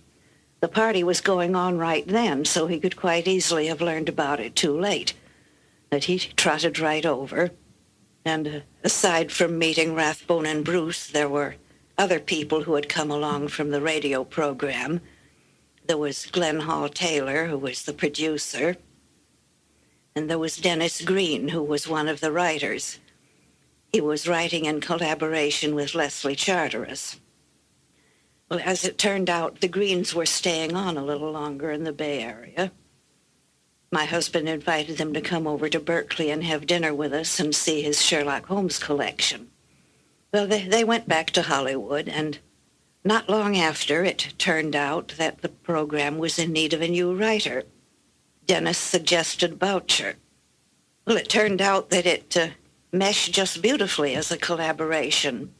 Here was a noble project working with gifted colleagues, something that they could all feel affection for and respect, and a lot of fun along the way, too. Thank you, Phyllis. And now, Sherlock Holmes and Dr. Watson in Colonel Warburton's Madness. Petri Wine brings you Basil Rathbone and Nigel Bruce in the new adventures of Sherlock Holmes.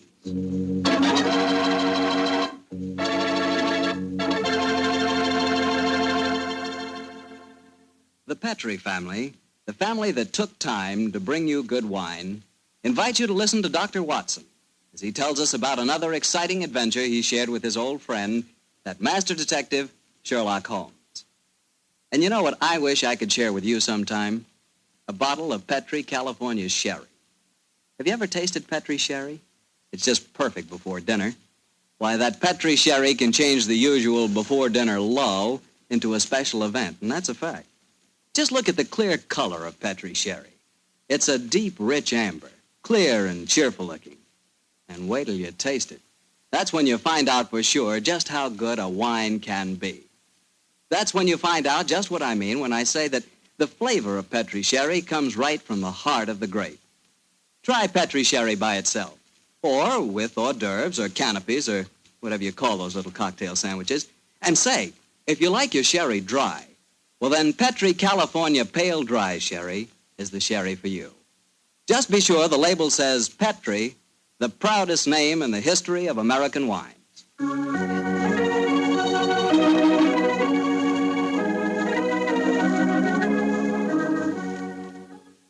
And now let's look in on our old friend, Dr. Watson. Doctor? I'm out here on the patio, Mr. Bartell. Come out and join me. Quiet, Winnie. Quiet. Down, Monty. I see the welcoming committee's here. Yes, little scoundrels. They begin to think they own this patio. Scoop them off the chair, Mr. Bartell, and settle yourself down. All right, off you go, boy. Off you go. Go on, off you go. That's it, my boy. As a matter of fact, it's rather appropriate that the puppies should be here tonight.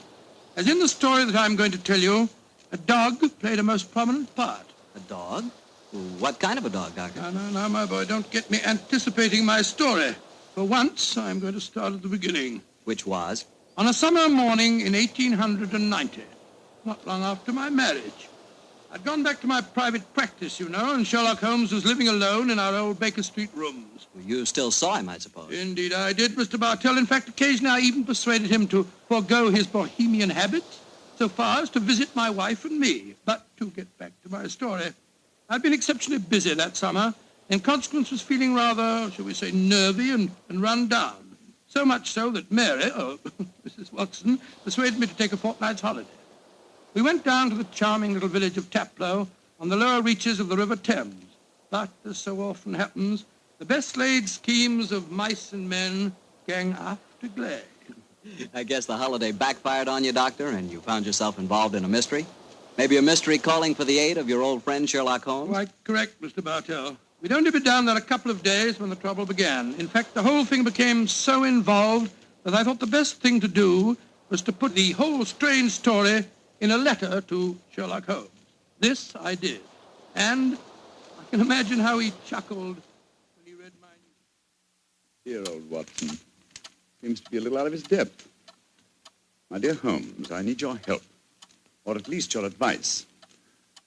2 days down here, and I've become involved in a most unusual problem. It began this morning when Mary and I were out for an after-breakfast stroll. The sun was shining, the birds were singing, and there seemed every indication of it being a happy and carefree day. You know, Mary, I've always thought up to now that balmy was rather a silly word. I still do, John, dear.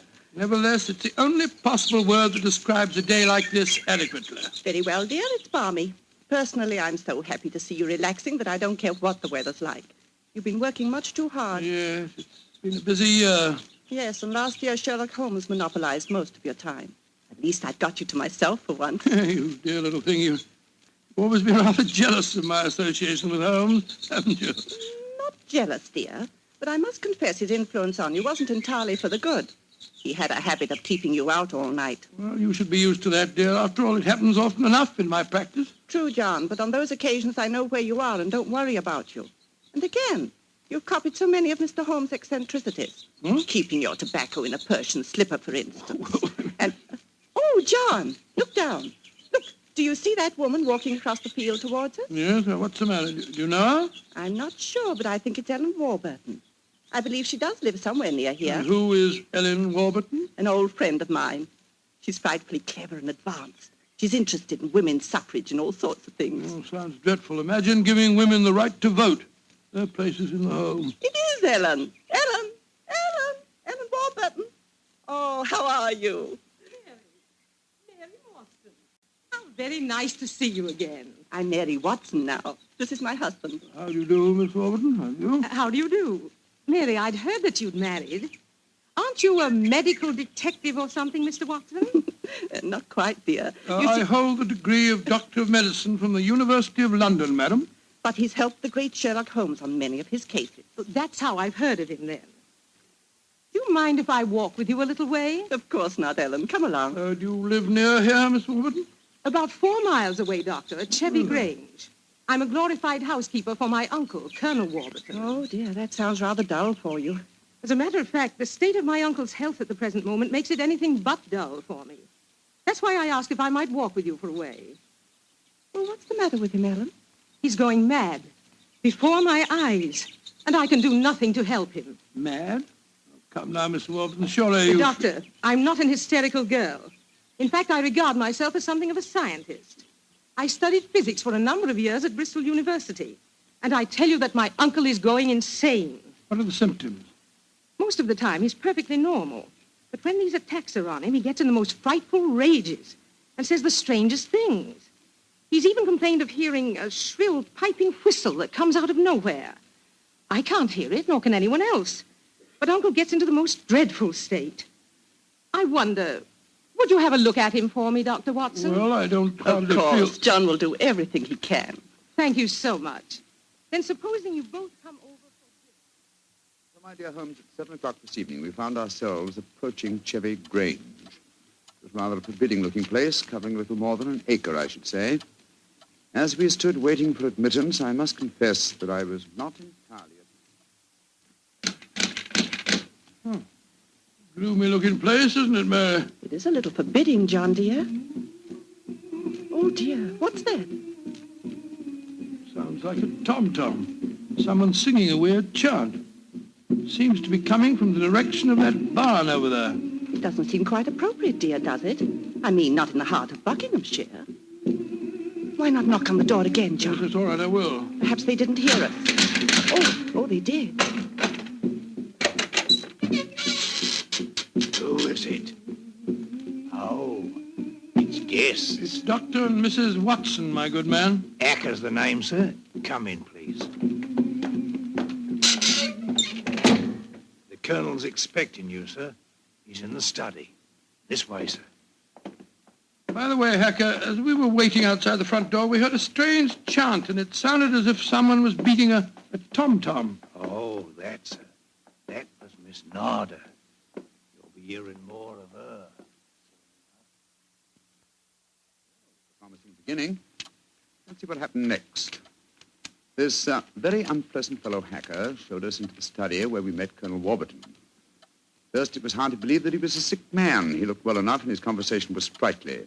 Spent most of his army life in Africa as military governor in a Zulu district. And the African spears and other trophies that lined his study walls bore mute evidence to his past life. He encouraged me to tell him some of my own army experiences. Oh, dear, poor fellow. It was really rather clever. There I was, Colonel Warburton, on the howdah of this wretched elephant. The river was a raging torrent, and I couldn't get the confounded animal to budge. Well, I'm a pretty strong swimmer, you know. Won several cups of swimming, as a matter of fact. Of course, I was a much younger man then. and John, dear. Yes, ma'am? You interrupted Colonel Warburton's story, Oh, dear. sorry. I thought this little incident would be interesting. Do go on, Colonel. Yes, Your please story don't. was All so right, interesting. all right. You were telling us that you were intercepted by an African drum code message. Oh, yes. Well, I don't want to sound conceited, but I doubt if there was another Englishman in the world who could have told you what those particular drum beats meant. Oh, I don't doubt that, Colonel Warburton. Well, I'd spent a good number of years studying the native customs. I spotted the code right away. It meant that an uprising was planned to start throughout the whole province at noon the next day. Of course, there it is again. The devilish whistle. Can you hear it, Dr. Watson? Mrs. Watson? I can hear nothing, sir. Nor can I. Of course not. No one can hear it but me. Now, Colonel Warburton, don't get so excited, It's sir. black magic, that's what it is. Oh, really, sir, black you magic. must realize that the powers of jungle witchcraft are completely unknown in this country, Dr. Watson. But I know of them, and I can think of many people who might wish to employ them against me. Come in. Oh, it's you, Nada. Great Scott, she's... She's very beautiful. Nada, I want you to meet some friends of Ellen's, Dr. and Mrs. Watson.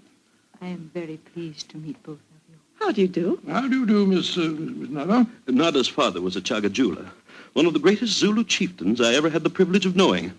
He did me the rare honor to swear blood brotherhood. So when the missionary sent Nada to England to complete her education, I insisted that she spend her first few months here under my wing. Listen. What is it, Colonel? That whistle again. For heaven's sake, say that you heard it this time. Please say that you did. I didn't hear a thing, sir. Well, I did, and I know where that sound came from. Now, put down that spear at once, will you, Colonel Warburton? Devils are trying to kill me. I'll kill them first. No, don't throw it, sir. Don't throw it. Someone's opening the door. Uncle! Oh, it's Ellen. Great Scott. The spear missed her by an inch. Uncle, what is it? Whistle. I heard it again, Ellen. And I'm going to find where it came from. Poor Uncle. Of course, you heard no sound. Nothing, Ellen. What can we do to help him, Dr. Watson? Well, it's hard to say, Miss Warburton. I'm not sure that medical help's what she needs. He seems perfectly sane and lucid except for these strange outbursts. But we must do something. I propose to, madam. As soon as I get back to the inn, I think I'll write to my old friend Sherlock Holmes and ask his advice.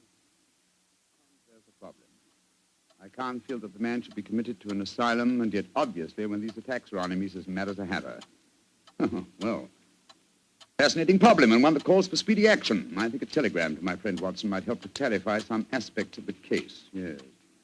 You see, Dr. John H. Watson, Red Lion Inn, Taplow, Bucks. I suggest that you ascertain one important fact. Does the Warburton household have a dog? Crispy. Telegraph reply. Holmes. Upon my soul, Mary, that's a cryptic answer to my letter. Yes, dear, it is. I'm afraid Ellen will be disappointed. He's coming over to join us for lunch to see if you have any news. What on earth can dogs have to do with the case? I can't possibly... Here's Helen now. Good morning, Ellen. Hello, Mary. Good morning, Doctor. Good morning, good morning. I suppose it's too early to have received any reply from Mr. Holmes. Well, as a matter of fact, I just got this telegram from him. You can read it if you like. I can't see it makes much sense, so. But that's extraordinary. I did have a little dog. He was killed a week ago. But it didn't occur to me to tell you about it yesterday. Oh, that's amazing. How could Mr. Holmes have known about it? It's very little that Holmes doesn't know, my dear. How was your dog killed, Miss Warburton? I found him in the grounds with his head smashed in by a stone. Oh, how dreadful. Who do you think did it? It might have been a poacher. And then again, it might have been... Your uncle? It's possible. When he's in those rages, I don't think he knows what he's doing. That's very important. I think I shall go and send Holmes a telegram at once. Don't wait lunch for me.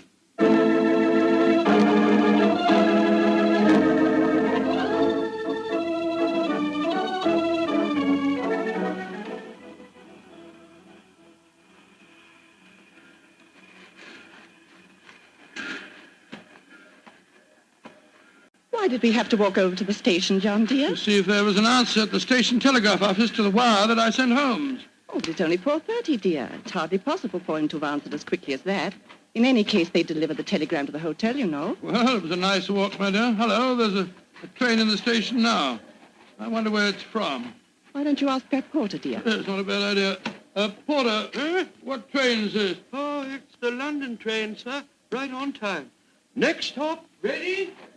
Not many people getting off here, are there? Great Scott!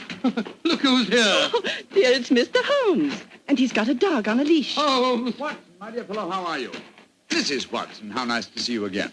Thank you, Mr. I'm Holmes. delighted you're here, old fellow. We walked over to the station to see if you'd answered my telegram, and here you are in person. It occurred to me that I could be down here in the same time that it would take a telegram to reach you. And I decided that a day or two in the country would make a pleasant change, apart from the fact that Colonel Warburton's problem interests me enormously. Why on earth did you bring a dog? I felt that this was a case in which a dog would be of invaluable assistance. Oh, be careful, John. Yes, look out, old chap. I think it would be safer not to pat him. I picked him up on the Mile End Road for a couple of florins, and I fear he's a dog that should have remained in London. A singularly unattractive nature seems to have been entirely ruined by an hour's train ride. Unpleasant brute. Isn't he? By the way, Holmes, what do you make of the case from my letters? Well, I should prefer to reserve my judgment until I've met the Colonel. However, I will vouchsafe one opinion. Oh, what's that? To paraphrase a proverb, don't disbelieve all you don't hear.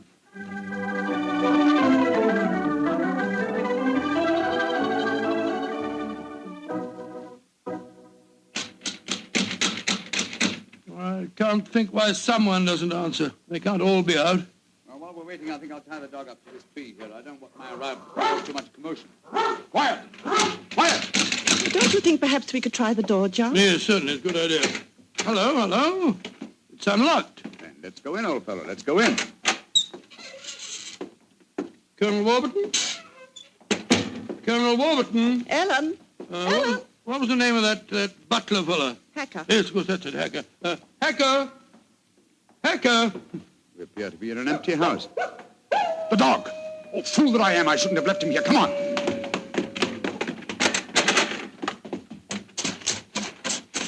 Ah. We're too late. Oh, the poor dog. He's been killed. Yes, poor brute. Stabbed to death by one of the Colonel's spears. That proves it, Holmes. The man is mad. I think not, Watson. I think it proves that Colonel Warburton is a great deal more sane than some of the members of his household.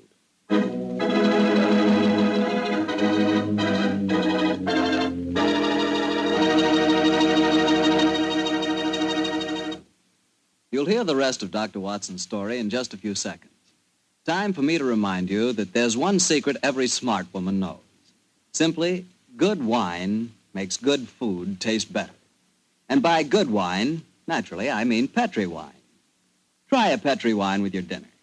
If you want a wonderful red wine, try Petri California Burgundy. If you want a perfect white wine, try Petri California Sauterne. In fact, try them both. You'll agree, I'm sure, that next to your good cooking, nothing can do more for a meal than a glass of good wine. A glass of Petri wine.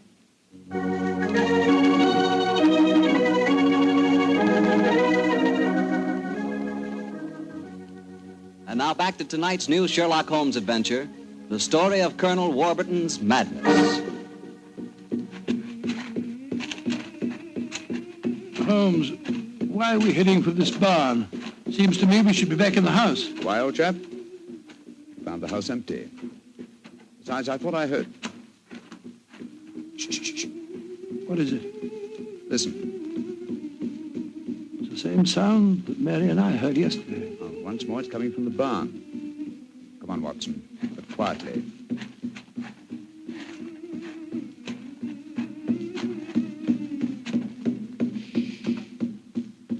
We can see through this window here. It's that Zulu girl, Nada. She's beating a drum and chanting. Who's the man with her? It's Colonel Warburton. No, it isn't. It's that servant fellow, Hacker. What in thunder is he doing here? Apparently assisting Miss Nada in some of her African mysticism. It's black magic they're dabbling with, just as the Colonel said. Let's go in and catch them red-handed. No. Stay quiet. We'll talk to them soon enough. The moment I feel it's much more urgent that we find Colonel Warburton. Come on.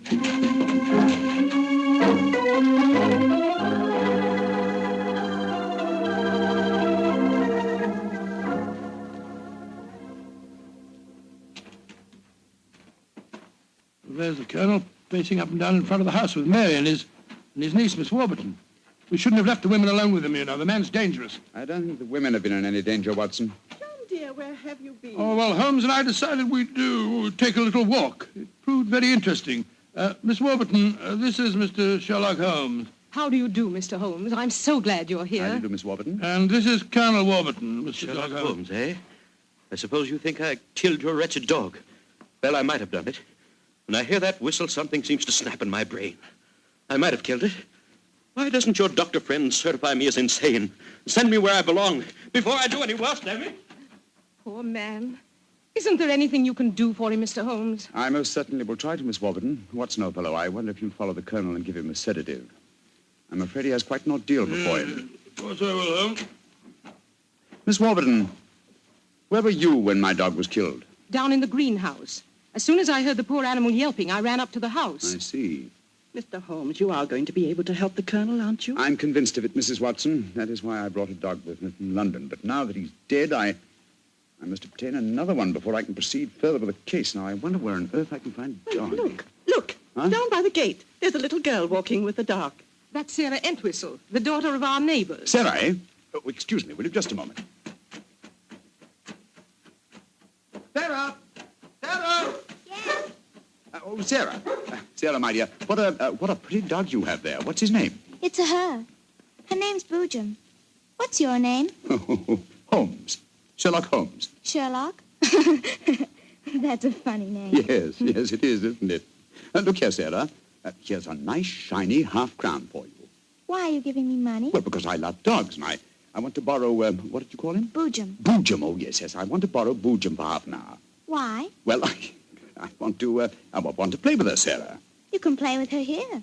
She's awfully friendly. Well, you see, I really want to take her for a nice walk. Why? She's just had one. Now, look here, Sarah. It's a beautifully shiny half-crown. Mommy's told me I mustn't take money from strangers. But I'm not a stranger. I'm a friend of Colonel Warburton. Having trouble, Mr. Holmes? Yes, I am, Mrs. Watson. You see, I want to give Sarah half a crown for borrowing Boojum for a short while, but she doesn't want to do it. Sarah, does Boojum like bones? Oh, yes. Loves them. We've got a lot of bones up at the house we'd like to give her. Have they got plenty of meat on them? Plenty. She can have a wonderful feast, and then we'll bring her back in half an hour. All right. Go on, Boojum. Now, promise you'll bring her back in half an hour. We promise. Yes, Sarah. And Sarah, what about the half crown? Well, I'll take it home and ask Mummy if I may keep it. Good. Goodbye. Goodbye. And take care of Boojum. Oh, she's a sweet little girl. Mr. Holmes, you're not going to expose Boojum to any danger, are you? None, Mrs. Watson. Otherwise, I shouldn't have borrowed her. I'm convinced that Boojum will give us the clue to what appears to be Colonel Warburton's madness.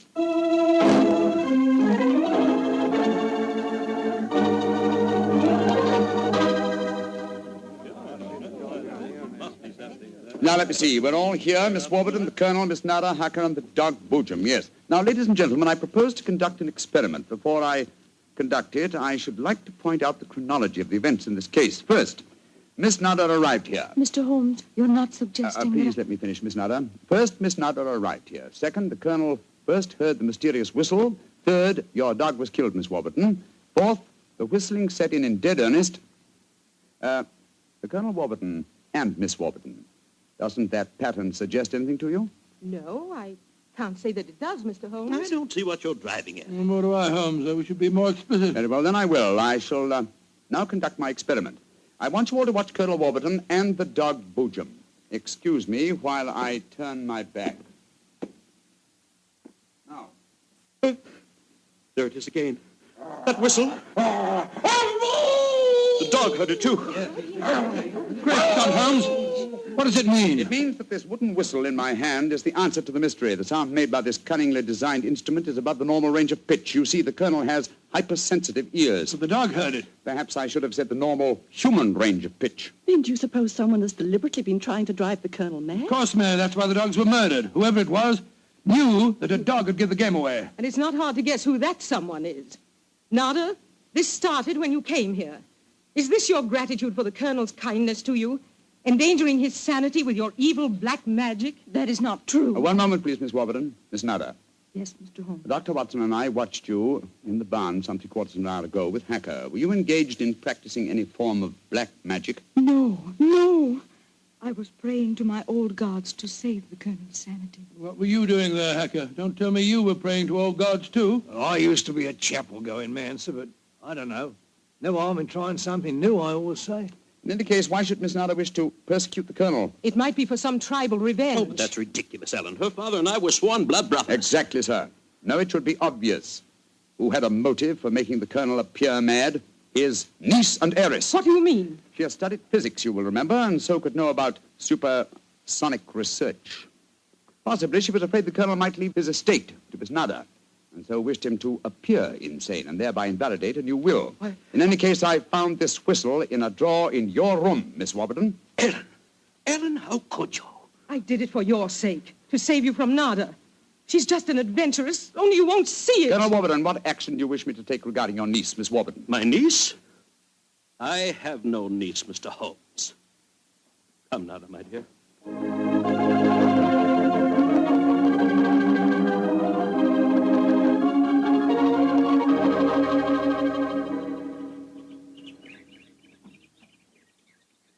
Oh, what an amazing case, Holmes. Mary, wasn't it clever the way Holmes solved it? It was very interesting, dear. I was quite enthralled. Oh, now I think I shall return to London and let you two finish your holiday in peace. Before you do that, Mr. Holmes, there's one thing we should do. What, Mary? Boojum. We promised, you know. Oh, yes, of course. I think the three of us might walk her home. But before we do that, I suggest we rummage through the kitchen. The kitchen? What on earth for? Bones, dear. Exactly. And bones with plenty of meat on them.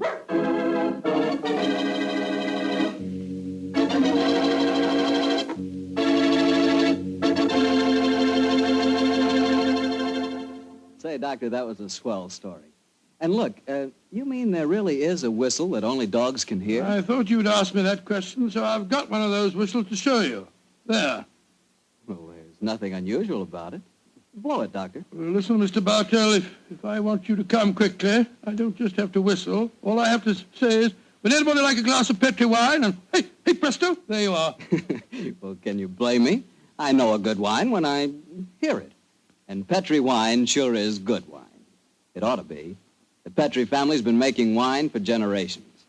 As you know, ever since they started the Petri business way back in the 1800s, that business has always been family-owned and operated. So just think of all the experience the Petri family's gained. They've been able to hand on down from father to son, all they've ever learned about the art of turning luscious California grapes into fragrant, delicious wine. So whenever you're choosing a wine to serve before dinner, with dinner, or at any time, you can't go wrong with a Petri wine. Because Petri took time to bring you good wine.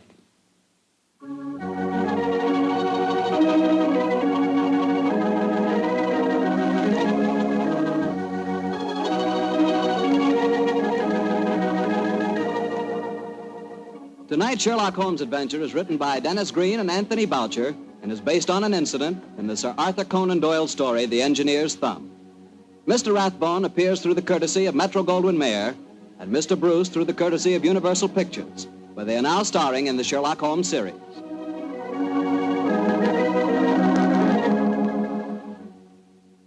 The Petri Wine Company of San Francisco, California, invites you to tune in again next week, same time, same station.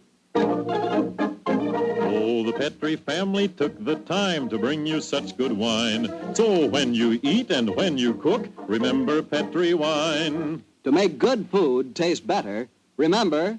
Petri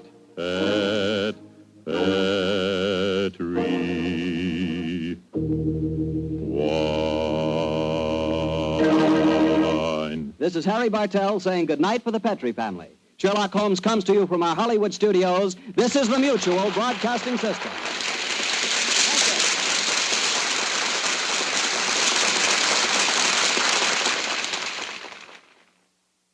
I remember one instance when the culprit was not Willie. It was really Dennis's fault. He'd been naughty about putting an in-joke in the script.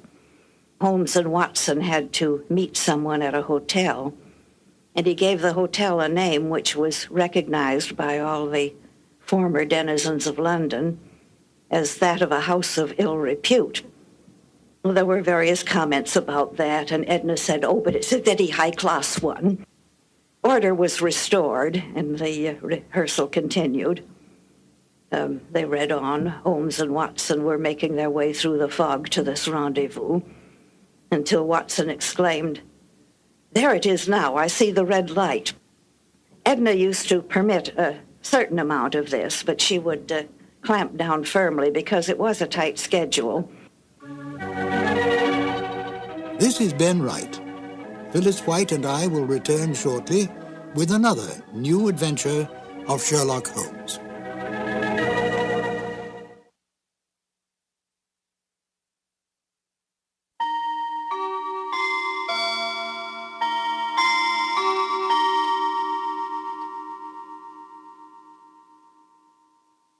We return again to Phyllis White, who has some more delightful information about the Sherlock Holmes radio broadcasts.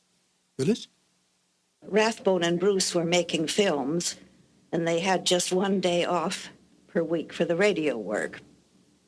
They received the scripts a couple of days early to look over if they had time, and they would turn up at the studio early the afternoon of broadcast day.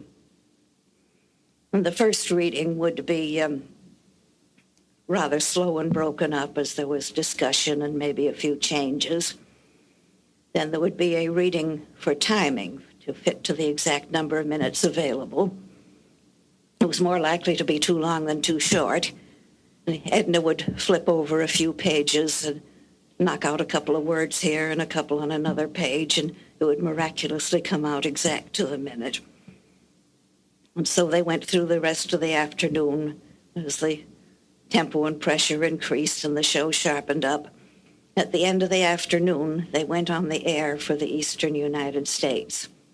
Then there was a couple of hours break, and everybody would go out to dinner. Then they would come back and do it all over again for the West Coast. I feel very thankful now that these live and ephemeral shows were captured on disc and that they could now reach a new audience. Now, please join Phyllis and I as we listen to The Iron Box. This episode from the life of Sherlock Holmes will be transmitted to our men and women overseas by short wave and through the worldwide facilities of the Armed Forces Radio Service. Petri Wine brings you Basil Rathbone and Nigel Bruce in the new adventures of Sherlock Holmes.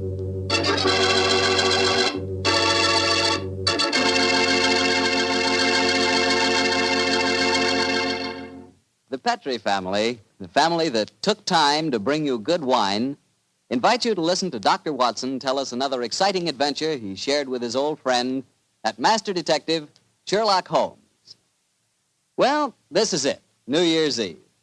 And I wish you could be here with us this evening so we could toast each other with a glass of Petri California port. As you know, port wine has long been a favorite wine for celebrating a happy occasion. That's because port is a wine rich in tradition. And you couldn't ask for a more delicious port than Petri port. Petri port is a deep, glowing red color, beautiful to look at and wonderful to taste, with a hearty, full flavor that's right from the heart of the grape. And when you serve Petri port to your friends tonight or any time, remember you can serve it proudly because the name Petri is the proudest name in the history of American wine.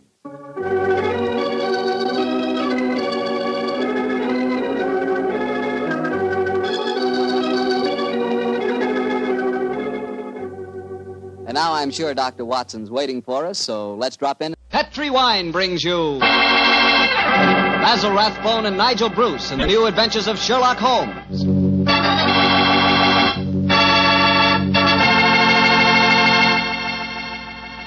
The Petri family, the family that took time to bring you good wine, invites you to listen to Dr. Watson tell us another exciting adventure he shared with his old friend, that master detective, Sherlock Holmes. And I'd like to ask you a short, simple question. Have you ever tried a glass of sherry before dinner? If you haven't, you'll never know what you're missing till you do. And make that sherry Petri California sherry. Because Petri sherry is the best beginning a good meal ever had. Just hold a glass of Petri sherry to the light. Look at its wonderful, clear amber color. Now just get a whiff of that aroma. Bouquet, the experts call it. I'm telling you, you can just smell those big, luscious grapes. Now, best of all, taste your Petri sherry. Sip it. Sip it slowly so you don't miss one single drop of this truly delicious wine. Yes, without a doubt, Petri sherry is good wine. Oh, and incidentally, Petri makes two kinds of sherry. Regular sherry and Petri pale dry. Both are fine. And if you're not sure which you might like best, do what I do. Don't buy one, buy two. Try them both. And serve them proudly because the name Petri is the proudest name in the history of American wines.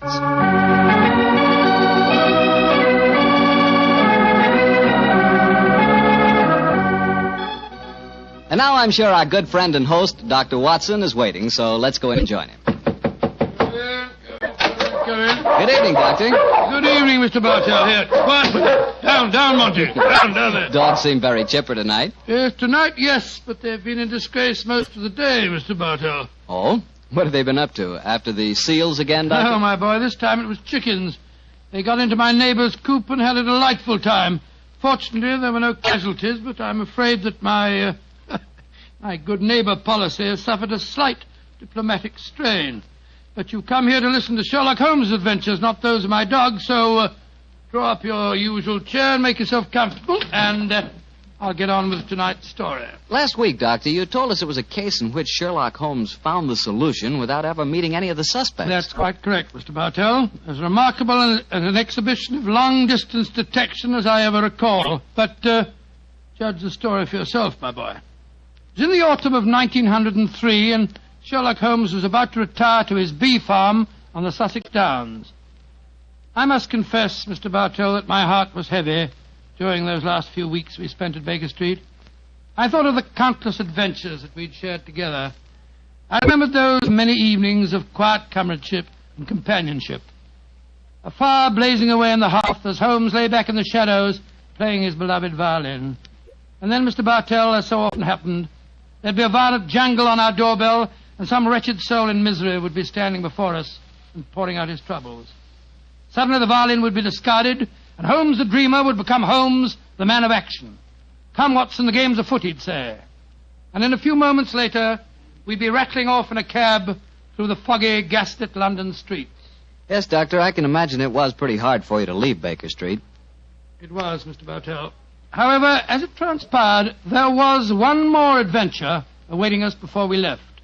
A few days before the actual move, I persuaded Holmes to take an afternoon off from his packing and accompany me on a visit to the laboratory of an old friend of mine, a Professor Jean Boulin.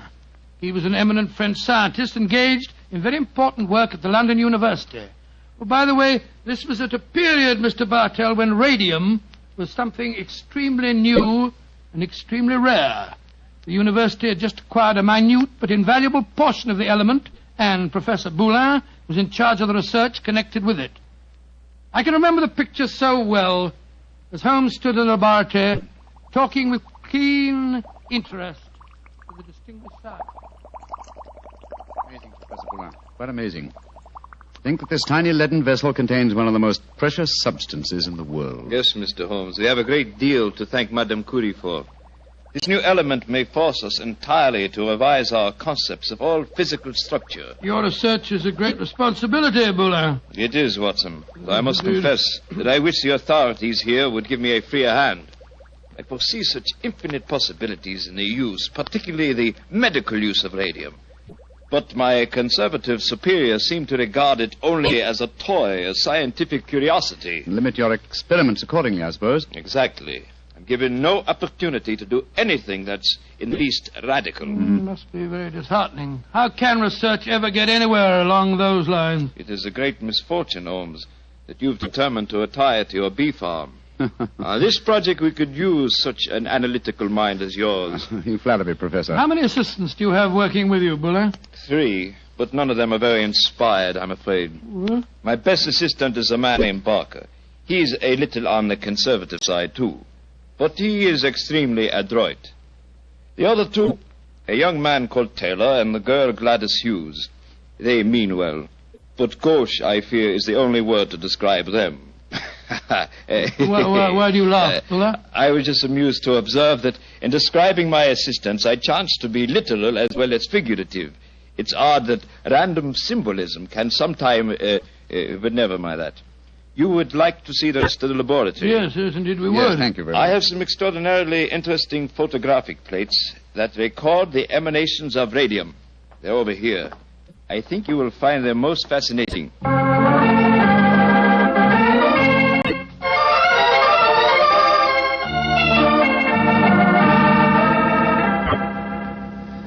Baker Street, particularly when our rooms are full of packing cases, seems rather drab after the scientific stimulations of Professor Boulin's laboratory, doesn't it, old chap? Yes, it seemed drab even if we hadn't been to see him.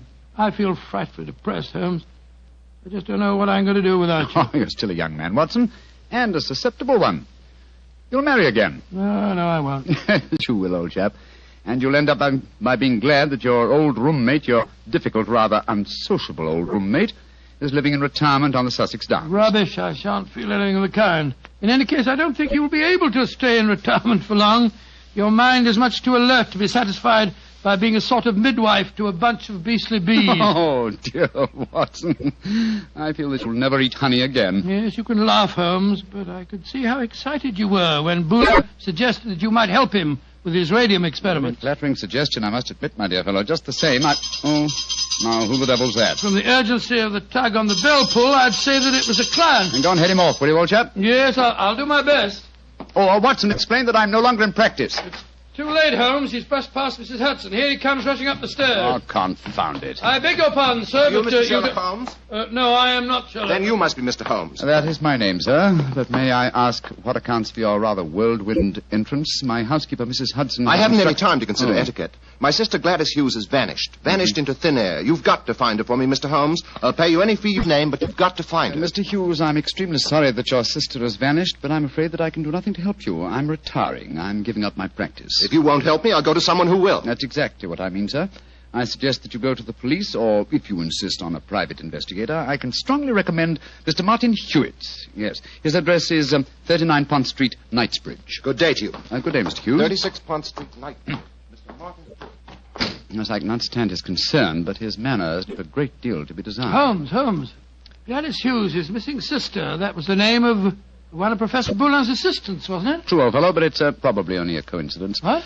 Both Christian and surnames are extremely common ones. Well, I have a feeling that it may not be a coincidence. Oh, come now, my dear fellow. Don't you try and embroil me in a fresh adventure. I've retired and I'm leaving for Sussex in a few days. And if any more clients come wrenching at my doorbell, I shall ignore them.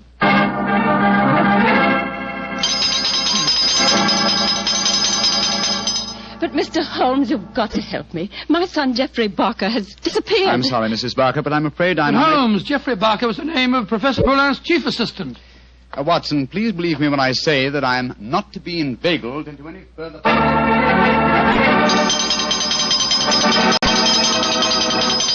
Mrs. Taylor, I'm sorry, but I can't help you. Oh, but Mr. Holmes, it's my husband. He's disappeared. We've only been married 3 months, and now... Oh, it's terrible. I've been so worried ever since he started to work on that strange new radium with Professor Jean Ballon. Holmes, you can't pretend it's coincidence any longer. Gladys Hughes, Geoffrey Barker, and now Taylor. The 3 assistants of Professor Boulin. I know it, Watson. Mrs. Taylor, the moving van will be here tomorrow to take my things to Sussex. I shall follow them immediately. I have retired, madam. Do you understand that? Retired.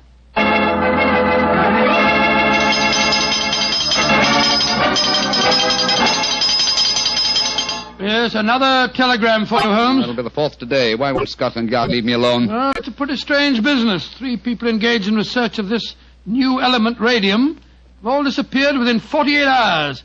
Scotland Yard needs your help. Let them earn their salaries, my dear Watson. I've helped them for the last time. Well, let's see how they've couched their latest diffusion. Oh, this isn't from Scotland Yard. It's from my brother, Mycroft. Mycroft? What's he going to say? Listen to this. Now Professor Boulin has disappeared. Great Scott. And the radium with him. Surely the pattern is obvious, Sherlock. Radium must be found, could solve the problem for you, but I'm too lazy. Consider what a flashy case for you to retire on. Regards, Mycroft. The old devil. Holmes, this is shocking. My old friend Boulin has disappeared. Yes, Watson, and now my brother asks me to investigate. The pressure becomes irresistible. Very well. I bow to fate and postpone my retirement for a few hours. Good man, Holmes. You know you'll never really retire. Now, let me see. As Mycroft says, there's an obvious pattern in this case. Our first step, of course, will be to interview all the doctors who treat patients without charge. Why? Well, surely that's obvious. Well, it isn't at all obvious to me. I don't know why you always leave me in the dark. Well, what makes you laugh? Being left in the dark. It's just like the old times, isn't it, Holmes? Come on, old fellow, let's go. The game's afoot.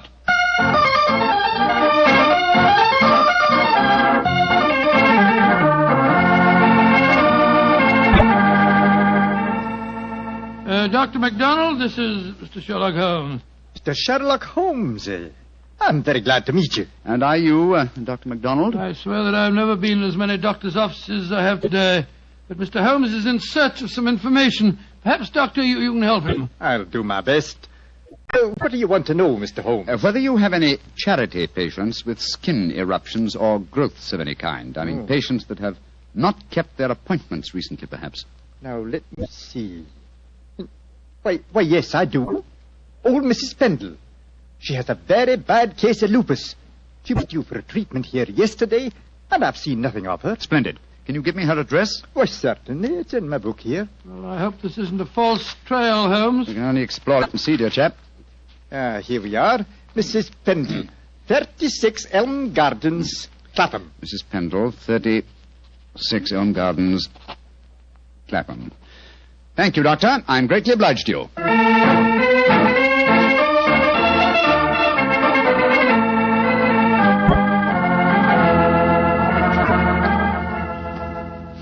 Getting restless, Watson? Yes, I am a little. We've been waiting outside Mrs. Pendle's house for over an hour. Why don't we knock on the door? See if she's at home. Oh, no, my dear chap. We mustn't frighten her. I hope that she's going to lead us to our quarry. You see... Shh. Front door's opening. A woman's coming out. Yes, it's Mrs. Pendle, beyond doubt. Look at that bandage around the upper part of her face. Yeah. Hello, she's turning down the street. We're going to follow her, I suppose. Naturally, but let's give her a start, shall we? We don't want her to spot us. Well, while we're waiting, perhaps you'll clear up 1 or 2 points for me. I'm still very much in the dark. With pleasure, old chap. What puzzles you? Well, one of the things that Come on. What? We've given her enough of a start. Let's follow her. Oh, very well. But look here. You asked me what I didn't understand. 2 things puzzle me. What did Mycroft mean by the pattern of the case? Why are we following a poor sick old lady through the London streets? I'll answer the first question, and I think the answer to the second will be self-apparent. The pattern of the case is clear. Professor Boulin and his 3 assistants have vanished together with the radium, but their disappearances were not simultaneous. Had they been so, it would have been a transparent case of theft. But with the disappearances gradual rather than simultaneous, the emphasis has been subtly shifted. Yes, I can see that, Holmes, but what do you suppose is at the back of the whole business? Can't be a simple case of theft. Radium is enormously valuable, but it'd be hard stuff to sell again. Not to an unscrupulous criminal with a knowledge of medicine, Watson. My own theory, and I admit at the moment that it's purely a theory, is that Professor Boulin was worried because he was so hampered in his research. You'll remember that he stressed his great faith in the medical values of the new element, radium. Yes, he did. It's more than possible that he places the rights of science above the rights of property, that he's determined that he and his group will carry on their invaluable research unhampered by the conservative restraints of the university. I see what you mean, Holmes, but how does Mrs. Pendle, the poor woman that we're following, enter the picture? Because one of the chief lines of radium research on the continent so far has been with her sort of trouble. Professor Boulin's obvious move, if my theory is correct, would be to contact poverty-stricken patients, promise them relief, induce them to abandon their regular treatments, and submit to him. By Jove, yes, Holmes, that seems perfectly logical, and yet I can't believe that Boulin would... Mrs. Pendleton has reached her destination. She's turned down a driveway. Yes, she's walking up to what looks like a deserted warehouse. Hurry, old chap. Don't let her out of our sight. She's opened the door without knocking. She's gone in. We'll wait here for a moment or 2, then we'll follow her. I have a feeling that your old friend, Professor Boulin, is not far away, Watson. Yes, you're probably right. But I hope we can do something to protect him from the consequences of what he's done. It might easily mean the finish of a brilliant career. I'll do everything in my power, but you know as well as I do... Shh, look. Mrs. Pendle's coming out again. Yes, and she's in trouble. Come on. Mrs. Pendle, what's wrong? I don't know how you know my name or who you be, but you ask me what's wrong. They tell me to come here to this address, and I find a doctor who'd help my face. I comes here, and what do I find? What did you find, madam? A corpse, sir. That's what I find. A dead man lying there in a great pool of his own blood.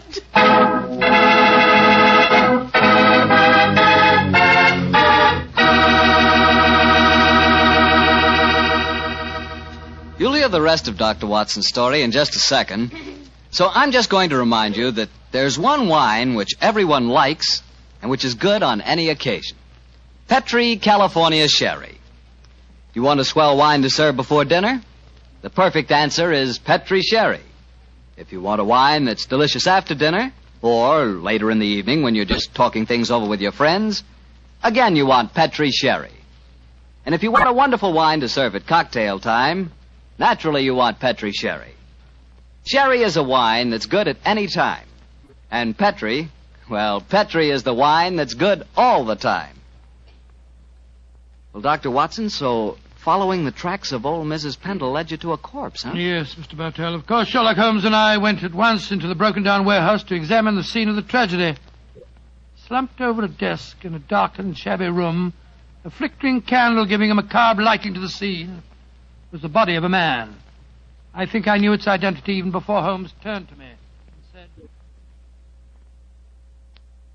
Professor Boulin. All right, Watson. Poor devil. Murdered, of course. Yes, but examine him for yourself, will you? Yes. Yes, there's no sad about it. This wound couldn't have been self-inflicted. The right auricle of the heart has been pierced. How long ago would you estimate death took place? Not more than a couple of hours ago, I should say. Not hard to reconstruct the killing. The murderer came up from behind Boulin as he sat here, crooked an arm around his throat. Yes. See the finger marks on the right-hand side of the neck? Here? Then stabbed him in the chest. And then withdrew the weapon and disappeared. Leaving no traces, confound it. A dusty room is an ideal place for recording footprints, but there are half a dozen different prints here, including Mrs. Pendle's. Hello. Here's the print of a smaller woman's shoe. Well, must be that of Gladys Hughes, his assistant. Undoubtedly, but that really proves nothing except that she was here with him. A fact that we were convinced of anyway. Question is, come on, let's go outside and talk to Mrs. Pendle again. Poor old Boulin. What a shocking way to die. And what a great loss to science. I suppose the murderer must have stolen the radium. We found no trace of it in there. Undoubtedly, the possession of the radium was the motive for the murder. Mrs. Pendle. The poor man is dead, ain't he, sir? I'm afraid so, madam. I knew it. I never should have come here. I never should have left Dr. MacDonald. Mrs. Pendle, let me ask you a question. I can't be answering no questions, sir. I don't know nothing about how the poor soul got himself murdered. What would a poor woman like me know about such things? No, my good woman. My friend isn't suggesting at all that you know anything about the murder. Then what do you want to know, sir? Who told you to come to this address today, Mrs. Pendle? A young lady. Nice young lady she was, too. She met me coming out of Dr. MacDonald's yesterday and told me that if I come here today, I'd find a doctor who could cure me. Yeah, that was obviously Miss Hughes. Holmes, I believe that your theory was right. Come on, Mrs. Pendle. We'll escort you to the nearest police station where you can report the murder. Yes, sir. And then, Watson, we must keep on the track of the radium. That, perhaps, is more important than any life. Well, how are we going to do that? We haven't a clue to go on. Remember that Professor Boulin's 3 assistants are still missing. We must go to the homes of each of them and see what can be found out. Mr. Hughes, you must realize by now that your sister's disappearance is part of something vastly more significant than you think. I must ask you in the My first... sister didn't disappear, Mr. What do you mean, sir? You came to us and said that she had. Oh, it was all a mistake, gentlemen. She came back today. She'd just been down to the seaside for a short rest, and she'd forgotten to let me know. I'm sorry to have bothered you. May I see your sister at once, please? I'm sorry, Mr. Holmes, but she's out just now. I don't know where she's gone or what time she'll be back. Mrs. Barker, I've come to you about your son's disappearance. I'm afraid that... but my son didn't disappear, Mr. Holmes. It was all a misunderstanding. He came home today. Then may we speak to him, please, Mrs. Barker? Oh, I'm afraid that's impossible. You see, he... Mrs. Taylor, I want to talk to you about your husband's disappearance. Oh, that. He came home this afternoon, Mr. Holmes. At first I was so suspicious, but when he explained, well, I'm sure you know how it is in the first few months of marriage, those little tips.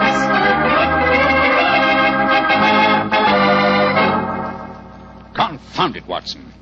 We are no nearer the solution. And meanwhile, here we are back in Baker Street to find that the moving van has taken all your things off to Sussex. Perhaps you should give up the case, Holmes, and follow them. Close my career on a note of failure? No, my dear fellow. I shall not leave London until this problem is solved. Oh, that case, I'll sit down. Looks to me as if it may prove a lengthy wait. I've rarely felt more frustrated, Watson. All 3 vanished technicians home safely with plausible stories, or at least plausible alibis. And poor Boulin murdered, and the radium stolen. Well, I must say it makes no sense to me. But it must make sense. The pattern was well enough to find in the beginning. It's just a question of finding the right key. In a way, it's clear enough what's happened. One of the 3 assistants, placing the financial value of radium above its value to science, murdered Boulin to obtain the prize. The other 2, fearing that their complicity in the original plot would involve them as accomplices in murder, ran home and established an alibi. And the murderer did the same thing, for it's obvious one of the 3 must be the killer and the thief. Yes, the question is, which one of the 3 is the culprit? If only poor Boulin were alive, he could help us. My dear chap, if Boulin were alive, there would be no murderer. Oh, of course it wouldn't. Now, let's see. Boulin gave us a few bare facts about his 3 assistants. I wonder... But, of course, Watson! I have the answer. The case is solved. What do you mean, Holmes? How can it be solved? You haven't done enough investigation. If it comes to that, you haven't even seen any of your three suspects. That isn't necessary. Oh, you know who did it? Yes, Watson, and so should you. But we know nothing to set them apart from each other, except that one of them's a girl. We know more than that, my dear fellow. Think hard. Well, Boulin told us that Geoffrey Barker was an excellent technician, while the other two were somewhat clumsy. We know even more than that. Well, I'm just if I know what, Holmes. I shan't even need to stay in London and follow the case through to its logical conclusion. A telegraph to Mycroft and another to Scotland Yard to take care of it, yes. And I can be in Sussex before the moving van, after all. Oh, you mean you're going now, before the case is solved? But it is solved, my dear fellow. All that remains to be done is some purely routine work. What's the time? Look, it's just 3 o'clock. Splendid. If we hurry, we can catch the 3:45 express from Waterloo. We? Yes, I was counting on you spending a few days down there with me, old chap. I hope you can spare the time. I should hate to make so drastic a change without my good old friend Watson at my side. Oh, of course, I'll be delighted, but what, my dear boy? The case of the disappearing scientists. Wait until we get to Sussex, shall we? As soon as I get an answer to my telegrams, I'll explain the whole thing to you. And now let's hurry, shall we? Our train leaves in 40 minutes.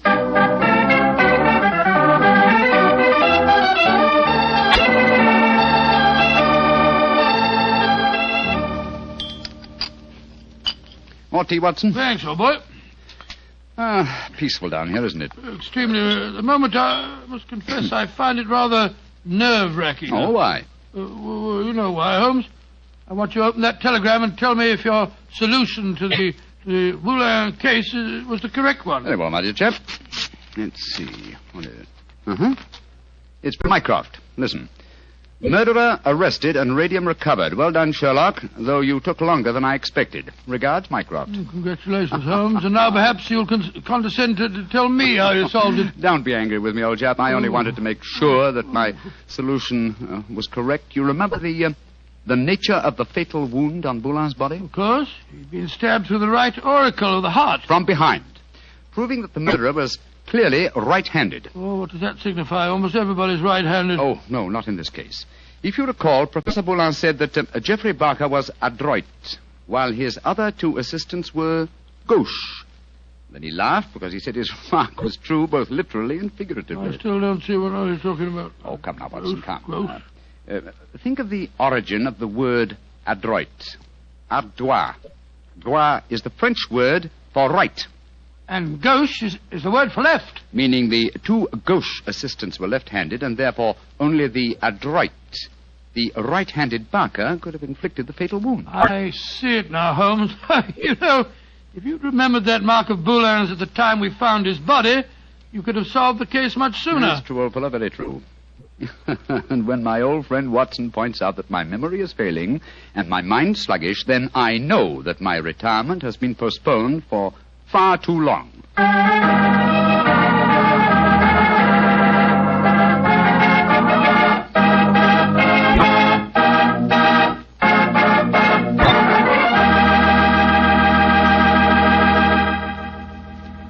Well, so Holmes really went through with his idea of becoming a bee farmer. Yes, of course.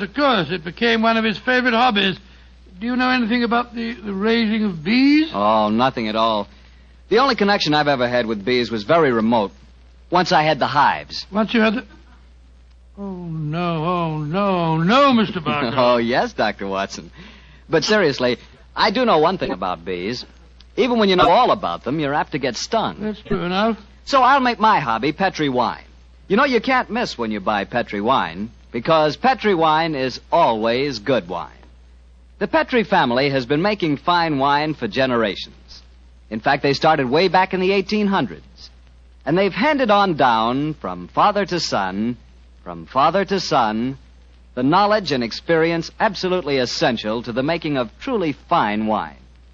And since the making of Petri wine is a family affair, you can be sure that the name Petri means something on a bottle of wine. Those letters P-E-T-R-I are more than a trademark. They're the personal assurance of the Petri family that every drop of Petri wine is good wine. So when you buy wine of any type, you can put your faith in the Petri label, because Petri took time to bring you good wine. Well, Dr. Watson, what new Sherlock Holmes story are you going to tell us next week? Well, now, let me see. Next week, Mr. Bartell, I'm going to tell you about one of the weirdest adventures that Holmes and I ever had. It concerns a haunted chapel in the wilds of Cornwall, strange organ music that played at midnight, and the headless ghost of a murdered monk.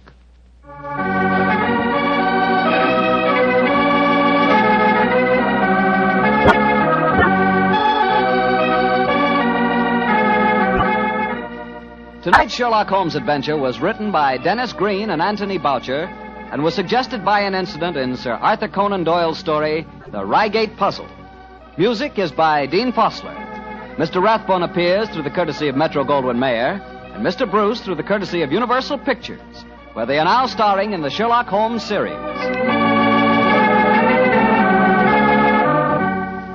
The Petri Wine Company of San Francisco, California, invites you to tune in again next week, same time, same station. Sherlock Holmes comes to you from our Hollywood studios.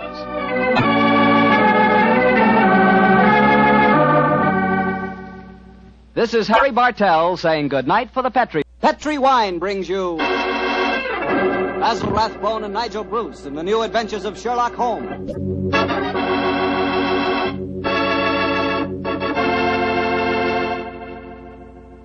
The Petri family, the family that took time to bring you good wine, invites you to listen to Dr. Watson tell us another exciting adventure he shared with his old friend, that master detective, Sherlock Holmes. And as for me, well, I'd like to tell you the easiest way I know to get the reputation of being the perfect host. Next time friends come over for dinner, before you sit down to the table, serve glasses of Petri California sherry. Petri sherry is the best beginning a good meal ever had. I say Petri sherry because Petri sherry is extraordinary sherry. You can tell by looking at it. Hold it to the light. Notice how clear it is. Notice its beautiful deep amber color. And you can tell Petri sherry is unusual from just a whiff of its fragrance. And, of course, in the last analysis, you can tell just how fine a wine Petri sherry is by tasting it. That's the best test of all. And that's where you'll get the most pleasant surprise because Petri sherry really tastes wonderful. A flavor right from the heart of the grape. So serve Petri sherry to your family and your friends, and serve it proudly, because the name Petri is the proudest name in the history of American wines. And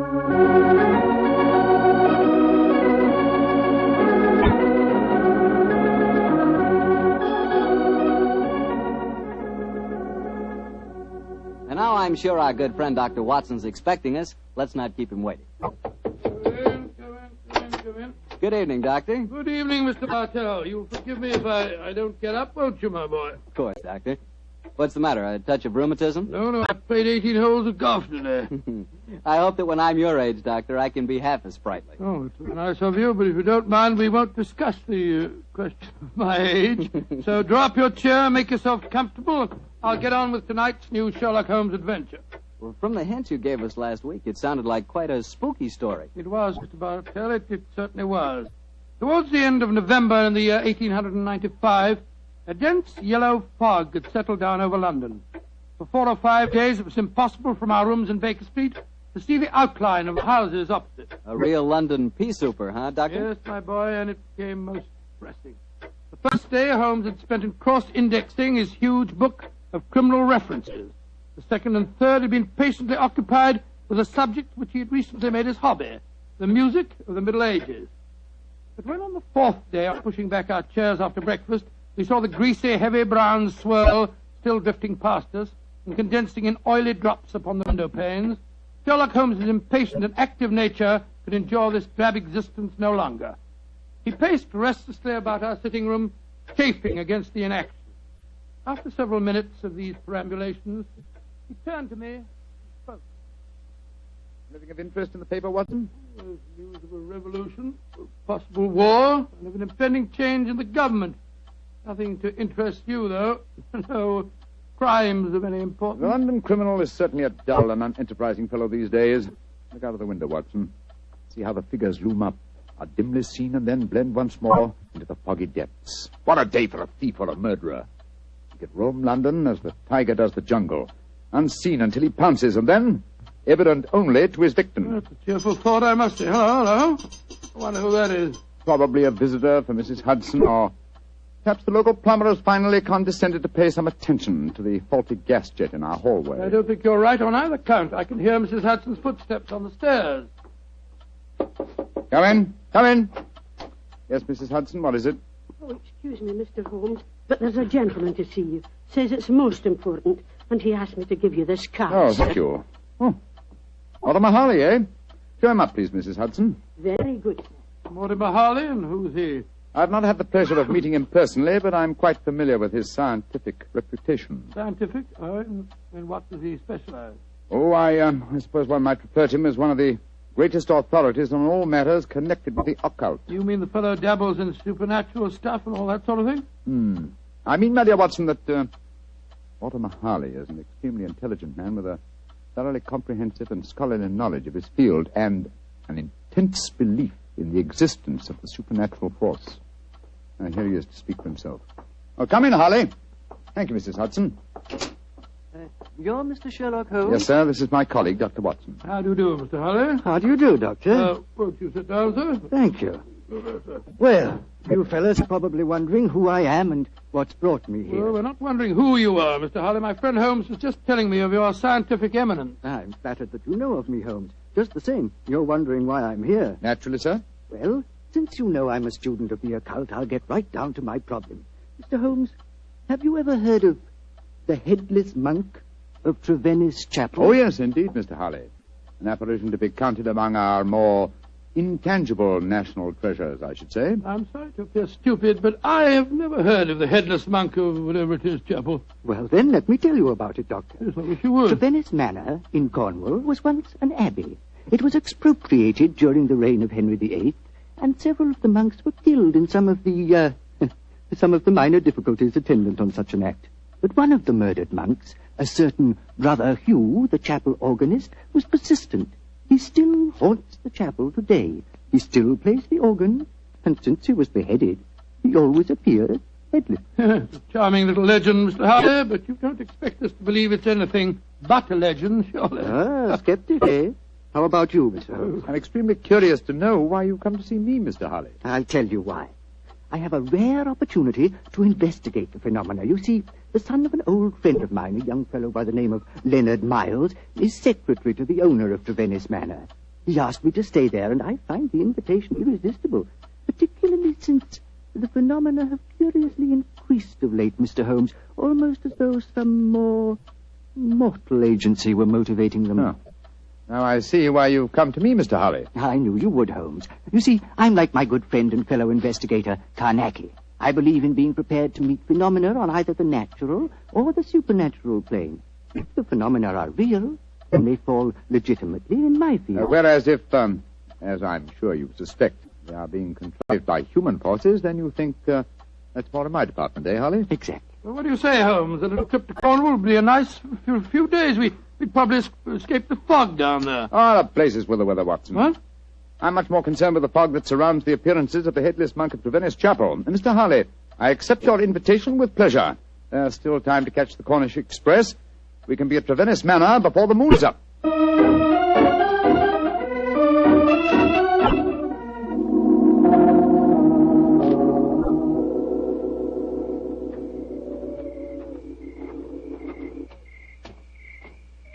Hello? Who's this funny-looking fellow coming down the steps towards us? If I didn't hear the sound of his footsteps, I'd believe it was a psychic manifestation. He certainly looks as if he came from beyond the grave. Who be ye, gentlemen? Where be ye going? Well, supposing you tell us who you are first, my good man. Who be I? I be David Pendragon, sir. That's who I be. Stable hand here at the manor. And I ask you gentlemen again where you be going. We're staying at the manor, and we're just going to take a look at the chapel. Oh, don't ye do that, sir. People that go in there don't often come out the way they go in, sir. Don't ye do it, gentlemen. What are you talking about, my good fellow? I be talking about the ghoulies and the ghosties and the organ music that comes out of the nowheres. You heard it? Of course I heard it, sir. Just like I seen the poor monk walking around without his head on. Take us into the chapel, will you? And show us where you saw the figure. Aye, that I will not, sir. Not for all the gold in Port Call will I go back and chance seeing the poor lost soul wandering about without his head on. You gentlemen know what's good for ye. You'll not go in there either. Mark my words. Don't he go in that chapel. Extraordinary chap. Seems really frightened of the place. Yes, but it's more than blind superstition that accounts for his reluctance. Let's go in, shall we? Well, I suppose it's all right.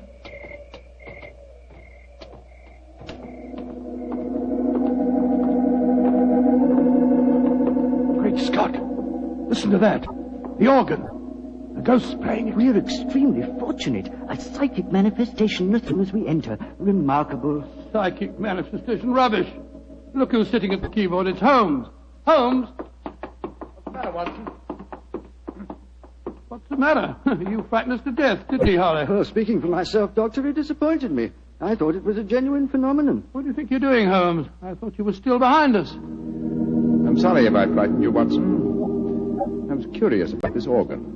I slipped in by the side door ahead of you and tested the instrument. It's in astonishingly good condition for a disused chapel, don't you think, Harley? Yes, I do, Holmes. One might reasonably presume that someone tends it with great care. In fact, I would go further and say... What are you doing in here? We are guests at the manor house, and we decided to pay a visit to the chapel before we paid our respects to our host. Oh. My father is your host. I'm Dorothy Brownlee. How do you do, Dorothy? My name is Holmes, and these gentlemen are Dr. Watson and Mr. Harley. How do you do, Dr. Watson? Mr. Harley. I heard the organ music, and I was terribly frightened. You've heard of the legend, I suppose. You mean about the headless monk and the ghostly organ and music, Miss Brownlee? Yes, Doctor. And it's more than a legend, I assure you. That's why I rushed over here as soon as I heard it. It must have frightened all the servants within hearing distance. Why were you playing the organ? I was curious to see whether it's in good repair. Obviously it is, Mr. Holmes. Well, my father and his secretary, Mr. Miles, are expecting you, I know. Let's walk over to the house, shall we? I'm sure you've seen enough of the chapel for tonight.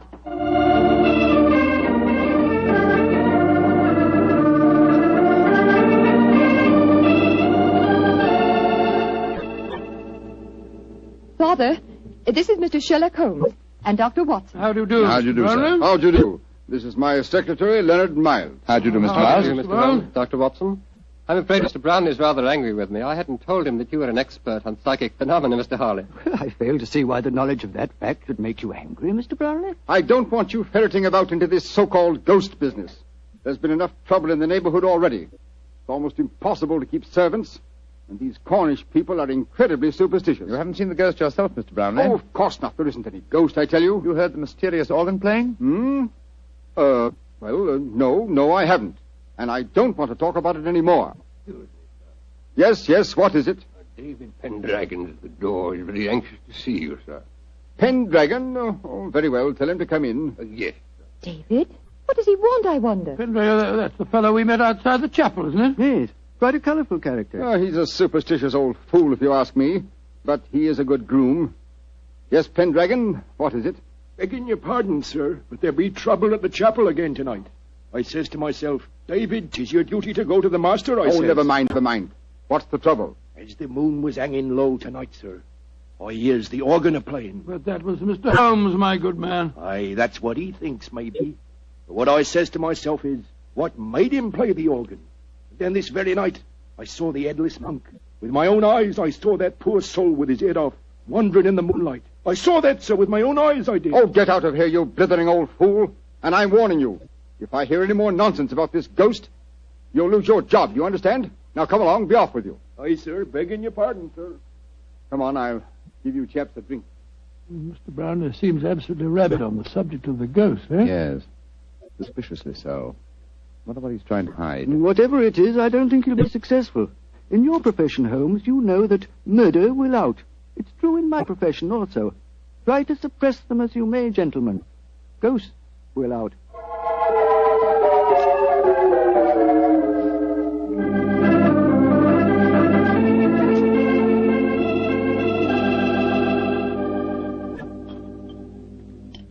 Well, Holmes, this place may be haunted, but I swear that I never spent a better night anywhere.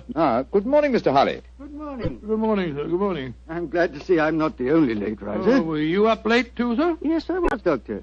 I decided to ignore the veiled threats of Mr. Brownlee, and so I did a little investigating in the chapel. Would you mind passing the teapot? And what were the results of your investigations, Mr. Harley? Well, there was no psychic manifestation, you understand, but I'm sure of one thing. That chapel is evil. Evil to the hearts of its stones. And I'll swear that evil does not stem from the hapless monk who was murdered there. You confirm certain suspicions aroused by my own investigations last night. There is evil here, Mr. Harley, and I think I know its nature. Unless I mistake every sign and reaction, someone has been initiating the local peasantry into the evils of the Black Mass. Mass? Good Lord, what a shocking thought. My own sensations last night confirm your theory, Holmes. There is a coven here, I swear it, hiding its own obscene practices under cover of the haunting. Well, that sounds quite feasible. After all, the people are so superstitious that they'd keep as far away as possible from the chapel when they heard the organ playing. This problem falls into both our fields, Harley. The practice of black magic is a criminal offense. Perhaps it's just as well the old laws against witchcraft are still in force. I imagine, Mr. Harley, that you have your own methods of combating such forces as we're up against. Oh, yes, Holmes. Though mine are not connected with the legal aspect of the case. May I ask what you plan to do, sir? Well, I have several rather elaborate preparations to make, Doctor. It'll take me most of the day, I'm afraid. However, I shall explain them to you all after dinner tonight.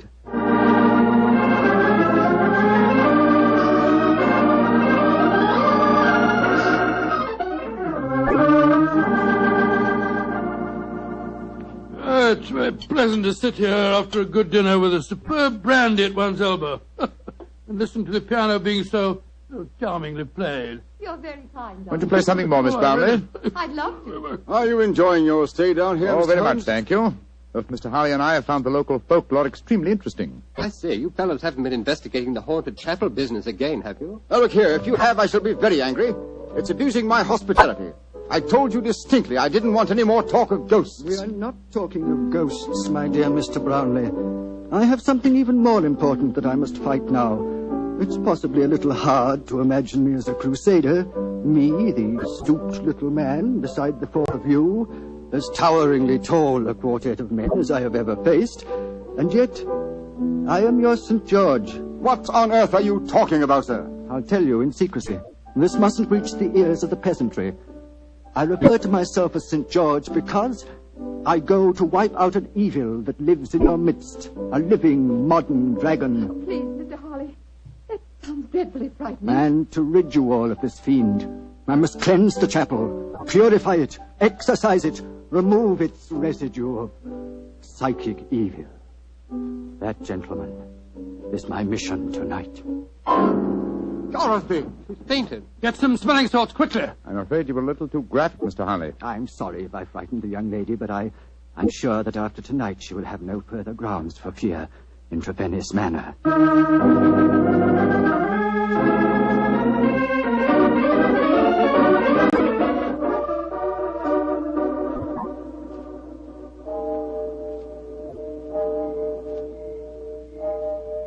Holmes. Yes, old chap? Did you hear anything? Nothing but the owls and the clock striking midnight. I'm getting awfully jumpy. What do you suppose Harley's up to? I can imagine his procedure. Midnight, the crucial hour, I suppose, in his endeavors. I wish him luck. My own plans are not nearly as clear, unfortunately. I sense a guiding force here, but I lack the clues. There is something, Holmes. Listen. Great heavens! It's the organ in the chapel. And Harley's in there alone. Not alone. Listen to the organ. Pealing forth its madness. Come on, Watson. Something has gone horribly wrong.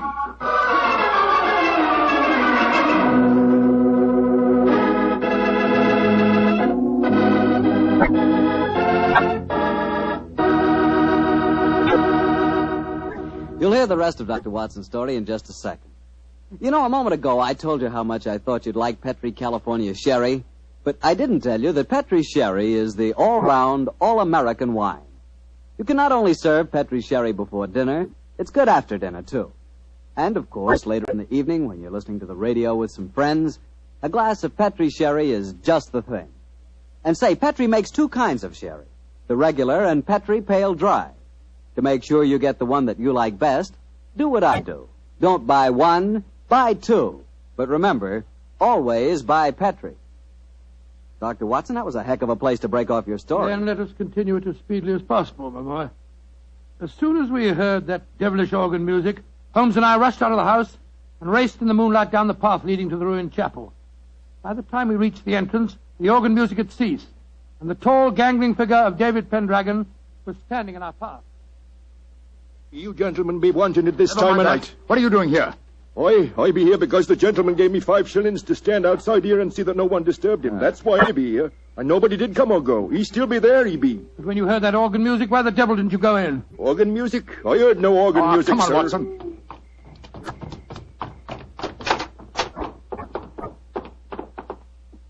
Great heavens.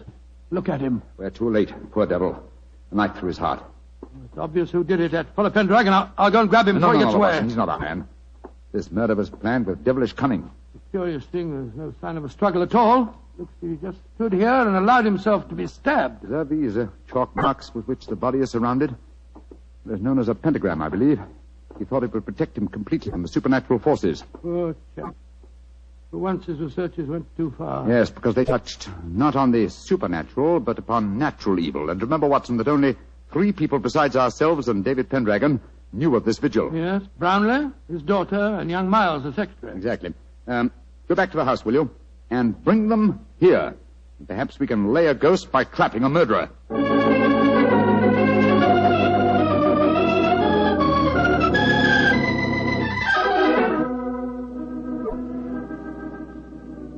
And that's all I know, Mr. Holmes. Well, you've not established much so far, Holmes. The 3 of them all swear they were asleep and that they didn't hear the organ. Yes, then you can't prove otherwise, I think I Holmes. can prove that one of you was not only awake, but also murdered Mortimer Harley. But why should any of us want the poor man dead, In Mr. your Holmes? case, young lady, I confess that I find it hard to conceive a motive. Implying that Mr. Brownlee and I might have one. Well, Mr. Miles, you must admit that you're responsible for Mr. Harley coming here. And you, Mr. Brownlee, must admit that you did everything in your power to prevent the dead man from carrying out his investigations. Why? What were you trying to hide? Nothing. It's just that I wanted to sell the manor house. All this talk about ghosts was giving the place a bad name. And if it had gone on, I'd never have disposed of the property. Well, speculation can get us nowhere. Let's get down to facts. Is there any other entrance to this chapel besides the 2 doors? None. Oh, there was an old smuggler's cave which came out near the organ loft, but Father had it bricked up some years ago. I had to. The tourists kept crawling in. Go and examine it, will you, Watson, old chap? All right, you are, Holmes. If you don't mind my saying so, Mr. Holmes, it seems obvious who did this murder. You told us David Pendragon admitted that no one went in or out as he stood guard. He must have done it himself. Oh, the man's half-witted. And superstitious. He might have killed Mr. Harley because he was attempting to interfere with a ghost. And then played the organ to celebrate the occasion? I think you overestimate David Pendragon's capabilities, Miss Brownlee. Mr. Miles. Yes, Mr. Holmes. Pendragon is waiting outside. Would you be kind enough to ask him to come here for a moment, please? Certainly.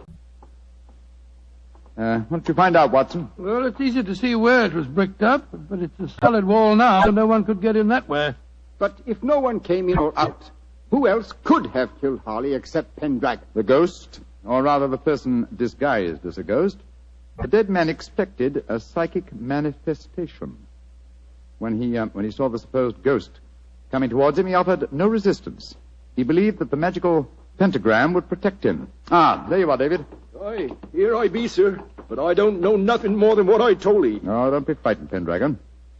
All we want is the truth. That's what I told thee, sir. And tell us a little more, will you? When you said no one had entered the chapel tonight, you meant that no mortal man had entered, didn't you? That I did, sir. But how could I say I'd seen the ghost when Mr. Brownlee here had told me I'd lose my job if I spoke of the ghost again? Oh, now we're getting somewhere.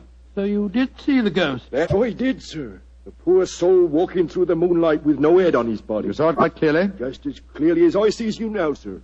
How tall was he? He was... Would you mind standing against the wall, sir? Yes, of course. He was as tall as... Well, his shoulders come to just where your shoulders come now, sir. You're a tall man, then, so we narrow it down to either you, Mr. Brownlee, or you, Mr. Miles. But this is utterly ridiculous. Of course it is. On the contrary, gentlemen, the case is solved. Which one of them was it, Holmes? Neither. Remember that the ghost is headless. That means that the impostor must have built up fake shoulders covering the head.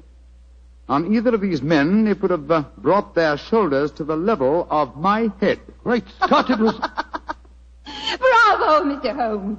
I didn't think you'd catch me. Dorothy! No, I don't believe Miss it. Brownlee, I must warn you that... Get back. Don't any of you come near me. As you see, I have a revolver. Dorothy, for heaven's sake! Don't speak to me of heaven. You thought I was a sweet little girl, didn't you, Father? You didn't know your dear, demure daughter could murder a man, did you? Why did you kill Mortimer Harley? Because he was a meddler. For months I've been practicing black magic here. For months I've been building up the legend of the headless monk and the organ music. It made me so wonderfully alone, so gloriously free to practice the rite. And then he came here. I let him live that first night because I thought he was a fool. But on the second, when he said he was going to exorcise this chapel, to purify it, as he said, he signed his death warrant. If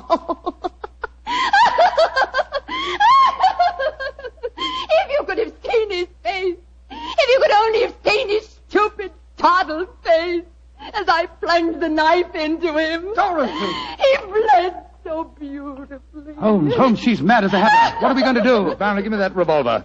And let you take me to prison or an asylum? No, you'll never catch me. She's backing up the stairs leading to the organ loft. Dorothy, come back! Don't try and follow Look me. out! The railing's behind you.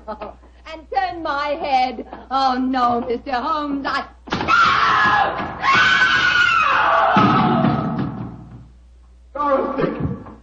Dorothy! My poor little girl. Mr. Brownlee, the powers of evil are frightening. Your daughter had killed one man and might have killed more. She was insane. Hopelessly insane.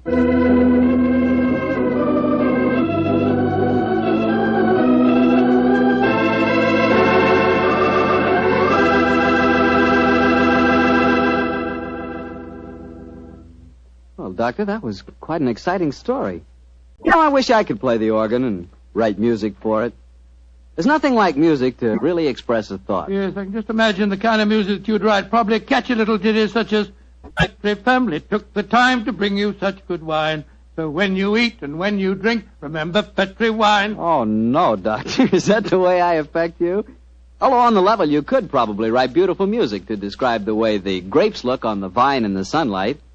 But what music could tell you about the Petri family and how long they've been making fine wine? You know, the Petri family has been making wine for generations, handing on down from father to son, the knowledge necessary to transform luscious, sun-ripened California grapes into delicious, fragrant wine. And when you see that name Petri on a bottle of wine, remember, you're not looking at a mere trademark. That name Petri is the personal assurance of the Petri family that every drop of wine in that bottle meets their unusually high standards. Petri wine is always good wine. It's got to be, because Petri took time to bring you good wine. Well, Dr. Watson, what new Sherlock Holmes adventure do you have lined up for us next week? Well, now let me think. Next week, Mr. Bartell, I'm going to tell you a story that started quietly enough as Holmes and I sat at a London dinner party, and yet, before the evening was over, we found ourselves involved in one of the most shocking scandals that ever rocked London society.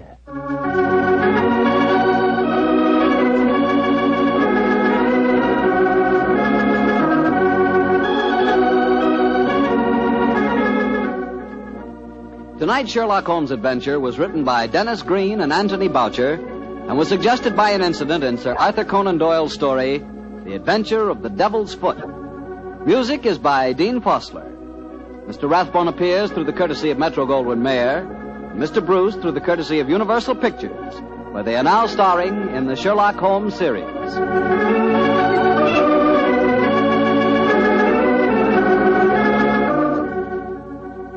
The Petri Wine Company of San Francisco, California, invites you to tune in again next week, same time, same station.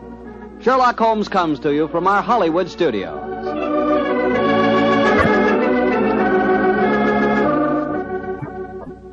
This is Harry Bartell saying good night for the Petri family. This is the Mutual Broadcasting. Petri Wine brings you Basil Rathbone and Nigel Bruce in the new adventures of Sherlock Holmes.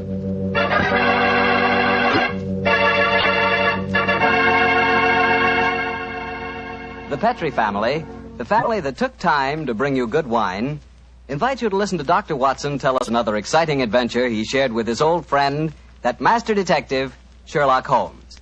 Oh, and say, I'd like to tell you about something myself. I'd like to tell you about the wine that more Americans prefer than any other wine. That wine is port. And if you want to know why port is such a favorite, just pour yourself a glass of wonderful Petri California port.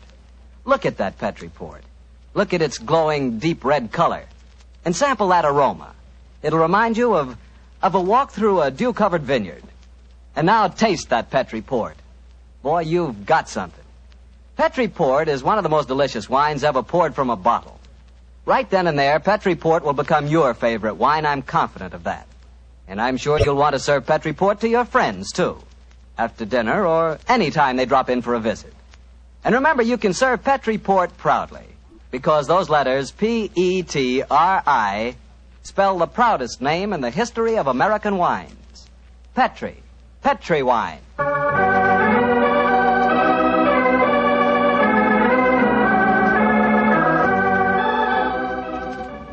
And now I'm sure our good friend Dr. Watson's ready for us. Let's go in and join him. Come in. Ah, there you are, Mr. Bartell. Good evening. Excuse me, Dr. Watson. I didn't know that you had company. Shut the door, my boy, and come in and join us. Let me introduce you, Mr. Bartell. This is my friend, Mrs. Campbell. How do you do, Mrs. Campbell? How do you do, Mr. Bartell? Mrs. Campbell is a very old friend of mine from England, and when she called on me today, I persuaded her to stay and have dinner and then join us in this little session of storytelling. You see, Mr. Bartell, she's really what you might call the star of the Sherlock Holmes adventure that I'm going to tell you tonight. Oh, come now, Dr. Watson. I actually played a very small part in the story. In any case, I was much too young at the time to know what was really going on. Say, this is a great idea, Doctor. One of the characters out of your fabulous past here in California in 1946 and helps tell her own story. Oh, no, Mr. Bartell. I'm no storyteller. That's the doctor's department. I'll just listen. No, my dear. I'll set the scene, but you must ring up the curtain, as it were. In any case, my memory isn't too clear on some of the early points in connection with the case. You will have to help me out. Oh, but you're talking to millions of listeners on the radio. I'd be terrified to speak over the air. We're on the air now, Mrs. Campbell. Oh, we're not, are we? Oh, dear. No. Don't worry, Cynthia. If they're kind enough to listen to me week after week, I'm sure they'll be delighted to hear you. And now, to get on with the story. The title, The Adventure of the Living Doll. The setting, the Sussex Downs, near the bee farm to which Sherlock Holmes retired. The period, 1910. And now, Cynthia, my dear, the curtain's going up, and the first scene belongs to you. Supposing you set it for us. Well, I'll try. We were living on the Sussex Downs also, Mr. Bartell, at that time. My name was then Cynthia Browning. My father, Arthur Browning, had been dead for some years, but my mother kept up the estate with a manager, Mr. Hugh Tanner. I was away at school most of the year, of course, but the happiest times of my childhood were spent during those long summer months in Sussex. I lived in a small world, knowing only a few people and loving all of them, or almost all. First of all, there was Mother herself. She was the most beautiful woman in the world, and the sweetest. I remember she gave me a puppy on my 12th birthday. His name was Dusty, and he was so sweet. I talked to Mother about him one day. I must have sounded terribly young. Mommy, darling, I do love Dusty. Very, very much. He's a lovely puppy, and you gave him to me. You love him, Cynthia. I know that. But I've been feeding him. That's your job, darling. It's good for grown-up people to have responsibility. Oh, Mommy, I'll feed him. Of course I will. I'll feed him so full, he'll burst.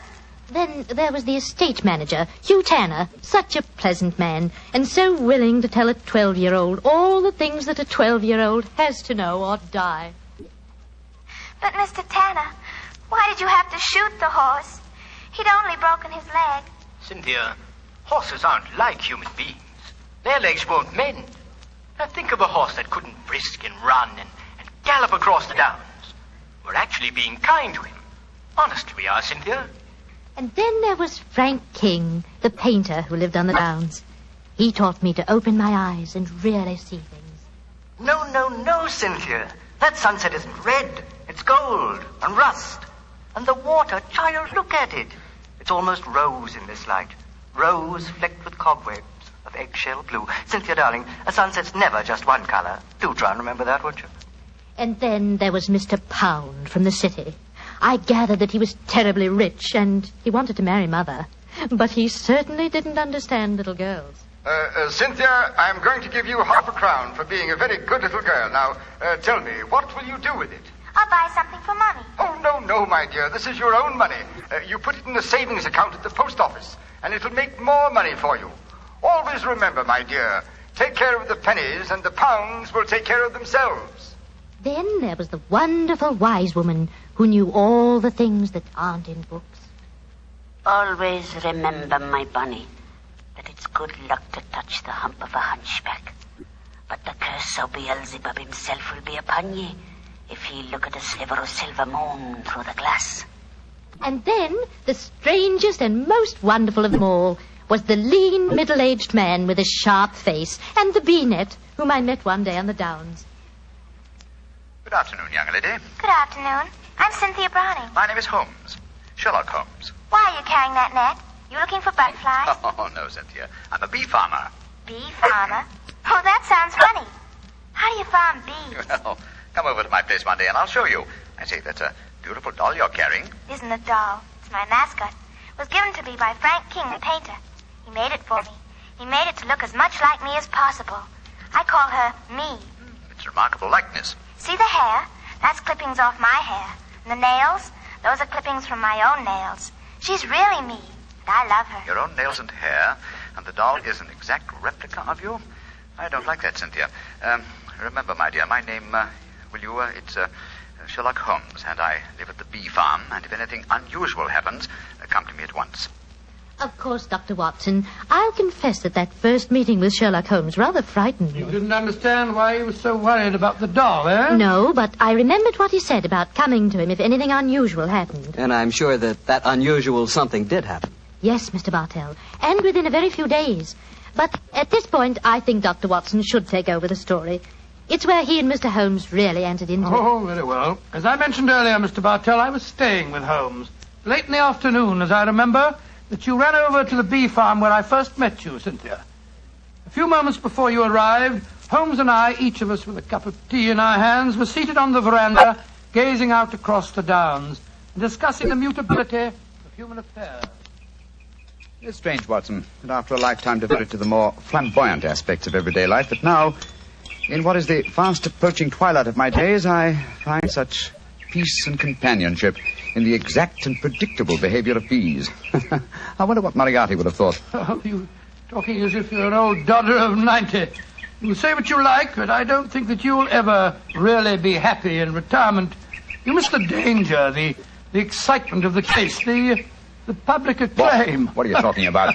My work was never for the public. What did the public, the great unobservant public, who could hardly tell a weaver by his tooth or a typesetter by his left thumb, care about the finer shades of analysis or deduction? In any case, Watson, I chose a happy time to sink into oblivion. In comparatively recent years, the criminal seems to have lost all his originality and enterprise. My own little practice, when I gave it up, seemed to be in danger of developing into an agency for recovering lost lead pencils or giving advice to young ladies from boarding schools. Oh, talking of young ladies, who's this little girl running up your driveway?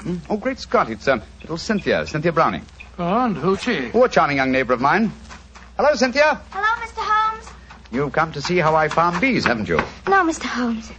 You told me to come to you if something unusual happened. It has. Something that's frightened me. Well, now, sit down, my dear. This is my old friend, Dr. Watson. Oh, how do you do, Cynthia? How do you do? Now, Cynthia, dear, what has frightened you? It's my mascot. My me. Look, somebody stabbed her through the heart. Great Scott, a doll that's an exact replica of her, with a penknife thrust into it. Good gracious me. When did you find your mascot like this? Just after tea. Mommy had some gentlemen calling on her, and afterwards I went up to my room and found poor me on the bed. I remembered what you told me about anything unusual, and so I came over here as fast as I could. Yes, I'm glad that you did, Cynthia. But did you tell your mother where you'd gone with her? No, I didn't.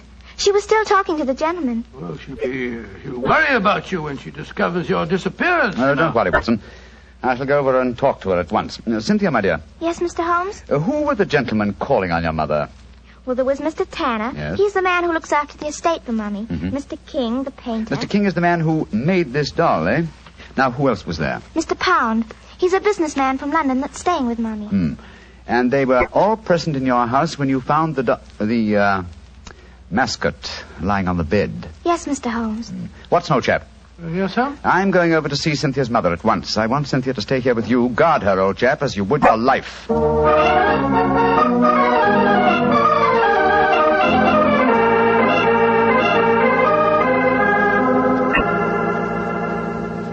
Mrs. Browning, I know I must seem like an intrusive neighbor, but possibly you've heard of me. My name is Holmes, Sherlock Holmes. Well, who hasn't heard of the famous Sherlock Holmes?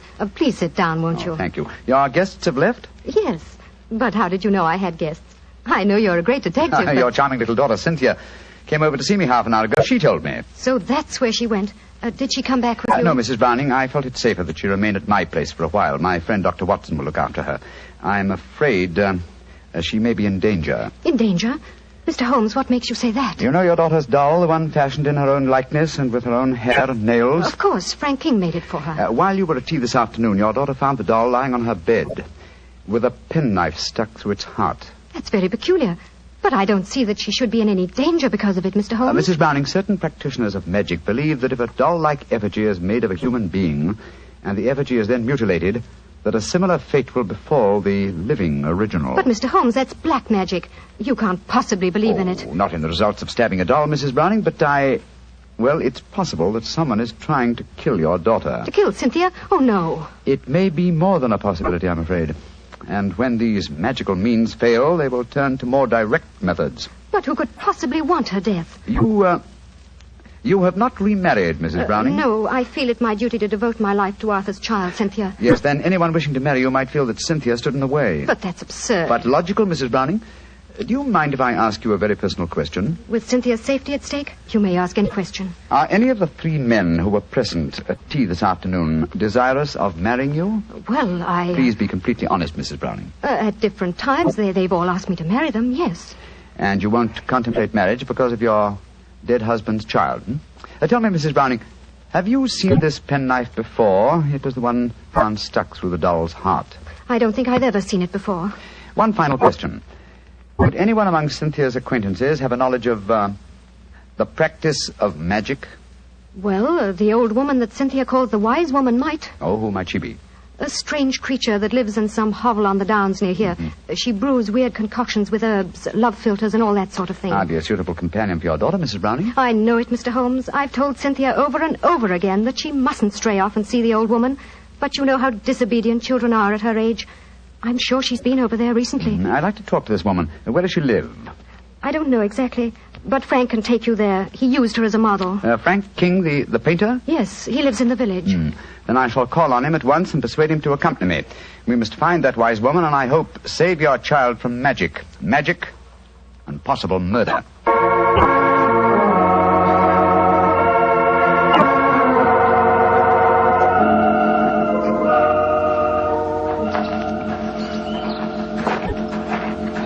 Much further, Mr. King? Only a few more yards, Mr. Holmes.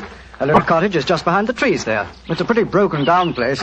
Poor old girl has only a few pennies to her name, I imagine. Mrs. Browning was telling me that you used this old woman as a model. Yes, she was a fascinating subject. I painted her. She was mixing up some devil's concoction of herbs and spices. I had her standing over a smoking cauldron with the firelight playing on her. It was quite effective. Yes, it must have been. The subject of witchcraft appeals to you, Mr. King?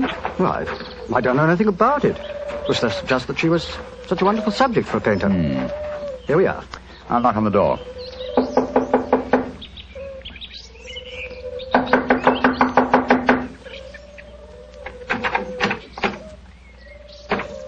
I think we'll take the liberty of going in, shall we? I don't see why not.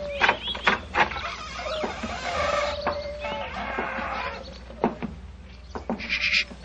What is it? Listen. It came from that room. Someone is here. Come on. Look at her. Look at her head. Poor devil. Yes, she's still alive. She isn't long for this world. Can you hear me? Here, let me lift you up a little. Can you understand what I'm saying? Tell me, who was it that did this to you? She's too far gone to speak. Got a piece of paper and a pencil? Yes. Wait a minute. Here you are. Thanks. Now, can you write the name of the man who did this to you? She's pushing the pencil away. I don't suppose she knows how to write. She's trying to show you something, Mr. Holmes. She's trying to crawl over to the wall. Yes. Here, let me help you. This will be a hiding place of some kind. Look. She's taking a brick out of the wall. What is it? Great Scott! Money. A veritable jackdaw's nest of pennies. And small silver. And at least a dozen golden sovereigns. That must be the money. Look! She's picking out one of the silver coins. She's trying to give it to you. A sixpence, but what? Oh, poor woman, she's dead. And just as she was trying to tell me something. I can't understand it. Golden sovereigns in this hovel, and she was showing you a silver sixpence as she died. Mr. Holmes, what are you going to do? First, check on the young girl's safety. Meanwhile, I should like you to go back to my mother's. Assemble the other 2 men who were present at tea time this afternoon and keep them there until I arrive. I shan't be long. But the police? I shall summon them, Mr. King, when I have the murderer to offer them. And I'm convinced that will be before the sun sets tonight.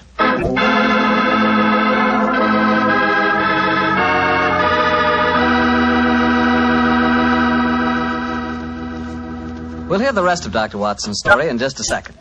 Time enough for me to mention another wonderful Petri wine. Petri California Muscatel. If you like that subtle muscat flavor, and who doesn't, you really like Petri Muscatel. Petri Muscatel is a clear golden wine that is just as much a hit with the ladies as Petri Port is with the men. But I don't mean by that only the ladies like Petri Muscatel. In fact, if you want to be sure to please everybody, get both Petri Port and Petri Muscatel. In other words, don't buy one, buy two. But do be sure you always buy Petri. Now back to Dr. Watson and his guest tonight, Mrs. Campbell, who played a most important part in the story herself. Oh, not nearly as important a part as that played by Mr. Holmes and Dr. Watson. Well, Dr. Watson, what happened when Sherlock Holmes rejoined you at the bee farm? Well, first of all, he made sure that the little girl was safe. Then he told me of finding the dead woman and of his theories as to the killing. I can almost hear him now, Mr. Bartell, as he said... Watson. Someone wanted the little girl out of the way because they knew the mother would never marry while the child was alive. And that someone persuaded the old woman to do the job for him, I suppose. Undoubtedly. And she, believing in the powers of black magic, mutilated the doll, firmly convinced that in so doing she was destroying the young girl it was fashioned after. And then, I suppose, when the potential murderer discovered the woman was merely indulging in stupid folklore, he killed her, realizing she was only a hindrance to him, and with her knowledge of the plan... a dangerous hindrance. Exactly, my dear fellow. But how do you suppose we account for the hoard of money? Golden sovereigns, don't forget, that we found in the hovel. Well, no doubt it was a sum that she was already being paid for the murder that she was going to commit. As she died, she tried to give me the clue to her murderer by selecting certain coin. Now, in her possession, she had gold, silver, and copper. She chose a silver coin. And yet I can't see its significance, I must confess. Well, at the moment, possibly not. And yet, before the evening's over... I bet you that... What did you say, Watson? I said before the evening's over, I bet you... Thank you, old fellow. That's the clue. You bet me. What on earth are you talking about, Holmes? I was just saying You've just given me the answer to the whole problem, Watson. What? I'm much obliged to you. Stay here, will you, old chap? And look after Cynthia a little while longer. Within a very short time, I shall have her intended destroyer under lock and key.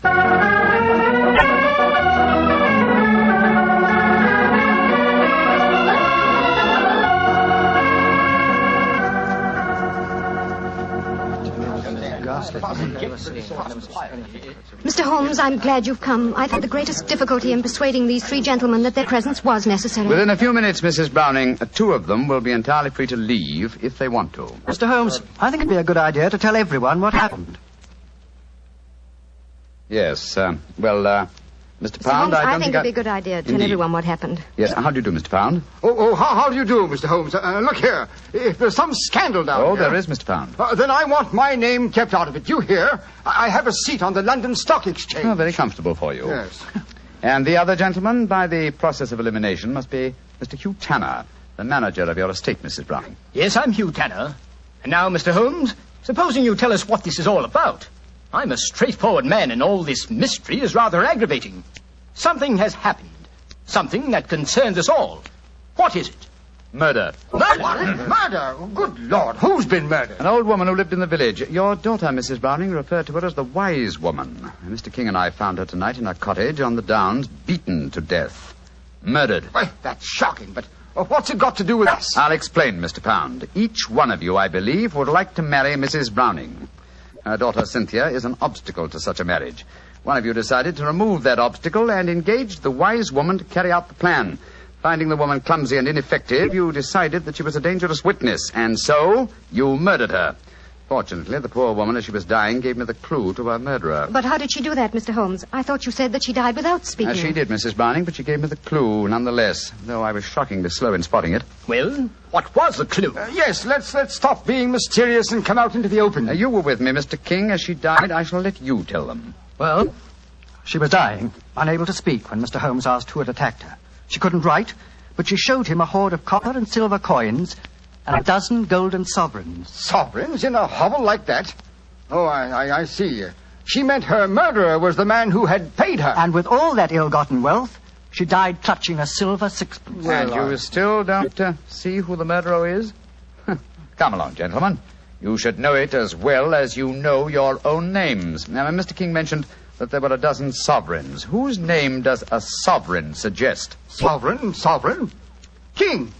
You, Frank King, were the murderer. Oh, that's ridiculous. The old woman wasn't exactly a mastermind. Why should she be so indirect? And how much is a sovereign worth? £1. And your name, my friend, with a seat on the London Stock Exchange is Pound, isn't it? This is absolutely absurd. I can prove that I've never even met the woman. Well, what is the answer, Mr. Holmes? I'm sure that you know it. The answer is obvious, Mrs. Browning, though I'm ashamed to say that a chance remark of Dr. Watson's gave me the clue. Oh, now look here. Stop beating about the bush, Holmes. What is the answer? A very simple one, Mr. Pound. With 12 golden sovereigns at hand, sovereigns that would suggest either the name of King or Pound, what coin did the dying woman select? A sixpence. Exactly. A humble silver sixpence. And what is the common slang word for a sixpence? A tanner. Precisely. Which tells us that you, Mr. Hugh Tanner, killed the wise lady. Try and prove it. That's all. Just try and prove it.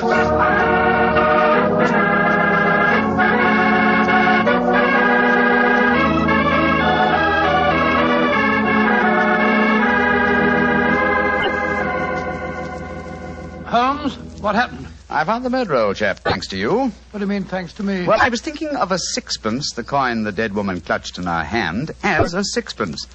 When you said, I bet you, I thought of the much-used expression, bet your Tanner.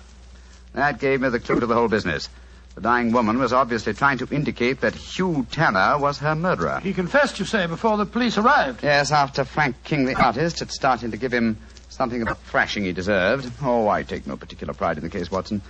Without your chance remark, I might easily have overlooked this obvious clue that the dying woman gave me. As I've said before, old chap, I should not attempt to emerge from my retirement. Yes. It's obvious that my reflexes are shockingly slow. Rubbish. The police would never have solved it. Oh, my dear Watson, when you compare me with the police, I realize that my retirement should be permanent. By the way, where is Cynthia? Well, I arranged with your housekeeper for her to have an early supper.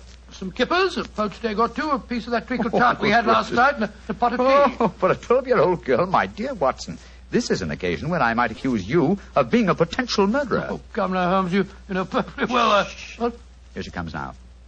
Hello, Cynthia. Did you enjoy your supper? It was lovely. Thank you, Mr. Holmes. Is everything all right? Can I go home now? Yes, Cynthia. Everything's all right. Tell me, my dear, did you ask Mr. King to make that mascot for you? Yes, Mr. Holmes. The wise woman told me it would bring me luck. Oh, yes, I thought so.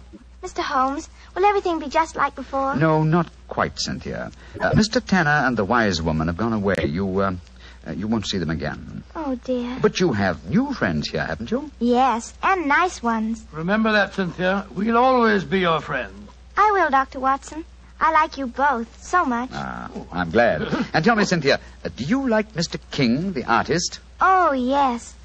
Almost as much as I used to like my daddy. Oh. He's like my daddy, a little. Oh, I'm glad to hear you say that, Cynthia. Tell your mother the same thing, will you? I think it might change a peculiarly foolish notion of hers.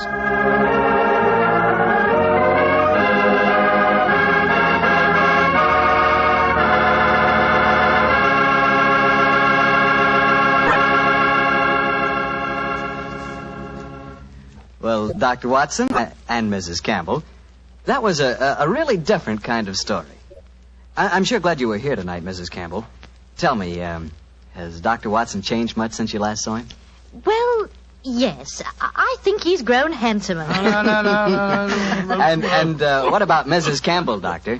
Has she changed? Well, she is more grown up than the last time I saw her, but she hasn't changed much in one respect. What's that, Doctor? Your appetite, my dear. Oh. I remember how Holmes was amazed at the amount you ate when you were a child. But you certainly had just as hearty a dinner this evening. Well, that was your fault, Doctor. Your dinner was too good. Oh, Cynthia, don't talk about the wine. Well, why shouldn't I talk about the wine? It was wonderful. Sure it was. It was Petri wine, that's why. You see? Now you got him started. And Mrs. Campbell, Petri wine is always good wine. That's because the Petri family has been making wine for generations. Ever since long ago when they started the Petri business, winemaking has been an art with the Petri family. It's a tradition, a heritage that they've handed on down from father to son, from father to son. Believe me, when it comes to turning luscious, sun-ripened California grapes into fragrant, delicious wine, well, you can bet your last dollar that the Petri family really knows how. No matter what type wine you prefer, for any occasion, you just can't miss with a Petri wine, because Petri took time to bring you good wine. Well, Dr. Watson, what new Sherlock Holmes adventure are you planning to tell us next week? Well, as next week as St. Patrick's Day is only about 6 days away, Mr. Bartell, I thought next week that I'd tell you a rather unusual story that took place in Ireland at the turn of the century. It concerns the famous ceremony of kissing the Blarney Stone, St. Patrick's Night Revel, and an old Irish ballad that led directly to one of the most devilish murders that Sherlock Holmes and I ever encountered.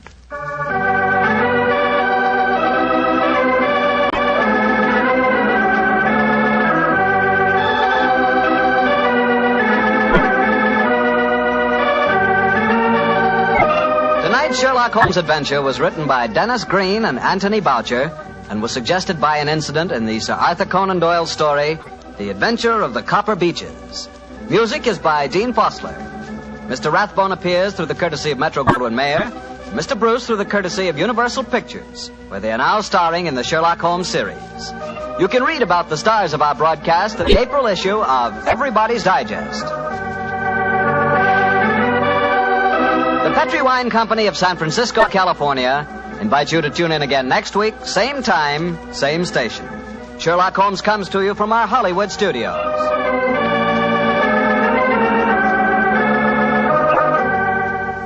This is Harry Bartell saying goodnight for the Petri family. For a solid hour of exciting mystery dramas, listen every Monday on most of these same stations at 8 o'clock to Michael Shayne, followed immediately by Sherlock Holmes. This is the Mutual Broadcasting System.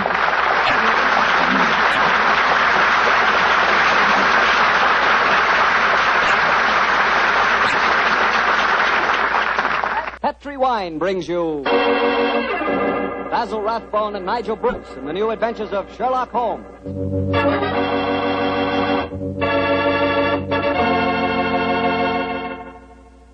The Petri family, the family that took time to bring you good wine, invites you to listen to Dr. Watson tell us another exciting adventure he shared with his old friend, that master detective, Sherlock Holmes. And right now, I'd like to just briefly mention an idea you ought to try tomorrow night, just before you sit down to dinner. Just pour yourself a glass of that good Petri California sherry. Petri sherry is the perfect before-dinner wine. Its cheerful, glowing amber color looks festive and, well, it sort of lends an air of importance to the occasion. And as for the wine itself, just taste it. That Petri sherry is not just ordinary wine, no, sir. One sip and you know that wonderful sun-ripened grapes went into its making. Yes, and you know that Petri sherry was carefully watched over every step of the way. Incidentally, Petri makes two kinds of sherry, regular sherry and Petri Pale Dry. If you're not sure just which kind you and your friends will like best, try them both. Don't buy one, buy two. But when it comes to sherry, or any other wine for that matter, be sure you always buy Petri.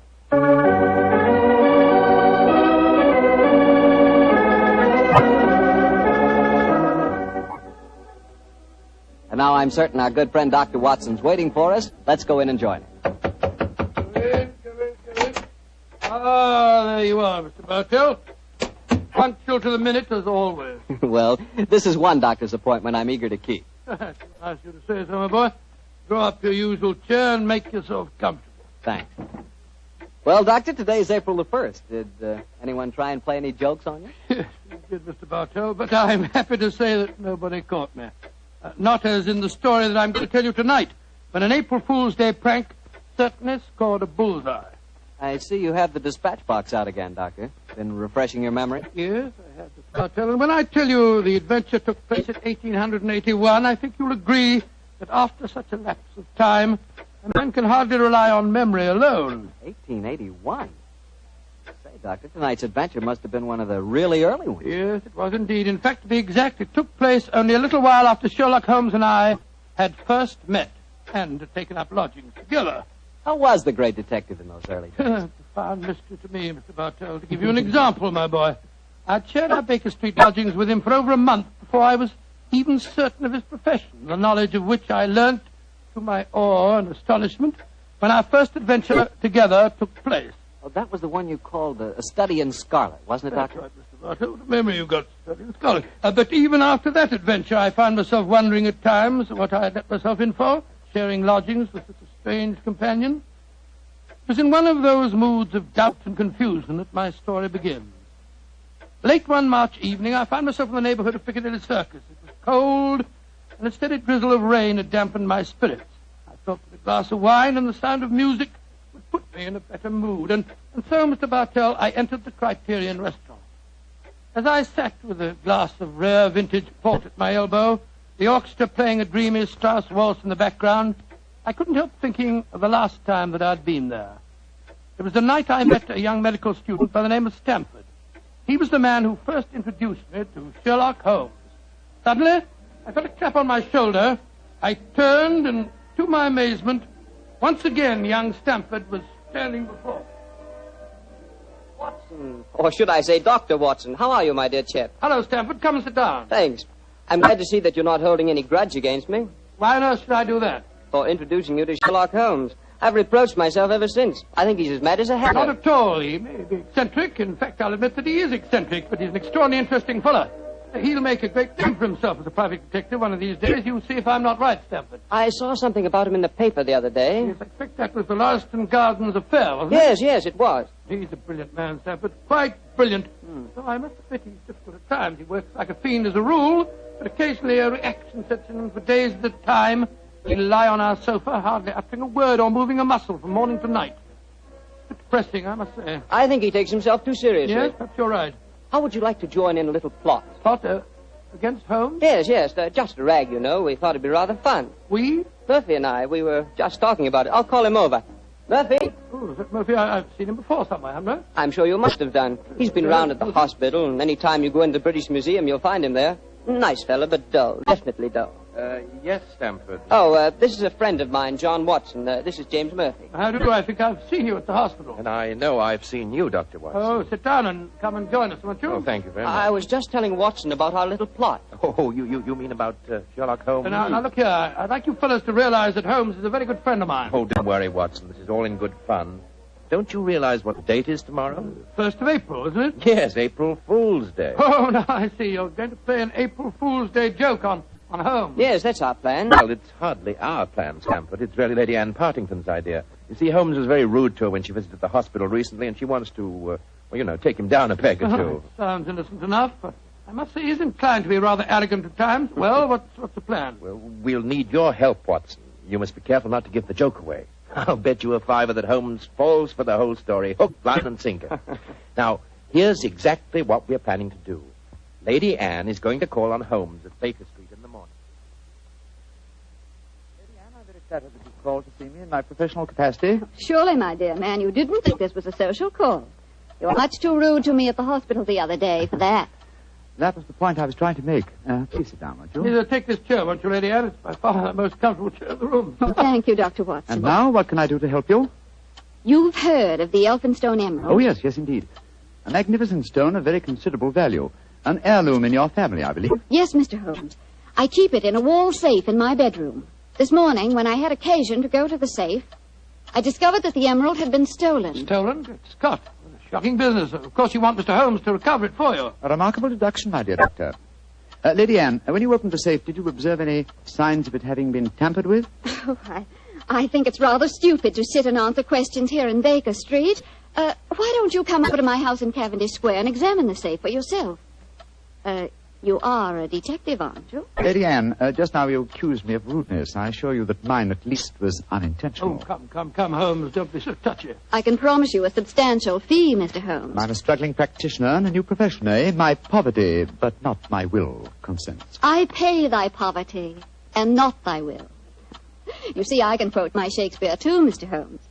My carriage is waiting, gentlemen. Let's drive over to Cavendish Square at once, shall we?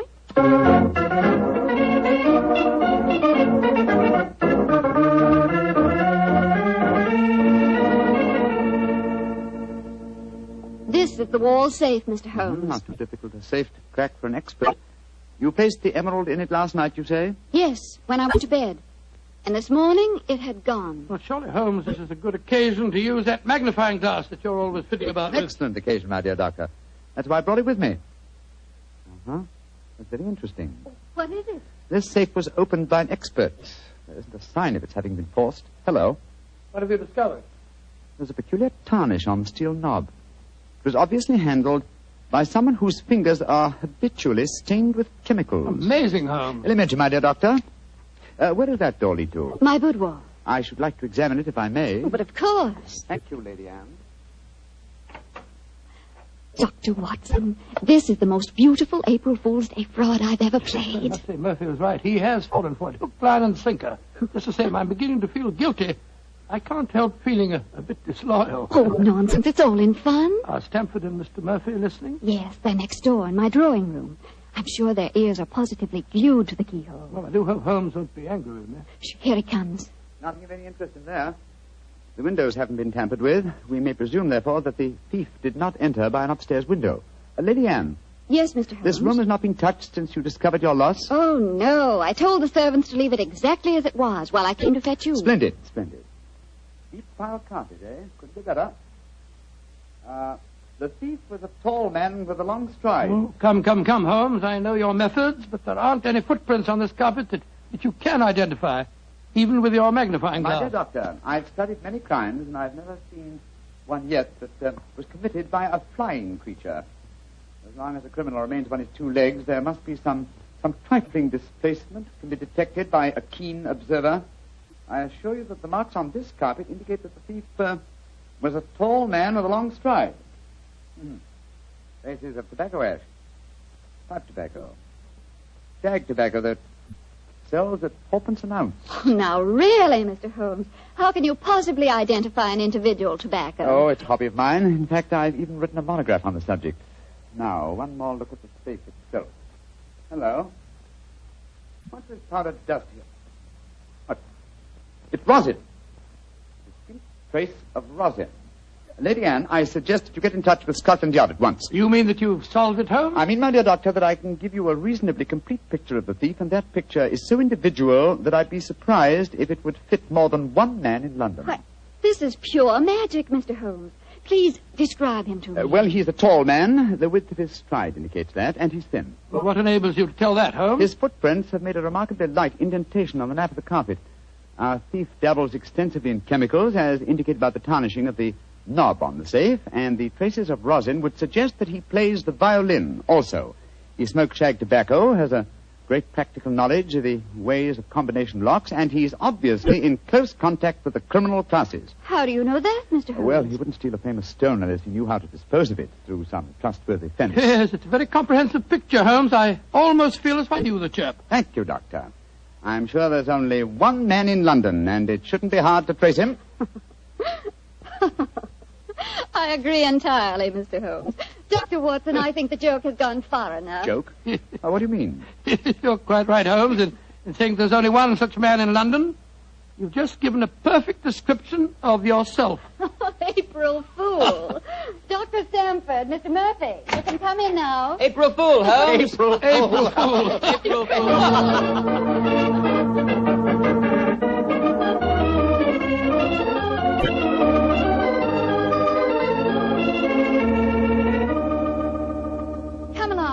Into the drawing room, everyone. Let us drink a glass of wine to Mr. Holmes, who has so graciously forgiven us for the little trick we played on him. And also to Dr. Stamford, who thought of the whole idea. No hard feelings, Holmes. Oh, no, Doctor. Though it was a rather embarrassing experience. Yes, when Murphy told me about the plan, I I just couldn't resist joining him. Ah, here you are, Holmes. Here's a drink. Thank you, Stamford. You know Murphy, don't you? No, I don't think we've met. How do you do, sir? How'd you do, Holmes? How did you like the little game we played on you? It was rather a salutary experience. I suppose you gave them all the details to build up the picture of me, eh, Doctor? As a matter of fact, I did, Holmes, and knowing some of your methods, we tried to plant every clue that you'd pick up. Very neat job, too, and incidentally, a perfect example of the dangers of deductions based on purely circumstantial evidence. I shall profit from this little lesson. I must say it was worth a fortune in emeralds to see your face, Holmes, when you realized what you'd done. Well, the joke's over now. By the way, where is Lady Anne? I believe she said she was going to fetch the Elphinstone emerald. She thought you might be interested in seeing it. She probably feels the sight of it will salve my wounded vanity. Oh, here she comes now. Mr. Holmes! Mr. Holmes! It's got... What's wrong? What's happened, Lady Anne? The emerald. It's not where I hid it. This time it's really stolen.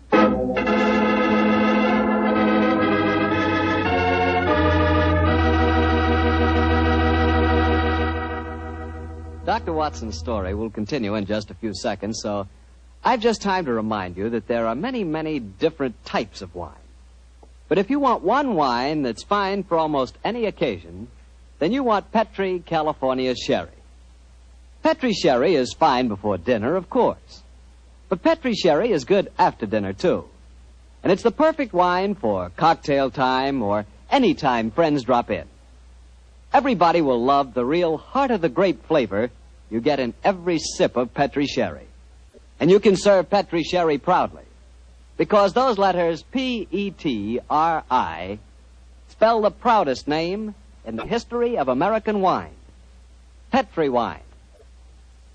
Well, Dr. Watson, your April Fool Day plot kind of backfired on you, didn't it? Yes, Mr. Bartell, it was a perfect example of the biter bit. Well, what happened next? I suppose Sherlock Holmes went into action once again. That's Mr. Bartell, and it gladdened my heart to see the change in the fella. I confess I'd felt rather ashamed of my part in the prank, for I could see that Holmes's pride had been hurt. But now, with a definite crime before him, the difference was amazing. He suddenly became a dynamo, galvanized into action as he stood there, firing questions at the other members. Lady Anne, who beside yourself knew of this fresh hiding place? Both Murphy and I did. Yes. After we'd left our deliberate clues on the safe, we went with Lady Anne and saw her secrete the emerald in the top drawer of her dressing table. We thought it would be all right there. After all, as soon as the joke was over, I was going to put it back in the safe. Now, I think our wisest plan before we question the servants would be for each one of you who were in this April Fool's Day prank to submit to being searched. Holmes, surely you don't suggest that any one of us took the emerald? No, Stamford, I don't. But if any one of you four are not guilty, this will be a splendid way of proving your innocence. I say, steady, Holmes. You're not suggesting that Lady Anne stole her own emeralds, are you? Are you, Mr. Holmes? I'm suggesting nothing, but I may point out that the recent vogue for the insurance companies has provided another interesting motive for these so-called thefts. I resent your insinuation. It's outrageous. Lady Anne, if I'm to recover your emerald, I must at least consider every possibility. A search is the most immediate practical action. And perhaps you'll retire into the next room while I persuade these gentlemen to submit to being searched. Very well, but I think you're in danger of making a fool of yourself once again. No, wait, don't go, Lady Anne. A search won't be necessary. What do you mean, Murphy? I must throw myself on your mercy, Lady Anne. I confess that I stole the emerald. Murphy! After you put it in the drawer, Lady Anne, I slipped back into the room and took it out. Murphy, that's a criminal action. I know it, but I'm poor. I need money desperately for my mathematical research. I knew the emerald was priceless, and I couldn't resist the temptation to take advantage of a joke. Here, Lady Anne, here's the stone, and please don't prosecute me. Please don't. It'd be my ruin. May I examine the emerald, Lady Anne? Thank you. Well, Mr. Murphy, I won't pretend that I'm not deeply shocked. I must ask you to leave my house. But you won't prosecute me, will you? It was a moment's temptation. No, I won't prosecute you. Holmes, what are you doing with the emerald? Well, knowing something of the deceptive ways of thieves, I came on this case fully prepared to test the emerald when I found it. Now, a drop of this acid from this vial, so... Mr. Holmes, what are you doing? You'll injure the stone. No, not if it's a true emerald. Uh-huh, look at that. Good Lord, the acid's eating to the stone as if it was sugar. But then that means... It means, Lady Anne, that Mr. Murphy has just imperiled his honor and his freedom to steal a singularly beautiful fake.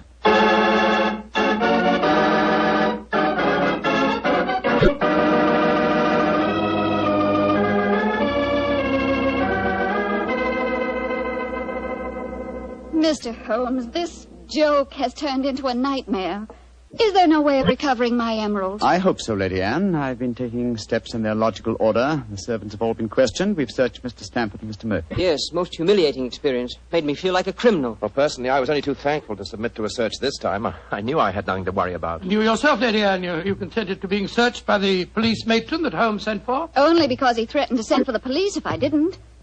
But distasteful though it was, I'd rather endure that than have this story on the front pages of the newspapers. And in spite of all these rather unfriendly proceedings, we've got exactly nowhere as regards finding the emerald. No, Stamford, but we have at least eliminated the possibility that the thief is secreting the jewel on his person. Still somewhere in these 2 rooms, eh, Holmes? I think so, though there is one remaining possibility. And that is? That the fake stone was substituted for the real emerald sometime before all of you engineered your April Fool's Day joke. Oh, no, Mr. Holmes, that's not possible. I know it was the genuine emerald I took out of the safe this morning. How can you be sure? The substitute was an excellent imitation. Without a chemical test such as I performed, it would be hard to be certain. I can tell you why I'm certain. Last night, Papa came to dinner and brought a Mr. Vanderleider of Amsterdam. He examined the stone. And you'll agree that a jewel expert like that couldn't be fooled. That's true, Lady Anne. And what did you do with the emerald after Mr. Vanderleider left? I locked it in my safe and went to bed. I didn't unlock the safe again until Dr. Stamford and Mr. Murphy came here this morning. That settles it, then. The real emerald is still hidden somewhere in these 2 rooms. But where? That's the question. I must say it's completely mystifying. Well, let's go back to what we were all doing at the exact moment you came into the room, Lady Anne, and informed us of the loss of your stone. Now, we were... We were drinking a toast to you That's it. Lady Anne, hard thinking is, well, it's thirsty work. Oh, I'm so sorry. Let me get you something. A glass of port, perhaps? No, thank you. But I observe that you have a remarkably comprehensive assortment of liqueurs. I wonder if I might have a glass of creme de menthe. Oh, of course. I'll get it for you. Creme de menthe in the middle of the day, Holmes? I knew you were eccentric, but this really takes... This bottle, it clinked as I picked it up. I thought it might, Lady Anne. There's something inside it. Allow me, madam. Thank you. I'm sure you won't mind if I waste this liqueur on the aspidestra. No, of course not. So... Lady Anne, allow me to restore to you the Elphinstone Emerald. Great Scott. Amazing. Fantastic. Ingenious. The one safe hiding place in the room. Where could a green gem be more effectively hidden than in a bottle of green liqueur? But who stole it? Who substituted the fake stone? Frankly, I don't care. The gem is restored. That's all that matters. I prefer not to go to court. Neither you nor I, Mr. Sherlock Holmes, would show up in the best of lights. And my father would disapprove of this whole affair, I'm afraid. Just as you wish, Lady Anne. In either case, I shall expect your check for my services in due course.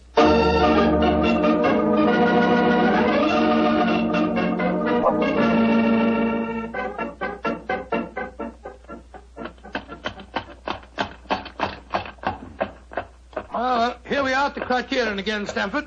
Won't you come in and join us for lunch? Thanks, Watson, but I'll keep the cab and go on. I actually have a patient this afternoon. A rare and delightful experience for a young doctor, as you probably know. As rare and delightful as a client is for a young detective, eh, Stanford? I quite understand, and I'm correspondingly grateful to you for your profitable hopes. I'm glad it was profitable for you. Personally, I feel pretty stupid about the whole thing. Well, goodbye. Goodbye, old fellow. Goodbye. 39 Onslow Square, cabby. You're remarkably quiet, Murphy. Well, I'm afraid my conscience won't let me do much talking, Doctor. I'm heartily ashamed of myself. Well, thanks for the lift. I'll leave you chaps Oh, there. nonsense. You'll join us for lunch, Murphy. But, No buts about it. I insist. Come on. Well, it's awfully nice of you. Oh, come, Murphy. Any one of us can make a foolish mistake. It's just lucky that you didn't have to pay for yours.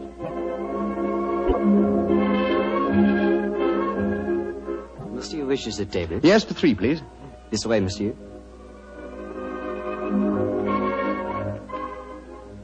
Does this table please you? Excellent, thank you. George, I'm as hungry as a hunter. How about you, Murphy? No, I'm afraid I have very little appetite. This whole case has upset me dreadfully. You mustn't take it so much to heart, Murphy. By the way, Doctor, I'd like to have your opinion on the case. Who do you think staged the theft of the emerald today? Perfectly obvious to me. Lady Anne Partington did it herself to collect insurance money. If she hadn't, she'd have insisted on your finding the thief. But you needn't worry, old chap. You'll get your fee all right, I'm sure of that. I'm not worrying about the fee. But I assure you, Lady Anne did not engineer that fraud today. You mean that it was Stanford? Tell him who was responsible, my dear Murphy. But how should I know? Oh, come now, Murphy. Let's not fence any longer. You did an excellent job, a superlative job. I was almost sorry to spoil it for you. I don't think I understand you, Holmes. Oh, yes, you do, Murphy. You're a splendid actor, too. I was so deeply touched when you had apparently stolen a fake jewel, and all the time you knew that the real one was safely hidden in the bottle of creme de menthe, to be abstracted at your leisure.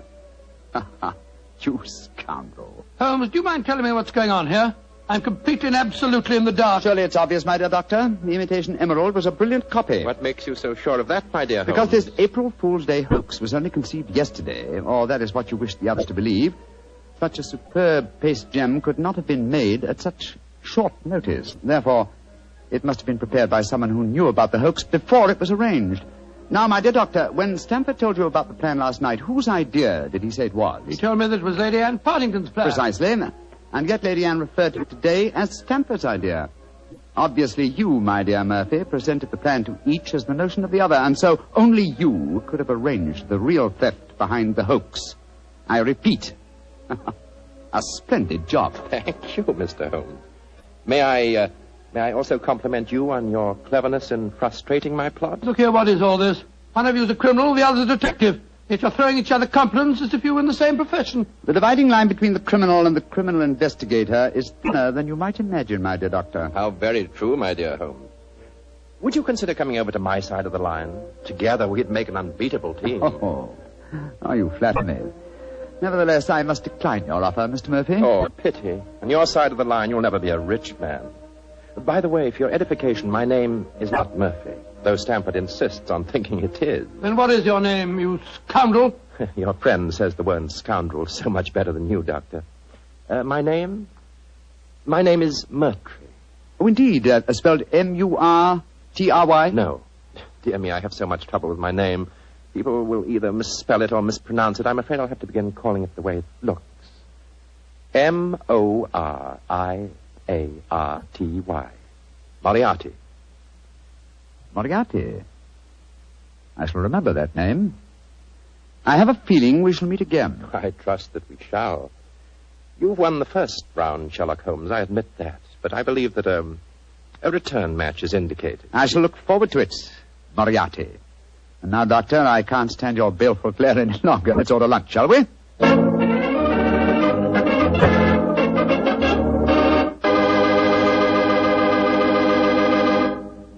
Doctor, that was a pretty hectic April Fool's Day. Yes, it was. I never want to see another one exactly like it. I don't blame you. You know, I'd sure hate to have someone come to my house and pull a trick like that on me. Why, Mr. Bartell, do you have a precious emerald you fear may be stolen? Are you kidding? I wouldn't know the difference between a precious emerald and a piece of green glass. But when it comes to rubies, now that's something else. Oh, you would know a ruby when you saw it? Sure, because a ruby has exactly the same color as a glass of Petri California port held up to the light. Mr. Bartell, you can find more excuses for talking about Petri wine than any man in the entire world. Believe me. Excuses, Doctor? I don't need an excuse to talk about Petri wine. Why, there's a wine that actually speaks for itself.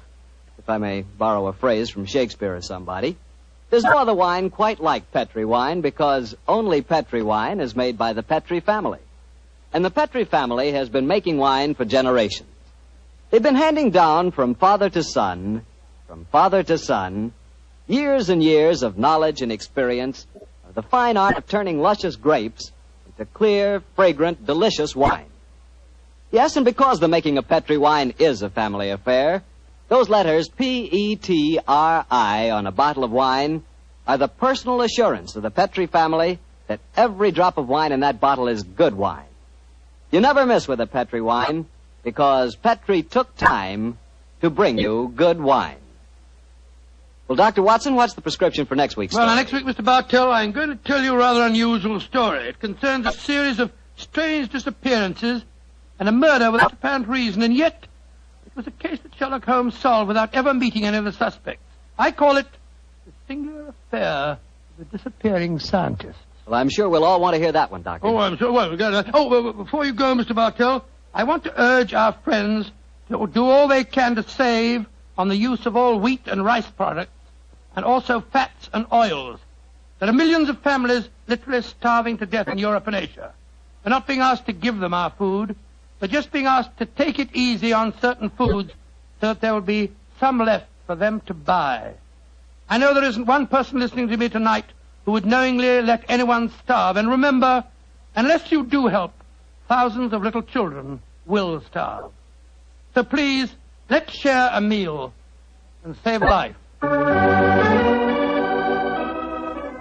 Tonight's Sherlock Holmes adventure was written by Dennis Green and Anthony Boucher and was suggested by an incident in Sir Arthur Conan Doyle's story, A Study in Scarlet. Music is by Dean Fossler. Mr. Rathbone appears through the courtesy of Metro-Goldwyn-Mayer, and Mr. Bruce through the courtesy of Universal Pictures, where they are now starring in the Sherlock Holmes series. The Petri Wine Company of San Francisco, California, invites you to tune in again next week, same time, same station. Sherlock Holmes comes to you from our Hollywood studios.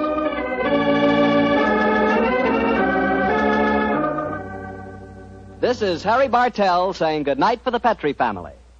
For a solid hour of exciting mystery dramas, listen every Monday on most of these same stations at 8 o'clock to Michael Shayne, followed immediately by Sherlock Holmes. This is the Mutual broadcast. Good evening, Doctor. Good evening, Mr. Bartell. Draw up your usual chair. Thank you. That's it. Well, did you enjoy the Christmas holidays? Well, I've had a whale of a time, thank you, but I don't think I can face a turkey or a mince pie for at least another year. How about you, Doctor? Oh, I had a very pleasant week, too, my boy. Parties, visitors, and a flattering number of Christmas messages to be answered. Oh, say, you got a new pipe. Is that a Christmas present? Yes, new pipe, new tobacco pouch, and a pound of my favorite tobacco. All of them sent to me from London by an old client and a friend of mine, Sir Ian Dunbar. An old client, huh? Well, do you mean he was one of your patients, or was he someone that you and the great Sherlock Holmes helped? The latter, Mr. Bartell. As a matter of fact, it was receiving this gift that reminded me of the story I've decided to tell you tonight. A story in which Sir Ian Dunbar played a prominent part. And how did it begin? The day before New Year's Eve in 1899. Sherlock Holmes and I sat in opposite corners of a first-class railway carriage as we sped towards Edinburgh in the Flying Scotsman. What took you and Sherlock Holmes up there, Doctor? It started off as a holiday visit, Mr. Bartell. My old friend Sir Walter Dunbar had asked Holmes and me to spend a few days with him at Dunbar Castle, about 20 miles outside Edinburgh. After we left King's Cross Station, Holmes, his sharp, eager face framed in his deerstalking cap, dipped into the bundle of fresh papers which he'd brought with him. We'd left Bedford far behind us before he thrust the last one of them under the seat, leaned across, and offered me his cigar.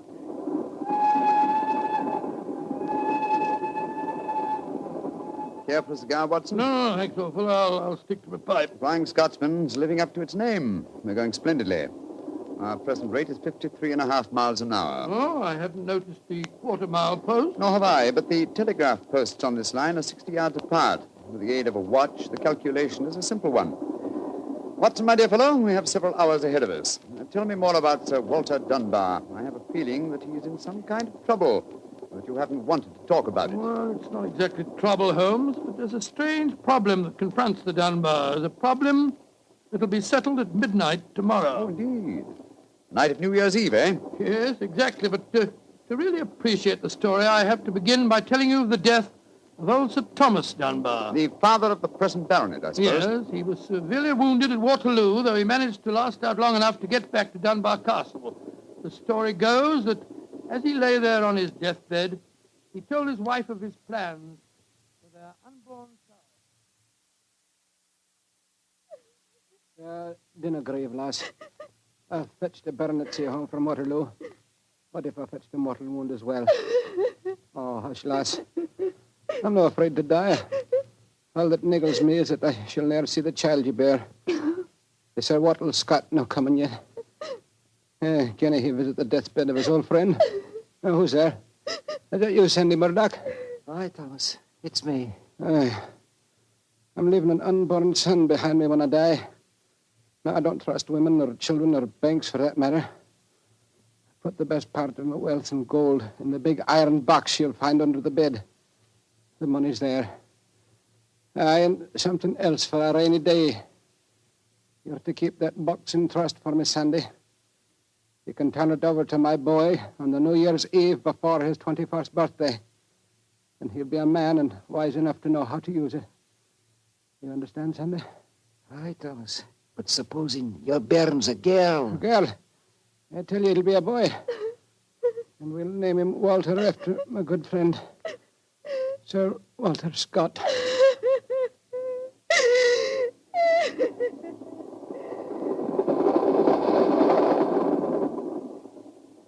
Very interesting story, Watson. And that child, of course, is the gentleman we are going to see now, Sir Walter Dunbar. Exactly.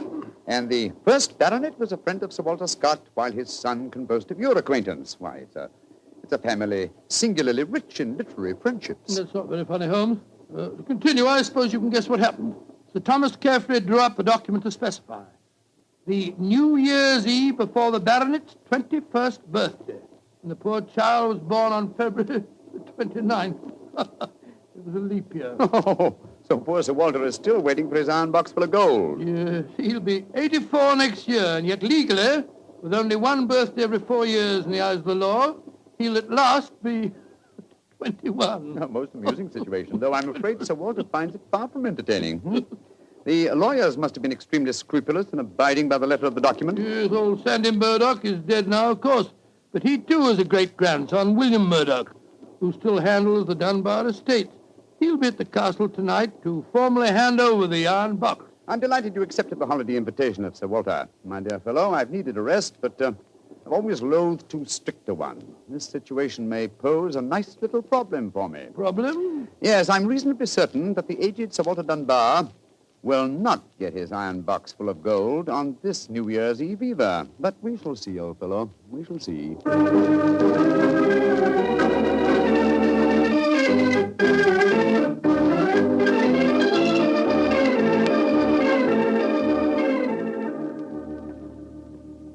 Dr. Watson, I'm glad to see you and Mr. Holmes here at the castle. Thank you, my boy. Holmes, this is Ian Dunbar, Sir Walter's grandson. How do you do, Mr. Dunbar? I'm very proud to meet you, Mr. Holmes.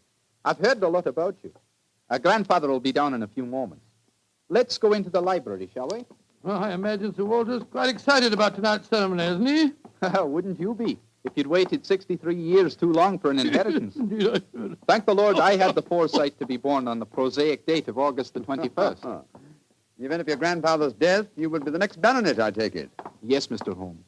You see, my father was killed 2 months ago at Mafeking. Yes, I read about it in the papers, my boy. I'm very sorry. Thank you, Doctor. The opening of the box isn't going to be the only ceremony at midnight. Dorothy and I are announcing our engagement. Dorothy? Dorothy Small. She and her father are staying here, too. My congratulations. Yes, indeed, Ian. Indeed, mine, too. Thank you. It's been quite a battle with her father, though. He's a businessman and isn't impressed with titles when they aren't accompanied by a suitable income. But when we told him about the inheritance, he relented and gave his consent. Here's Dorothy now. Dorothy, darling, I want you to meet 2 friends of mine, Mr. Sherlock Holmes and Dr. Watson. How do you do? Now, how do you do, Miss Small? How are you, my dear? From what this young man's been telling us, I gather that congratulations are in order. Thank you. I finally persuaded Father that Ian would make a worthy son-in-law. For a while, I was afraid we'd have to elope to Gretna Green, live in a cottage on bread and cheese and law, but brave the parental wrath, just as they do in the storybooks. Oh, Sir Walter, there you are. Watson, my dear boy. How are you? And this must be your friend Sherlock Holmes. How do you do, Sir Walter? Very well for a young nipper who'll be 21 at midnight. Gentlemen, may I introduce Mr. Herbert Small? How do you do, sir? I believe that we have to congratulate you on the engagement of your daughter. That was supposed to remain a secret until midnight. The Dunbar box was finally opened. Didn't be grouchy, Herbert. The children are in love, and I'm going to settle money on Ian. And it's New Year's Eve. Let's enter into the spirit of the occasion. Bring out the glasses, Ian. I've had some bottles of my special pride put out. It's the finest port in Scotland. The cream of Dunbar. Aye. My father laid the first bottle down the year before I was born. And a drink of the brew will surely warm the cockles of your heart. My mouth's watering already, Sir Walter. When is this lawyer fellow, young Murdoch, getting here? Oh, any moment, Herbert. As soon as he arrives, we'll have dinner, and then we'll be ready for the evening ceremonies. He's bringing the famous iron box with him, Sir Walter? If he doesn't, they won't get any dinner, Holmes. Ian, pass the glasses around, my boy. Ah, there you are, Murdoch. Good evening, Sir Walter. Oh, you've got the box with you, I see. Now the party's complete. Oh, let me introduce you. Miss Small, her father, Mr. Small, my grandson, Ian, you know. Mr. Sherlock Holmes, Dr. Watson. How do you do, sir?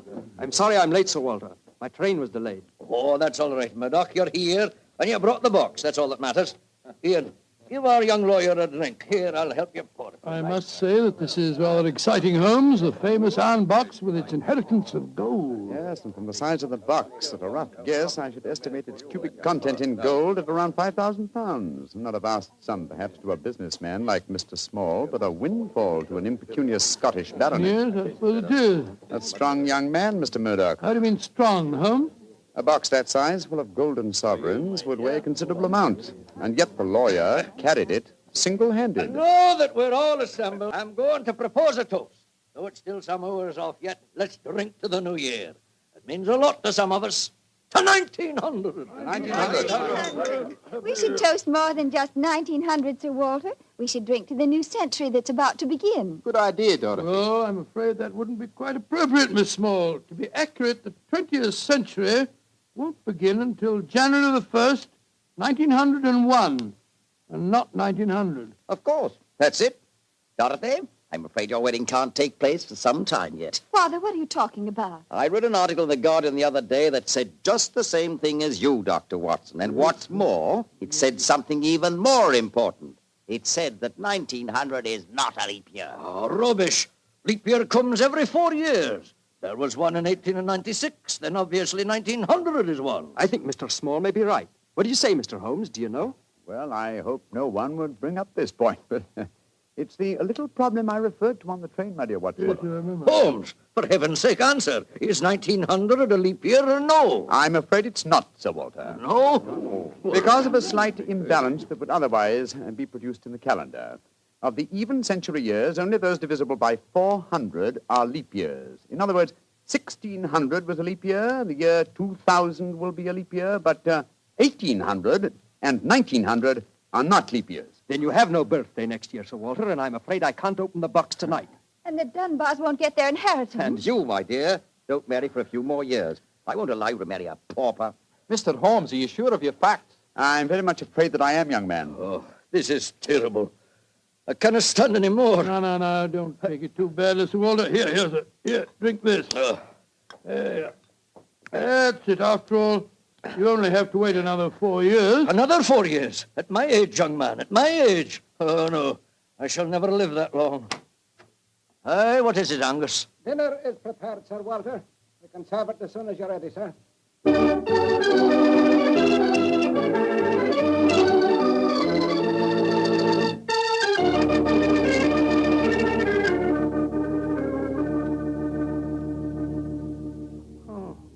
What a miserable meal, Holmes. Sir Walter's gone to his room, the young lovers are nearly in tears, and Small and the lawyer Murdoch seem to be positively gloating. Yes, a most depressing atmosphere in which to welcome the new year. But let us at least make the best of it.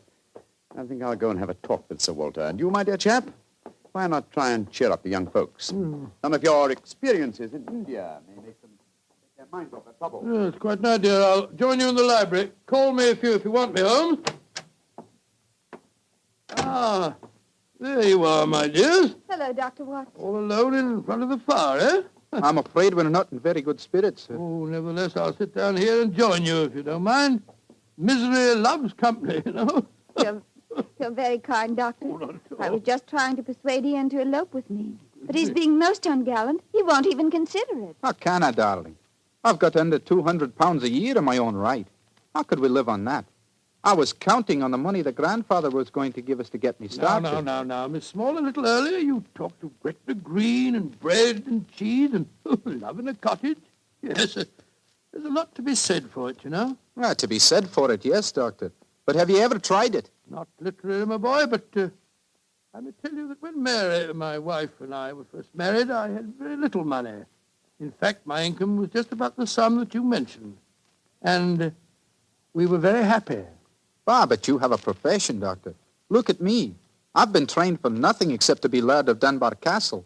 I can't support a wife on tradition. But you're young, Ian. You can get some kind of position. I'm sure you can. Yes, of course. As a matter of fact, I think that... Holmes, what is it? What's wrong? There's devil's work afoot, Watson. Come with me, old fellow. And you, Mr. Dunbar. Mr. Holmes, what's happened? It's Sir Walter. I went to his room.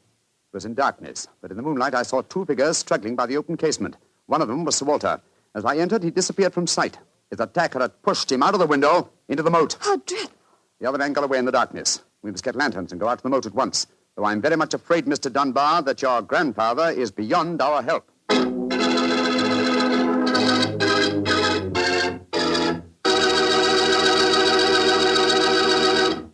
Dr. Watson will be back in just a second, so I'd just like to remind you that if you want to serve a wine over the holidays that you're sure the ladies will enjoy, serve Petri California Muscatel. Petri Muscatel is a golden wine with a wonderful flavor. The flavor of big, plump Muscat grapes. And you know what a flavor that is. I'm sure you'll find that Petri Muscatel is the favorite wine of all women, just as Petri Port is the favorite wine with men. And incidentally, if you're not sure which to get, Petri Muscatel or Petri Port, don't buy one, buy two. Get them both, and you'll be sure to please everyone. Now, to get back to our story, someone had pushed poor old Sir Walter out of his bedroom window and into the moat below. Isn't that right, Dr. Watson? Yes, Mr. Bartell. Of course, we grabbed lanterns as fast as we could and rushed outside, but it was a hopeless task.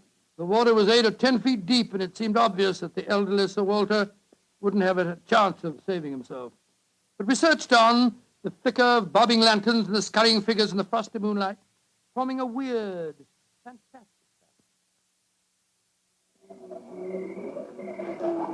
Angus, bring a lantern over here. Aye, sir.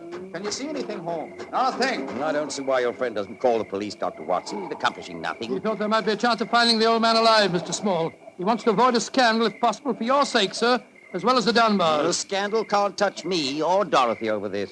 Her engagement was never announced. Thank heaven. That's a great pity, sir. I should think some new blood in your family would be a great improvement. You're being confoundedly impertinent, Doctor. And you'll be confoundedly heartless, sir. Well, Holmes, have you given up hope? I'm afraid we'll never find him without dragnets and grappling hooks. Have to call the police. What time is it?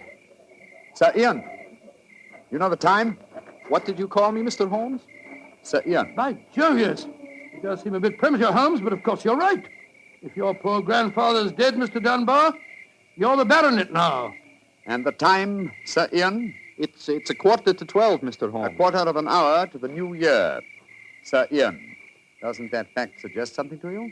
Yes, it does. So I'm the new baronet, am I? Very well, then.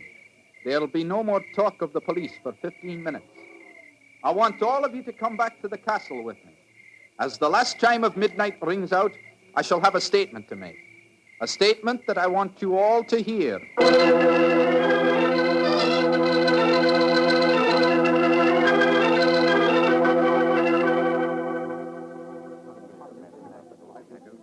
What you brought us all back here for, Holmes? There's something very funny going on.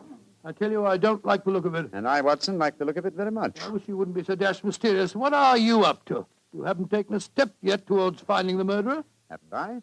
And I wonder what causes the beads of perspiration on Mr. Small's brow. Small? You mean that Small... Yes, and I wonder what causes the singular look of apprehension on the face of Murdoch, the young lawyer. You remember, of course, on my remarking how easily he carried the large iron box. Great Scott, yes. And it took a strong man to throw Sir Walter out of the window. Watson, huh? The new year is approaching. Ladies and gentlemen, in view of our recent tragedy, this is one New Year's Eve when none of us feels like song and jollity. But there still remains a ritual duty for me to perform. Mr. Murdoch, open the iron box, please. But I can't do that. It was only to be opened for your grandfather. No, Mr. Murdoch. The phrase was that it was to be opened on the New Year's Eve before the baronet's 21st birthday. I am now the baronet, and I shall be 21 next year on August 21st. Open the box, please, Mr. Murdoch. Ian, darling, how frightfully clever of you. Good lad. I hoped he'd think of it. Sir Ian. Murdoch, open that box. Very well, Sir Ian. But I'm afraid you're in for something of a shock. Great Scott, the box is empty. Except for a sheet of notepaper in the bottom. What's the meaning of this, Murdoch? Read that paper, Sir Ian, and you'll understand. I owe you 4,000 sovereigns. And it's signed Alexander Murdoch on behalf of Murdoch and Murdoch, lawyers. You'd better explain this. It's the family skeleton, Sir Ian. That note is signed by my great-grandfather, the one that witnessed the original deed concerning the box. As soon as Sir Walter was born on that February the 29th, my great-grandfather realized the money wouldn't have to be produced for 84 years. And so he stole it. He borrowed it. He always intended to pay it back, but he was never able to. When he died, he told my father of his secret, and my father in turn told me. We've always planned to put back the money, Sir Ian, but we've never been able to. This is daylight robbery. You should prosecute them, Ian. The firm's still in business. You can ruin them. You can sue them for every penny they have. Mr. Small, you've already shown a marked aversion to my family. I suggest you allow me to handle their affairs. Bravo, Ian. How dare you, Dorothy? Go to your room. No one's going to their room. No one's leaving here until the police arrive. I'm convinced that one of you murdered my grandfather tonight. And if you ask me, it's obvious who that someone is. Who, Dr. Watson? You, Mr. Murdoch. You came here planning to kill poor old Sir Walter because you never intended to open that box. You thought that your secret would die with him. That's a lie. I was going to tell him everything and then ask for time to pay the money. I didn't kill him. Of course he didn't. There's your murderer. You yourself, Ian. Father, what are you saying? I'm saying that Ian's the murderer. He saw that the box wasn't going to be open for another 4 years. He realized out the money couldn't marry Dorothy, so he killed his grandfather and then ordered the box opened. You're trying to cover yourself. You pushed grandfather out of that window tonight. You thought that if he died, the box would never be opened. So Dorothy couldn't marry me. You young Gentlemen, please. Upon my soul, Holmes, you seem remarkably calm. Do I, my dear Watson? I must say I'm absolutely fascinated by listening to three people accusing each other of murder, and each of them producing perfectly sound motives. It's a remarkable example of the dangers of reasoning from motive alone. We should profit by experience, Watson. Mr. Holmes, how can you be so calm? There's a murderer in this I room. suppose this game of charades is getting a little out of hand, Miss Small. Let's conclude it. You'd better come out now. That tapestry, it's moving. A happy new year to you all. Grandfather. Sir Walter, oh, am I seeing a ghost? Oh, Sir Walter, you're all right. But what kind of a game have you been playing? It's a bunny game that Holmes and I invented. You might call it forcing the issue. I was determined to have the box open before the next 4 years were out, whilst I was still alive to look inside it. But the trickery of your family, Murdoch, has made me a very unhappy man. Sir Walter, I shall pay back the money in a few years. I swear I will. It'll be too late to do me any good, but I'll take care that Ian gets it. I've half a mind to prosecute you. Grandfather, the money isn't important now that you're all right. You were counting on it just the same, my boy, so that you could marry Dorothy. I know that. She'll never marry a pauper. I won't allow it. When I'm 21, you can't stop me, Father, and I am going to marry Ian. Be quiet. Sir Walter, it's a very unsavory business. I think that you owe us an explanation of your behavior tonight. You tell him, Holmes. I fancy a wee drop of cream of Dunbar. Watching you all search for my body in the moat has made me thirsty. The explanation is a very simple one, ladies and gentlemen. When you arrived here tonight, Mr. Murdoch, I knew from the way you handled the box that it could not contain the sum of gold it was supposed to. And so you suspected fraud and devised a plan to force the opening of the box, Yes, and Sir Walter was an eager conspirator. Of course I was. Ian is 21 next August. Supposing I had died after he came of age, and before my next birthday, 4 years hence, the box would never have been opened. And so we invented the fake murder story. By the way, Ian, I must congratulate you for grasping the possibilities of the situation so speedily. If you hadn't demanded the opening of the box, the Murdoch secret might still be a secret. Well, it's a clever plan, Holmes. It's too bad that it had to have such a miserable ending. I'm not sure that we have finished with the matter. Mr. Murdoch. Yes, Mr. Holmes? You say that your family took £4,000 from that box? Yes, Mr. Holmes. Curious. I would have sworn from its size that it would hold closer to 5,000. And in your account of the legend, Watson, you told me that Sir Thomas Dunbar stated on his deathbed that he had put something else in the box. Right. Something for a rainy day, is that it? Mm-hmm. Did the Murdochs find that extra something? No, Mr. Holmes. They found nothing but the gold. Oh, that's very odd. I think I'll take a closer look at that box, if you don't mind. Since this seems to be a night of telling secrets, I think you might as well know, Father, that if you don't give your consent, I shall elope with him. Oh, bravo, my dear, bravo. No such thing. I admire your resolution, young lady, but I hardly think it will be necessary. What do you mean, Holmes? Permit me to show you all the treasure of the Dunbars. What have you found, Holmes? Something for a rainy day that old Sir Thomas spoke of. You see, since the cubic contents of the box obviously differed from my calculations, I deduced the existence of a false bottom. I was correct. And in that space, I found this. Oh, it's a manuscript. Quite so, the manuscript of a book. Look at the title page and see the author's name. History of the Dunbar family. by Sir Walter Scott. Scott. I think, Sir Walter, that an original and unpublished manuscript by your distinguished namesake will prove worth several times the gold that is missing from that box. You've saved the day for us, Holmes, my boy. God bless you. Oh, this has been a stranger new year as ever I knew, but it's turned out to be a bonny one, thanks to you, Holmes. Well, fill up your glasses. We're going to drink a toast to the new year. By Joe, yes, Sir Walter. This is really a happy occasion. Then let's complete it by singing the traditional song of the season, Auld Lang Syne. And in this case, when we sing, Should Old Acquaintance Be Forgot, I feel that in our hearts we should be thinking of Sir Walter Scott. Though he died over 60 years ago, he's made us all very happy here tonight. Should old acquaintance be forgot and never brought to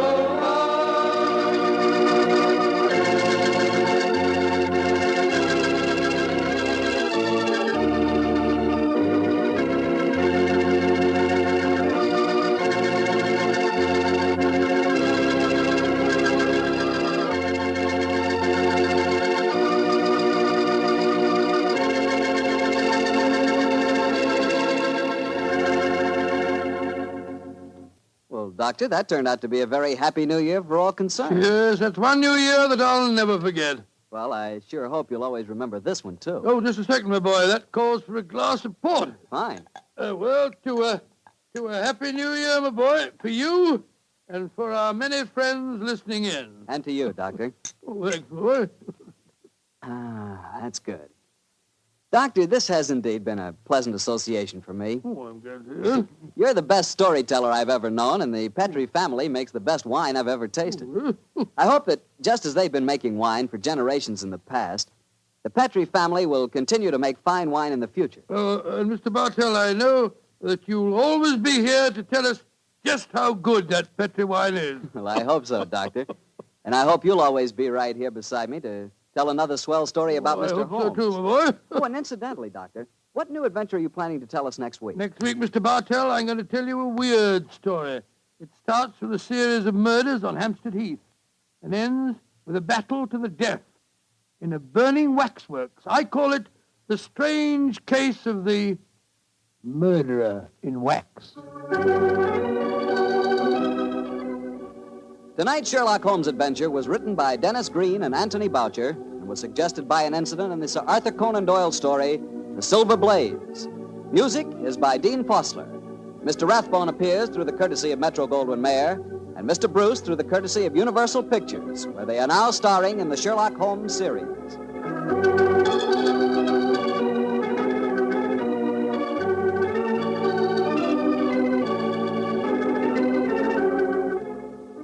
The Petrie Wine Company of San Francisco, California, invites you to tune in again next week, same time, same station. Sherlock Holmes comes to you from our Hollywood studios.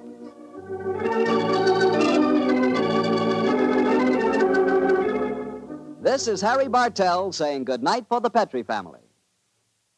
For a solid hour of exciting mystery dramas, listen every Monday on most of these same stations at 8 o'clock to Michael Shayne, followed immediately by Sherlock Holmes.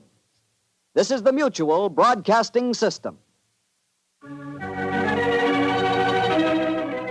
I would like to thank Phyllis White for taking the time to tell us about her husband, Anthony Boucher, and also about Dennis Green, and those wonderful times, not so long ago, when Holmes and Watson were played by Rathbone and Bruce. The 2 episodes you have just heard are part of the new adventures of Sherlock Holmes, starring Basil Rathbone and Nigel Bruce, and are a 1988 copyrighted production of 221A Baker Street Associates.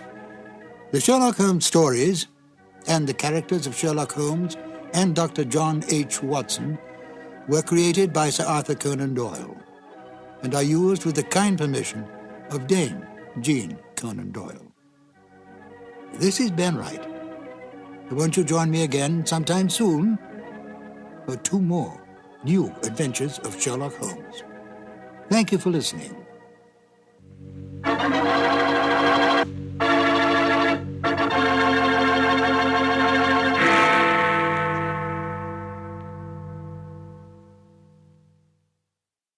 Petri Wine brings you Basil Rathbone and Nigel Bruce in the new adventures of Sherlock Holmes.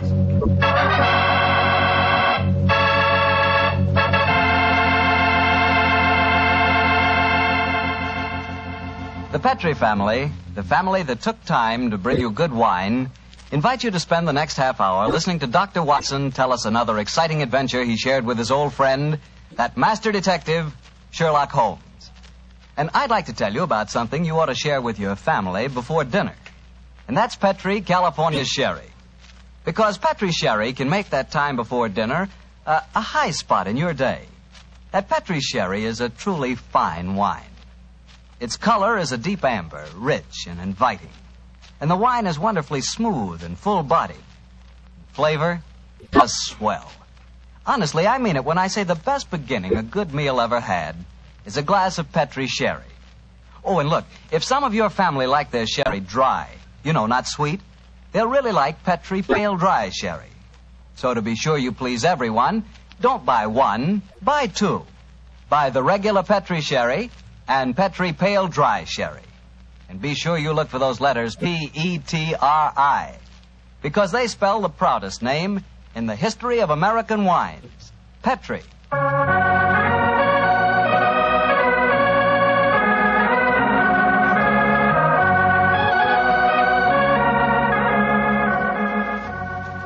And now I know our good friend Dr. Watson's expecting us. Let's go in and join him. Come in. Good evening, Doctor. Good evening, Mr. Bartell. Say, how are you feeling, Doctor? All over that attack of flu you had? I'm feeling very much better, thank you, my boy. I'm still a little weak. We old fossils take much longer to get over that sort of thing than you young fellows. Well, you take good care of yourself, Doctor. You've got a lot of friends, you know. Oh, I'm very glad to hear that. Thank you, Mr. Bartell. And now settle yourself down, and I'll get on with tonight's new Sherlock Holmes adventure. Where did it take place? You may not be familiar with the names of Jersey, Guernsey, Alderney, and Sark, but those are the four principal islands that make up the group known as the Channel Islands. Oh, yes, Doctor, I have heard of them. Somewhere in the English Channel, aren't they? Between the southern coast of England and the northern coast of France? That's quite right, my boy, though I very much doubt if you ever heard of the tiny island on which this story happened. It was the island of Garth, a minute but self-contained spot with a population of just under 1,000 inhabitants, subsisting, and from what I saw of the island in those days, subsisting very well on its dairy products. Was it under the rule of the British government, Doctor? No, Mr. Bartell, not exactly. You see, the island belonged to a family by the name of Horn. The head of the family, who was known as the Seigneur of Garth, was an independent ruler owing nominal allegiance to the King of England. That allegiance was expressed by one of those traditional ceremonies in which the Seigneur annually presented 1 pound of freshly churned butter to a representative of the British Crown. Times haven't changed much, have they, Doctor? Pound of butter is still worth a king's ransom. But tell me, what were you and the great Sherlock Holmes doing on the island of Garth? Well, I just coming to that, my boy, if you'll give me a minute. It was in the summer of 1896 when, to my utter amazement, Holmes informed me that we were going to the island of Garth as the official representatives of the British Crown to accept the annual presentation of butter. At the time, I must confess, I couldn't see why Holmes wanted to accept such a ridiculous mission. It was only as we approached the island in a small fishing boat that he told me a great deal more was at stake than a pound of butter. Unfortunately, Mr. Bartell, I'm not much of a sailor, and as the wind was blowing hard and the sea racing, I'm afraid I wasn't a very intelligent companion.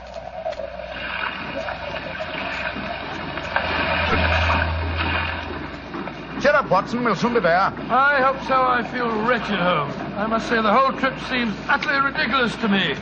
Plunging and bobbing about in a little boat in a raging torrent just because somebody wants to give somebody else a pound of butter. Dear old Watson, you don't really think our mission is so innocuous, do you? Then why are we going to the island of Garth? We're going to the island of Garth at the express wish of its present ruler, Martha Horn. Martha Horn? I never heard of her. She's an extremely spirited old lady, and the only woman who dared tell a certain resident of Windsor Castle that she looked devilishly dowdy for an empress. Great Scott, you mean that I mean, Watson, that Martha Horn's behests are not lightly disregarded.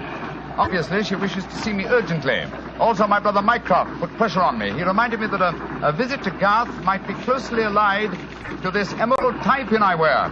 Of course, you recall the origin of this pin? Well, naturally. That lady at Windsor Castle gave it to you after our little trouble last year over those stolen plans for the Bruce Partington submarine. Exactly, my dear fellow. But remember that the spy Oberstein had put those plans up for auction in all the naval centers of Europe. Some hint of their nature must have leaked out.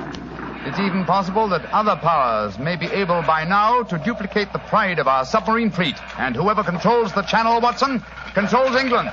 Well, they're dropping anchor, and yet we're still a quarter mile out from the island. Why do you think they're doing that? Here comes the skipper. He'll tell us.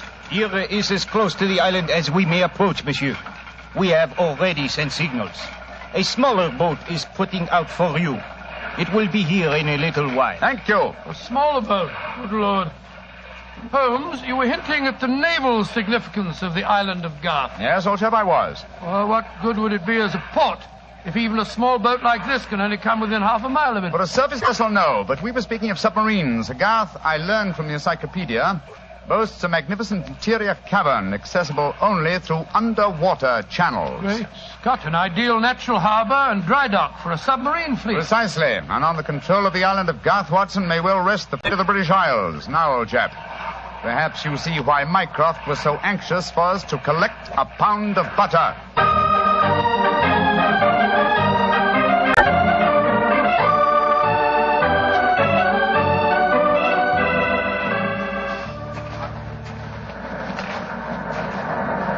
Holmes, doesn't it seem wonderful to be on land again? First the fishing smack, and then that wretched little rowing boat.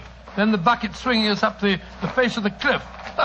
Now at last I can stretch my legs. Steady, old chap, steady. Let me give you a hand. You'll soon get your land legs back again. Thank you. I'm a bit shaky, I must confess. Hello? Who's that couple walking towards us? Our welcoming committee, no doubt. How do you do? Mr. Sherlock Holmes and Dr. Watson. Permit me to present myself. I am Dr. Hugo Oberwald. How do you do, sir? How do you do, Doctor? And this is Mrs. Reeves, the housekeeper at Horton Castle, where you will be staying. How do you do? How do you do, Mrs. Reeves? Welcome to the island of Garth, gentlemen. We were deputed to come and greet you and take you back to the castle. We can walk there across the cliff tops. It isn't very far. Splendid. I think my friend will appreciate traveling on terra firma once again. Dear me, Herr Doctor. You are not a good sailor, perhaps? No, perhaps about it, sir. I had a miserable crossing. I am sorry to hear it. I trust your short stay at the castle will be some recompense for the journey. The formal presentation of the butter will take place tonight. There will be no reason why you gentlemen cannot return to the mainland tomorrow. Oh, thank you, Mrs. Reeves, but it's more than likely that we shall stay on for a few days. Oh, it will be quite unnecessary. I'm afraid that is a matter for Mrs. Horn and ourselves to decide. I'm afraid that Mrs. Horn is incapable of making any further decisions. Oh, what do you mean, madam? Obviously, you have not heard, but the news is slow in reaching the mainland. Mrs. Horn died yesterday. Died? Good Lord. A natural death, I suppose. But, of course... I attended her myself. A simple case of heart failure. The poor lady died in her sleep. Shall we begin our walk to the castle? By Jove, Holmes, this changes things. You suppose it was a natural death? I suppose nothing, old fellow. But in almost 20 years of practice, I can recall precisely 3 clients, actual or potential, who died natural deaths. Come on, let's follow them.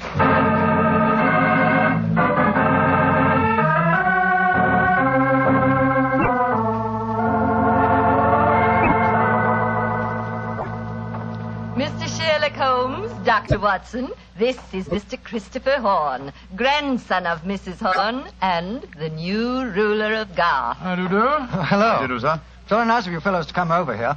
Too bad you had to arrive just as the poor old gal kicked the bucket, though. Allow me to offer my condolences on your grandmother's death, sir. Yes, indeed, Mr. Horn. Thank you. It was a ghastly business. I found her, you know. Christopher. Frightful sight. There was an awful silly grin on the old dear's face, and...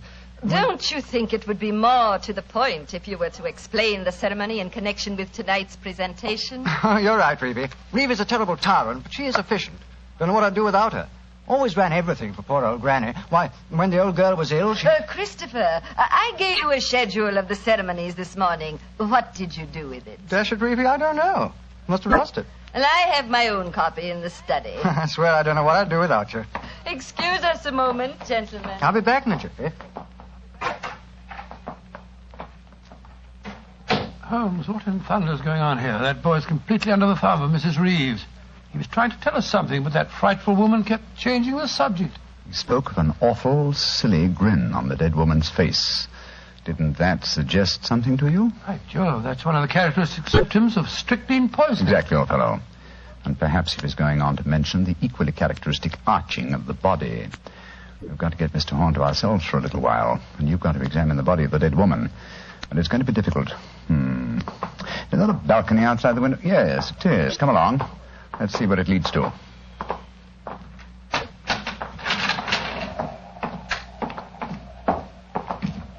The balcony seems to lead right round this particular wing of the castle. Must have served as a lookout in the olden days.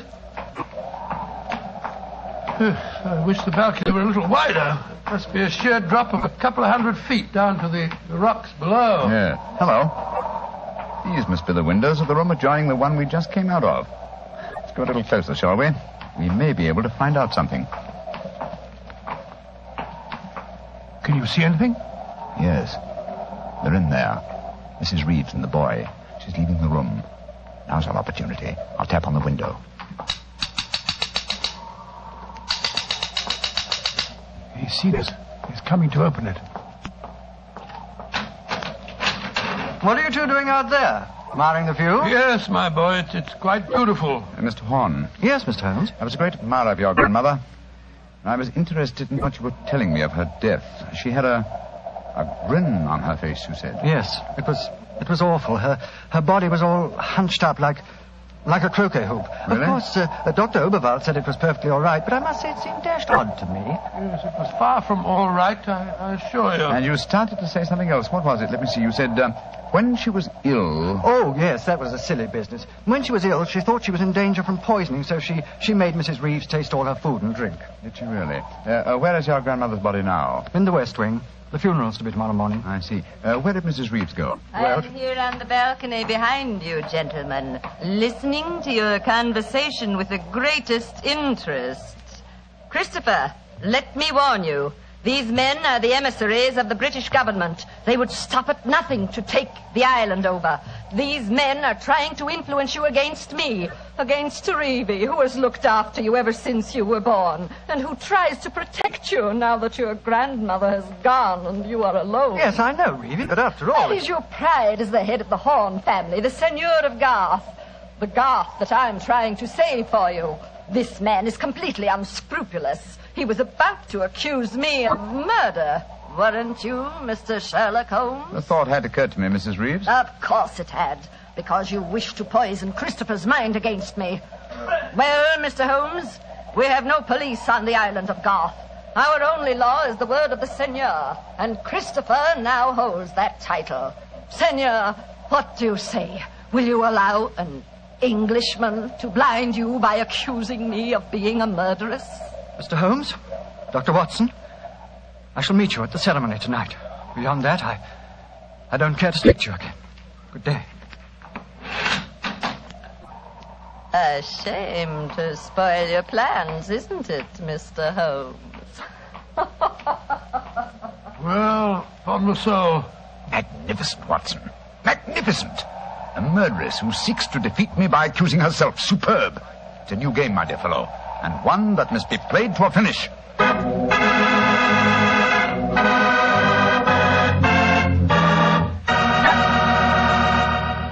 We'll hear the rest of Dr. Watson's story in just a second, so I'm just going to remind you that right now is one time you'd really enjoy a glass of Petri California Port. You couldn't ask for a more delicious wine. Petri Port, with its deep, rich red color and its heart-of-the-grape flavor, is one of America's all-time favorite wines. Petri Port is wonderful after dinner and perfect to serve when company comes. Try it.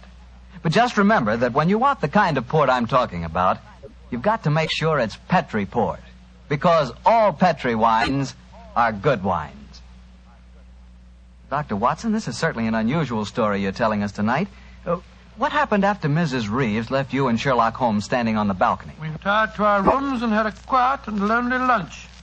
Though the great man said little, I could see that he was deeply excited and that his keen brain was evolving some plan that would enable us to solve the mystery of Mrs. Horn's death. After lunch, He started to descend the stairs leading to the main hall of Garth Castle. As we did so, Holmes said... Watson, we're in no danger ourselves. Mrs. Reeves knows that we're here as emissaries of the British government. Yes, and if we didn't return with the butter within a few days, there'd be a British dreadnought here looking for us. However, I am in danger of one of my worst defeats. My professional pride is piqued. If only I could... Watson. Yes, Holmes? If at any time today I slip you a note, don't read it at once, but... Here comes Mrs. Reeves. Precisely, Watson. I entirely agree. If I do not make the test on Mrs. Horn's body within 24 hours of her death, it will be useless. I must make it by 3 o'clock this afternoon. Mr. Holmes. Oh, yes, Mrs. Reeves. I want to apologize for my behavior before lunch. I was intolerably rude. Oh, please, no. Whatever my quarrels may be with British politics, I at least owe to both of you the duties of hospitality. That's very gracious of you, Mrs. Reeves. I wonder, would your hospitality also include a personally conducted tour of the subterranean caverns for which this island has become internationally famous? Would they really interest you? Well, I'm afraid that my friend and I won't have the time. Oh, yes, not at all, Watson, not at all. We have plenty of time, as long as we're back here by 3 o'clock. I'm sure Dr. Oberwald would be delighted to join us. He has made quite a study of the unique rock formation. Oh, that's splendid. It should prove a most interesting excursion. But, Holmes, why do we want to go stomping around a lot of damp and smelly caves? Well, the exercise will do us good, old fellow. Will you lead the way, Mrs. Reeves? And please remember that it's most important that I return here... I remember, Mr. Holmes. You must be back here by 3 o'clock.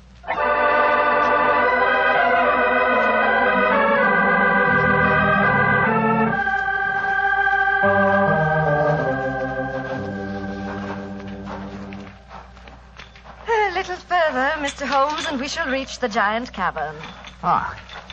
Most interesting. Watson and Dr. Oberwald seem to have lagged behind us somewhat. They will be here in a moment.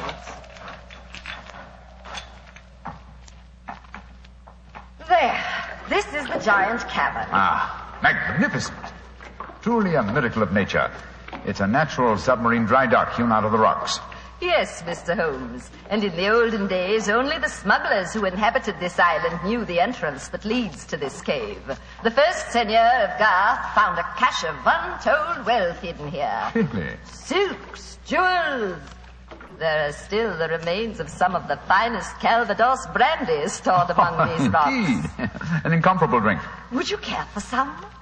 It is our custom whenever visitors honor us with their presence to offer them a glass. I should be delighted. There is a natural shelf here in the rocks. Perfect hiding place. There you are, Mr. Holmes. And here is a glass. This is a rare privilege. I imagine that very few people have been offered it. Only our most distinguished visitors, I assure you. This cavern is completely inaccessible from the outer sea, I presume? Completely. Unless, of course, ships could swim under the sea. Which, as you know as well as I, they can, Mrs. Reeves, even outside the imaginings of Jules Verne. Indeed. Would you care to explore a little deeper? The others will be with us soon.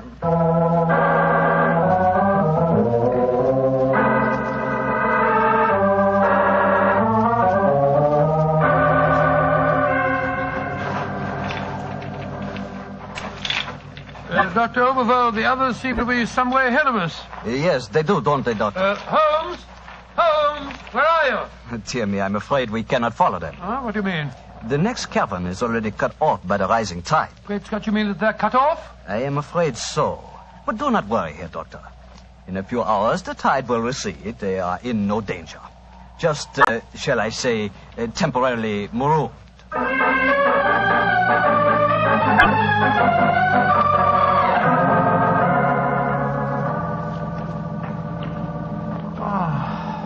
I can't understand it.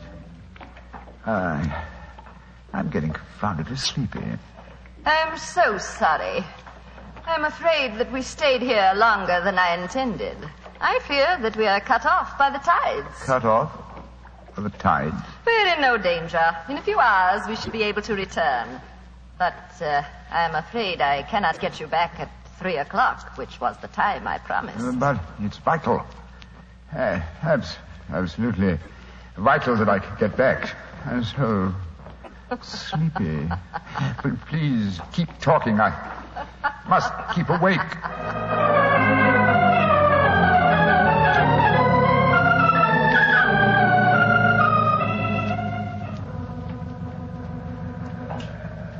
Dr. Oberl, I must get to Sherlock Holmes at once. I am sorry, Herr Doctor, but we are not able to control the forces of nature.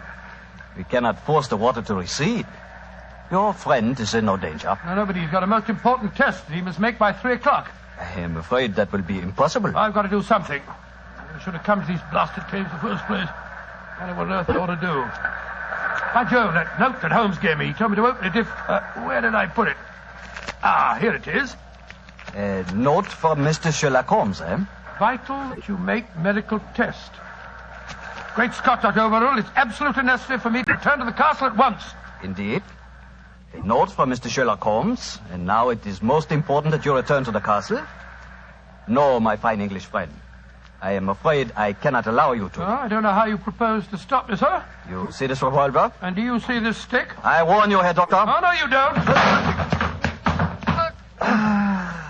I'm sorry you can't hear me, Dr. Overville, but when Sherlock Holmes gives me orders, I carry them out.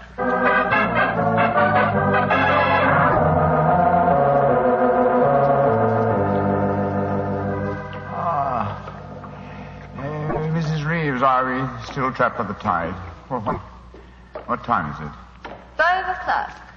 I'm afraid that you will be a trifle late for your important appointment. What a pity. You deliberately trapped me here. You drugged the brandy and kept me a prisoner. Did I? Now, why should I do that, Mr. Holmes? Because you're greedy for power. That's obvious in your domination of that pleasant though weak young man who is now Senior of Garth. I'm sure your beliefs would find support in certain ideologies now arising in Germany. Your choice of a German doctor as an accomplice in your plans would support that theory. And what might my plans be? I should say that you're determined to give Garth as a submarine base to Germany. With this island in their power, they could control the channel.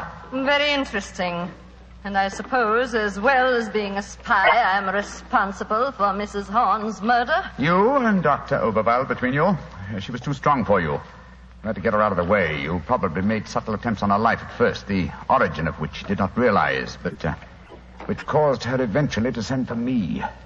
My arrival forced your hand, and so you and Dr. Oberval resorted to the quite unsubtle expedient of poisoning her.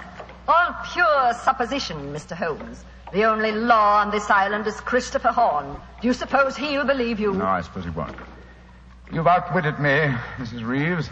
I walked into your trap just as you intended me to. Then in that case, you may collect your pound of butter tonight and return to the mainland tomorrow. Mrs. Reeves, how much longer do we have to wait for the tide before we can make our way back to the castle? We can leave now. We could have left at any time. There's another secret entrance that is above the tide level. I merely had to make you overstay the hour of your test. I could not risk Christopher's seeing definite proof. Come now. I shall lead you back.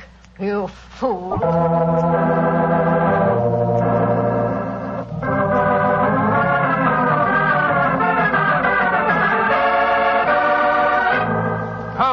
Holmes, where have you been all this time? Mind that, Watson. Did you open the note? Yes. You followed my instructions? Yes, it was, as you suspected. Thank heaven, old chap. Then now we can hoist her with our own petard. Here she comes. I'm glad to see, gentlemen, that you have assembled here in the seigneur's room. The ceremony of presenting the butter traditionally takes place here. As soon as Christopher arrives, we will explain our customs in this matter. Dr. Watson, I trust that Herr Oberwald proved an interesting companion on your excursion this afternoon. Yes, indeed, most interesting. We had a discussion of the relative merits of the walking stick versus the revolver. I think I was able to make my argument fairly convincing. Where is Dr. Oberwald now? I imagine he's lying down. He had all the symptoms of impending headache when I saw him last. Why are you smiling, Mr. Holmes? What's been going on? I'm afraid, Mrs. Reeves, that your plans have misfired rather badly. As soon as Mr. Horn arrives, I expect you will be under arrest for murder and high treason. Christopher would never believe you. Wouldn't I? Mrs. Reeves, you poisoned my grandmother. Christopher, what lies have these men been telling you? You're the one that's been telling me lies. I believed you when you said you'd been tasting the old lady's food. But when Dr. Watson showed me the results of his test this afternoon, it was as clear as daylight. But the tests could prove nothing after 24 hours had passed. You said so yourself, Mr. Holmes. A deliberate lie, Mrs. Reeves. I'm afraid that I invented that mythical 24-hour test. I knew that as soon as I mentioned it, you would attempt to prevent my carrying it out. So I was delighted when you fell into my trap. You thought that you were shanghaiing me, whereas in reality I was shanghaiing you. My job is to prove your guilt to the senor. With your dominant presence away from the household, it was easy for Dr. Watson to make his test. You devil. You knew all the time. Well, of course I did. But I had to deceive you. I'm glad my performance was sufficiently convincing. By the way, Mrs. Reeves, the drugged brandy was dreadfully clumsy. You didn't drink it home? Why, of course I didn't. But it was very unflattering to me that Mrs. Reeves thought I might. Mrs. Reeves, you realize what this means, don't you? I'm going to ask these gentlemen to take you and Dr. Oberwald back to the mainland with them tomorrow. And stand trial in a British court? Never. I was born on the island of Garth. I have lived here all my life, and I shall die. Katie, what are you up to? Stop her. She's going out on the balcony. One day, Garth will belong to Germany. One day, the whole world will belong to Germany. Goodbye, you meddling fool. Goodbye. Great Scott, she's gone. It must be a couple of 100 feet to the rocks below. What a dreadful thing. I still can't believe she was a murderess and a traitor. Now, it's shocking. A shabby finish to a shabby business. Mr. Horn, I suggest that we make sure Dr. Oberwald does not escape justice, and that we then perform the ritual presentation of the butter. Yes, Mr. Holmes. The island of Garth will still pay tribute to England, and I think it always will.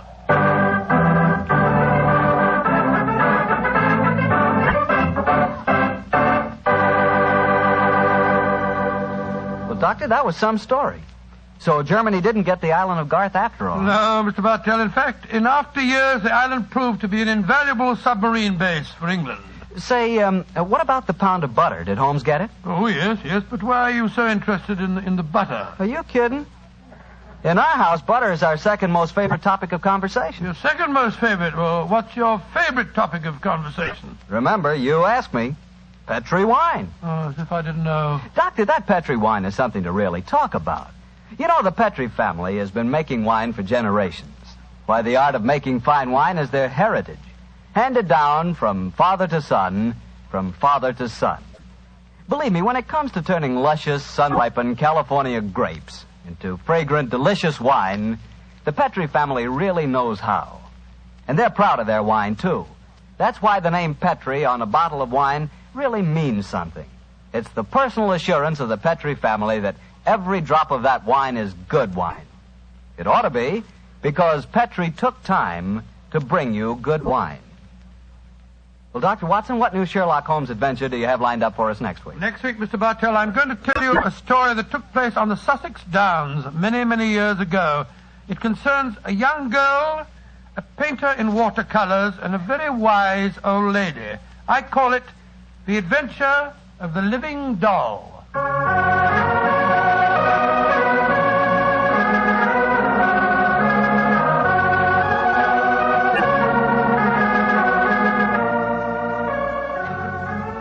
Tonight's Sherlock Holmes adventure was written by Dennis Green and Anthony Boucher and was suggested by an incident in the Sir Arthur Conan Doyle story, The Adventure of the Bruce Partington Plans. Music is by Dean Fosler. Mr. Rathbone appears through the courtesy of Metro-Goldwyn-Mayer, and Mr. Bruce through the courtesy of Universal Pictures, where they are now starring in the Sherlock Holmes series.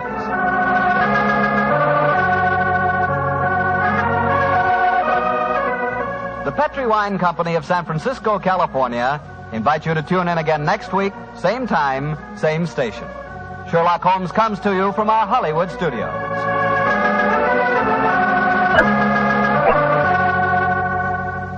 This is Harry Bartell saying goodnight for the Petri family. For a solid hour of exciting mystery dramas, listen every Monday on most of these same stations at 8 o'clock to Michael Shayne, followed immediately by Sherlock Holmes. This is the Mutual Broadcasting. Petri Wine brings you Basil Rathbone and Nigel Bruce in the new adventures of Sherlock Holmes.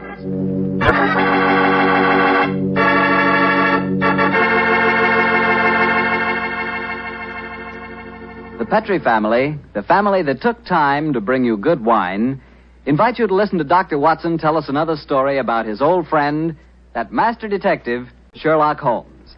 And incidentally, I'd like to tell you about a swell American custom. The custom of serving sherry wine just before dinner. Petri California sherry. You know, especially when you have guests, while you're waiting for that call to the dinner table, there's nothing better than a good glass of that good Petri sherry. You don't need fancy glasses for Petri sherry. No, sir. That wine tastes good out of any glass. And it looks good, too. Beautifully clear and the color of precious amber. Just try that Petri sherry and you'll feel like smacking your lips after every sip. Oh, and say, Petri makes two kinds of sherry. The regular sherry and Petri pale dry sherry. Just to make sure you get the perfect sherry for the whole family, don't buy one, buy two. But do be sure the sherry you buy is Petri sherry. Petri, the proudest name in the history of American wine.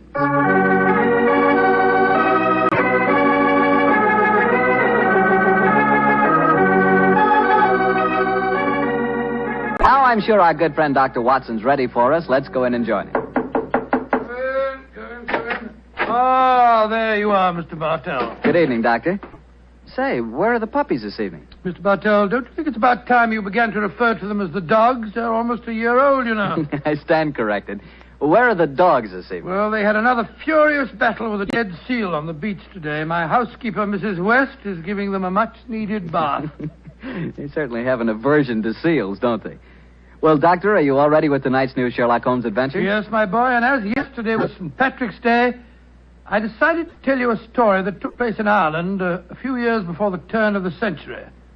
I imagine that you've heard of kissing the Blarney Stone, haven't you? Oh, yes, Doctor, though I've never understood exactly what it meant. Well, let me explain it to you, because the ceremony plays a very important part in the story tonight. Blarney Castle is an imposing 15th century ruin a few miles outside the town of Cork. The castle is many stories high, and in the foremost tower, the famous Blarney Stone is situated. What's supposed to be the point in kissing it, Doctor? The stone is considered a powerful talisman, and the legend runs that whoever kisses it is endowed with eloquence for life. Say, Doctor, if I ever get over to Ireland, I'll certainly kiss that stone. But you're such a storyteller yourself, Doctor. I bet you've kissed it, huh? No, Mr. Bartell. I'm afraid I never had quite enough courage. Courage? Ooh, why does it need courage, Doctor? Well, because the Blarney Stone is set in a most inaccessible position on the outside wall. To kiss it, it is customary to lower the candidate for eloquence over the rampart, head foremost, with a friend hanging onto his heels. From the top of a castle? It does sound dangerous, Doctor. Oh, it was, my boy, so much so that in recent years a great row of iron spikes was put round the parapet to prevent an accident. Though, of course, at the time tonight's story took place, there was no such guard. And I have a feeling that an accident did take place, Doctor? No, Mr. Bartell, let me tell you the story from the beginning. Sherlock Holmes and I were staying in the city of Cork, where the great man had just solved the singular affair which the local press had referred to as the Leprechaun Murders. A few days before our departure for England, we paid a visit to Blarney Castle. I must confess that I had a certain desire to test the miraculous powers attributed to the Blarney Stone. I very soon changed my mind, however, as Holmes and I stood there, high on the turrets of Blarney Castle, and watched a terrified initiate being hauled up by his ankles and yelling at the top of his voice. Pull me up! Pull me up quickly! I think I'm going to faint! Great Scott, I had no idea that kissing the Blarney Stone was such a hazardous proceeding, huh? Yes. It would seem that eloquence could be more easily obtained than by hanging suspended by one's ankles from a battlement with 100-foot drop below and kissing a piece of stone. Oh, I'll never do that again. Oh, I'll never I must say, I don't blame the fellow. And yet, my dear chap, on our way over here, you expressed a sneaking desire to kiss the stone yourself. I'll be very happy to hold your ankles if you want to try the experiment. No, thank you. After witnessing the ceremony, I've changed my mind. Then I suggest we make our way back downstairs. I don't think there's much more to be seen up here. Well, by the way, Holmes, do you know the origin of the superstition regarding the Blarney Stone? Yes, I do, old chap. The stone was, the stone dates back to the middle of the 15th century. A certain Cormac McCarthy, called the Strong, a descendant of the ancient kings of Munster and builder of this castle, chanced one day to save an old woman from drowning. In her gratitude, she offered Cormac a golden tongue, which would have the power to influence men and women, friends and foes, as he willed. She told him to mount the battlement and kiss a certain stone in the wall 5 feet below the gallery running round the top. He followed her directions and obtained all the fluent persuasiveness she had promised. And I suppose the story spread in the Blarney Stone has been a magnet to pilgrims ever since. Yeah, a pleasant legend. Holmes. Yes, old chap? Tomorrow's St. Patrick's Day. I bet there'll be quite a bit of excitement in the village tonight. Don't you think it'd be rather fun to pay a visit to one of the local inns? Splendid idea, old chap. Our rather arduous work here in Ireland is concluded, and I think we're more than entitled to a little gaiety.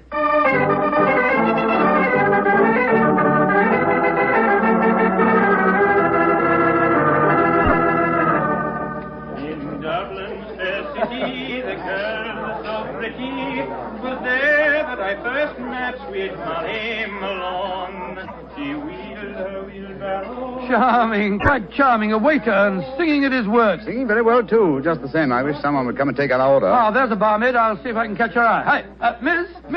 Would you gentlemen be after wanting something? Yes, my dear. My friend and I would like a little refreshment. And what would you suggest? What would I suggest, Your Honor? Oh, begorra. There's but one drink a gentleman like yourself should be after pouring down you. And that's the cream of Connemara.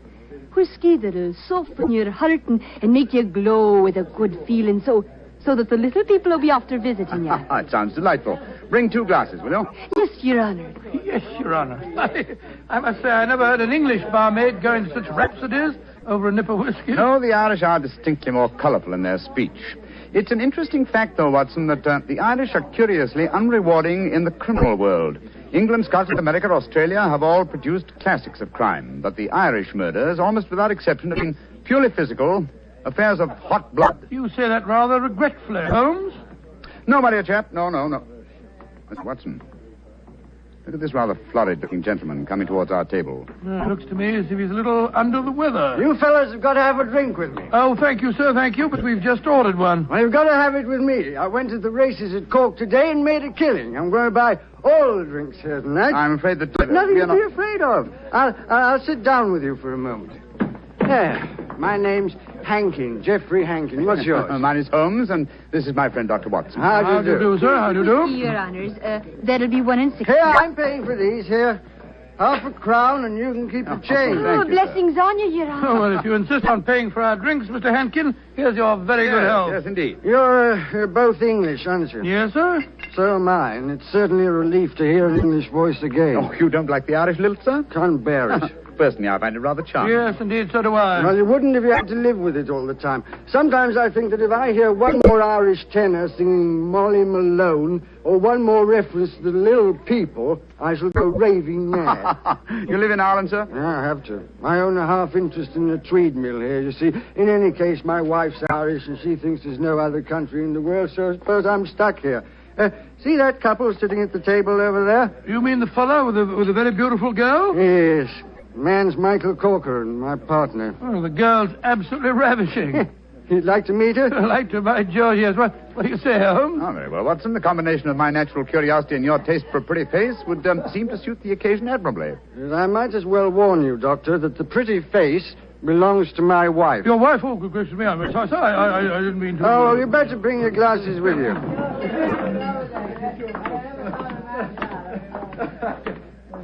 Molly, my dear, I want you to meet 2 English friends of mine, Mr. Holmes and Dr. Watson. How do you do? How do you do, Mr. Holmes, Dr. Watson? Won't you sit down and join us? And this is my partner, Michael Corcoran. How do you do, Mr. Corcoran? How do you do, sir? I'm glad to meet you. Please be seated, gentlemen. Are you visiting here in Cork, Mr. Yes, Holmes? Mrs. Hankin, but we're returning to England in a few days. You've been to Blarney Castle, I hope. Oh, yes, we were there this afternoon. And did either of you have the courage to kiss the Blarney Stone? No, we didn't. I'm afraid it's an athletic feat that's beyond me. It's a lot of rubbish, that's what it is. Kissing a slab of stone. Have you the courage to do it, Geoffrey? Well, of course I have, but I don't want to make a fool of myself. Where's the barmaid? Kathleen. I'll make a wager, Geoffrey, that you haven't the courage to kiss the stone. How much shall you bet, Michael? I'll wager a £10 note on it. It's a bet, and you fellas witnessed it. I'll kiss the Blarney Stone at noon tomorrow, and you'll be £10 the poorer, Michael. And I suggest that Mr. Holmes and Dr. Watson be present as well. They can act as referees. Geoffrey, dear, don't get so excited. Well, I don't like it when Michael suggests I don't have courage. You want some more drink, Mr. Henkin? Yes, all of us want some. No more for me, thank you, Mr.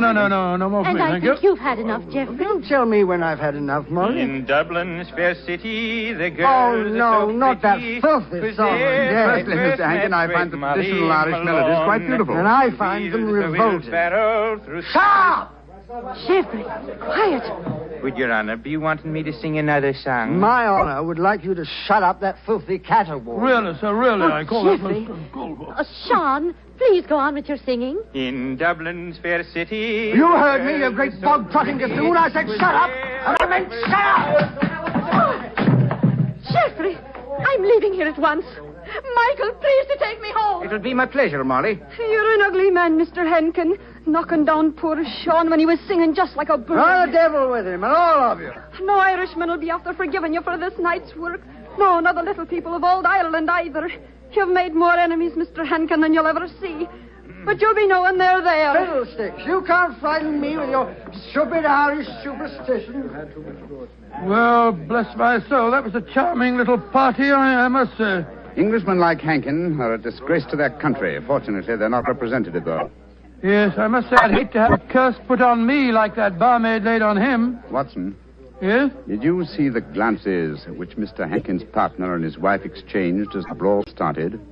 There was more menace to him in those glances than in all the threats of all the little people in Ireland. Yes. I thought that there was something between them. I say, Holmes, that bet about Hankin kissing the Blarney Stone at noon tomorrow, do you suppose... I suppose nothing, old fellow. But there are forces at work here that I don't like. I think, Watson, that you and I will be at the Blarney Stone at noon tomorrow. It's possible that the bet made tonight is all part of a definite plan, and I have a feeling that the bet is still on.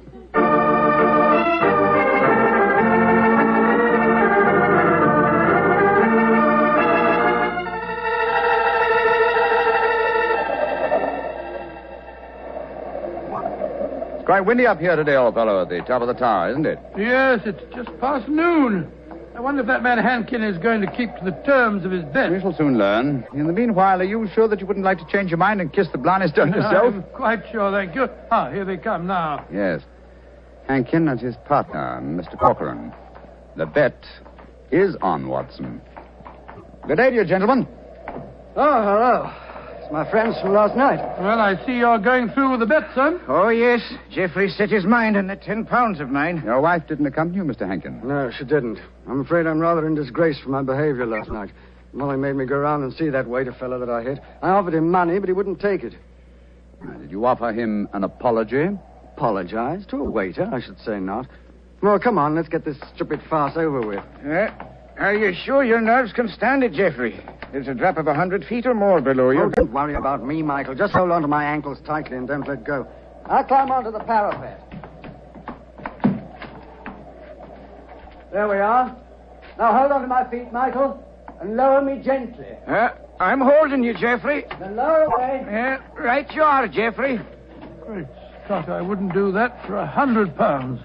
Sliding head first down a vertical wall. That's enough, Michael.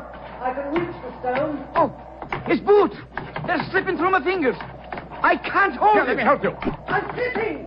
Pull me. Hold on to him. Hold on to him. Oh, he's gone. I just couldn't hold him. Great heavens. No man could survive that drop. Mr. Corcoran, you deliberately let your partner slip to his death. This is murder. Yeah, but I don't understand it. I'm a strong man, but he just vanished out of my hands like a greased pig. Let me see your hands, Mr. Corcoran. This is dreadful. Dreadful. There's grease on your hands. Grease. And with a faint trace of boot blacking. Good Lord, Holmes, It means, Watson, that someone, knowing that Hankin was going to kiss the Blarney Stone, smeared his boots with grease so that he would slip out of the grasp of whoever was holding him. As clever a method of indirect long-distance murder as ever I've encountered.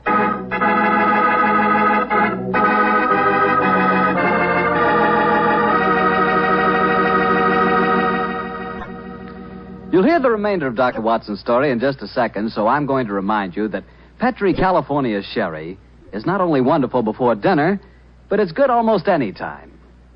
If you had to choose just one wine for almost any occasion, that wine would be Petri Sherry. Petri Sherry is a perfect wine to serve in the afternoon or in the evening.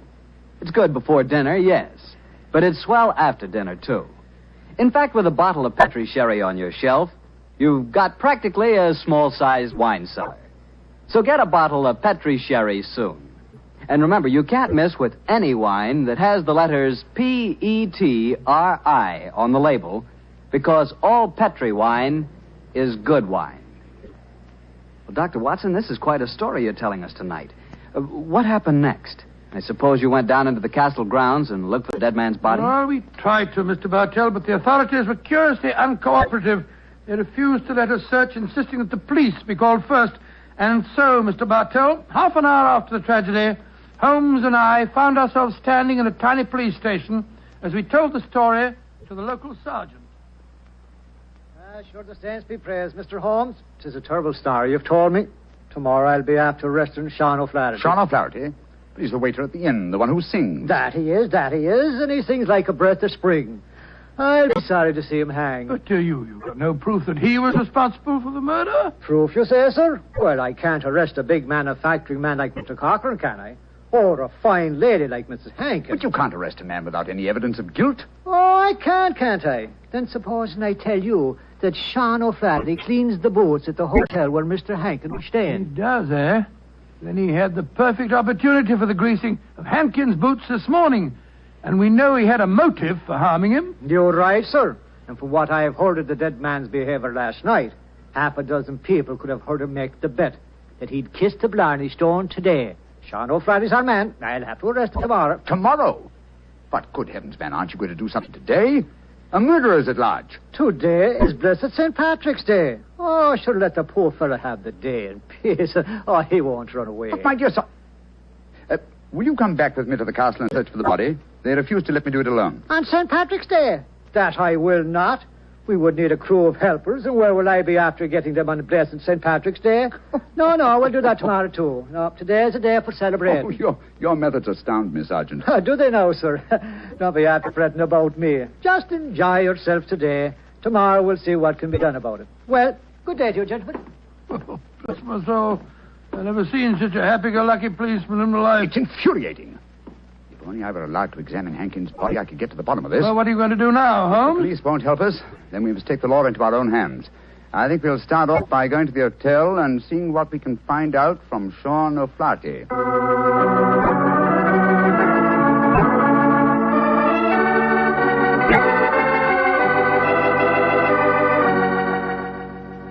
I was going to Ballynewer a day, I well remember, for to view the lads and lasses on the 5th day of November with a murring do a day and a murring a do a daddy. Oh, your honors would be after speaking to me, Sean O'Flaherty, perhaps? Yes, Sean. Did you know that Mr. Hankin, the man who struck you last night, was dead?